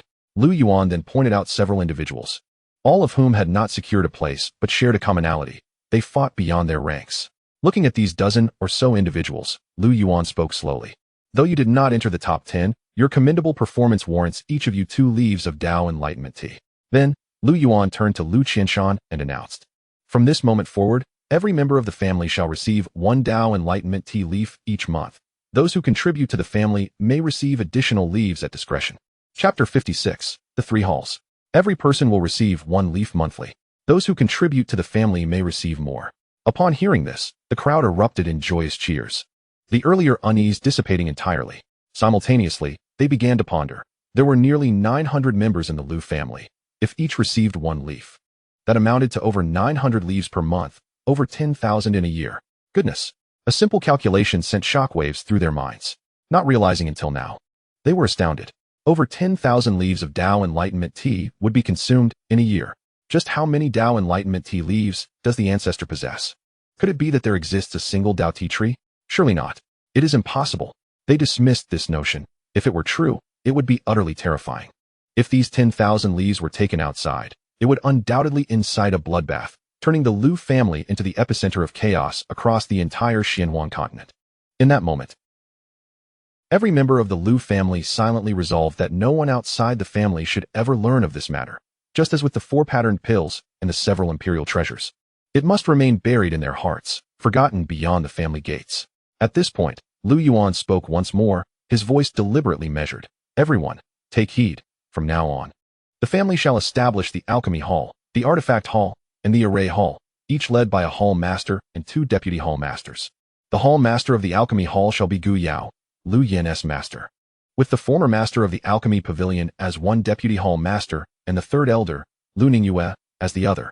The Hall Master of the Artifact Hall shall be Lu Guangzong, with the former Master of the Artifact Pavilion serving as a Deputy Hall Master. While another position remains temporarily vacant, to be appointed by the Hall Master and reviewed by the Elder Council.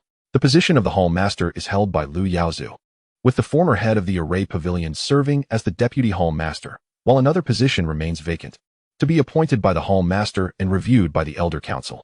Lu Yuan's voice was solemn and earnest, and his words brought about a shift in the power dynamics of the family. Subsequently, the family would invest heavily in nurturing talents from the three halls. Anyone who joined the three halls and contributed to the family would receive a 50 increase in cultivation resources compared to before. Furthermore, both the Hall Master and the Deputy Hall Master must diligently fulfill their responsibilities, rigorously evaluating those who apply to enter the three halls and testing their talents. Those lacking the requisite talent for the three halls were advised to focus on diligent cultivation to enhance their skills. Upon hearing this, the crowd was momentarily taken aback. Although the leadership had transitioned from the former Pavilion Master to the three newly appointed Hall Masters, it did not significantly impact them. What excited them was the prospect of a 50 increase in cultivation resources for joining the three halls. While it may not seem like much at first glance, it must be noted that their current resources were already tenfold what they were previously. An additional 50 would result in a staggering 15-fold increase. In that instant, many contemplated joining the three halls, but quickly recalled their rather dismal talent in the three paths. What good would that do? Better to focus on cultivation. Just then, a voice rang out, and three figures approached: Lu Ningyue, Lu Guangzong, and Lu Yaozu. Lu Ningyue spoke first. Ancestor, is this arrangement truly appropriate? Lu Guangzong and Lu Yaozu shared similar expressions, their faces mirroring her sentiment.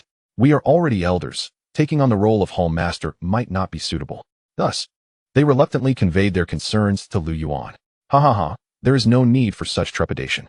Ningyue, you have a keen interest in alchemy, frequently visiting the Alchemy Pavilion. Guangzong, you often seek discussions with the head of the Artifact Pavilion for your insights, and you, Yaozu, have certainly reached the Earth level in your array mastery. As you three possess interest and some talent, it would be a waste not to utilize it. Thus it shall be, no need for further discussion. This matter is settled, Lu Yuan declared, his tone brooking no dissent. The three nodded resignedly. Soon after, everyone departed, and the grand competition concluded. In the Hall of Heaven's Path, Lu Yuan sat in the main seat, surrounded by several figures: Lu Fan, Xuanhuang, and Lu Kuan.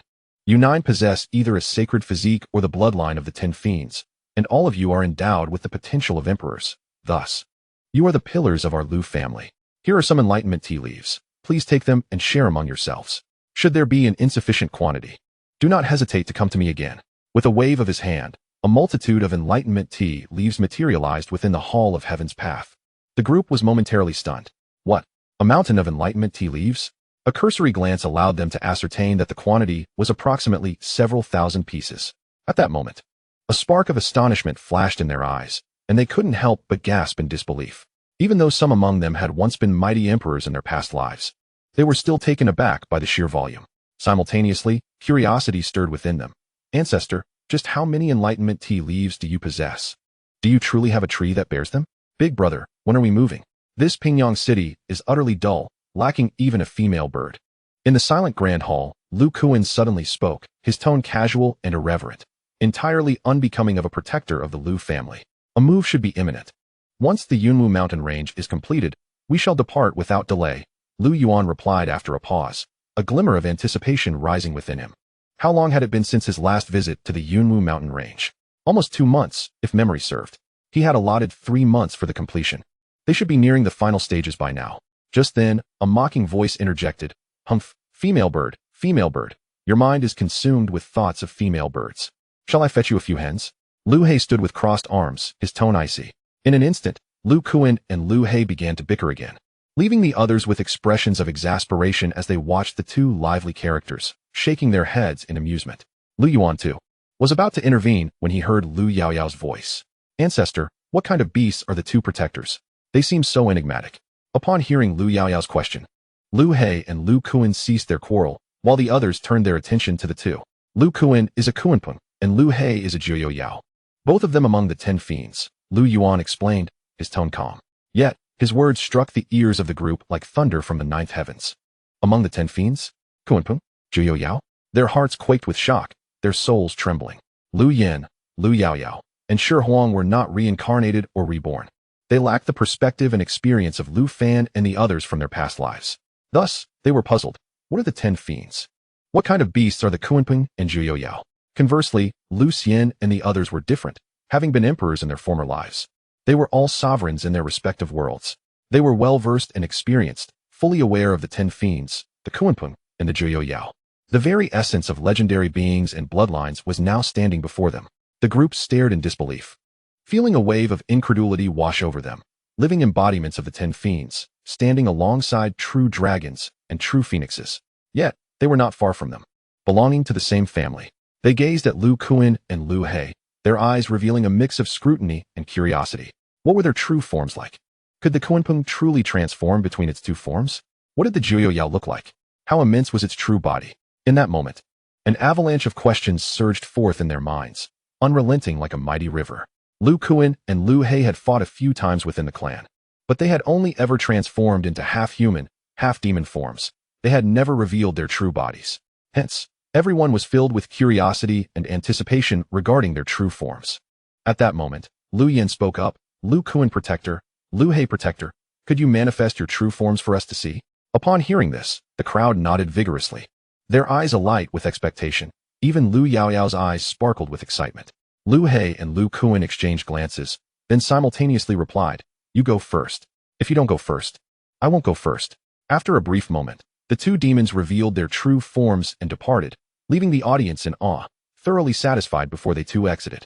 The Hall of Heaven's path was left with only Lu Yuan. He retrieved a spirit fruit and placed it in his mouth, commencing his cultivation. Meanwhile, in Pingyang City, a graceful figure strode forth, clad in a flowing purple robe and veiled. Although her face was obscured, her aura captivated the attention of all passers-by, compelling them to pause and admire her presence. Whispers circulated amongst the crowd, speculating that she must be an ethereal beauty, perhaps even divine. Shall we approach her for acquaintance? A few cultivators murmured to one another, believing themselves to be formidable with their spirit realm cultivation and eager to engage with this enchanting lady. As she walked, her gaze remained placid, her brow slightly furrowed. As a respected figure, she perceived every movement of those nearby within her divine sense. A mere glance at the group caused her to feel a flicker of disdain. In an instant, an oppressive aura emanated from her, a suffocating pressure that sent shockwaves through the hearts of the crowd. This is a formidable presence of the divine palace realm. The onlookers turned pale, hastily averting their gazes, while several men who had taken a few steps back were instantly frightened into fleeing. Noticing that the woman did not make a move, they felt a flicker of relief. Such a powerful being could effortlessly sever their heads from their bodies in an instant. Fortunately, she refrained from acting. Meanwhile, the crowd pondered whether this woman of divine palace realm was on her way to pay a visit to the Lu family. They were filled with envy, not daring to harbor any jealousy, for the Lu family had long ascended to a level far beyond their own. Thoughts raced through their minds, wishing they too were a part of the Lu family. Nowadays, even a mere body-refining cultivator from the Lu family could command respect from those in the Spirit Sea realm, who sought to ingratiate themselves. At this moment, the woman had arrived at the entrance of the Lu family ancestral grounds. She was none other than the current sovereign of the Great Qin dynasty, Qin Yanran. Today, she personally came to seek an audience with Lu Ningyue, hoping to meet Lu Yuan through her. As for why she did not approach Lu Yuan directly, it was due to a sense of inadequacy.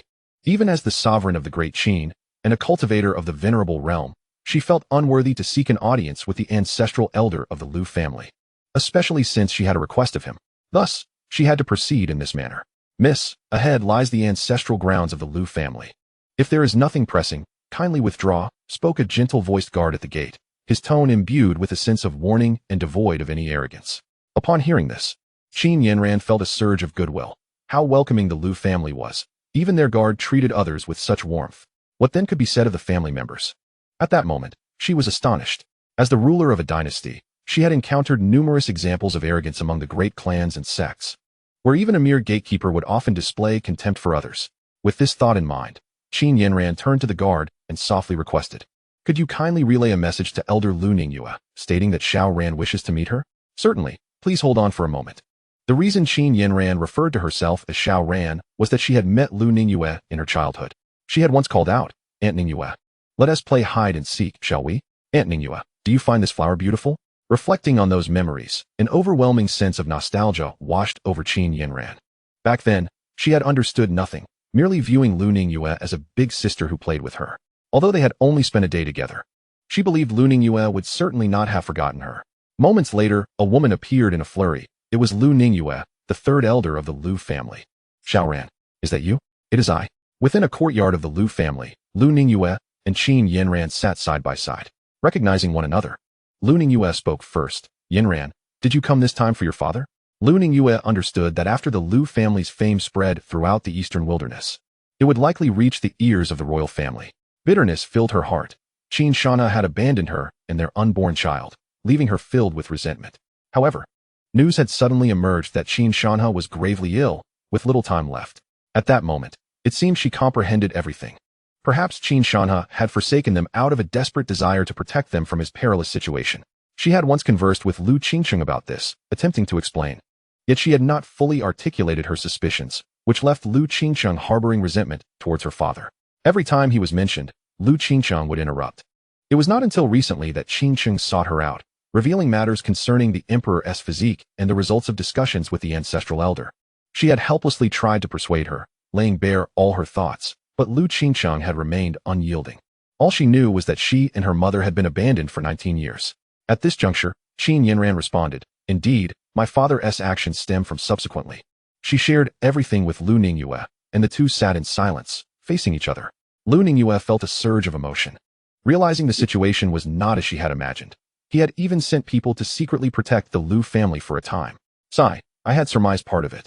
However, I have urged Qingcheng multiple times, yet she likely will not forgive your father." Just then, a hurried voice suddenly broke in, only to abruptly cease. "Mother." As Lu Qingcheng entered, she spotted her mother and an unfamiliar woman rising slowly. At this moment, Qin Yanran had already removed her veil, and upon seeing her, Lu Qingcheng's pupils constricted. Chapter 58. Has the path of cultivation come to an end? Assisting you into the celestial sovereign. In the hall of heavenly Tao, Lu Yuan regarded the three women before him, feeling quite vexed. He had just grasped all the circumstances, and the reality aligned with his suspicions. The great Qin royal family was now precariously perched on the brink, with Xianxia's life nearing its end. The abandonment had occurred for this very reason. While it seemed a misunderstanding, the events had long since transpired. The traces left behind would not easily vanish. Actions taken remained actions taken. Yet, it was fortunate that Xianxia had exhibited some humanity. This matter was not beyond redemption. However, Lu Qingcheng still harbored some resistance. Her mother and she had been abandoned by that man for 19 years, and now they were expected to reconcile? Qingcheng Lu Ningyue looked at her daughter. Wishing for a resolution, she did not want their relationship to continue marred by animosity. However, she also understood that even if she were indifferent, the scars of the past inflicted upon Lu Qingcheng could not be erased. "Mother." Lu Qingcheng hesitated, unsure of how to express herself. A tempest of emotions swirling within her. In her past life as an empress, she had seen through human nature.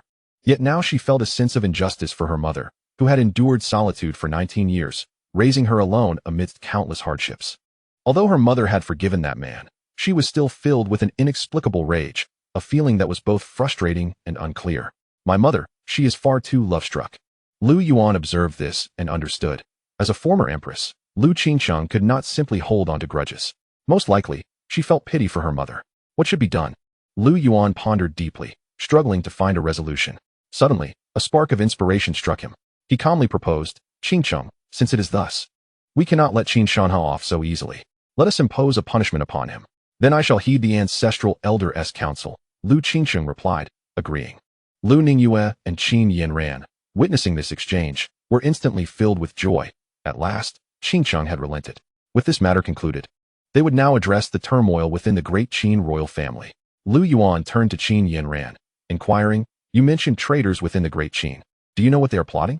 "Elder Lu, I am unaware. There is nothing for the great Qin to covet," Qin Yanran replied, bewildered and helpless, as she truly did not know.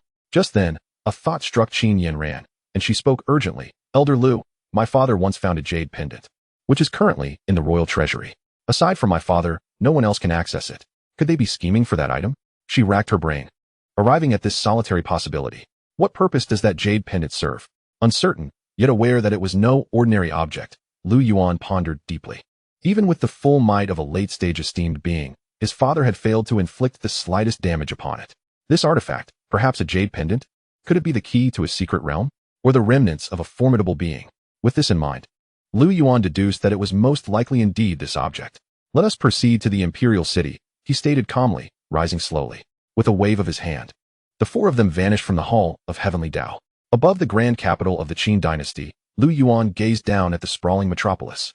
Exquisite towers and jade palaces thrived with the clamor of life, a bustling thoroughfare teeming with activity. It was a scene of unparalleled prosperity, an ethereal realm compared to the mundane Pingyang city. This was the most resplendent locale of the entire dynasty. However, when juxtaposed with the misty, cloud-wreathed mountains, even this imperial city paled in comparison. The higher one ascends in cultivation, the greater one's possessions become. In the depths of the imperial city, outside a courtyard, Lu Yuan and his companions stood tall. Yanran, is your father truly within? Lu Ningyue's voice trembled, her expression dazed. After 19 long years, she was finally to reunite with him. Yes, Aunt Yu, my father is inside. Let us enter, she replied, and the group stepped forward. Creak. The door swung open, startling the figure lying on the bed awake. Yanran, is it you? He murmured. Yanran?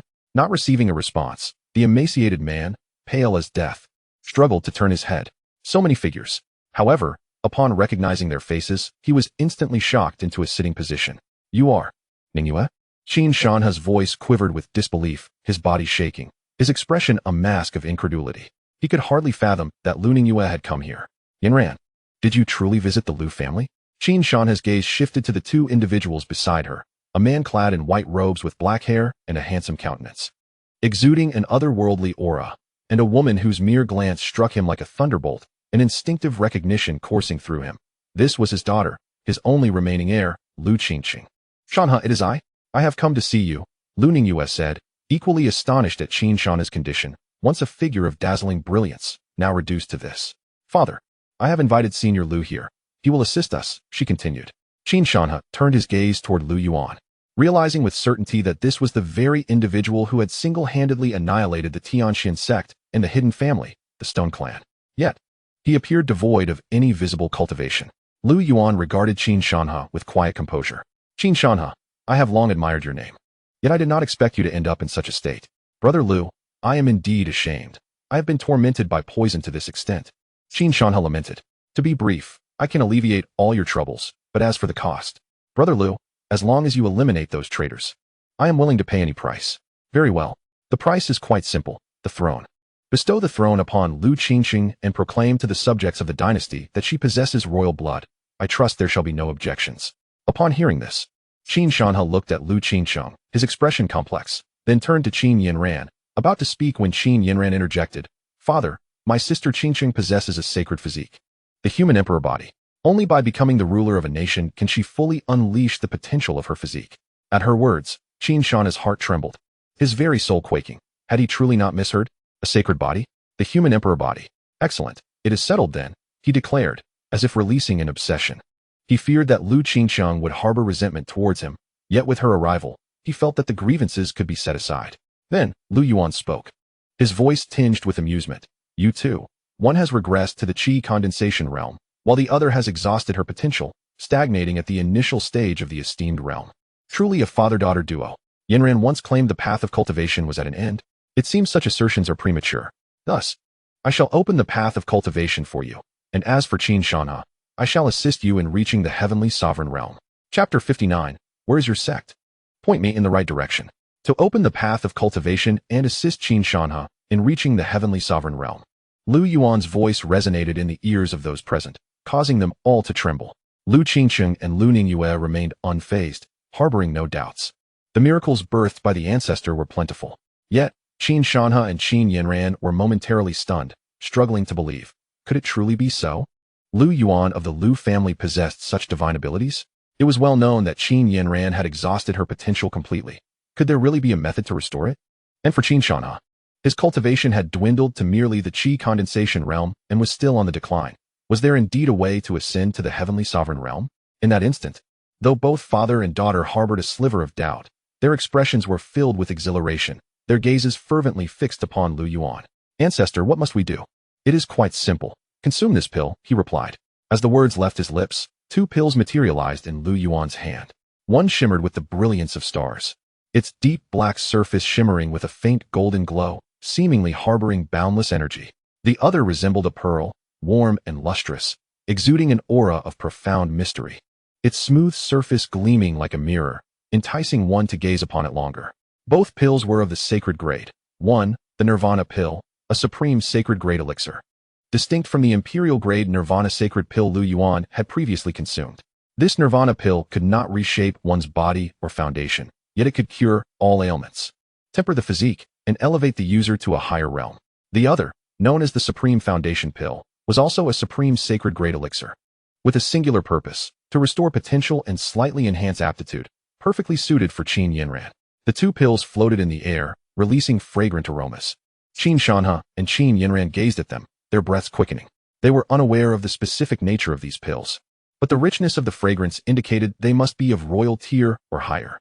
Yet, this was secondary. What mattered was that both pills bore 4 markings. 4 markings. As the most esteemed individuals of the dynasty, they had only ever seen 2 markings on pills, which were the lowest tier of the profound grade. And now, these 2 pills possessed 4 markings, at least royal tier. In that moment, they suddenly realized that Lu Yuan's earlier words were not an exaggeration. He genuinely had the means to heal them. Then Lu Yuan's voice resounded, "Consume them. Before long, you will surely recover." With that, he flicked his hand, sending the pills soaring toward the 2. They grasped the pills and swallowed them without hesitation. Moments later, 2 formidable presences surged within the confines of the estate. One was at the mid-stage of the heavenly sovereign realm, the other at the late stage of the esteemed realm. Qin Yinran and Qin Xuanhuang steadied their cultivation, exchanging glances filled with ecstatic joy. Qin Xuanhuang, who had previously reached the late stage of the esteemed realm, had now directly ascended to the mid-stage of the heavenly sovereign realm. Meanwhile, Qin Yinran, having fortuitously benefited from her earlier plight, had elevated from the initial stage of the esteemed realm to the late stage, her aptitude even more enhanced. The father and daughter were overwhelmed by a surge of emotions, a complex blend of feelings swirling within them. They turned their gazes toward Lu Yuan, both bowing deeply, expressing their gratitude. Qin Xuanhuang and Qin Yinran vowed to unwaveringly follow Lord Lu Yuan, proclaiming that our great Qin dynasty shall henceforth become a vassal to the Lu family. The declaration echoed thunderously, resonating throughout the entire estate. Lu Yuan's voluminous sleeves fluttered gently, as a wave of gentle power enveloped the 2, lifting them slowly into the air. In light of this, we might as well consider ourselves family. There is no need for such formality, he remarked. Qin Xuanhuang, please retrieve that jade pendant for me to examine. Very well. Simultaneously, within a lavish mansion, a figure knelt on one knee, exclaiming, "My lord." It seems that Qin Xuanhuang has recovered from his injuries and has ventured into the imperial treasury. What? An astonished voice echoed, aged and tinged with disbelief. It is impossible for Qin Xuanhuang to have suddenly regained his strength. Something is amiss. Inform the others at once. Yes, my lord. Meanwhile, Qin Xuanhuang had procured the jade pendant and presented it to Lu Yuan. The latter held it delicately, his fingers gliding across its surface, unable to discern its true nature. Qin Xuanhuang inquired, "Ancestor, what exactly is this object?" Though Qin Xuanhuang was considerably older than Lu Yuan, he now addressed him as Ancestor due to their generational ties, having shifted from calling him Brother Lu to Ancestor in accordance with their lineage. At that moment, as Lu Yuan was about to consult the system, a voice rang out from outside. "Qin Xuanhuang, come out." The group exchanged perplexed glances before slowly making their way out of the room. Outside, several figures stood, their expressions hostile as they regarded Lu Yuan and the others. "Qin Xuanhuang, your cultivation, has it been restored?" One of them sneered. "As you can see, I have indeed recovered, and I must say, I am quite surprised to learn that it was you who betrayed the dynasty, my dear imperial uncle. How did you regain your strength?" The elder's voice was laced with incredulity. It was baffling that Qin Xuanhuang, who had previously been bedridden, now stood before them, brimming with vitality. "Why would I divulge that information to you?" Qin Xuanhuang retorted. "Given the circumstances, Qin Lang, there is no need for further discussion. Since he has retrieved that item from the treasury, let us seize it." "Very well. You are Sun Gongfeng. I never expected that after years in our great Qin, you were plotting to seize treasures." A sardonic tone crept into Qin Xuanhuang's voice. "Huh, what can you achieve now that you have recovered? You, a mere respectable, cannot possibly contend with us. I advise you to hand over the jade pendant. Perhaps I might spare your life."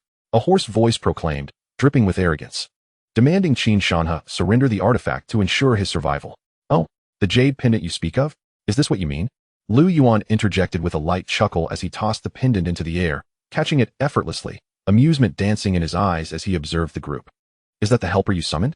"Qin Xuanhuang, I must admit, you possess some skills, but alas, I have entered the realm of the heavenly sovereign. Today, none of you shall escape."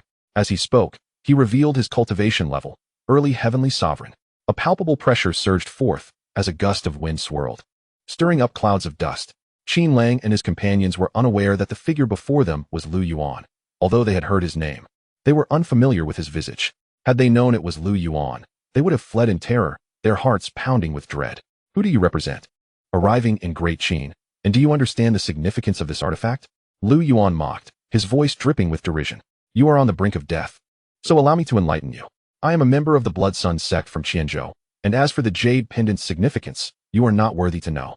Oh, how intriguing. The Blood Sun sect, what rank of power is that? Lu Yuan inquired, turning his gaze towards Xuanhuang. It is a royal tier force. It seems they have an elder at the peak of the heavenly sovereign within their ranks. The heavenly sovereign, you say? Lu Yuan then regarded the elder from the Blood Sun sect, his expression dismissive as he calmly asked, where is your sect located? Just point me in the right direction. Your sect's location? Just point me, and I shall strike with but a single sword. Lu Yuan's voice rang out, his demeanor utterly impassive. A single strike? Are you implying you can annihilate my Blood Sun sect with a mere sword? The elder roared with laughter, mocking Lu Yuan's audacity. You do not even know where my sect is located. You are nothing more than a lowly respectable, foolishly boasting of a single strike. The elder's voice grew louder with confidence, his eyes glinting with disdain as he gazed at Lu Yuan. I'll give you a chance. My Blood Sun sect resides in the falling wind gorge of Qianzhou. Draw your sword, and let me see what extraordinary skill it possesses. He spread his arms wide, invitingly. Lu Yuan shook his head with a faint smile, his wrist flicking elegantly, and in an instant, a sword materialized in his grasp. The sword of the Emperor.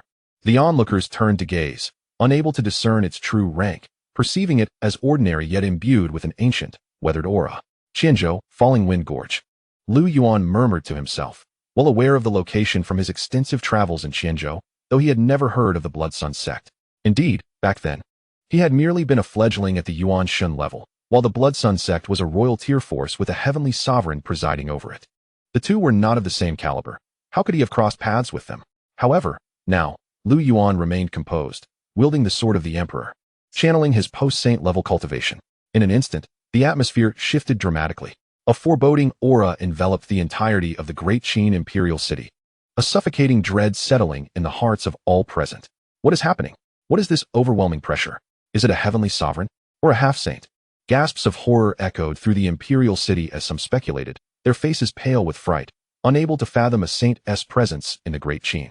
In contrast, Lu Yuan stood with his flowing robes billowing in the wind, his long black hair cascading like a waterfall, his attire snapping in the breeze, exuding the aura of an unparalleled sword immortal. What is his cultivation level? Sun Gongfeng and Lang's group paled in terror, their hearts racing as they bore the brunt of Lu Yuan's overwhelming presence. At that moment, they found themselves kneeling, unable to straighten their backs. With great effort, they lifted their gazes toward the sword immortal before them, their pupils constricting in fear, reflecting the image of Lu Yuan poised to strike. Slowly, Lu Yuan raised his sword-wielding hand, delivering a gentle yet decisive slash. Boom. Clang. A resounding sword aura surged forth, the fierce wind howling as it soared into the skies above the Great Qin imperial city. Instantly, all heads turned upward. Was that a dragon-shaped sword aura? The sword intent appeared almost corporeal. Who could have delivered such a strike within the imperial city? It was evident that this esteemed figure had attained a level of swordsmanship where sword intent took form. The crowd gasped in awe, disbelief flooding their senses. At this moment, the sword aura spiraled through the air, emanating an unmatched sharpness. The intangible sword energy cleaved through some of the towering structures in the imperial city. Meanwhile, the dragon-shaped sword energy in the sky seemed to possess a will of its own, heading straight toward the falling wind gorge in Qianzhou. At that instant, the people of Qingzhou and Qianzhou felt a profound sense of trepidation. What was happening? Whoosh whoosh. What sound was that? Suddenly, someone shouted in astonishment, "Look at the sky! Look at the sky!" Everyone tilted their heads upwards, only to witness a soaring dragon-shaped sword energy racing through the heavens, disappearing in the blink of an eye. In that fleeting moment, the powerful figures from both regions were stirred. Was this the sword strike of a saint? When did Qingzhou produce another saint? The sword energy was heading toward Qianzhou. Moments later, the sword energy unleashed by Lu Yuan had already arrived at the falling wind gorge. Instantly hovering above the Blood Sun sect, thousands of disciples sensed it in an instant. They looked up at the sky, hearts pounding with dread. A single thought surged in their minds. What was that? It resembled a sword aura. Just as this thought took root, a thunderous impact resonated. The sword energy descended, transforming into an overwhelming brilliance, with blood splattering like a grand display of crimson flowers. In an instant, The members of the Blood Sun sect were enveloped by the boundless sword light, their bodies collapsing one by one, the sound of their fall echoing like a dreadful drum. They would never comprehend the reason for their demise. On this day, the world learned that the Blood Sun sect had been eradicated. The news spread that someone had unleashed a sword energy that had traversed from Qingzhou to Qianzhou, annihilating the Blood Sun sect from thousands of miles away with a single stroke. They only knew it was a saint-level sword cultivator, yet remained unaware of the identity of this nameless swordsman. It seemed the Blood Sun sect had offended a saint-level sword cultivator, resulting in their obliteration from afar. The news spread like wildfire across the eastern wilderness and the 5 major regions. This incident shocking the world even more than Lu Yuan's earlier extermination of the Stone Clan. Some speculated whether it was Lu Yuan, the ancestral figure of the Lu family, who had once used his sword to slay members of the Tianxian sect. This speculation sparked fervent discussion among the masses, yet ultimately concluded that it was highly unlikely this individual was Lu Yuan, as it had been confirmed that this sword bore the aura of a saint, with sword intent manifesting in form. This nameless sword cultivator had ventured too far along the path of the sword. Moreover, Lu Yuan had not revealed any sword intent, and it was implausible for him to achieve the status of a saint so swiftly. Thus, this topic was laid to rest. Even as days passed, this matter continued to be a topic of conversation for people across the realm. Of course, that was all in the future. Now, let us return to the moment when Lu Yuan unleashed his sword energy. Sun Gongfeng and Qin Lang, along with others, were directly pinned to the ground by the overwhelming pressure, their faces meeting the earth in a close embrace. I have already made my move. What will you do next? Lu Yuan spoke coolly, his demeanor exuding nonchalance. Who exactly are you? Sun Gongfeng managed to utter, his forehead veins bulging, a mixture of shock and anger coursing through him. He was astonished by Lu Yuan's terrifying presence, unable to fathom the cultivation level of this young man. He was enraged by his current predicament, face down in the dirt, utterly humiliated. And he was terrified, knowing death was imminent. This man would not spare him. Who am I? You may inquire with the king of hell below. The people of the Blood Sun sect are likely waiting for you down there. I shall send you to reunite with them now. With that, Lu Yuan's aura surged, a terrifying saint's pressure enveloping the air, causing Sun Gongfeng and the others to feel dizzy before they simultaneously exploded into a mist of blood. Chapter 61. The New Emperor of the Great Qin.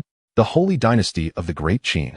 In the Hall of Nurturing the Heart, Lu Yuan sat in the position once occupied by Qin Yanran, his hands idly stroking the object before him. At this moment, he gently summoned the system within his mind. System, what is this object? Ding! This object is the key to unlocking the sacred-level secret realm, the Absolute Cloud Secret Realm. Time remaining for the Absolute Cloud Secret Realm to manifest, 25 days. The host may choose to awaken the secret realm upon arriving at the Absolute Cloud Mountain Range. Upon hearing this, Lu Yuan was taken aback. A sacred-level secret realm. Moreover, it was located within the Absolute Cloud Mountain Range in Qianzhou. He had initially awakened his system in that very mountain range. To think he had nearly brushed past a sacred-level secret realm. Lu Yuan recalled the spirit fruit he had consumed back then, which had directly led to his ascension to the celestial being realm. At that time, he had believed it was merely luck, a serendipitous discovery. But now, it seemed that was no mere coincidence. Ancestor, what use does this object hold? Lu Qingqing inquired, recognizing that those who had plotted for this object must have known its significance. This is the key to unlocking the sacred-level secret realm, Lu Yuan replied quietly, his tone flat. This revelation startled everyone present. Is this truly the key to the secret realm? To a sacred realm?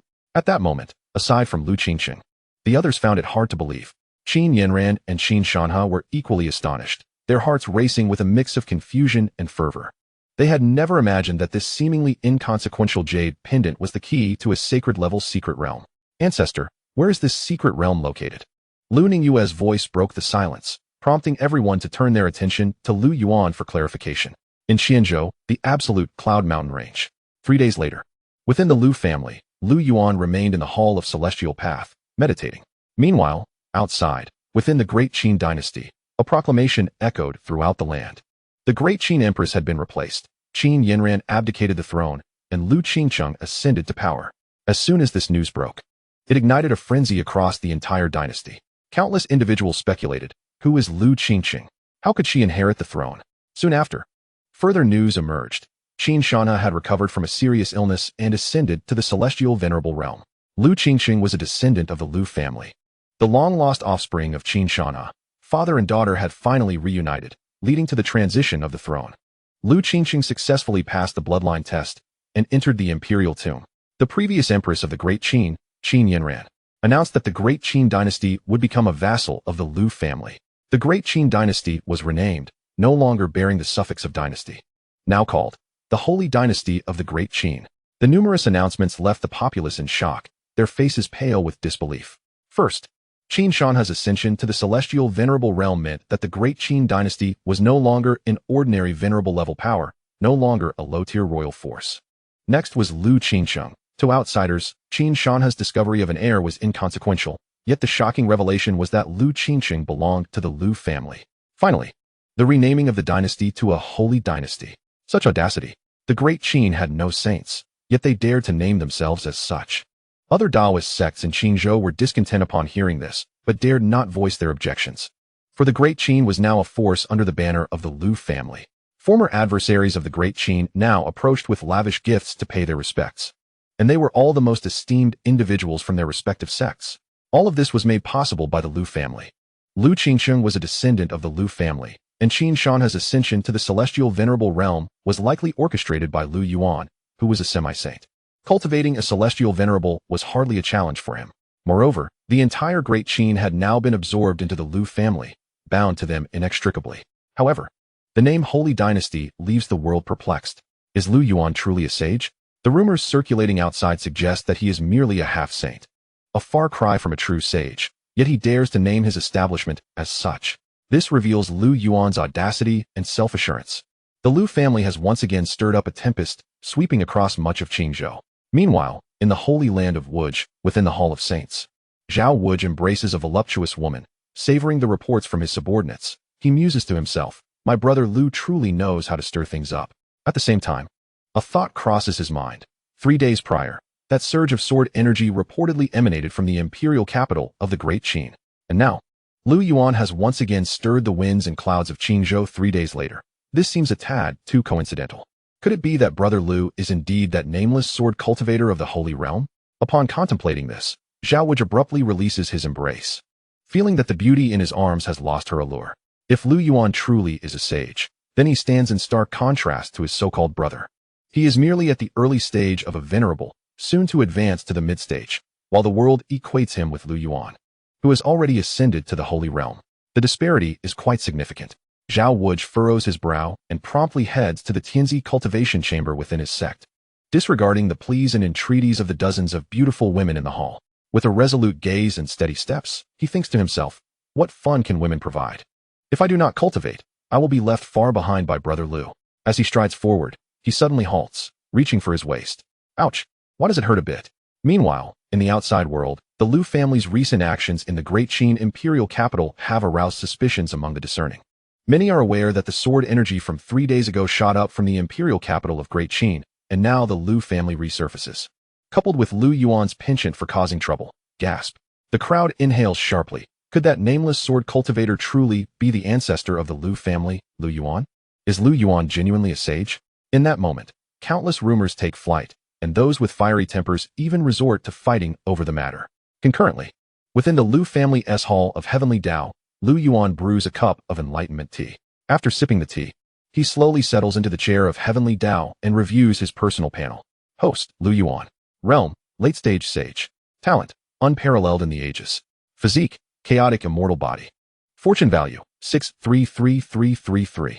This sudden surge in fortune value is likely due to Liu Yuan's annihilation of the Heavenly Sovereign's Blood Yang sect and the subjugation of the Great Qin dynasty, along with the speculations of the world that he is that nameless sword cultivator.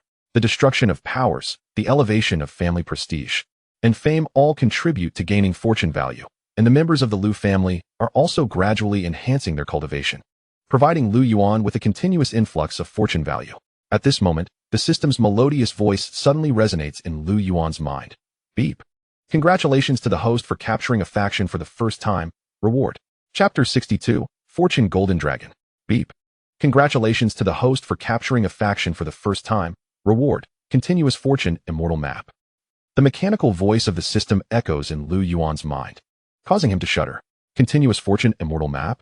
Confused, Liu Yuan quickly examines the system's description. Continuous Fortune Immortal Map, an item produced by the system, with no rank classification. Unique in the world. After use, the host can choose a faction for binding, including but not limited to family, sect, dynasty, and major religion. Once bound, this faction will receive 1/10 of the Liu family's fortune, increasing as the Liu family's fortune rises, but the fortune will never exceed 1/10 of the Liu family's. And it will also provide the host with fortune value. Note, this is fortune obtained out of thin air, not a deprivation of the Liu family's fortune. Upon reading the system's description of this item, Liu Yuan comprehends that it is somewhat lackluster. In essence, it serves to provide Liu Yuan with fortune value, and the bound faction will gradually elevate its fortune, ensuring that the factions he captures do not remain too weak. Liu Yuan contemplates that, perhaps, now in the entire Xuanhuang world, there is no faction more formidable than the Liu family. Even those quasi-emperor level factions likely pale in comparison. After all, the Liu family now boasts 9 individuals with extraordinary talent. What imperial qualifications? They are not even worthy of carrying their shoes. At this moment, the system's voice resounds once more. Beep, detecting the host's underling faction as Great Qin Holy Dynasty. Would you like to bind? Yes. Liu Yuan nods, and instantly, an unseen connection seems to form between the Liu family and the Great Qin Holy Dynasty. Liu Yuan activates his fortune observation technique and gazes upward, only to see the golden dragon of fortune above the Liu family begin to swirl and pulse towards the direction of the Great Qin imperial capital. To outsiders, Pingyang City appears tranquil, devoid of any anomalies. However, apart from Liu Yuan, there is one other who perceives this scene, the head of the Liu family, Liu Qianshan. At this moment, he is in his chamber cultivating. Suddenly, the Xuanhuang ding within him trembles slightly, breaking free from his body. Liu Qianshan is taken aback. His Xuanhuang ding is connected to the Liu family's fortune, allowing him to observe it at all times. Now, the small ding inexplicably begins to tremble, and sensing this, Liu Qianshan instantly appears on the rooftop, looking up at the sky. He sees the 2-clawed golden dragon of fortune, symbolizing the family's fortune, dancing in the air, roaring towards a certain direction, sending forth waves of sound. After observing for a while, Liu Qianshan finds nothing unusual and scratches his head in confusion. How strange. At this moment, the Xuanhuang ding suddenly returns to Liu Qianshan's body, and the 2-clawed golden dragon of fortune begins to calm, quietly lingering in the void, its form gradually fading. Even those who have cultivated the fortune observation technique and can perceive the fortune of a place cannot easily detect this. Seeing this situation, Liu Qianshan silently gazes towards the hall of heavenly Tao, where there is no sign of movement. He ponders that since the Ancestor has not appeared, it indicates that this matter is under the Ancestor's control. Subsequently, he returns to his chamber, continuing his cultivation, preparing to break through to the Divine Palace realm. Now, he possesses the Xianling royal body, and his realm has already reached the 9th level of the celestial man. With the support of his physique and ample resources, Liu Qianshan's cultivation is soaring like a rocket, on the verge of advancing to the Divine Palace realm. Liu Yuan retracts his consciousness, having anticipated that Liu Qianshan would be startled. Currently, within the Liu family, only Liu Kuan and Liu He are at the Divine Palace realm, but they are also close to breaking through. These two, with their extraordinary talents and being pure-blooded 10 fiends, soared directly from the Qi condensation realm to the Divine Palace realm upon merging their essence blood, skipping several major realms.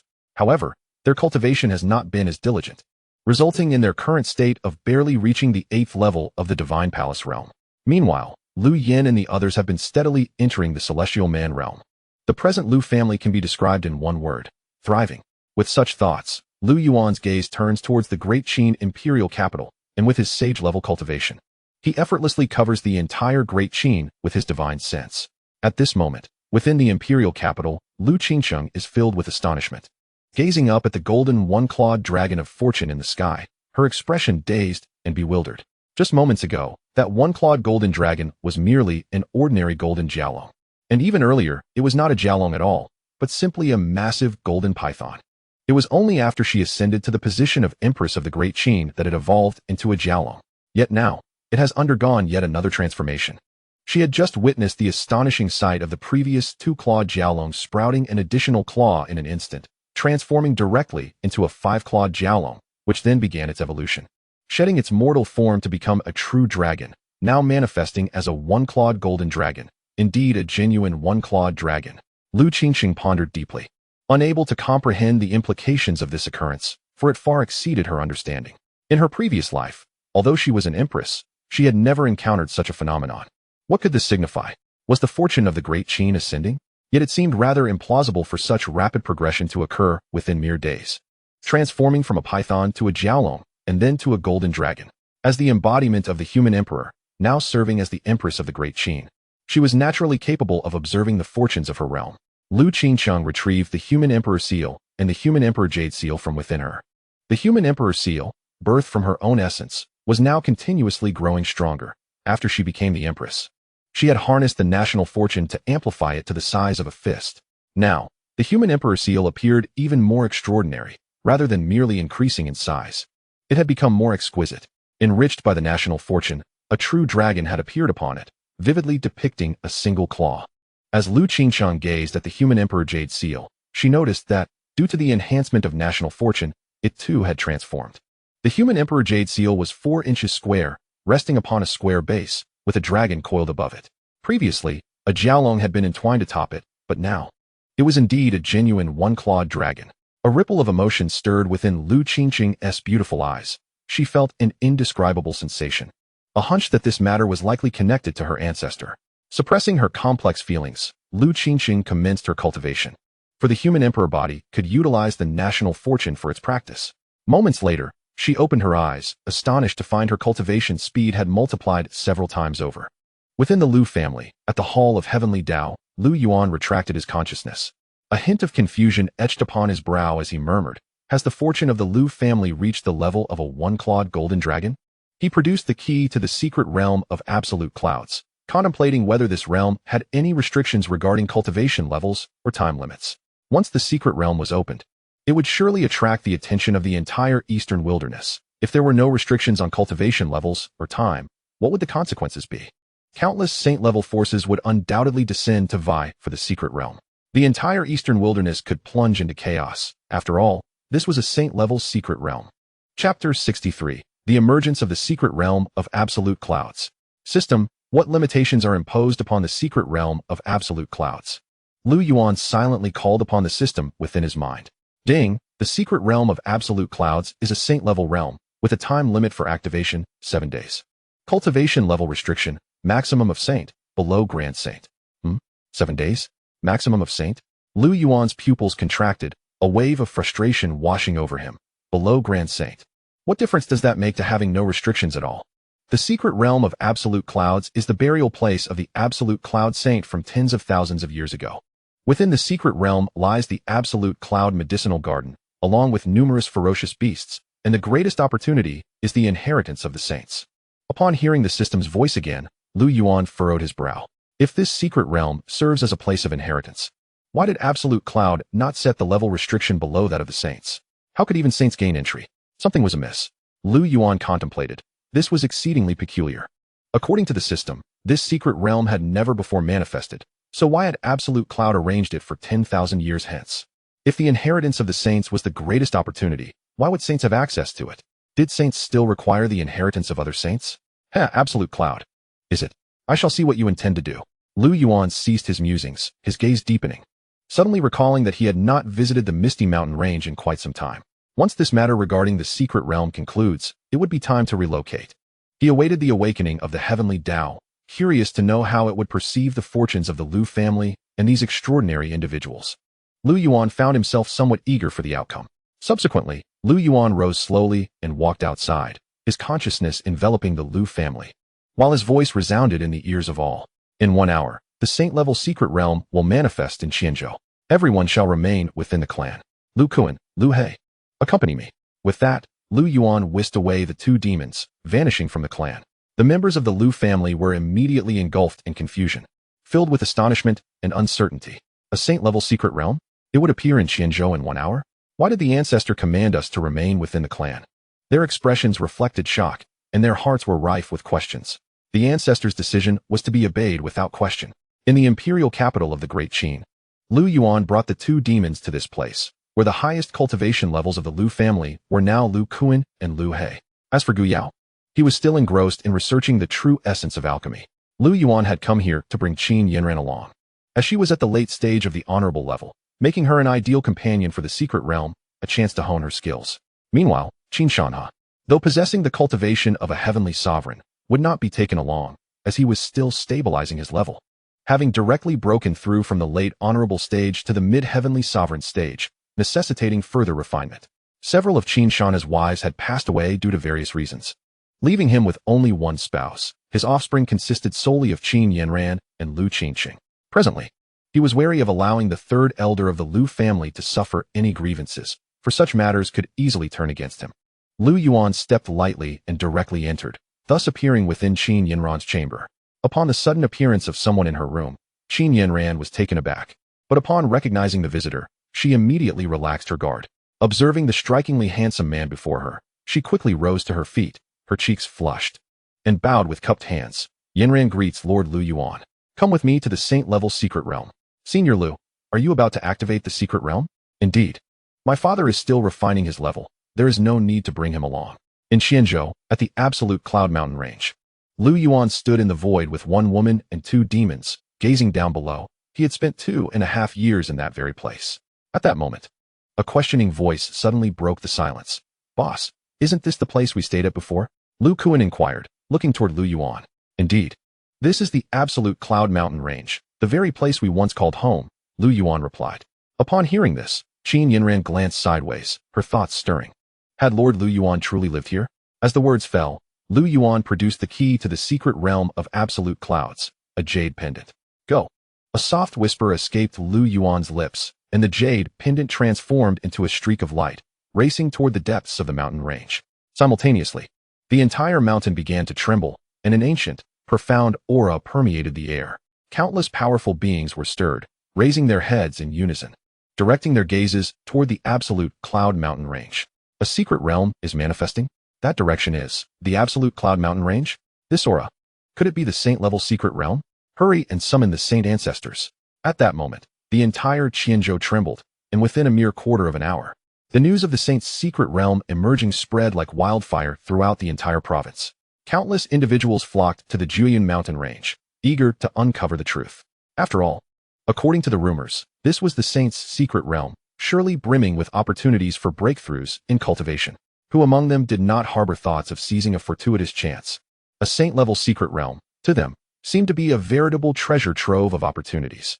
Whether they were of the venerable rank, from the divine palace, celestial beings, or even those at the Yuan spirit level, all hastened towards the site of the secret realm, yearning for a taste of its blessings.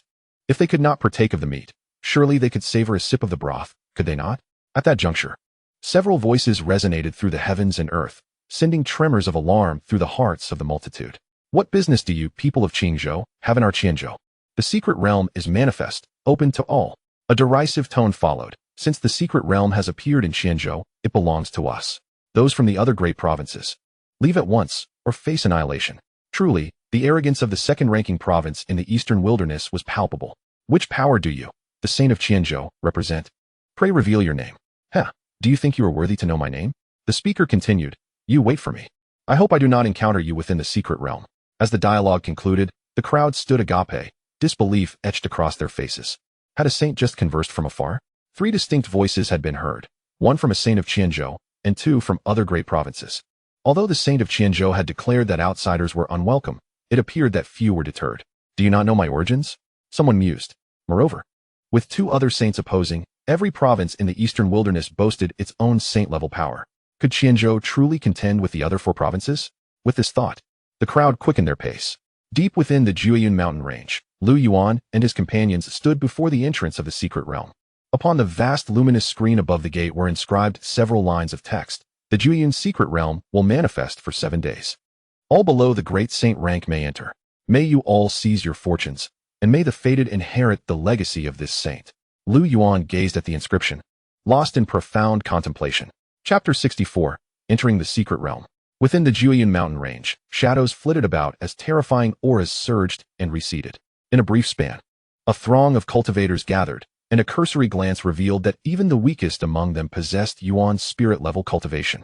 Such prowess already qualified one to establish a power. Who were those few standing before the entrance to the secret realm? How could they have arrived so swiftly? Why did they remain outside instead of entering? As more figures appeared, inquiries arose, their faces marked by confusion. Humph, do you not see the countdown on the screen? A mere celestial being, and yet you are blind? A cold snort erupted from a powerful figure of the divine palace. Merely a divine palace level, and you speak so grandly, claiming others are blind, came a retort, drawing the gaze of the crowd to a formidable venerable. Then, Yet another voice interjected. Humph, a trifling venerable now takes to lecturing others. The crowd turned to regard the speaker, an elder whose aura was fearsome, revealing him to be a great saint. Heh, a mere great saint dares to boast. A cold, hoarse voice echoed, drawing all eyes once more. It was an aged figure, frail and emaciated, his complexion pale as if he had crawled from the depths of hell. What on earth is that? Someone gasped at the sight of the elder, alarming him and drawing his attention. Boom.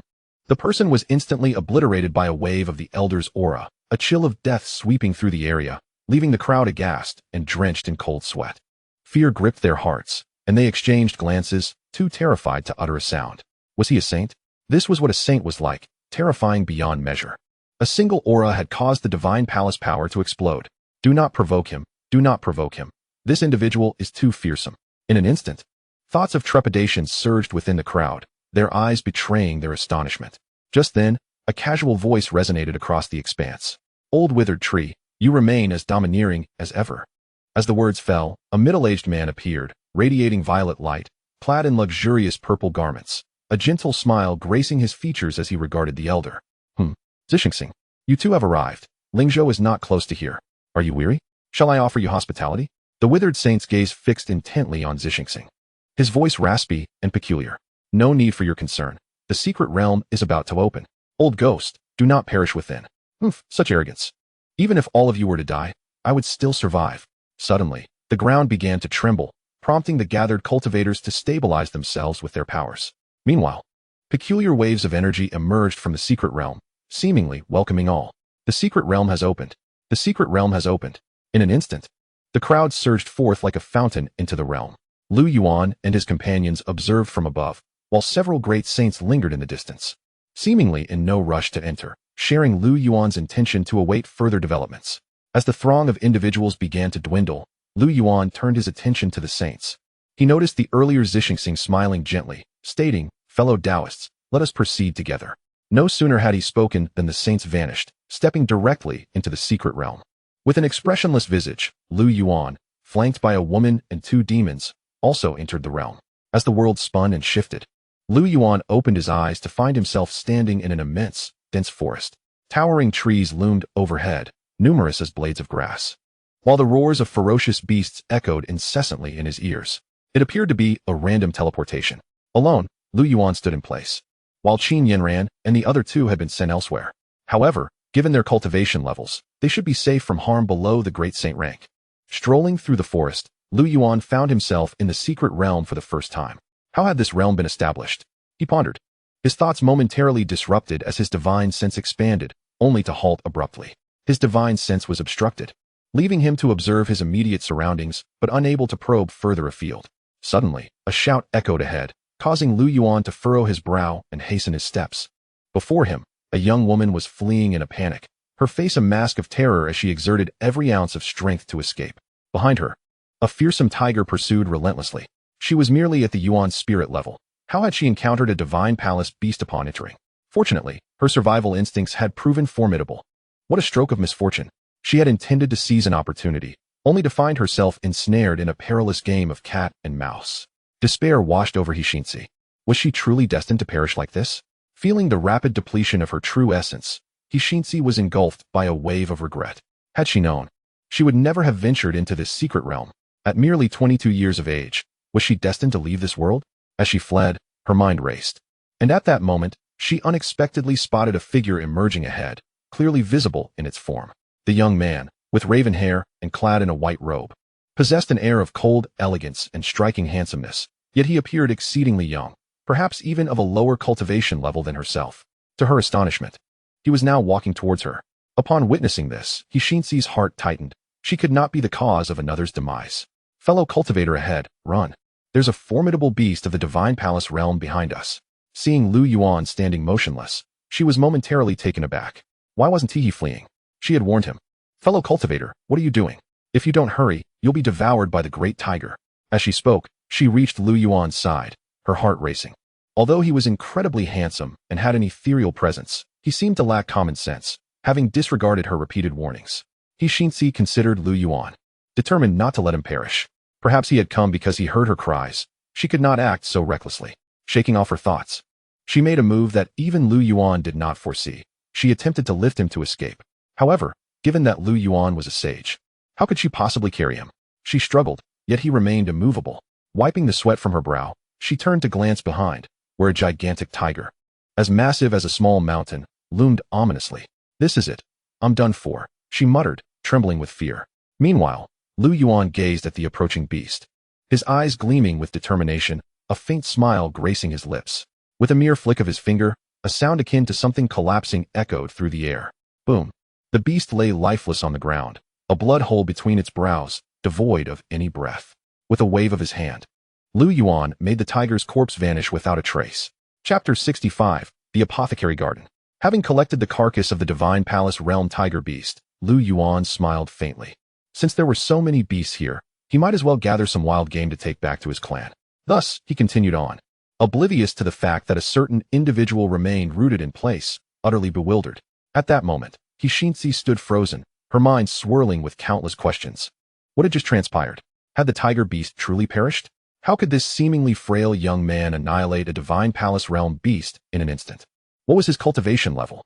Regaining her composure, the astonishment and disbelief still lingered in her eyes. Resolutely, she rose and hurried after him. "Young master, thank you for saving me just now." Her beautiful eyes sparkled as she looked at the halted Lu Yuan, causing her heart to flutter. "Miss, you are obstructing my path." Lu Yuan's voice was calm, imbued with an air of indifference, as though he wished for her to depart immediately. Observing the young woman before him, Lu Yuan's thoughts stirred. She was kind-hearted, having warned him several times, yet her cultivation was far too low to survive in this perilous secret realm for long. "May I ask for your name?" "Young master, I am Xianxia. Might I accompany you? This place is far too dangerous, and with time running out, I cannot escape." Xianxia expressed her concerns, aware that she was only at the 5th level of the primordial spirit realm, nowhere near the celestial realm. Regret washed over her. Had she known better, she would never have entered this secret realm. Yet, the young man who had effortlessly dispatched the Divine Palace beast must surely be of the sage realm. Such a young sage, what power did he hail from? Was he perhaps a hidden genius of a great clan or sect? At that moment, Lu Yuan replied, "Miss, you inadvertently lured a beast towards me. I saved your life. Thus, we are even. You should leave now.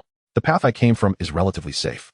Seeing Lu Yuan's resolute demeanor, Xianxia had no choice but to relent. After expressing her gratitude, she turned and hurried back towards the direction Lu Yuan had come from. Lu Yuan smiled faintly and continued deeper into the secret realm. This young woman had a commendable character. Should fate allow, he wouldn't mind offering her some guidance in the future. Moments later, Lu Yuan arrived at a cave, a rich aroma of medicinal herbs wafting through the air. He narrowed his eyes, launching a punch that caused the cave to collapse, revealing a massive python lying lifeless on the ground, utterly deceased. Lu Yuan frowned, displeased. It was merely a snake, and he had no desire for snake meat. Stepping forward, he extended his hand, and a spiritual fruit appeared within his grasp. This serpent beast had used spiritual fruits as bait to ambush others. Indeed, the intelligence of a Divine Palace Realm beast was notable. After securing the fruit, Lu Yuan prepared to leave when a shout halted his steps. "Boy, that spiritual fruit belongs to me. Put it down and leave." Or else an elder descended from the sky, standing in the void with a terrifying aura. A member of the sage realm? Lu Yuan raised an eyebrow, intrigued. Did he truly mistake me for a mere Divine Palace cultivator? Indeed, upon his arrival, the elder had seen Lu Yuan's figure alongside the carcass of the Divine Palace beast and instinctively assumed Lu Yuan was just a Divine Palace cultivator. Hence his intent to kill for treasure. The elder's piercing gaze bore down on Lu Yuan. In response, Lu Yuan chuckled, realizing that hiding his cultivation would only invite trouble. "What are you laughing at?" With that, Lu Yuan released his aura, sweeping through the surroundings. And the overwhelming pressure forced the elder to spit out a mouthful of blood. You are a sage?" Thud. As the elder's words fell, his body crumpled to the ground like a willow in the wind, crashing heavily. Lu Yuan glanced at him silently before continuing onward. At that moment, he finally encountered no more fools seeking their demise. He had collected numerous beast carcasses, including those of Divine Palace and Sage Realms, and even 2 formidable celestial beasts.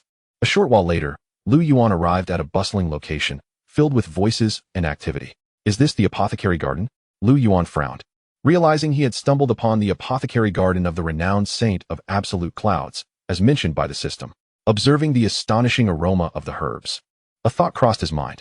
This garden seemed destined to be his. He must seize it. At the heart of the garden, several figures were engaged in a heated dispute. Old Gu, We agreed to split 3 portions each, with the rest to be divided among the other cultivators. Since that is settled, let us begin harvesting. So be it. The old man, Kumu, watched the others with keen interest, contemplating that he would not relinquish that remaining portion of herbs for the sake of mere face and reputation. He cast a ruthless glance at the cultivators outside. Should they resist, he would eliminate them all without hesitation. Subsequently, the 3 individuals rose to gather medicinal herbs. At that moment, a resounding explosion echoed, enveloping the area in a thick cloud of smoke. 2 streaks of light surged forth, revealing 2 figures engaged in a fierce confrontation. Who are you? Dare to steal the herbs of our sect's sovereign, and you shall pay with your life. One exclaimed. Just because you claim it. Does that make it yours? Another retorted. The 2 continued their relentless assault, their swift movements captivating the attention of all present. Moments later, one of them fell to the ground, coughing up blood. How could a mere divine palace realm be this strong? He gasped. A mere respectful realm cannot defeat someone of the divine palace. Living in this world is a waste of air. Prepare to die. With those words, the golden-haired man prepared to strike down his defeated opponent. Just then, a streak of light darted toward him with blinding speed, akin to a bolt of thunder. Lu Kuan hurriedly defended himself, but the overwhelming force sent him flying thousands of feet away, obliterating countless trees along his path. Damn it, you cowardly sneak attack. Lu Kuan spat, anger boiling within him. The assailant slowly revealed himself, his expression indifferent, gazing at Lu Kuan as if he were staring at a corpse. Stealing my herbs and attempting to kill a member of my sect, you have sealed your fate. Chapter 66, A Palm to Shatter a Saint. A resonant voice resonated through the heavens, carrying a hint of coldness and judgment. The saint stood silently in the void, his gaze apathetic as he looked down at Lu Kuan, who lay coughing blood below. He shook his head. To defeat a respectful realm with your divine palace 8th level cultivation, you are indeed formidable. Yet, regrettably, you shall have no further opportunity to cultivate. As he finished speaking, the figure vanished, reappearing above Lu Kuan, looking down upon him with a glint of ruthlessness in his eyes. He raised his right hand, gathering spiritual energy, and struck downward. The onlookers stood frozen, discomfort stirring within them, yet none dared to intervene. Their own respectful realm could not contend with this saint. And now he was preparing to strike. How shameless. They felt pity for the golden-haired man, a prodigy capable of defeating a respectful realm, yet now destined to meet his demise here. Reflections of Lu Kuan's figure danced in their eyes, as if they could already envision his obliteration. However, at that critical moment, the attacking force suddenly halted, suspended just a foot above Lu Kuan. A soft voice echoed, reaching the ears of all present. A dignified saint. Yet you bully a mere divine palace 8th level junior. Have you no shame? With those words, a figure materialized out of thin air, hands clasped behind his back. Long black hair cascading over his shoulders, white robes fluttering in the wind, and his gaze profoundly deep. The crowd looked up, their souls trembling as they beheld this ethereal young man, a thought arising in their minds. Could he be another saint? Observing the halted attack from the earlier saint, they concluded that this indeed was another saint. Only a saint could intercept the attack of another saint. Yet, why did this saint appear so youthful, while the one beside him resembled an elder clad in gray? Which sect do you belong to? I don't recall having seen you before, the gray-clad elder inquired. Confusion apparent in his eyes, though his heart was filled with astonishment. He could not discern the cultivation level of this young man. There was only one possibility. Either his realm surpassed his own, or he wielded a concealing artifact. Judging by the young man's youthful countenance, the gray-clad elder speculated it must be the latter. Perhaps he had just ascended to the saint realm. At this moment, Lu Yuan remarked nonchalantly, "Which sect do you hail from? I have yet to see you as well. A true saint shamelessly bullying a junior. Your sect must be called the sect of shamelessness." Upon hearing this, the crowd was momentarily taken aback, quickly stifling their laughter, though their expressions were difficult to suppress. The gray-clad elder. Upon hearing Lu Yuan's words and witnessing the amused expressions of the gathered cultivators, felt fury rising in his heart. A mere early-stage saint. It seems you are seeking death by attempting to save that scoundrel below. Defeating me means not only that person is yours, but also 30% of my medicinal herbs. The elder proclaimed, his demeanor arrogant and dismissive. Boss, this old man is utterly arrogant. If you take his head, I want to kick it like a ball. Lu Kuan exclaimed, wiping his mouth and speaking fiercely, having genuinely believed he was on the brink of death. Fortunately, Lu Yuan had arrived just in time, allowing Lu Kuan to escape this calamity. Looking up at the 2 figures in the sky, Lu Kuan brushed off the dust from his clothes and shouted once more. Old man, my boss has arrived. Your time of death is at hand. Ha ha ha. Oh, it appears you are indeed in league with one another. The gray-clad elder chuckled, unimpressed. He was a mid-stage saint, having cultivated for over 1,000 years. How could this young man possibly compare? Thus, he felt no fear. Even anticipating the expression of the brash junior, who claimed he would take his head and use it as a ball when he witnessed his boss being brutally slain. You seem quite confident, but is it merely 30% of your herbs you possess? You worthless fool, unable to even secure all the precious herbs. Your cultivation truly seems to have gone to the dogs. Lu Yuan's voice grew louder, culminating in a thunderous declaration. This medicinal garden belongs to me, Lu Yuan. Everyone, leave immediately, or none shall remain, including you, and those two eavesdroppers over there. With that, Lu Yuan pointed towards the distance, and suddenly, two streaks of light shot forth, transforming into two figures, a gaunt old man and an unremarkable middle-aged man. Alongside the gray-clad elder, they were the three saints vying for control of this medicinal garden. Upon hearing Lu Yuan's audacious proclamation, the crowd trembled in shock. Were those two eavesdroppers indeed the two saints? And he claimed the medicinal garden was his? The onlookers gasped, finding it difficult to believe that this young man could possess such confidence. His words had directly offended three saints. Hell do. It seems he does not regard you highly at all, the middle-aged man commented. Ha ha, old withered tree. Does he even consider you as worthy? The gray-clad elder scoffed. At that moment, the unremarkable middle-aged man spoke up. Kid, reaching the saint realm is no easy feat. Why seek death? Lu Yuan regarded the three saints before him, sneering dismissively, his expression unfazed. In the Tower of Ascension, he had defeated countless peers of the same realm, and these three before him were no more than insignificant insects. Laugh. You two step back. I'll handle this one. With those words, Old Du ascended into the air, exuding a terrifying aura, manifesting a colossal elephant that charged directly at Lu Yuan. Lu Yuan merely smiled faintly, withdrawing his hands from behind his back, chaotic energy swirling around him as he swatted forward. The giant elephant disintegrated into mere wisps of light, unable to withstand even a moment's resistance. Yet, Lu Yuan's enormous palm continued its trajectory towards the front, and upon seeing this, the gray-clad elder's heart sank in terror. He hastily produced a weapon to defend himself. However, with a resounding crash, the gray-clad elder was reduced to ash, dissipating into the void. His very soul extinguished. What? How is this possible? The withered tree elder and the middle-aged man were struck with disbelief, their bodies bristling with dread as their pupils constricted in shock. He, with a single palm, shattered the old man do. The two were utterly astounded, their souls trembling as they beheld Lu Yuan's nonchalant demeanor, struggling to believe the spectacle before their eyes. To be capable of effortlessly dispatching the old man do, who was of the same realm, what level of cultivation did he possess? Late-stage saint? No, most likely. He was at the pinnacle of saint. With this thought, their legs quaked, and exchanging a glance, they each discerned a flicker of dread in the other's eyes. Chapter 67. The 5 States of the East Wilderness. Run. Whoosh. Whoosh. The two transformed into streaks of light, turning on their heels to flee, expending every ounce of strength, all in a desperate bid for escape. The cultivators present, witnessing this scene, were rendered speechless, unable to articulate their astonishment. Who could enlighten me on what I have just witnessed? This youth shattered a saint with a mere palm, and the other two saints fled in terror? At that moment, the entire medicinal garden fell into an eerie silence, with no one daring to utter a word. All eyes were fixated on Lu Yuan, consumed by disbelief. What, precisely, was his level of cultivation? What force did he serve to possess such overwhelming power? Lu Yuan, shaking his head with a slight smirk, stood poised in the void, employing the swift motion of the Xuanhuang. In an instant, Lu Yuan positioned himself before the two escapees. The fleeing duo, confronted by the ghostly presence of Lu Yuan, were paralyzed with fear, their souls nearly escaping their bodies. The speed was unparalleled. The drywood Taoist cried out, his voice resembling a duck's quack, unbearably grating.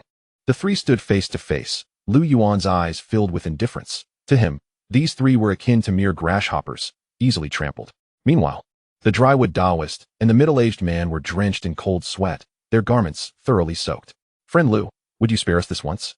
We seem to have no deep-seated enmity. After all, spare us once, and we shall be your loyal servants henceforth. The raspy and eerie voice of the drywood Taoist echoed, his face adorned with sycophantic smiles as he gazed at Lu Yuan. The middle-aged man beside him echoed, indeed, what my friend Drywood says is entirely true. Furthermore, we shall offer you the medicinal garden as a gesture of goodwill. What say you, friend Lu? Lu Yuan listened quietly, observing the expectant expressions of the two, and couldn't help but find it amusing. His 2 centuries of survival experience were not for naught. He had always eradicated those who had shown hostility towards him. Moreover, These two were saints. While he harbored no fear for himself, his kin were merely at the divine palace level. If ever these two felt discontent and turned against his family, it would be too late for regrets. Ceasing his musings, Lu Yuan spoke coolly, "Prepare yourselves. It is time to depart. And no, Brother Lu, you cannot do this. We are good people. You cannot commit such an atrocity against the innocent." "Yes, Brother Lu Sr. We are both law-abiding citizens." Upon hearing Lu Yuan's words, the two felt as though they had been sentenced to death, teetering on the edge of despair. Then, Lu Yuan radiated a dark glow, a swirling vortex manifesting from thin air, his black hair billowing as if caught in an invisible wind. The 9 nether-devouring technique. It had not been utilized since Lu Yuan acquired it. To refine all things? To consume all? His curiosity about its capabilities and effects was piqued. The heaven-sealing seal hovered on Lu Yuan's forehead, emanating divine brilliance, rendering the drywood duo utterly immobile. As Lu Yuan activated the 9 nether-devouring technique, their horrified screams erupted uncontrollably. Could it refine even the human body? Lu Yuan gasped, astonishment flickering in his eyes. As time passed, the drywood duo met their demise. Their bodies and souls completely refined by Lu Yuan. Lu Yuan regarded the black substance in his hand, knitting his brows in confusion, unsure of what it was. He subsequently stowed it away, along with the storage rings and bags of the 3 saints. In the medicinal garden, Lu Yuan addressed the gathered cultivators, declaring, "All of you must leave now. No one is to set foot in the medicinal garden. Those who defy this order shall face death." Upon hearing his words, the cultivators wilted, their earlier hopes dashed, yearning for Lu Yuan to be merciful like the previous 3 saints and leave them even a fraction of the precious medicinal herbs. However, now, confronted with Lu Yuan's decree, they could only retreat in disappointment, lamenting their helplessness. They had not anticipated that this formidable young saint would be so tyrannical and unreasonable. Regrettably, even with several esteemed figures among them, they were powerless to resist. They could only gaze at the bountiful herbs strewn about, leaving in discontent. After a brief while, Lu Yuan and Lu Kuan finished gathering all the medicinal materials and set off in a particular direction. "Boss, have you encountered Lu He and Qin Yanren?" "I have not. But perhaps we shall soon."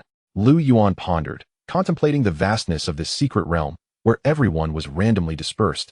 Encounters were rare. Yet, he had a premonition that ultimately, all would converge at a singular location, the place of the absolute Cloud Saint's legacy. It appeared that those who entered were like being transported onto numerous branches, all heading towards the main line. In the end, a meeting was inevitable. Each branch represented a place of opportunity, and Lu Yuan's branch was evidently the medicinal garden. Moments later, Lu Yuan arrived before a grand hall, where a multitude of people crowded the square, truly as numerous as the stars. Could this be the place of opportunity and inheritance? Lu Yuan murmured, quietly observing everything, sensing a peculiar disquiet. The throng was too great. They, like him, stood in the square, gazing at the grand hall. At that moment, a sudden tremor coursed through the air, and a staircase manifested, extending gradually until it transformed into a 1,000-step heavenly ladder. Congratulations to all for arriving here. The grand hall before you is the inheritance of this saint. Step onto the staircase. Whoever enters the hall first shall receive the inheritance. Each individual stepping onto the staircase will be subject to gravitational forces. The weight will vary according to one's cultivation level, ensuring fairness. Let the challenge commence. As the voice faded, the myriad cultivators promptly ascended the staircase. For each aspired to acquire the inheritance. Lu Yuan scanned the crowd with his spiritual sense, and upon spotting Lu He and Qin Yanran standing side by side, he felt a wave of relief wash over him. They had not yet ascended the staircase. Lu Yuan contemplated crafting a jade slip infused with his projection for his kin. It could potentially save lives in times of crisis. Only 3 saints have perished?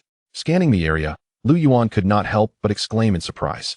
If no other saints had fallen aside from the 3 he had slain, then, excluding himself, only 6 saints had ventured into this secret realm. This was neither too few nor too many. The East Wilderness is divided into 5 major states, each ranked in order of power. The first state, Sangzhou, boasts 3 saint-level forces. The second state, Xianzhou, has 2 saint-level forces. The third state, Qingzhou, possesses 1 saint-level force. The fourth state, Lingzhou, also has 1. The fifth state, Yangzhou, remains the same. Lu Yuan hailed from Qingzhou, though this was merely his understanding.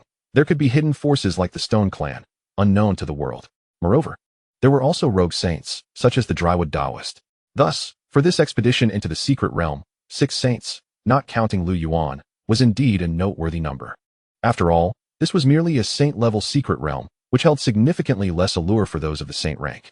The realm of the celestial sovereign is most frequented by those who aspire to ascend. For them, seizing an opportunity may lead to the sacred realm. The sacred realm and the celestial sovereign represent two entirely disparate concepts. Chapter 68, The Sage of Absolute Cloud. Lu Yuan stood quietly, observing the throngs of cultivators eagerly ascending the heavenly ladder, his mind adrift in contemplation. Beside him, Lu Kuan could no longer contain his excitement, his eagerness palpable as he fidgeted with anticipation. At that very moment, a cultivator had already reached the 300th step. Big brother, shall we not give it a try? Lu He and Qin Yanran had already commenced their ascent. Lu Kuan cast a sideways glance at Lu Yuan, his eyes shimmering with urgency. His focus was not on the legacy of the sages, but rather on the curiosity of climbing the heavenly ladder and the determination to compete against others. With a fiery gaze, Lu Kuan thought, can this mere heavenly ladder impede my stride? He was brimming with impatience, resolute in his quest to surpass everyone and be the first to reach the summit.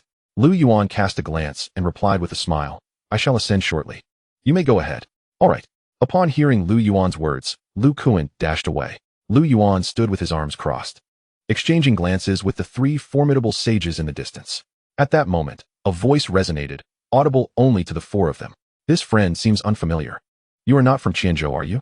May I inquire your esteemed name? Lu Yuan turned to face the speaker, a middle-aged man of mid-stage sage cultivation, whose countenance was stern and robust. He wore a smile, yet an ominous aura lurked beneath, giving Lu Yuan the impression of a dagger concealed within a smile. With a light chuckle, Lu Yuan replied nonchalantly, a nameless wandering cultivator, no need for your courtesy. The sage's smile faltered, his exterior calm, while a tempest brewed within. This man was the one who had earlier boisterously proclaimed his intent to subdue cultivators from other regions. The man's arrogance was palpable, and Lu Yuan's dismissal had ignited a spark of jealousy within him. At that moment, a genial voice interjected. My friend, I am Xianxiang, the sect leader of the Zixiao sect from Lingzhou. Shall we forge a friendship? Xianxiang addressed Lu Yuan with serene composure. As they were not from Qingzhou, the others had never encountered Lu Yuan and had only heard vague rumors about him, thus failing to recognize the young man before them as Lu Yuan. From Lingzhou, the Zixiao sect?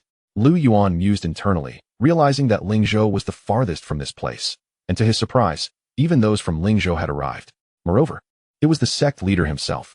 Lu Yuan inclined his head slightly, responding casually, I hail from Qingzhou. Upon hearing this, the others refrained from further awkward discourse, instead turning their gazes toward the horizon, where someone had already scaled the 400th step, though their pace had begun to wane. My friends, I shall take my leave. I am eager to uncover the mysteries of this heavenly ladder. The final figure, a man clad in black, finally spoke up after remaining silent. He could no longer resist the urge to attempt the climb. Subsequently, Xianxiang and his companions followed suit, stepping onto the heavenly ladder one after another. Lu Yuan lingered in the void, furrowing his brow. Did these individuals not sense something amiss? No matter, I shall observe your intentions, sage of absolute cloud. With that, Lu Yuan vanished into thin air, reappearing at the very first step of the heavenly ladder. Boom! A wave of pressure enveloped him, causing him to momentarily pause.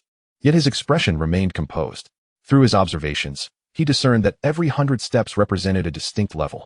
With that thought, Lu Yuan surged forward at an accelerated pace, reaching the 800th step in mere breaths.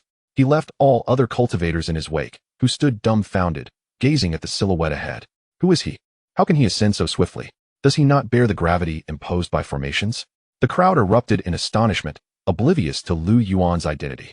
The vast majority present were from Qianzhou, with a smaller portion hailing from other regions, and even some cultivators from Qingzhou had yet to witness Lu Yuan. Meanwhile, Lu Kuan, Lu He, and Qin Yanran looked at the figure before them, their hearts racing. Ancestor. They were still painstakingly climbing step by step, while Lu Yuan had already eclipsed them all in an instant. Simultaneously, Xianxiang and his companions, who had only just begun their ascent, were taken aback by Lu Yuan's terrifying speed. Xianxiang, initially believing Lu Yuan to be an ancient being with preserved youth, now realized he was a prodigious young talent of formidable potential. As everyone's thoughts raced, Lu Yuan pressed onward. Upon reaching the 8th stage, he finally sensed a modicum of pressure. At this moment, dozens of stellar energies within him radiated explosively, while a chaotic aura enveloped him, his demeanor unruffled. With a single step, he traversed to the 999th layer. Then, under the astonished gazes of the crowd, he slowly lifted his foot. The 1000th step, accomplished. All present beheld the young man, hands clasped behind his back, exuding an air of effortless grace, their astonishment palpable as they collectively gasped. They could scarcely fathom the extent of his genius. Excluding Lu Yuan, the highest any had reached was merely the 600th step. Yet Lu Yuan had achieved this in but a few breaths. Such a feat was astonishing, leaving the spectators in disbelief, calmly surveying the grand hall before him. Lu Yuan pushed open the doors with a gentle shove. A wave of mysterious light surged forth, and Lu Yuan found himself within the hall, which appeared unremarkable compared to the opulence outside. At the head of the hall sat a skeletal figure, draped in a tattered robe. Lu Yuan surveyed the surroundings, meandering casually. Surely, that skeletal remains must belong to the Sage of Absolute Cloud? Is this a sacred grade technique? Martial arts? And the insights of the Sage of Absolute Cloud? Lu Yuan murmured to himself, casually perusing the treasures that others would deem invaluable. Yet, he swiftly discarded them, casting them to the ground. In his eyes, they were nothing more than waste paper. Lu Yuan's gaze fell upon the final skeletal remains, seated and cradling a jade slip. He reached out and drew it towards him, probing with his consciousness. In an instant, a terrifying aura descended upon him, as a feeble soul from within the jade slip surged into Lu Yuan's mind. He was the Sage of Absolute Cloud. At last, the moment had arrived. The sage exhaled a breath, revealing his identity as a practitioner of the demonic path, with mediocre talents, who had ascended to the pinnacle of sagehood through an extraordinary technique. A millennium prior, in his pursuit of promotion to the Grand Sage, he had regrettably slaughtered countless souls, devouring and refining them. Unexpectedly, instead of breaking through, he was discovered and pursued by righteous cultivators. In desperation, he fled for his life, ultimately arriving at the absolute Cloud Mountain range. This place, bearing his name, was truly fated for him, as he began to plot his grand scheme for possession. He had set the secret realm to open a millennium later, intending to fade from the public eye. Now, the time had finally come. He gazed at Lu Yuan, sensing the immense vitality and power within him, as well as his extraordinary potential. Having acquired this new body, once he steps out, he can surely refine all the cultivators outside, allowing him to ascend to the realm of the great sage in a single stride. From then on, he shall roam the heavens and earth with pride, effortlessly avenging the grievances of a millennium past. At this thought, Yuan could not help but burst into raucous laughter. In his eyes, once he appeared in Lu Yuan's soul space, the usurpation would undoubtedly succeed. However, upon arriving here, he was instantly rendered speechless. The soul form of Yuan rubbed his eyes, gazing ahead, desperate to confirm the reality of what he was witnessing. Moments later, after confirming the truth, Yuan's pupils constricted violently, his entire being trembling. What had he just seen? Chapter 69. The Annihilation of Yuan. Is Lu Yuan a saint? Before him stood a diminutive primordial spirit, its visage identical to that of the Lu Yuan in the outside world. Surrounding this primordial figure were boundless, profound energies entwined, and behind this small being, a towering and terrifying silhouette faintly materialized. It resembled an emperor. The small figure sat cross-legged upon a golden lotus, its golden divine radiance illuminating the heavens, casting Yuan's face into a pallid hue. Just then, two horrifying cries echoed forth, revealing a true dragon and a true phoenix simultaneously manifesting, circling around the small figure in a continuous dance. Dragons and phoenixes? Yuan's eyes widened in disbelief, nearly questioning the very integrity of his vision. This unfolding scene shattered his worldview. What sort of existence had he actually usurped?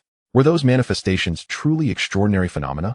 In that moment, Yuan felt as though he had stepped into an icy abyss, an overwhelming chill coursing through him. He was merely a soul form. Yet it felt as if cold sweat began to bead upon his brow. At that moment, the primordial figure opened its eyes and spoke in a voice entirely incongruous with its appearance. You are Yuan? Indeed, you are plotting to usurp, are you not? Just as Lu Yuan had opened the jade slip, a technique had surged into his mind, momentarily stunning him and causing him to lower his guard, only for Yuan to intrude upon his soul space, seeking to usurp him. Lu Yuan regarded Yuan, his mind swirling with thoughts. He had personally allowed Yuan to enter. Had he opposed it, none could have usurped him. Surely, that technique had been intentionally placed there, and recalling the terrifying aura, Lu Yuan felt a surge of interest. The aura contained within a single technique could cause a saint's soul to momentarily stagnate. Lu Yuan could only imagine the extraordinary nature of this method. Upon hearing Lu Yuan's voice, Yuan was startled, his imposing figure shaking as a ghastly pallor washed over his face. Was this how his grand scheme, planned over a millennium, was to conclude? With this thought, despair and a flicker of unwillingness filled his eyes. He could not resign himself to such an ending. I know many opportunities exist. Can you spare me a path to survival?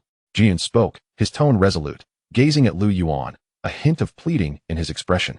From the moment you entered here, you should have been aware of your fate, Lu Yuan replied calmly, his demeanor indifferent, a mix of disdain and apathy evident in his gaze. May I know your name? To perish at the hands of a monster such as yourself, I can consider it a death without regret. Yuan chuckled to the heavens, a sense of release washing over him. Such a trivial name, hardly worth mentioning. With that, Yuan's soul was extinguished, utterly vanishing from this world. Simultaneously, within the great hall of the outside world, Lu Yuan opened his eyes, still clutching the jade slip. System, what is the level of this technique? What powers does it possess? Beep. Congratulations, host, you have acquired the fragment of the Swallowing Heaven Demon Sutra. The complete Swallowing Heaven Demon Sutra is now recommended to you for a price of 500,000 fortune points. Would you like to purchase it? Lu Yuan fell silent. Purchase? 500,000 fortune points, more costly than the body scriptures, and you expect me to buy it? Lu Yuan chuckled softly as he began to peruse the system's introduction to the Swallowing Heaven Demon Sutra. Swallowing Heaven Demon Sutra, celestial grade technique, once cultivated. It can devour the heavens and earth, refining all things into nourishment for oneself. This method is detrimental to the Tao and is intolerable to the heavens and earth. Note, the fragment in the host's possession possesses merely 1% of the full power. Lu Yuan remained pensive. Indeed, Yuan, possessing only ordinary talent, had managed to cultivate to the pinnacle of sainthood through this demonic art, indicating its extraordinary ability. Moreover, this was merely a sliver of the complete power.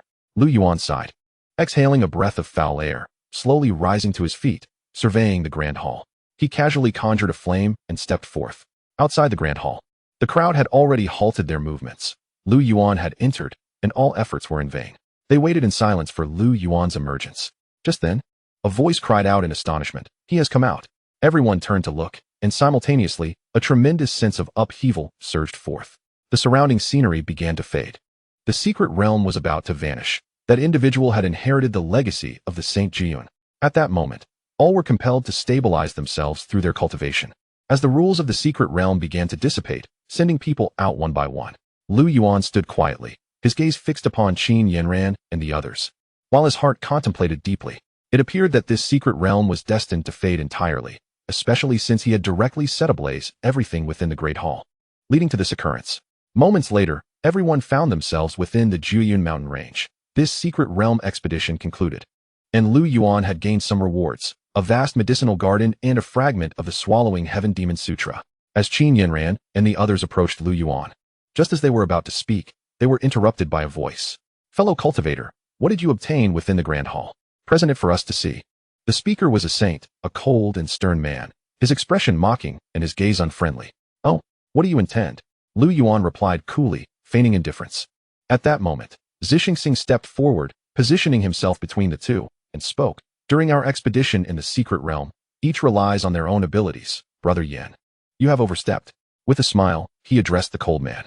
Then, the black-clad saint spoke, his tone laced with inquiry. "Where are Ku Mu and the other three? Have they perished inside?" He directed this question to the crowd. Ku Mu, Du Taishang, and another saint were all slain by this man named Lu Yuan. Just then, a furious voice erupted, belonging to a young man who, filled with rage, pointed at Lu Yuan and bellowed. The crowd gasped in shock, disbelief washing over them. 3 saints had been killed by this single Lu Yuan? At this moment, the black-clad saint inquired, "Who are you? Is this truly the case?" "I am a core disciple of the Sand Mountain sect. My master Du was slain before my very eyes by Lu Yuan." This revelation sent the crowd into an uproar, and soon several voices joined in, responding to the assembly. They were all those who had previously been dissatisfied with Lu Yuan's actions in the medicinal garden. Lu Yuan had monopolized the entire medicinal garden, stirring their profound resentment. Therefore, they all stepped forth to echo the sentiment, for with so many present, it was unlikely he could eradicate them all. At that moment, a person from Qingzhou quietly spoke, his voice soft yet audible to everyone present. "Lu Yuan. Is he the one who annihilated the Tianxian sect and the Shizu? He has actually become a saint." Chapter 70. The Demon Lord Lu Yuan. Gasps echoed throughout the crowd, especially among the people from Qingzhou, who were struck with disbelief. The rumors of the half-saint Lu family's ancestor, Lu Yuan, had now revealed him to be a saint. Not only that, but he had also slain 3 formidable beings of the saint realm. "You are indeed Lu Yuan from Qingzhou. Did you truly eliminate Ku Mu and his 2 companions?" The figure cloaked in black continued. Lu Yuan nodded, placing his right hand, previously resting behind his back, upon his chest, then spreading it open, his expression devoid of emotion. Merely insignificant ants. I have killed them. So what? What shall you do now? Upon hearing these words, the crowd's expressions shifted dramatically. Lu Yuan's audacity was overwhelming, as if he held them in utter contempt. Most present were mere spectators, too intimidated to harbor resentment against Lu Yuan, save for a few discontented souls from the Sand Mountain sect and the apothecary garden. Consequently, as Lu Yuan uttered those words, nearly everyone rose to swiftly vacate the premises, positioning themselves several thousand feet away, observing in silence. Given the unfolding scene, it appeared that those saints might soon engage in a violent clash. Should that occur, it would truly be a tragic demise for anyone caught in the crossfire. Simultaneously, the man in black spoke coldly. I cannot take action against you. Since you managed to kill those three, I surmise that our strengths would yield no clear victor. However, Ku Mu and the other saint are solitary cultivators without backing, while Du Zitong is a venerable elder of the Sand Mountain sect. Your slaying of him will likely invoke the wrath of the entire sect. That is a formidable holy ground, with quasi-great saints in residence. After uttering these words, the saint let out a derisive laugh and turned to depart, followed by the stern man facing Lu Yuan and Zi Tianxing. The Sand Mountain sect has no shortage of saints. Boy, you should prepare for your aftermath. Ha ha ha. This individual first cast a mocking grin at Lu Yuan before hastily following the black-clad man. Although he was curious about the legacy Lu Yuan had acquired, as a saint himself, he perceived little benefit in it. His disdain for Lu Yuan stemmed entirely from the latter's haughty demeanor. Witnessing this scene, Zi Tianxing's expression fluctuated, uncertain of how to respond. Meanwhile, the surrounding cultivators sighed, lamenting the lack of confrontation. What a pity it would be to miss such a spectacle. Lu Kuan, Lu He, and Qin Yinran's gazes remained fixed on the two men, their eyes aflame with anger. Boss, those two are insufferably arrogant. At that moment, as Lu Kuan's words fell, Lu Yuan spoke, his tone calm, yet laced with an air of dominance. To mock and then depart. I, Lu Yuan, have never suffered such indignities. With that, Lu Yuan abruptly flashed in front of the two, blocking their path. The two men were taken aback, unsure of Lu Yuan's intentions, but they quickly steadied themselves. The black-clad man then inquired, What do you intend, Lu Yuan? I warn you, I am not to be compared with those three. As he spoke, he revealed his cultivation level, a late-stage saint. Given that Lu Yuan had slain 3 mid-stage saints, he was likely also at the late stage. The other saints, including Zi Tianxing, were all mid-stage. Indeed, at the late stage of sainthood, who would concern themselves with a mere saint's inheritance. What do I intend? I don't consume beef. Lu Yuan's gaze was piercing, yet his words left the audience perplexed. The Sand Mountain sect was Du Zitong's backing. Even if the two possessed support, he felt no fear. Today, you shall remain here. Upon hearing this, the two men were taken aback. Was Lu Yuan preparing to strike? They each summoned their spiritual weapons, their auras surging with might. Lu Yuan, we are from the Tianji Gate of Zhangzhou. Are you truly not considering the consequences? The Tianji Gate? Huh, is there a great saint among you? Lu Yuan's gaze swept over them, filled with disdain. Just a late-stage saint and a mid-stage one, truly unaware of their impending doom. Lu Yuan, do you genuinely believe we cannot defeat you? I sincerely believe so. As his words resonated, Lu Yuan activated his late-stage saint powers, channeling the strength of celestial power within him, and unleashed the Emperor's fist. The two men had no time to react before they were struck directly. Boom. The onlookers gasped. The two figures had vanished without a trace. Had they truly been obliterated? It seemed so. Look at Lu Yuan's hands. Those are 2 storage rings. Someone exclaimed, shock rippling through the crowd. They exchanged glances, bewildered at how swiftly it had concluded. Wasn't there supposed to be a grand battle? Lu Yuan had slain 2 saints with a single punch. This was utterly surreal. Even Zi Tianxing inhaled sharply, unable to believe his eyes. Meanwhile, Lu Yuan pocketed the 2 storage rings and surveyed the crowd. In the past, he had never employed his full strength to kill. But now, facing saints, he realized how vastly inferior these individuals were compared to the prodigies within the celestial tower.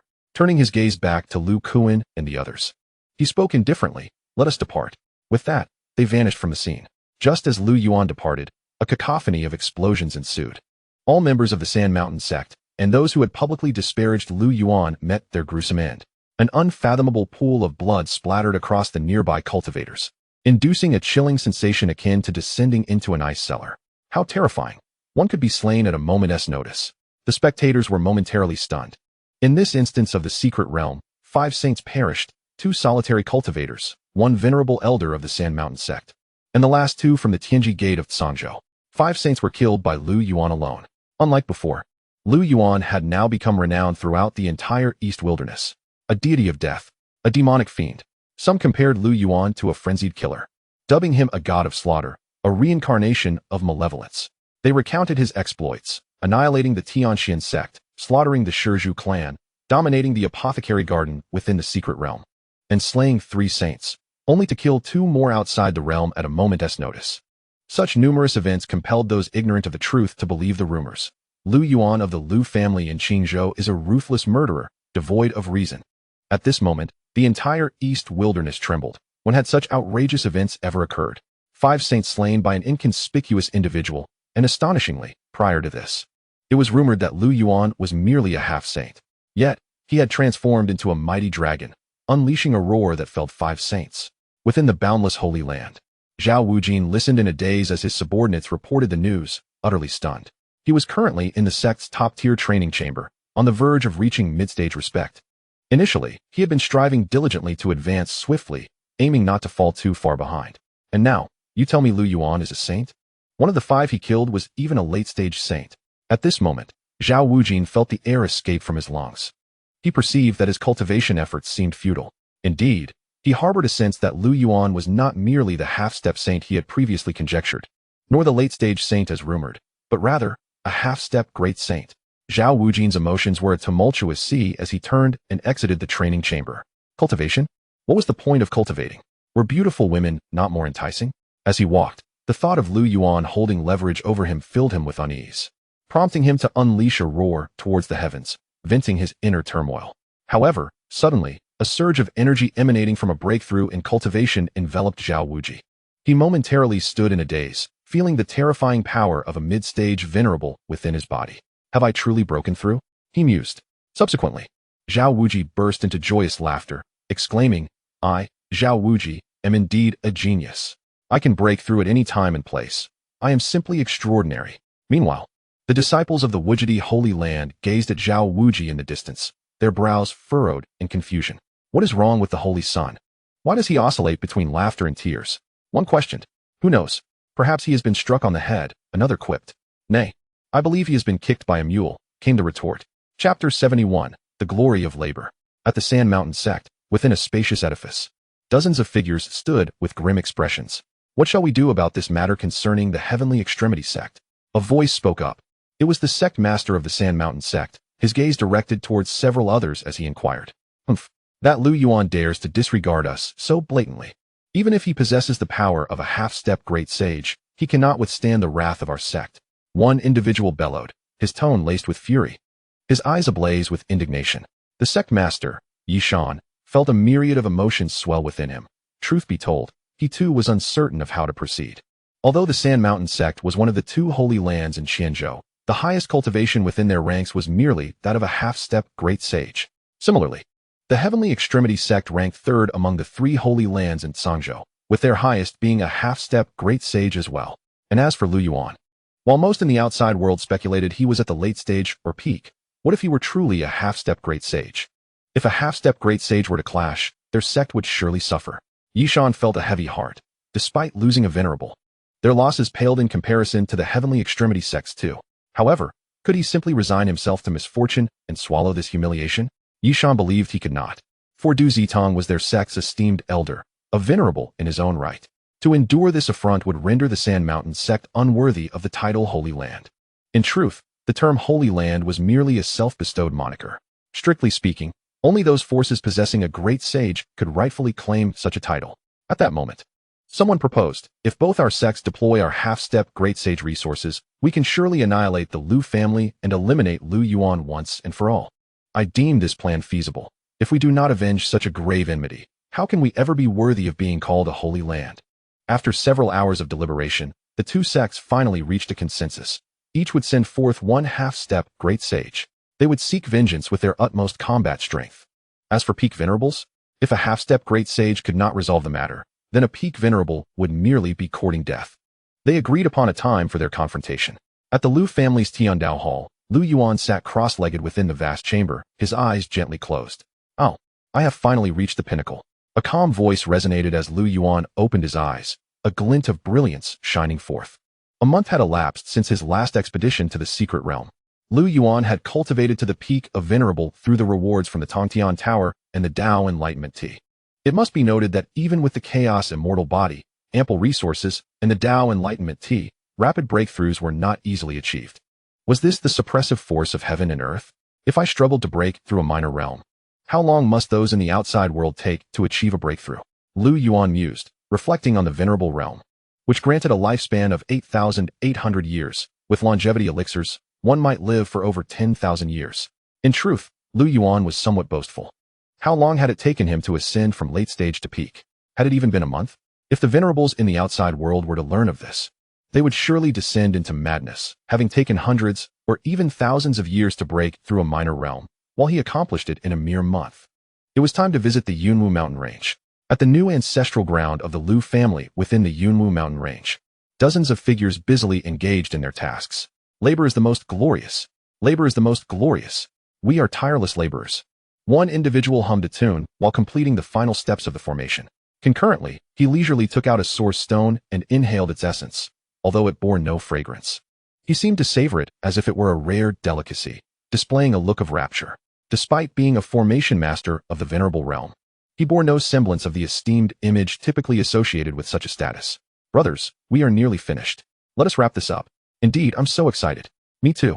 Soon we shall receive the remaining source stones. I can hardly contain my joy. Lord Lu Yuan is simply marvelous. Not only do we enjoy divine level spirit tea daily, but we also receive source stones. To be honest, even if I weren't given source stones, I would still be willing to work. Having divine level spirit tea every day has allowed me to break through a minor realm over these past 2.5 months. I am now at mid-stage venerable. All thanks to Lord Lu Yuan. Indeed, Lord Lu Yuan is our great benefactor. At this rate, we shall finish by tomorrow. Should we delay a bit, we could enjoy an extra half-month of spirit tea. As this voice echoed, the crowd fell silent, though the words were crude. The reasoning was sound. However, should Lord Lu Yuan discover this, it would not bode well for them. Rumors in the outside world claimed that Lu Yuan had reached the peak of venerable.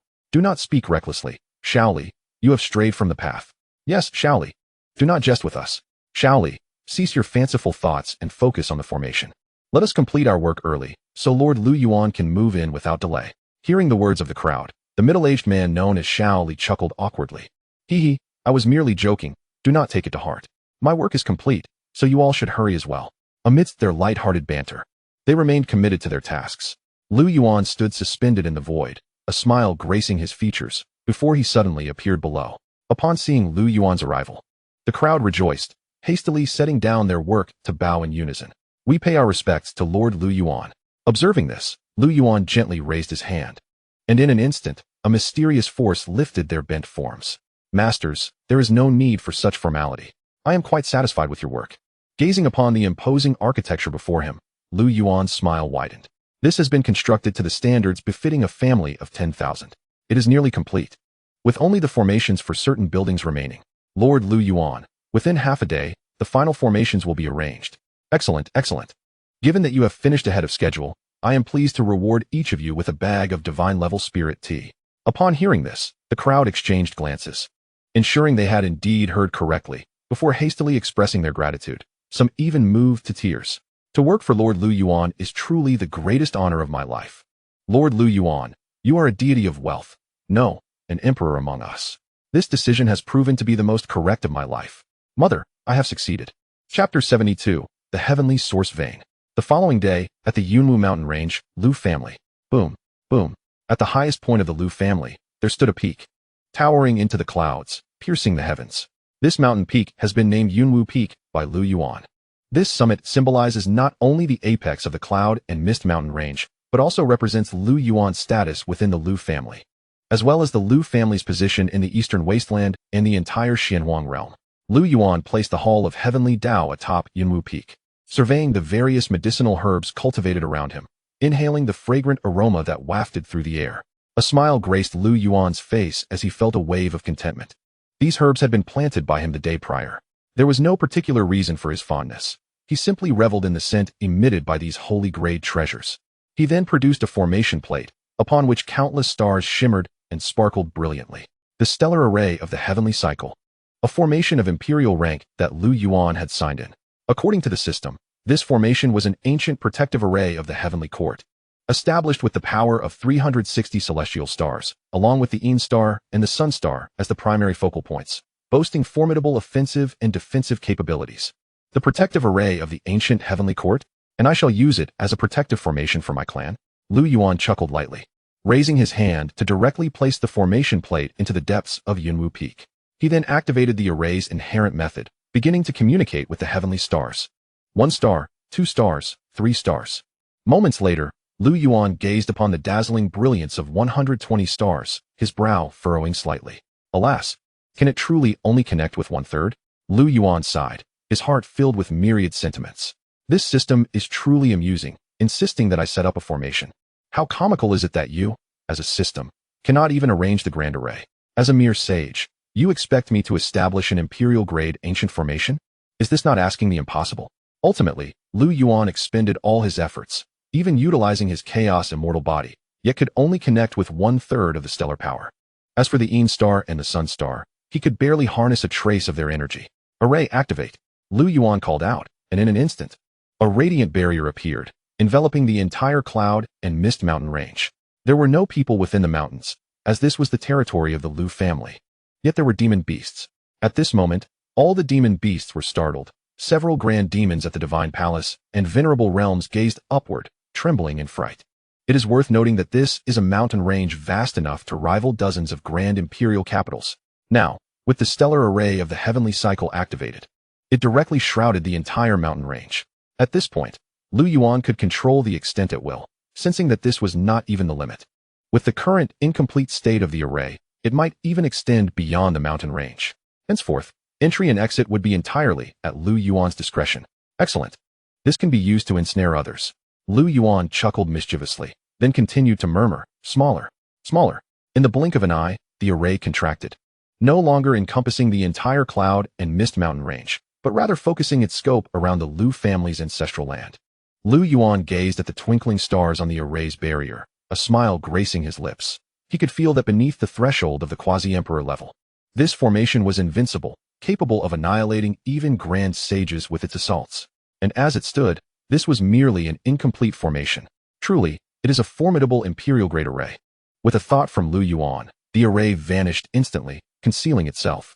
Standing atop Yunwu Peak, Lu Yuan looked down, his heart filled with profound reflections. The source veins no longer befit this place.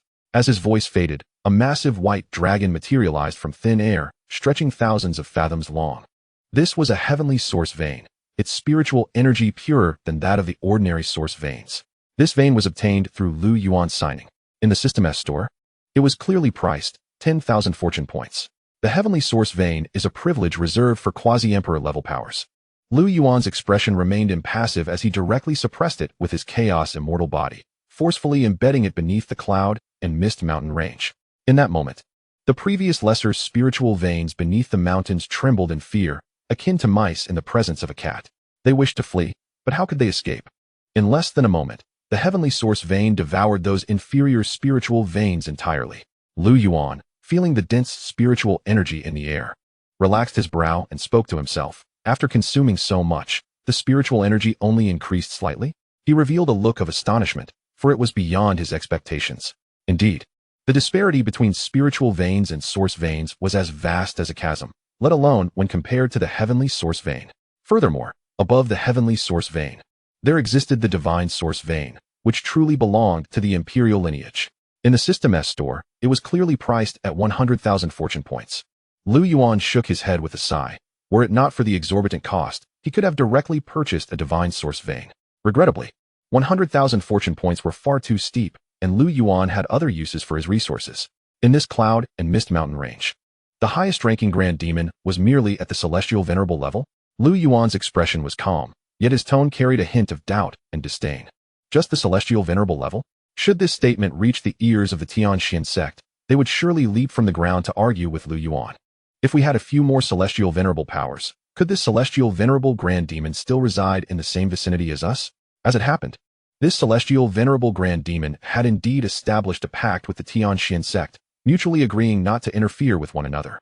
However, the Xianxian sect had long since vanished, while this grand demon still roamed freely. Lu Yuan's gaze remained placid as he vanished from the spot. On the opposite side of the mountain, Dozens of figures knelt upon the ground, all gazing up at the formidable beast lounging upon a vast stone bed. My king, it seems the spiritual energy in this world has become denser. My king, it appears to have thickened somewhat. Are you two simpletons? This is not just thickened. It has multiplied several times. My king, could this be the doing of that human?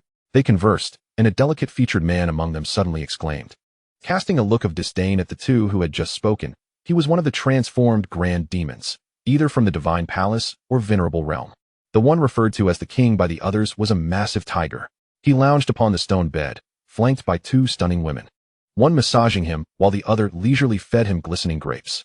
This demon was the sovereign of this mountain range, self-styled as the great sage of tiger power. Unlike the others who had transformed into human form, he preferred to remain in his beastly guise, although this was not his true form, but a shrunken version. As a grand demon of the celestial venerable level, his true form was as colossal as a small mountain, and unless in battle, he usually appeared at a length of merely 2 zhang. The great sage of tiger power opened his massive maw and spoke languidly. It must be that human. The one named Lu Yuan. Brother, Lu Yuan has eradicated the Tianxian sect, the Stone Clan, and it is rumored that he even killed 5 saints in Xianzhou. Now that the Lu family's ancestral land within the Cloud and Mist Mountain range has been repaired, we might attract his attention. At that moment, 2 figures appeared, one with a goat's head and a human body, and the other with a deer's head and a human body. The former was the one who had just spoken. They were the 2nd and 3rd captains of the demon beasts in the Cloud and Mist Mountain range, self-styled as the Great Sage of Deer Power and the Great Sage of Goat Power.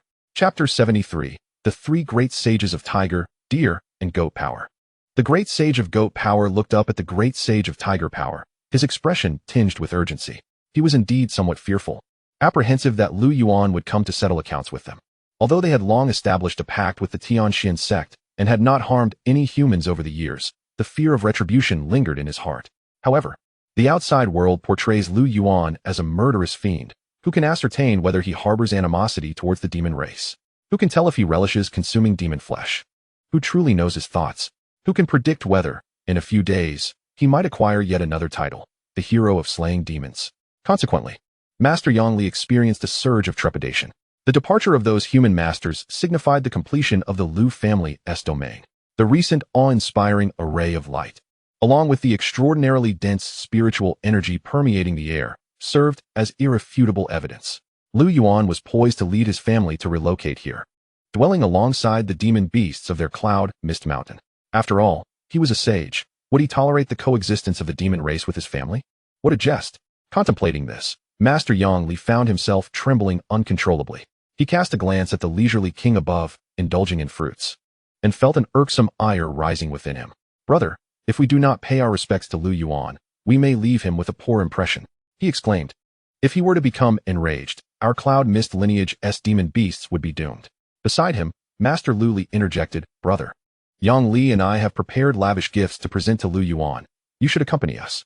Upon hearing these words, the other demons were momentarily taken aback, uncertain of how to proceed. Meanwhile, Master Hu Li, witnessing his 2 sworn brothers advocating for such a course of action, wore a contemplative expression. Should they seek an audience with Lu Yuan? If they did, they risked losing face before him. Yet, if they refrained, it might spell the end of their foothold in Cloud Mist Mountain. Their demon beasts had inhabited this place for centuries. If they were to depart, they might find nowhere willing to accept them. With these thoughts swirling in his mind, Master Hu Li shivered involuntarily, transforming into his tiger-headed human form. Unlike the other 2 demons, who typically traversed the world in a semi-human, semi-demon guise, he usually took on the form of a beast, only shifting to half-human, half-demon form during such critical moments. Very well, let us make the journey, Master Hu Li declared quietly as he descended, cloaked in a flowing robe. He resembled a true practitioner of the Tao. Hearing this, Lu Li and Yang Li exchanged glances, their faces lighting up with joy. Their concerns eased. They had fulfilled their ceremonial duties, and regarding Lu Yuan's subsequent thoughts, that was beyond their control. They could only hope that Lu Yuan did not harbor a strong disdain for the demon race. Just then, an unfamiliar voice resonated through the air, causing the demons to tremble in unison. Oh, you wish to pay your respects to me? There is no need. I have already arrived. As the words fell, Lu Yuan materialized, standing in the void, his hands clasped behind his back, his expression tranquil. The demons looked up to see a young man clad in white robes, his obsidian hair framing a countenance that exuded calm. His gaze was profound, akin to an unfathomable abyss. Master Yongli, regaining his composure, stammered, "You are Master Lu Yuan?" Upon hearing this, the other demons swiftly understood. This was indeed Lu Yuan. They all bowed, exclaiming, "We pay our respects to Master Lu Yuan." Master Hu Li observed the youth in the air, struggling to reconcile the reality before him.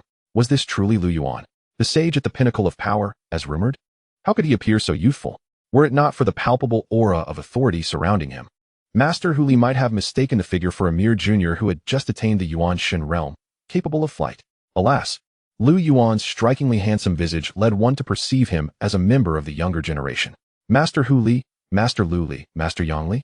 You three have quite the imaginative names, Lu Yuan mused, eyeing the trio of unique demons below with a spark of curiosity.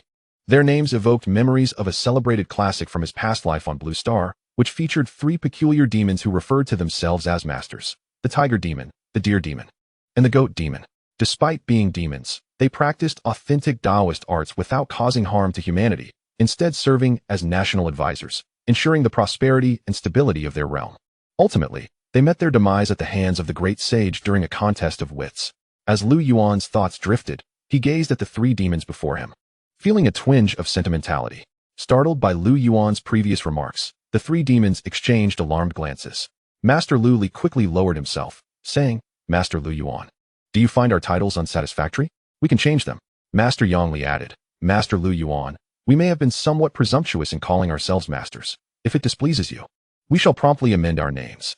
Master Hu Li, drenched in perspiration, was at a loss for words. Ordinarily, Yang Li and Lu Li occupied roles akin to strategists, while his duties revolved around wielding brute force. In this moment, Master Hu Li racked his brain and stammered, "I feel the same way." Observing the scene, Lu Yuan chuckled softly and replied, "It is not as you perceive. Your names merely remind me of certain matters."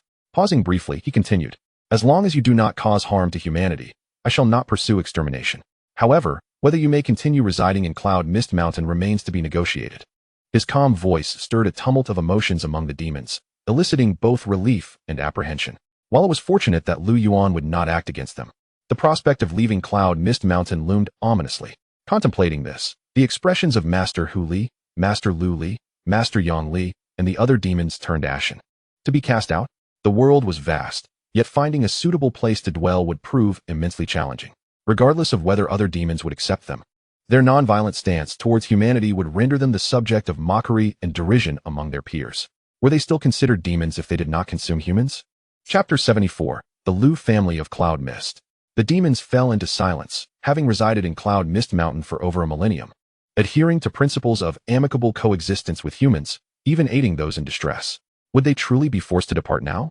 Lu Yuan stepped forward, gliding through the air and gazing down at the numerous transformed demons standing silently. He felt a profound sense of reflection. Was there truly a demon race that practiced benevolence towards humanity? Such a phenomenon was rare and remarkable. Furrowing his brow, Lu Yuan contemplated the possibility of allowing them to remain. Not only could they serve as guardians for the Lu family, but they could also provide opportunities for the family's younger generation to hone their skills. Indeed, formidable powers often cultivated demon beasts, allowing their progeny to engage in combat and gain invaluable experience. With this thought in mind, Lu Yuan regarded the assembled demons and proclaimed, "There is no need for negotiation. You may continue to reside here. However, from this day forth, you shall be affiliated with the Lu family and adhere to all of our commands. What say you?" His voice resonated like celestial music, echoing in the ears of the demons and momentarily stunning them. They could remain here, albeit as subordinates of the Lu family. Joy illuminated their faces as they exchanged glances, realizing the opportunity before them. With Lu Yuan now a sage, becoming part of a sage-level force while still being able to cultivate in this rich spiritual environment of Cloud Mist Mountain was indeed a fortuitous arrangement. We express our profound gratitude to Lord Lu Yuan for his benevolent shelter. Henceforth, we shall ardently devote ourselves to the Lu family, unhesitatingly facing any peril. Instantly, the great demons knelt on one knee, their gazes fervently fixed upon the ethereal figure of Lu Yuan above them, their hearts brimming with respect. Soon, members of the Lu family will come to discuss certain matters with you. I have other affairs to attend to, so I shall take my leave now. With that, Lu Yuan vanished in an instant, leaving the transformed great demons in a state of bewilderment. Lord Lu Yuan is leaving already? It seems he hasn't even been here for 3 minutes.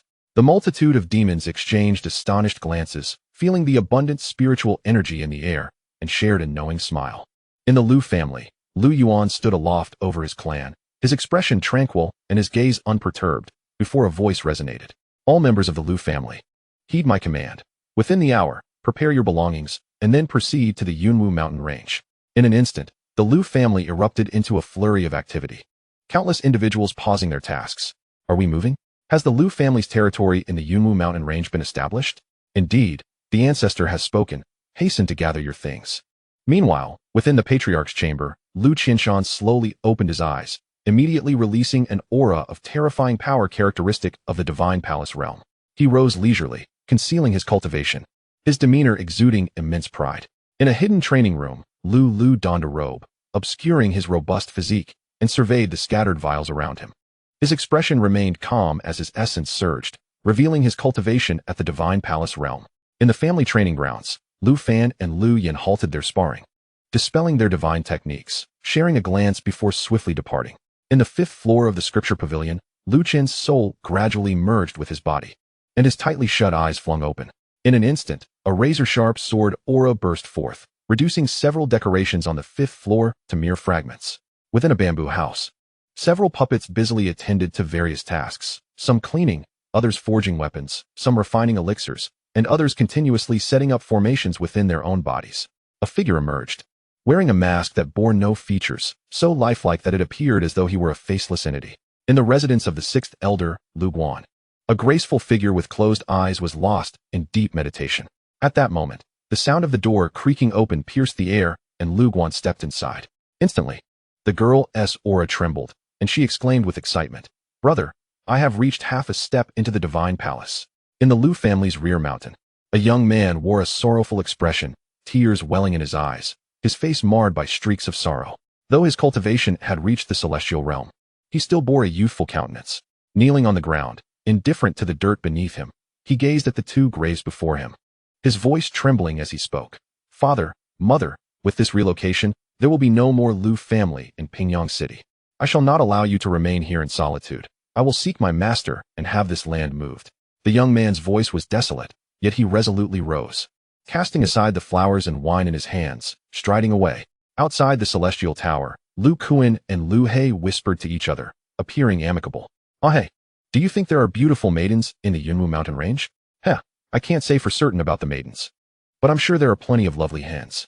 "Humph, Xiao He, your wit remains unchanged. As brothers, as the only 2 guardians of the Lu family, how can we bicker incessantly?"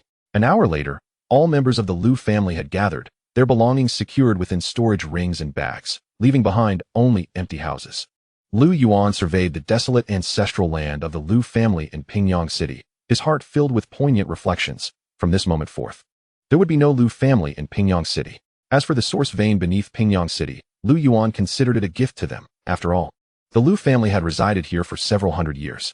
Lu Yuan's gaze swept over the assembly.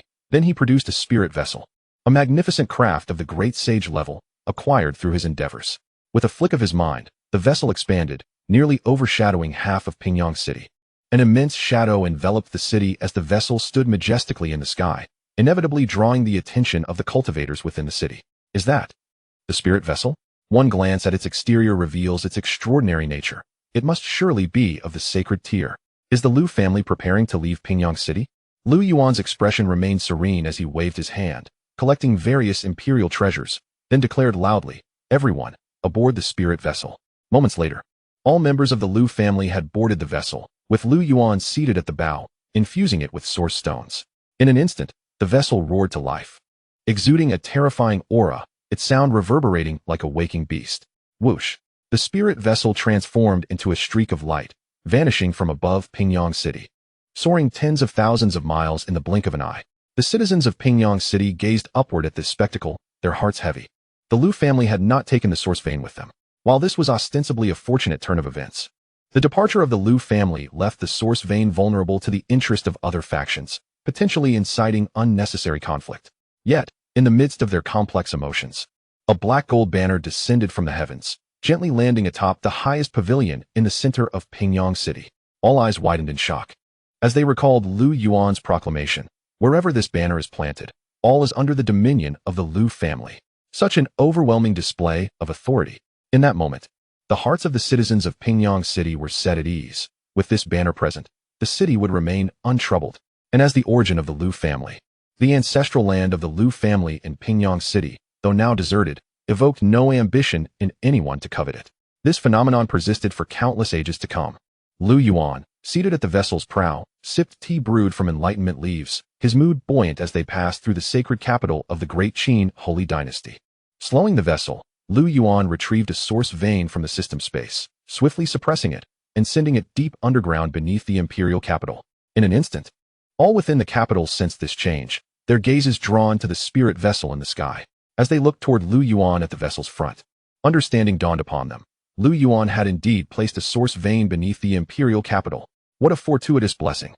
However, at that moment, a figure materialized mid-air above the imperial capital, causing all who beheld her to kneel in reverence. We have seen the sovereign. Lu Qingxing paid no heed to the kneeling populace below. Instead, she ascended, gracefully drifting into the spirit vessel amidst countless gazes. Indeed, she was returning to the Liu family. Even if she were outside the dynasty, she could still cultivate using the human emperor seal and the human emperor insignia within her. If she departed the dynasty, would she still be able to enjoy the benefits of the human emperor body? Could the human emperor body still be deemed a sacred grade constitution? Now, the Great Qin Holy Dynasty would be governed by Lu Qingxing's father and sister, Qin Xuanhuang and Qin Yanran.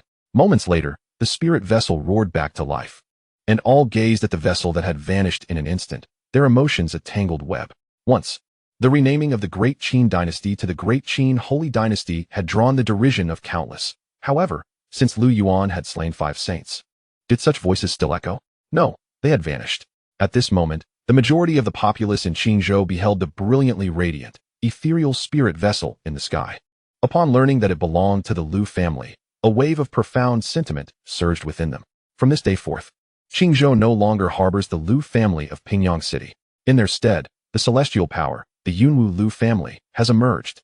Chapter 75. A gift of congratulations in the Yunwu mountain range. The members of the Liu family stood outside their ancestral gate, gazing in a daze at the imposing and magnificent structures ahead, feeling the increasingly dense spiritual energy in the air. Bewildered, they realized they had never set foot in the Yunwu mountain range, neither in the past nor now. Standing here, a surge of excitement coursed through their veins, igniting a fervor within them. This was to be their new home. Lu Yuan subsequently briefed everyone on various matters before allowing them to select their rooms. He then proceeded to a certain location where he retrieved the Tongtian Tower, placing it in its new abode.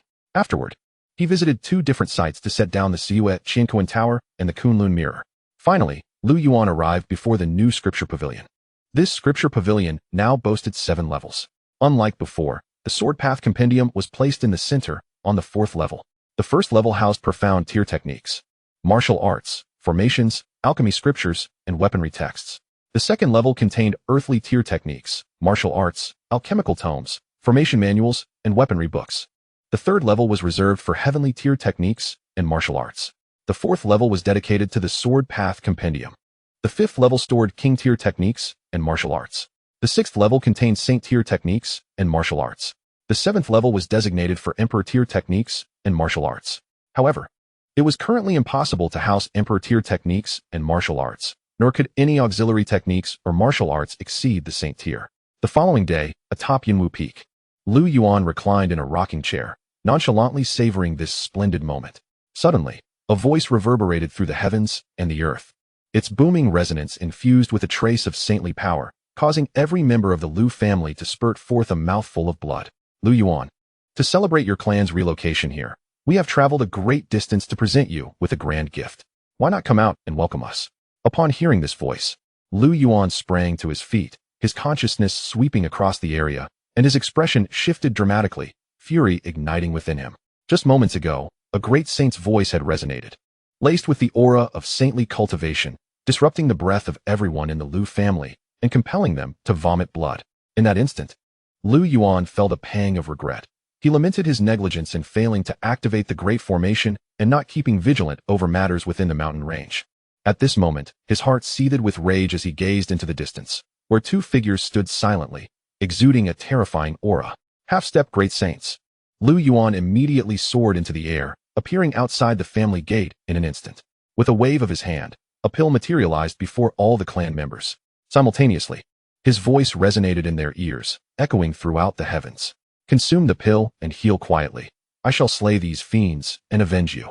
As his words fell, a dazzling light curtain manifested, enveloping the entire mountain range. Lu Yuan stood before the two half-step great saints, arms folded behind his back. Meanwhile, the two half-step great saints from the Three Mountains sect and the Heavenly Extreme sect were taken aback by the curtain of light that surrounded them, akin to cats whose fur bristled in alarm. The elder in yellow from the Three Mountains sect, though anxious in heart, maintained a calm facade and inquired, Lu Yuan, what tier of formation is this? Lu Yuan's expression remained placid, though the fire of anger in his eyes had not subsided. The elder in blue from the Heavenly Extreme sect steadied his emotions. They had come here with the intent to annihilate the Lu family. Being trapped by a formation mattered little. Once they killed Lu Yuan, it would all be resolved. He then spoke with a mocking tone, Lu Yuan, this is the grand gift we have prepared for you. What do you think? Do you like it? Ha! With that, he clapped his hand on his storage bag. And in an instant, dozens of coffins descended from the sky with a thunderous crash, raising a cloud of dust. The elder in blue observed Lu Yuan with a playful expression, raising an arm and smiling at him. What do you think? Lu Yuan regarded this spectacle and laughed coldly, his voice as merciless as the sound of celestial chimes. Three Mountains sect? Heavenly Extreme sect? You truly have a death wish. As he spoke, he ascended higher into the air, his aura sweeping across the heavens, reaching the pinnacle of saintly power. The two half-step great saints, seeing this, relaxed their minds. After all, wasn't he merely at the saint peak? Such a trivial level could be easily suppressed with a single hand. In that moment, their confidence soared, and disdain filled their gazes as they regarded Lu Yuan. Yet, Lu Yuan rose slowly, as if an emperor descended from the heavens, his form accompanied by the ethereal shadow of a celestial king. Above the Yunwu mountain range, the heavens darkened as a resplendent moon began to emerge, casting its glow upon the world. At that instant, Lu Yuan invoked two magnificent celestial manifestations. The celestial king descends from the 9 heavens. The bright moon rises over the sea. This was Lu Yuan's first encounter with an opponent of a higher realm. His previous rage had transformed into a fervent battle intent. He was not only determined to make these two pay a price, but also to instill in them a profound regret for their existence and their enmity with him. Chapter 76. The bright moon rises over the sea. Lu Yuan's elongated figure towered over all, his divine radiance cascading down, rendering him akin to an unparalleled celestial king. At this moment, a phantom sat behind him, its aura suppressing heaven and earth, causing all within the Yunwu mountain range to tremble in fear. Then, a canopy of night unfurled, revealing glistening azure waves beneath. High above, an extraordinary phenomenon unfolded as an endless ocean appeared, with a brilliant moon suspended in the sky, radiating pure light and showering the world with sacred silver beams. At this moment, the elder in yellow from the Three Mountains sect and the elder in blue from the Heavenly Extreme sect were both astonished, their hearts racing in alarm. They gazed upward at Lu Yuan and the myriad of phenomena surrounding him, their hearts pounding fiercely. Is this a manifestation? Does Lu Yuan possess an unparalleled physique? Or has he cultivated an unrivaled technique? How could this be possible? Their astonishment was palpable. This scene had surpassed their expectations. Only by cultivating a certain technique to its ultimate form could one manifest such phenomena. And the tier of that technique could not be low. At least it must be an ancient method of quasi-emperor level. Yet how could Lu Yuan possibly possess a quasi-emperor level ancient method? The only feasible explanation was that he possessed a supreme physique. Lu Yuan likely harbored an extraordinary physique, and its level must be exceedingly high, at the very least, a king tier. However, gazing at Lu Yuan, who appeared godlike, alongside the formidable phantom and the radiant moon hanging in the sky, they could not help but be struck with awe. Such a terrifying manifestation could not merely be of king tier caliber. It must have reached the divine level, or perhaps even the saintly level. At this moment, the emotions of the two half-step great saints fluctuated tumultuously, akin to surging waves, yet they soon regained their composure. After all, Lu Yuan was merely at the peak of the saint level, while they had both reached the half-step great saint realm. How could Lu Yuan, who had not yet touched the threshold of the great saint, be compared to those who had? Moreover, they were two high-ranking beings against one of lower rank. Should they harbor fear or doubt, it would be better to perish than to continue. At this moment, although the two individuals wore expressions of astonishment and their hearts were shaken, they possessed an unwavering confidence. Lu Yuan, do you believe that your supreme constitution grants you the ability to triumph over us? You underestimate the quasi-great sage far too much. As long as you do not step over the threshold of the great sage, you shall never be our match. As the words fell, an overwhelming surge of true essence emanated from both men, creating an oppressive atmosphere that swiftly shattered the surrounding trees. Come forth, Lu Yuan. Let us witness what capabilities this unfathomable phenomenon possesses. The elder clad in yellow and the one in blue transformed into two streaks of light, the heavens themselves shifting in hue as they concentrated their unparalleled attacks towards Lu Yuan. Lu Yuan gazed at the two figures below with a hint of disdain in his eyes. Half-step great sage? What a pitiful title, daring to challenge my chaotic celestial body. You merely graze the threshold of the great sage realm and dare to proclaim yourselves as half-step great sages, as if that were not the height of folly. Much like the previous elder of the Stone Clan, how could these individuals so shamelessly inflate their own worth? Lu Yuan remained composed, devoid of fear. He had previously manifested only three phenomena: the celestial monarch descending from the heavens, the golden lotus sprouting from the sea of suffering, and the harmonious cry of dragons and phoenixes. The celestial monarch's descent possessed the power to suppress, akin to the sealing of heaven, rendering opponents immobile. Yet, unlike the sealing of heaven, this phenomenon could even diminish the target's cultivation. The golden lotus from the sea of suffering provided formidable defense. Lu Yuan had once employed it against the fire spirit in the Tower of Ascension, rendering himself impervious to harm. The harmonious cry of dragons and phoenixes had manifested briefly in his soul space not long ago, while its specific effects remained unclear. It was likely to exert tremendous pressure upon the demonic tribes. As for the resplendent moon, while it typically exuded a serene and peaceful aura, it was, in truth, a harbinger of death. Lu Yuan felt the terrifying power it harbored, yet had not unleashed it, remaining uncertain of its full potential. Lu Yuan, prepare to meet your demise. As the two figures approached, Lu Yuan smiled faintly, silently reciting, "Celestial Monarch descending from the heavens." In an instant, the phantom of the celestial monarch behind Lu Yuan stirred, causing the two half-step great sages to falter, retreating uncontrollably. "What is happening? Lu Yuan, what have you done? Why has my cultivation diminished?" they bellowed, confusion gripping their hearts as an ominous premonition washed over them. Feeling their cultivation reduced to the late stage of the Saint Realm, their hearts raced uncontrollably. Is this the capability of the phenomenon? How bizarre. It can actually force us back and lower our cultivation from quasi-great sage to late-stage saint. How is this possible? They murmured, as their battle intent transformed into a desire to retreat, even the attacks in their hands dissipating. A smirk graced Lu Yuan's lips as he pondered. Had their realms not surpassed his own, the celestial monarch's descent would have not only repelled them, but directly subdued them. At this moment, Lu Yuan's gaze sharpened as he fixated on the radiant moon suspended in the sky, his thoughts stirring. Turn. In a heartbeat, the entire Union Mountain range was shrouded in night, while the outside world remained bathed in the midday sun. Within the mountains, darkness descended, enveloping the range in profound silence. Save for the gentle rotation of the luminous moon above, its silver beams cascading down upon the shimmering surface of the sea below. In that instant, the originally tranquil atmosphere transformed into one of chilling foreboding. The moon, slowly rotating, exuded an aura of bone-chilling cold. Under Lu Yuan's calm gaze, and amidst the scrutiny of the members of the Lu family and the great demons of the mountains, the two half-step great sages were instantaneously reduced to dust. Dissipating into the void, silence reigned supreme. At this moment, the Union Mountain range, cloaked in night, was illuminated by the bright moonlight, resembling pure white jade. Within the Lu family, all eyes were transfixed upon the Ancestor, who appeared celestial in their eyes, their admiration soaring to unprecedented heights. Meanwhile, on the distant side of the mountains, the three great beings, tiger, deer, and goat, along with numerous transformed demons, withdrew their senses, utterly astonished by the spectacle they had just witnessed. A moment that would forever shock their demonic lives. At this juncture, all the great demons were left in utter reverence for Lu Yuan. Master Lu Yuan is simply formidable, effortlessly obliterating two quasi-great sages with a mere flick of his hand. As Lu Yuan's brow relaxed, the phenomenon gradually faded, and he raised his hand to collect the storage rings and bags of the two men. At that moment, a cold voice resonated through the air. "If I do not obliterate your souls, do you truly think I have forgotten?" Soul-binding grasp. Lu Yuan sneered, extending his hand to grasp the air. Instantly, two anguished cries echoed, and within Lu Yuan's grasp appeared two struggling souls. "Lu Yuan, spare us our lives. We can make our sect submit to the Lu family." Chapter 77. A return gift. Lying in the coffin may spare your life. Spare? Do you know why I have not obliterated your souls? I rather enjoy the gifts you have presented me. However, this grand gift is better suited for your own kind. Lu Yuan replied coolly, yet to the two men, he appeared as a demonic figure. "Lu Yuan, what do you intend to do?" Lu Yuan.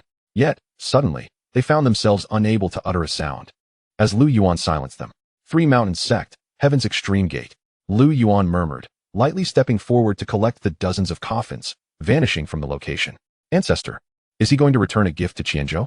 It seems highly probable. I wish I could follow and see. I too wish to witness, but alas. The ancestor did not take anyone along, and the journey is far. We cannot catch up. As discussions ensued among the crowd, one person raised a query. Where is the Heaven's Extreme Gate located? The Heaven's Extreme Gate is in Cangzhou, the most powerful state in the eastern wilderness, replied Elder Lu Guan, causing a wave of astonishment among the crowd as they began to comprehend the situation. The Three Mountains sect is one of only 2 holy-level forces in Qianzhou, and there should only be one half-step great sage within. However, that half-step great sage has already perished right before their eyes. As for the Heaven's Extreme Gate, it lies in Cangzhou, being the 3rd holy-level force there, and likely possesses more than one quasi-great sage. Yet, even if these 2 sects hold a true great sage, the Lu family remains unperturbed, showing no concern for their ancestors' safety. Lu Yuan's figure had already etched itself into their hearts. To all members of the Lu family, Lu Yuan was synonymous with invincibility. The term invincible was crafted solely for their ancestor. At this moment, the eyes of the crowd reflected nothing but the regret of not witnessing their ancestors' might in extinguishing a sect. In Qianzhou, within the Three Mountains Sect's council hall, several figures bore grave expressions, all gathered in a circle, gazing at the command token in the center. Crack! Just then, a shattering sound echoed through the eerily silent hall. Instantly, every heart raced to their throats. After a moment, everyone exhaled deeply, smiles breaking out upon their faces. The ancestor's command token has not shattered. It has merely cracked, indicating that the ancestor has sustained some injuries but remains in no mortal danger. A middle-aged man exclaimed, relief evident in his voice. It has been so long without any change in the command token. The ancestor may have already annihilated the Lu family. Another elder chimed in, excitement coursing through him. The Three Mountains sect is unlike the Heavenly Extremity Gate. Within their ranks, there exists but a solitary semi-saintly elder, their venerable ancestor. When deliberations were held with the members of the Heavenly Extremity Gate, they exhibited a semblance of trepidation. Should their ancestor perish? While it may not jeopardize their standing within Qianzhou, given the presence of only 2 saintly factions in the region, it would nonetheless represent a profound loss. Now that their ancestor remains alive, it is indeed a most fortuitous turn of events. Their anxiety stemmed from the overwhelming strength attributed to Lu Yuan, which compelled them to be apprehensive. However, as circumstances unfold, it appears that fortune has favored them. Yet, amidst the jubilant revelries of the crowd, a thunderous voice resonated throughout the heavens and the earth, an immense pressure enveloping the entirety of the Three Mountains sect. I have come to return your ancestors' courtesy. Why do you not hasten to greet me? In an instant, expressions shifted dramatically, fear gripping their hearts. Was that the voice of Lu Yuan? He has come to return their ancestors' courtesy. What could this possibly mean? Had their ancestor been defeated? Such a notion seemed inconceivable, for he was a semi-saint. In a heartbeat, all present vanished, reappearing high above the sect's entrance. Lu Yuan's gaze remained serene, his demeanor unruffled as he casually produced a half of a coffin, which descended directly to the ground. Boom, boom, boom. The members of the Three Mountains sect were struck with terror at this sight. Was that not the coffin they had prepared? How could it have returned? You are Lu Yuan? Ha ha ha. Behold who graces us. Does he seem familiar? With that, Lu Yuan extracted the souls of 2 quasi-saints. The onlookers gasped in shock. Gasp. Our ancestor has been reduced to mere spirit, captured by Lu Yuan. Thus, the reason behind the crack in the ancestor's life token was unveiled.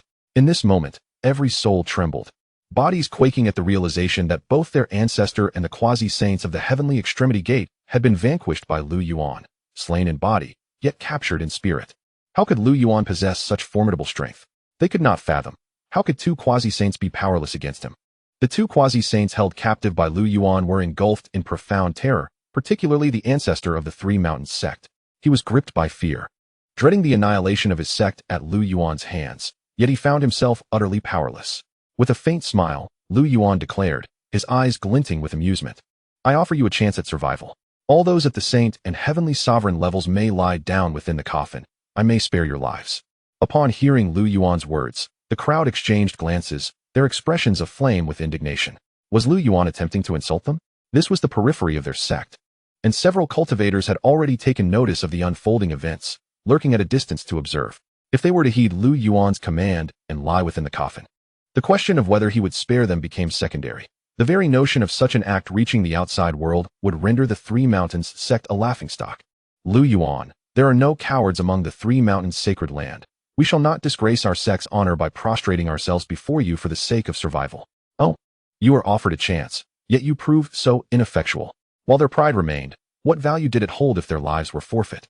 With that, Lu Yuan unsheathed the Emperor Extermination Sword, casually releasing a wave of sword energy. Slash, slash, slash. In an instant, the sword light enveloped the area, dazzling and resplendent. And the members of the Three Mountains sect found themselves severed in twain. The Three Mountains sect is hereby expunged from Qianzhou. Lu Yuan's voice thundered, resonating across the expanse. As his words echoed, Lu Yuan stepped forth, vanishing from sight. Moments later, he emerged from the sect, his storage pouch brimming with treasures. Though the structure of sects differs from that of clans, and not every individual within the sect harbored resentment towards Lu Yuan, he nonetheless ensured that none remained. When a clan embarks on a path of slaughter, it is invariably a path to annihilation. A sect comprises individuals from myriad regions, lacking any blood ties, bound only by the bonds of fellowship. Yet, even so, Lu Yuan would not spare a single opportunity, granting them no chance for vengeance. Lu Yuan departed, setting his course for Zhangzhou, intent on visiting the Heavenly Extremity Gate. Meanwhile, before the entrance of the Three Mountains sect, dozens of coffins lay upon the ground. Empty and desolate, while not far ahead, the remains of several heavenly sovereigns and saints from the Three Mountains sect lay strewn about.